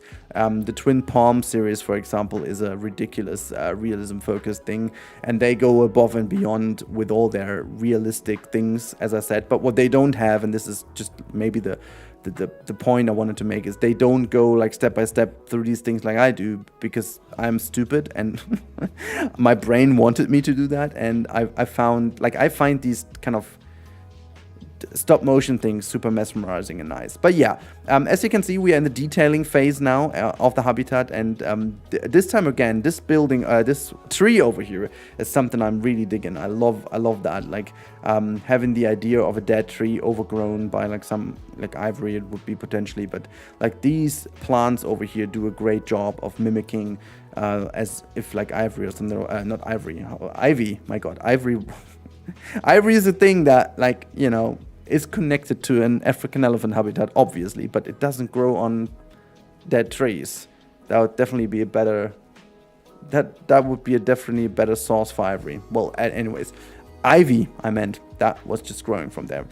So yeah, also making sure that the colors of the water and so on match up the realistic approach of that, making sure the ground looks nice, putting a couple of rocks here and there. You get it, just making sure everything looks nicely clean and filled. I also looked at making sure that this whole area looks really, really slick at the end of the day. And I think it does. And playing so much in this game, so many hours in Planet Zoo again, after having spent a whole bunch of time in Planet Coaster 2, showed me how many insanely great pieces we have in this game. However, the scaling is a thing that I will say I will miss forever now. It was continuously an issue to not have scaling. It's not like that after half an hour I was like, yeah, okay, it's gone, I don't need it. Nope, I really, like, every single time I was like, oh, man, it would be great to have scaling now. At least, like, you know, people have been a bit vocal about the fact why not everything is scalable down to 10% in Planet Coaster 2, but like even the level of scaling we have is enough to just fill in some gaps. You know, sometimes you have like this like 1.5 meters and then like this tiny gap like 20 centimeters more, and you would need that. Like having the chance to just scale this down is just that's just exactly it. But yeah, last step in our build is something I usually don't do, and this time around I wanted to, and I'm very happy that I did. And this is the backstage stables. Like, this is the privacy area for our wonderful elephants, where they can live, where they can have a good little nap and sleep, you know, or if they're like need to separate some of them. Oh, by the way, I haven't said that even, but the whole habitat, you've seen these gates in front of the bridges. They are in to separate some like elephants from each other, because sometimes you have the necessity to, you know, separate them from each other if they show aggressive behavior towards each other, maybe because of having kids, pregnancy, or bulls don't really like how's it called, mate fights or something like that. So there is a chance to separate these animals from each other by having two separate areas of the habitat. That's an idea I had earlier to bring that in as well as part of the Rudilistic realism in here, and I like it. There is a couple of things don't necessarily work out perfectly. I would need to move one of the gates a little bit to have some equally big areas, but you know, for me personally, it was important to have the ability to separate areas now, over having like very much perfectly equal areas, I guess. I'm not even sure if real zoos would have it completely equal as well. Sometimes I think it's like more important to just have the ability to separate them and still maintain a certain area for them to thrive in. But yeah, as you can see, really spending a bit of time here making sure that they have their backstage area. Again, as I said, it's more about the wonderful stable pieces and not really about any food or like proper realistic food sources or water stuff and so on. I did put something in, but like, yeah, I think that's it. And at some point you gotta call it a day when you spend already like so many hours in the build. And again, as I said, I want to do other stuff as well, but I'm mega happy. You'll see that in a couple of seconds when we go over to the real-time part. This habitat, really, I thoroughly enjoy that. I think it looks fantastic. From the sheer looks of it, it definitely is one of my best habitats I've ever done in this game. And it's a bit surprising, I may add, because I have not expected that being the case after being for so long in Planet Coaster 2 now. I just really think this shows just like how the muscle memory in a game like that can kick in. And obviously, if you have inspiration like I had, it just really shows. And yeah, as I said, I'm really happy. Also, I did close off some of the windows to not make it too open for the elephants. Too many people looking. As you can see, a whole bunch of people storming here already to annoy the elephants who are just trying to get to sleep. That's kind of how I feel like a dad of a 6-week-old boy. You know, I'm making fun of me when I want to get some sleep. Anyways, let's move over in the real-time part, I guess. So here we are at the entrance of the elephant area, and specifically I wanted to have this lowered down look inside of this area, so that you definitely need to go inside of this. So you will potentially see the elephants moving up here. This is one of the ideas, and there will clearly be viewing from over here and also in the back there, but I wanted to make sure that you will have to get this full experience only when you go in. So what you got to do, you go through here, through that little tunnel, and again, potentially you will already witness some. Jesus, my English is not Englishing today, it's Germaning. What's going on? And then you have this wonderful area down here, maybe even hearing and listening to the noises of the elephants, but also they don't really see you, which again is another idea to grant them privacy. But it will spark your inspiration to just, you know, make sure that you see them. But you will eventually see them because they can really get up close here and have a look inside of that. So we're turning around a little bit the idea of who's looking at who, you know, which I think is always a fun thing to do. there's an autosave going on. But yeah, so if we turn around the camera, also this park is very heavy, even with my crazy machine. I'm not sure for how long I can maintain this park in action, because the realistic habitats seem to cause a really big issue with the lag in this game. Also because of some of the crazy things I tried in here with the navigatable areas. But yeah, moving up in here, you get your first wonderful view inside of the water area. So this is where the elephants can take a bath. Then you do have the scrubs down here, like some brooms thingies, you know, where they can rub themselves if they want to. Give it a bit of scratchy. We also have some scratchies here in the water if they want to have a bit of a scratchy here, combined with water specifically for the summer. And then once we go higher up, which is again exactly what we're going to try. Wonder what these elephants are around, by the way. I would have loved to see them moving. Oh, there you go, just in front of us. Look at you go. Hello, my friend. How are you doing? So yeah, that is exactly the view that you know, we all came for.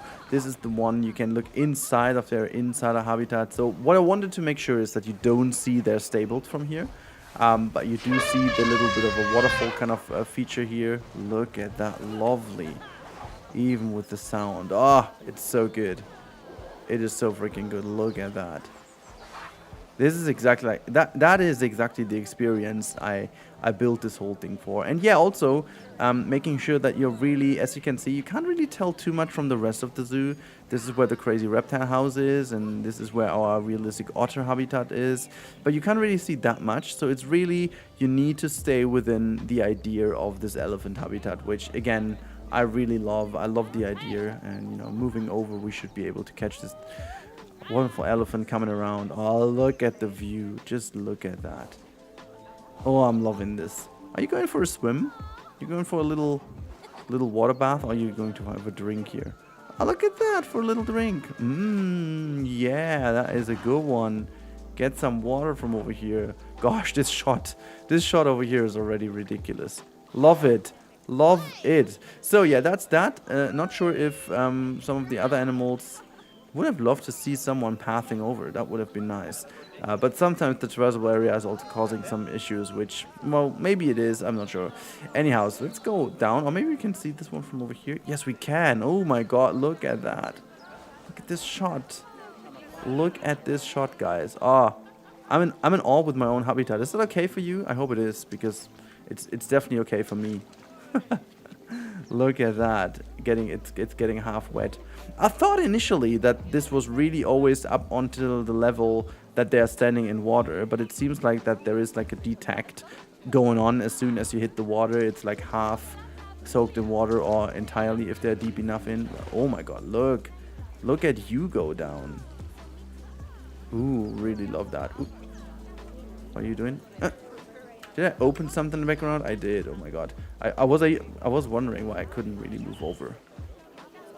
Oh my god, that looks so good. Look at you in the water. Gosh, this is so good. I could stand here forever now. Did I open again? Can you just not do that, please? Oh my god, why did this just happen? Let's go back into the explore mode. And then let's see. There you go. There you go. Oh. Wonderful, wonderful, wonderful. Okay, in the meantime, did someone try to go over? No, that don't really go. Okay, never mind. Let's go and have a look for the rest of this area. Just gonna storm through here and all the way back. It's a bit of a narrow path again. Maybe you see something happening over here, and then you come off here and you are greeted on the left hand side with another wonderful view. It's kind of separated, you know. You can see on one side into the stables, which is exactly here. Is there someone in one? No, not really. And then on this hand side, you can even see a bit of their inside area that you can't see from the outside. Again, this is exactly the idea. Look at how much space they have in here with that central open space, which again is also would feature some rain. There's like a little bit of a water pond in there. You know, we're just gonna sneak in here real quick so you can see there are some of the elephants getting some food. But if we continue moving, you see that there is like this little water pond here. Just the idea, you know, having that open. And then theoretically, you could close these things off. Like there's an idea that over here you can sweep around a little gate if needed. But yeah, overall, I'm very, very happy. I mean, just imagine this game having the same lighting as Planet Coaster 2. gosh, how insanely amazing that would look. It still looks decent, you know, but having having the engine now in Planet Coaster 2, seeing how interiors could look like, this is like looking really a bit dull, despite the fact it looks good, but it's nowhere near how it would realistically look, you know. The shadows and so on, they're not as crisp as, you know, as focused as they should be. But that's not my point. My point is that the outside looks fantastic. Are we on the roof right now? Okay, hell, we're just gonna use this moment to stand on the roof and have a look at the habitat from this angle. Well, that's an angle I didn't even expect I'm gonna show you, but if the Explore Cam kind of decides to give that to us, look, there's the elephant, there are the guests, this is the rest of the zoo. Yeah, oh gosh, I'm really a fan of it. I'm really a fan of it.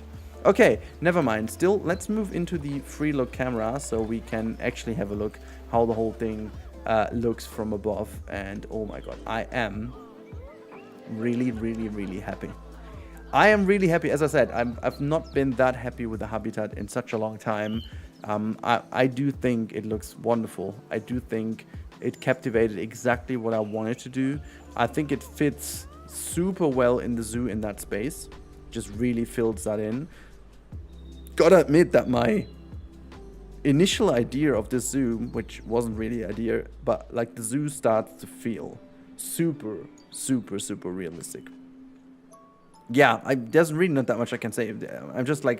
I'm just really happy how it turned out. Look at that one going for a mud bath over here. This is also like a little trick, by the way. There is this mud bath hidden in here. Not only that it looks kind of cool, having this mud in the ground, in the water.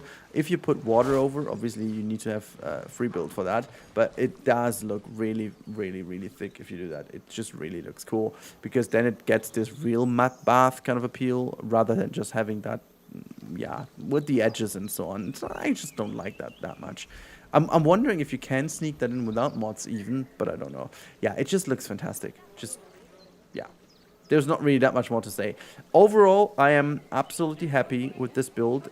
You guys let me know in the comments what you think about this build. Are you enjoying it? Do you have feedback on it? Whatever. How you like the stop motion. Yeah, I certainly had a lot of fun.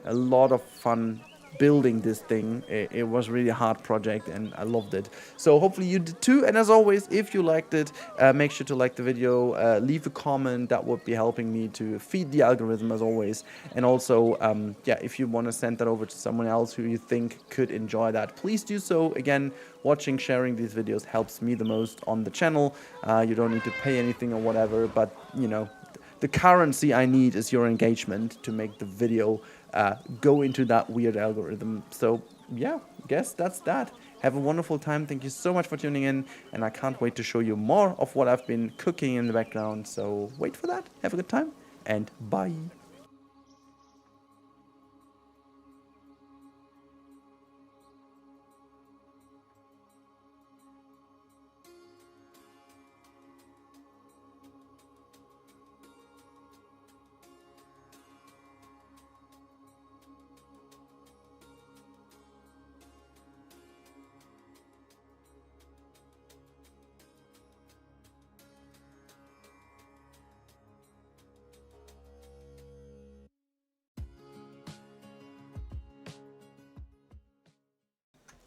Welcome to the final tour, as promised, Anno 2026. This is very much a day before the release of the Supercut, and we're flying over this with a little bit of a grain of salt here, because you can see the performance is rather poor. This is down to the fact that this zoo is super detailed in many places, and yet the performance, even with my better system, doesn't hold up too well. You can see this is our Infinity Habitat over here, which is the Amur Leopard when that was brought in. Another one that I drew a concept art before. I still want to do that a couple more times for Planet Zoo. I will definitely do this more often. It's so fun to build these things after I've done a proper thing, and I think in the times of AI, this is a very good way to go forward. I also find this interesting because I've been accused too often lately for using AI, but you can see it's a balancing act. You know, I've been doing these kind of artworks myself in the past, but I will be doing them in the future as well, because it's kind of fun and unique, and I like this approach. But yeah, we flew over a little bit of a penguin habitat. We get another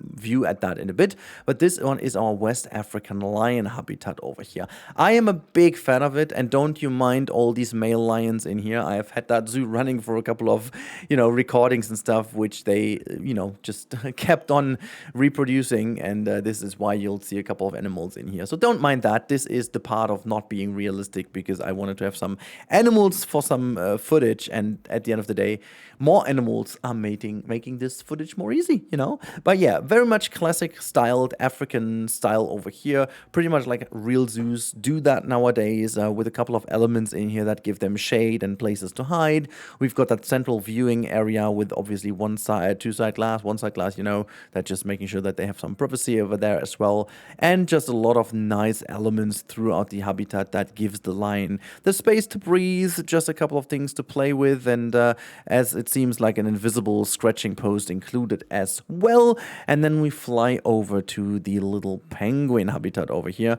that, turned out wonderfully. We've got that little interior view down here that has that little ditch going down. You can see a bit of an underground view, and the rest is just really outside, playing with that bridge going over and having just a nice space for them. You can see a very nicely done landscape over here with some very 4 rocks included over here, getting another view to the West African lion on the other side, framing that habitat nicely and still giving the wish to go back. We've got that artificial waterfall over there, drawn from some very classical West African lion habitats you can find. By the way, I'm using a lot of references always from Zoo Chat and other zoo pages that bring in a lot of inspiration for these builds, where you can really follow some of the cool habitat designs that modern zoos do. And then if you do some proper research to what you can do in these habitats, where you need flowing water and where not, this always also is a big help. But we also have one of the best interiors I've done in this whole project for the West African lion. You've got a little education center over here, and if we zoom in quickly, you can see there's a little inside here. There's even a lion just in front of there. Look at the sound. Ooh, I hope you caught that. That was really cool. Very good sound in here in that interior. Frontier is so good at doing these sounds. Can't wait for Planet Zoo 2 and seeing what they do with the sounds in this game, because Frontier always is absolutely on top when it comes with sound. This area over here, I remember, has been one of the hardest because of the bad pathing in this game. I got so used to the better pathing in Planet Coaster 2 now that I forgot how much of a scrap that is in here. It's like so painful, but there is an underground viewing beneath this part, so everything you can see over there is like kind of fake grass and stuff to make this effect happen as if this is just normal grass. It isn't. And then we've got this huge area. I think this is still one of my best performing videos on the channel ever. The sea lion habitat over here is about to reach 300k views soon, and from one of the best to one of the very best videos, this is the reptile house, which blew out of nowhere in a time where Planet Zoo really was at a low. I don't know why exactly, but this thing got crazy on YouTube, and I think it's my second best video ever, or maybe third best. I'm not sure exactly, but this thing is also well into the 300k views soon. A wonderful build that was a lot of work. It took me ages, but I tried a new kind of video idea with this, building that in steps and showcasing more or less the steps to reach it. And yeah, it's a phenomenal build. It was a lot of fun. It's a cool architectural style, but it also has several layers. It's a very interesting build, very intricate, obviously super hard to stitch together and make it look as clean as it looks, because having these 2 layers in here, making a lot of verticality work, having a lot of landscaping in there as well that needs to be hidden away. We've got some small exhibits included.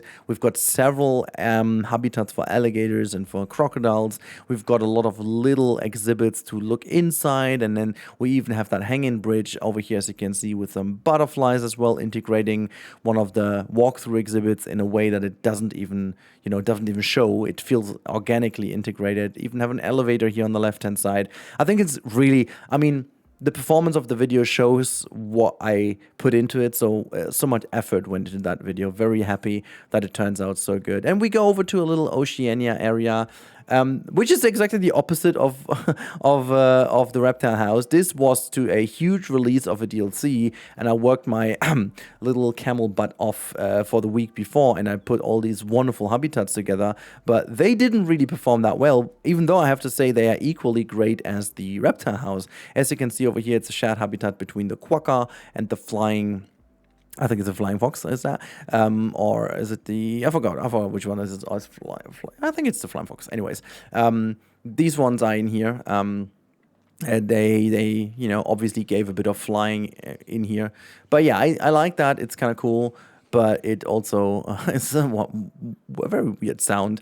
We also obviously have the Kiwi somewhere over here, and as you can see, the little blue penguin as well, which is roaming around in this wonderful habitat, as you can see over here. That kind of cute little boy over here. Oh, it's so cute. It's so cute with the little burrows over there, as they have. A lot of detail went into building this.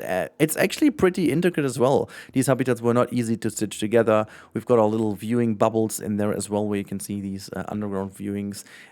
Very nice as well, and you can see there's the Kiwi party. Oh, a lot of albinos in there as well, and leucistic as well, as I can tell. But yeah, as I said, they all kept reproducing. And one of the cool signs over here, the Oceania Island. Really like that one. That was a lot of fun to build. That was really good to build. I enjoyed this quite a lot. But just like giving a reference, what kind of these habitats in general were pretty popular on YouTube for a while. So realistic builds really do pop. And it's still a lot of fun to do. Okay, flying over now to the center of the zoo. I must admit, though, that the layout of the zoo is not, like, it's never been a planned zoo. I wanted to do realistic habitats, so I plopped them next to each other. So it's not a really good layout as of a zoo, to be honest. But we've got the Proboscis Monkey over here, our sole monkey in the game that is able to swim. So they got a big, huge area to swim around, even like a little pool in the middle. But they also have a very cool climbing frame where they can move over. I think it's a very beautiful habitat in general. Super detailed, super overgrown. And if we fly over, we come to one of the cutest little inhabitants of our zoo. Again, one of the concept arts I did before, which turned out super well in its Planet Zoo version, is the small clawed otter. We've got that wonderful little swimming area for them over here. This is built before they reduced the required depth of 4 meter to 2 meter. So that was still built with 4 meter depth in mind. So this is why the water bottom looks humongous in comparison. But they also get a cute little water slide here on the right hand side, as you can see, that they can actually use. Flying over our sea otter habitat, that is empty. I'll get to that in a minute. But we fly over to the realistic elephant house. And oh my god, I am so proud of that build.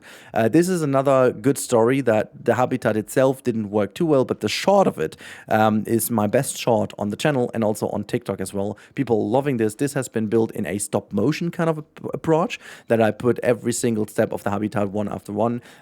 But I like the architecture of the build. I like the whole idea of having the central area where guests can go and the elephants can roam around with all these bridges. So you've got these multi-layer approach.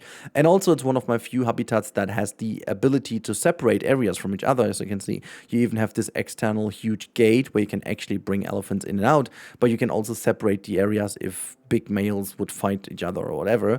But yeah, coming from over here, we go over to the sea otter habitat. You'll not be able to see someone in here because I don't have the mod installed right now. I was still hoping to eventually get some sea otters as well, but I'm still very proud of this build. It was another realistic, how it's getting built, stop motion kind of build, where I put every layer in. There's even like an animation of pouring the concrete in, which I still like quite a lot. It's just fun to experiment with these things.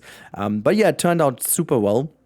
But then we fly over to another habitat that unfortunately is a testament to why Planet Zoo 2 is needed, because you'll see flying in here, the interior doesn't hold on to the graphics outside because there is no proper dark inside. So the Animaux de la Lune don't really work out so well because it's not de la Lune, it's still very bright inside, as you can see at daytime. I should be turning this into nighttime then, but we got another couple of flying animals in here. There's some walkthrough exhibits as well as, but this is the bats that we've in. But you can also see down there, there are some other animals roaming around as well. There are a couple of animals in here. As you can see in the middle, there's the artwork. So we do only have obviously nocturnal animals in this house, which kind of makes sense, I guess. And it's relatively filled.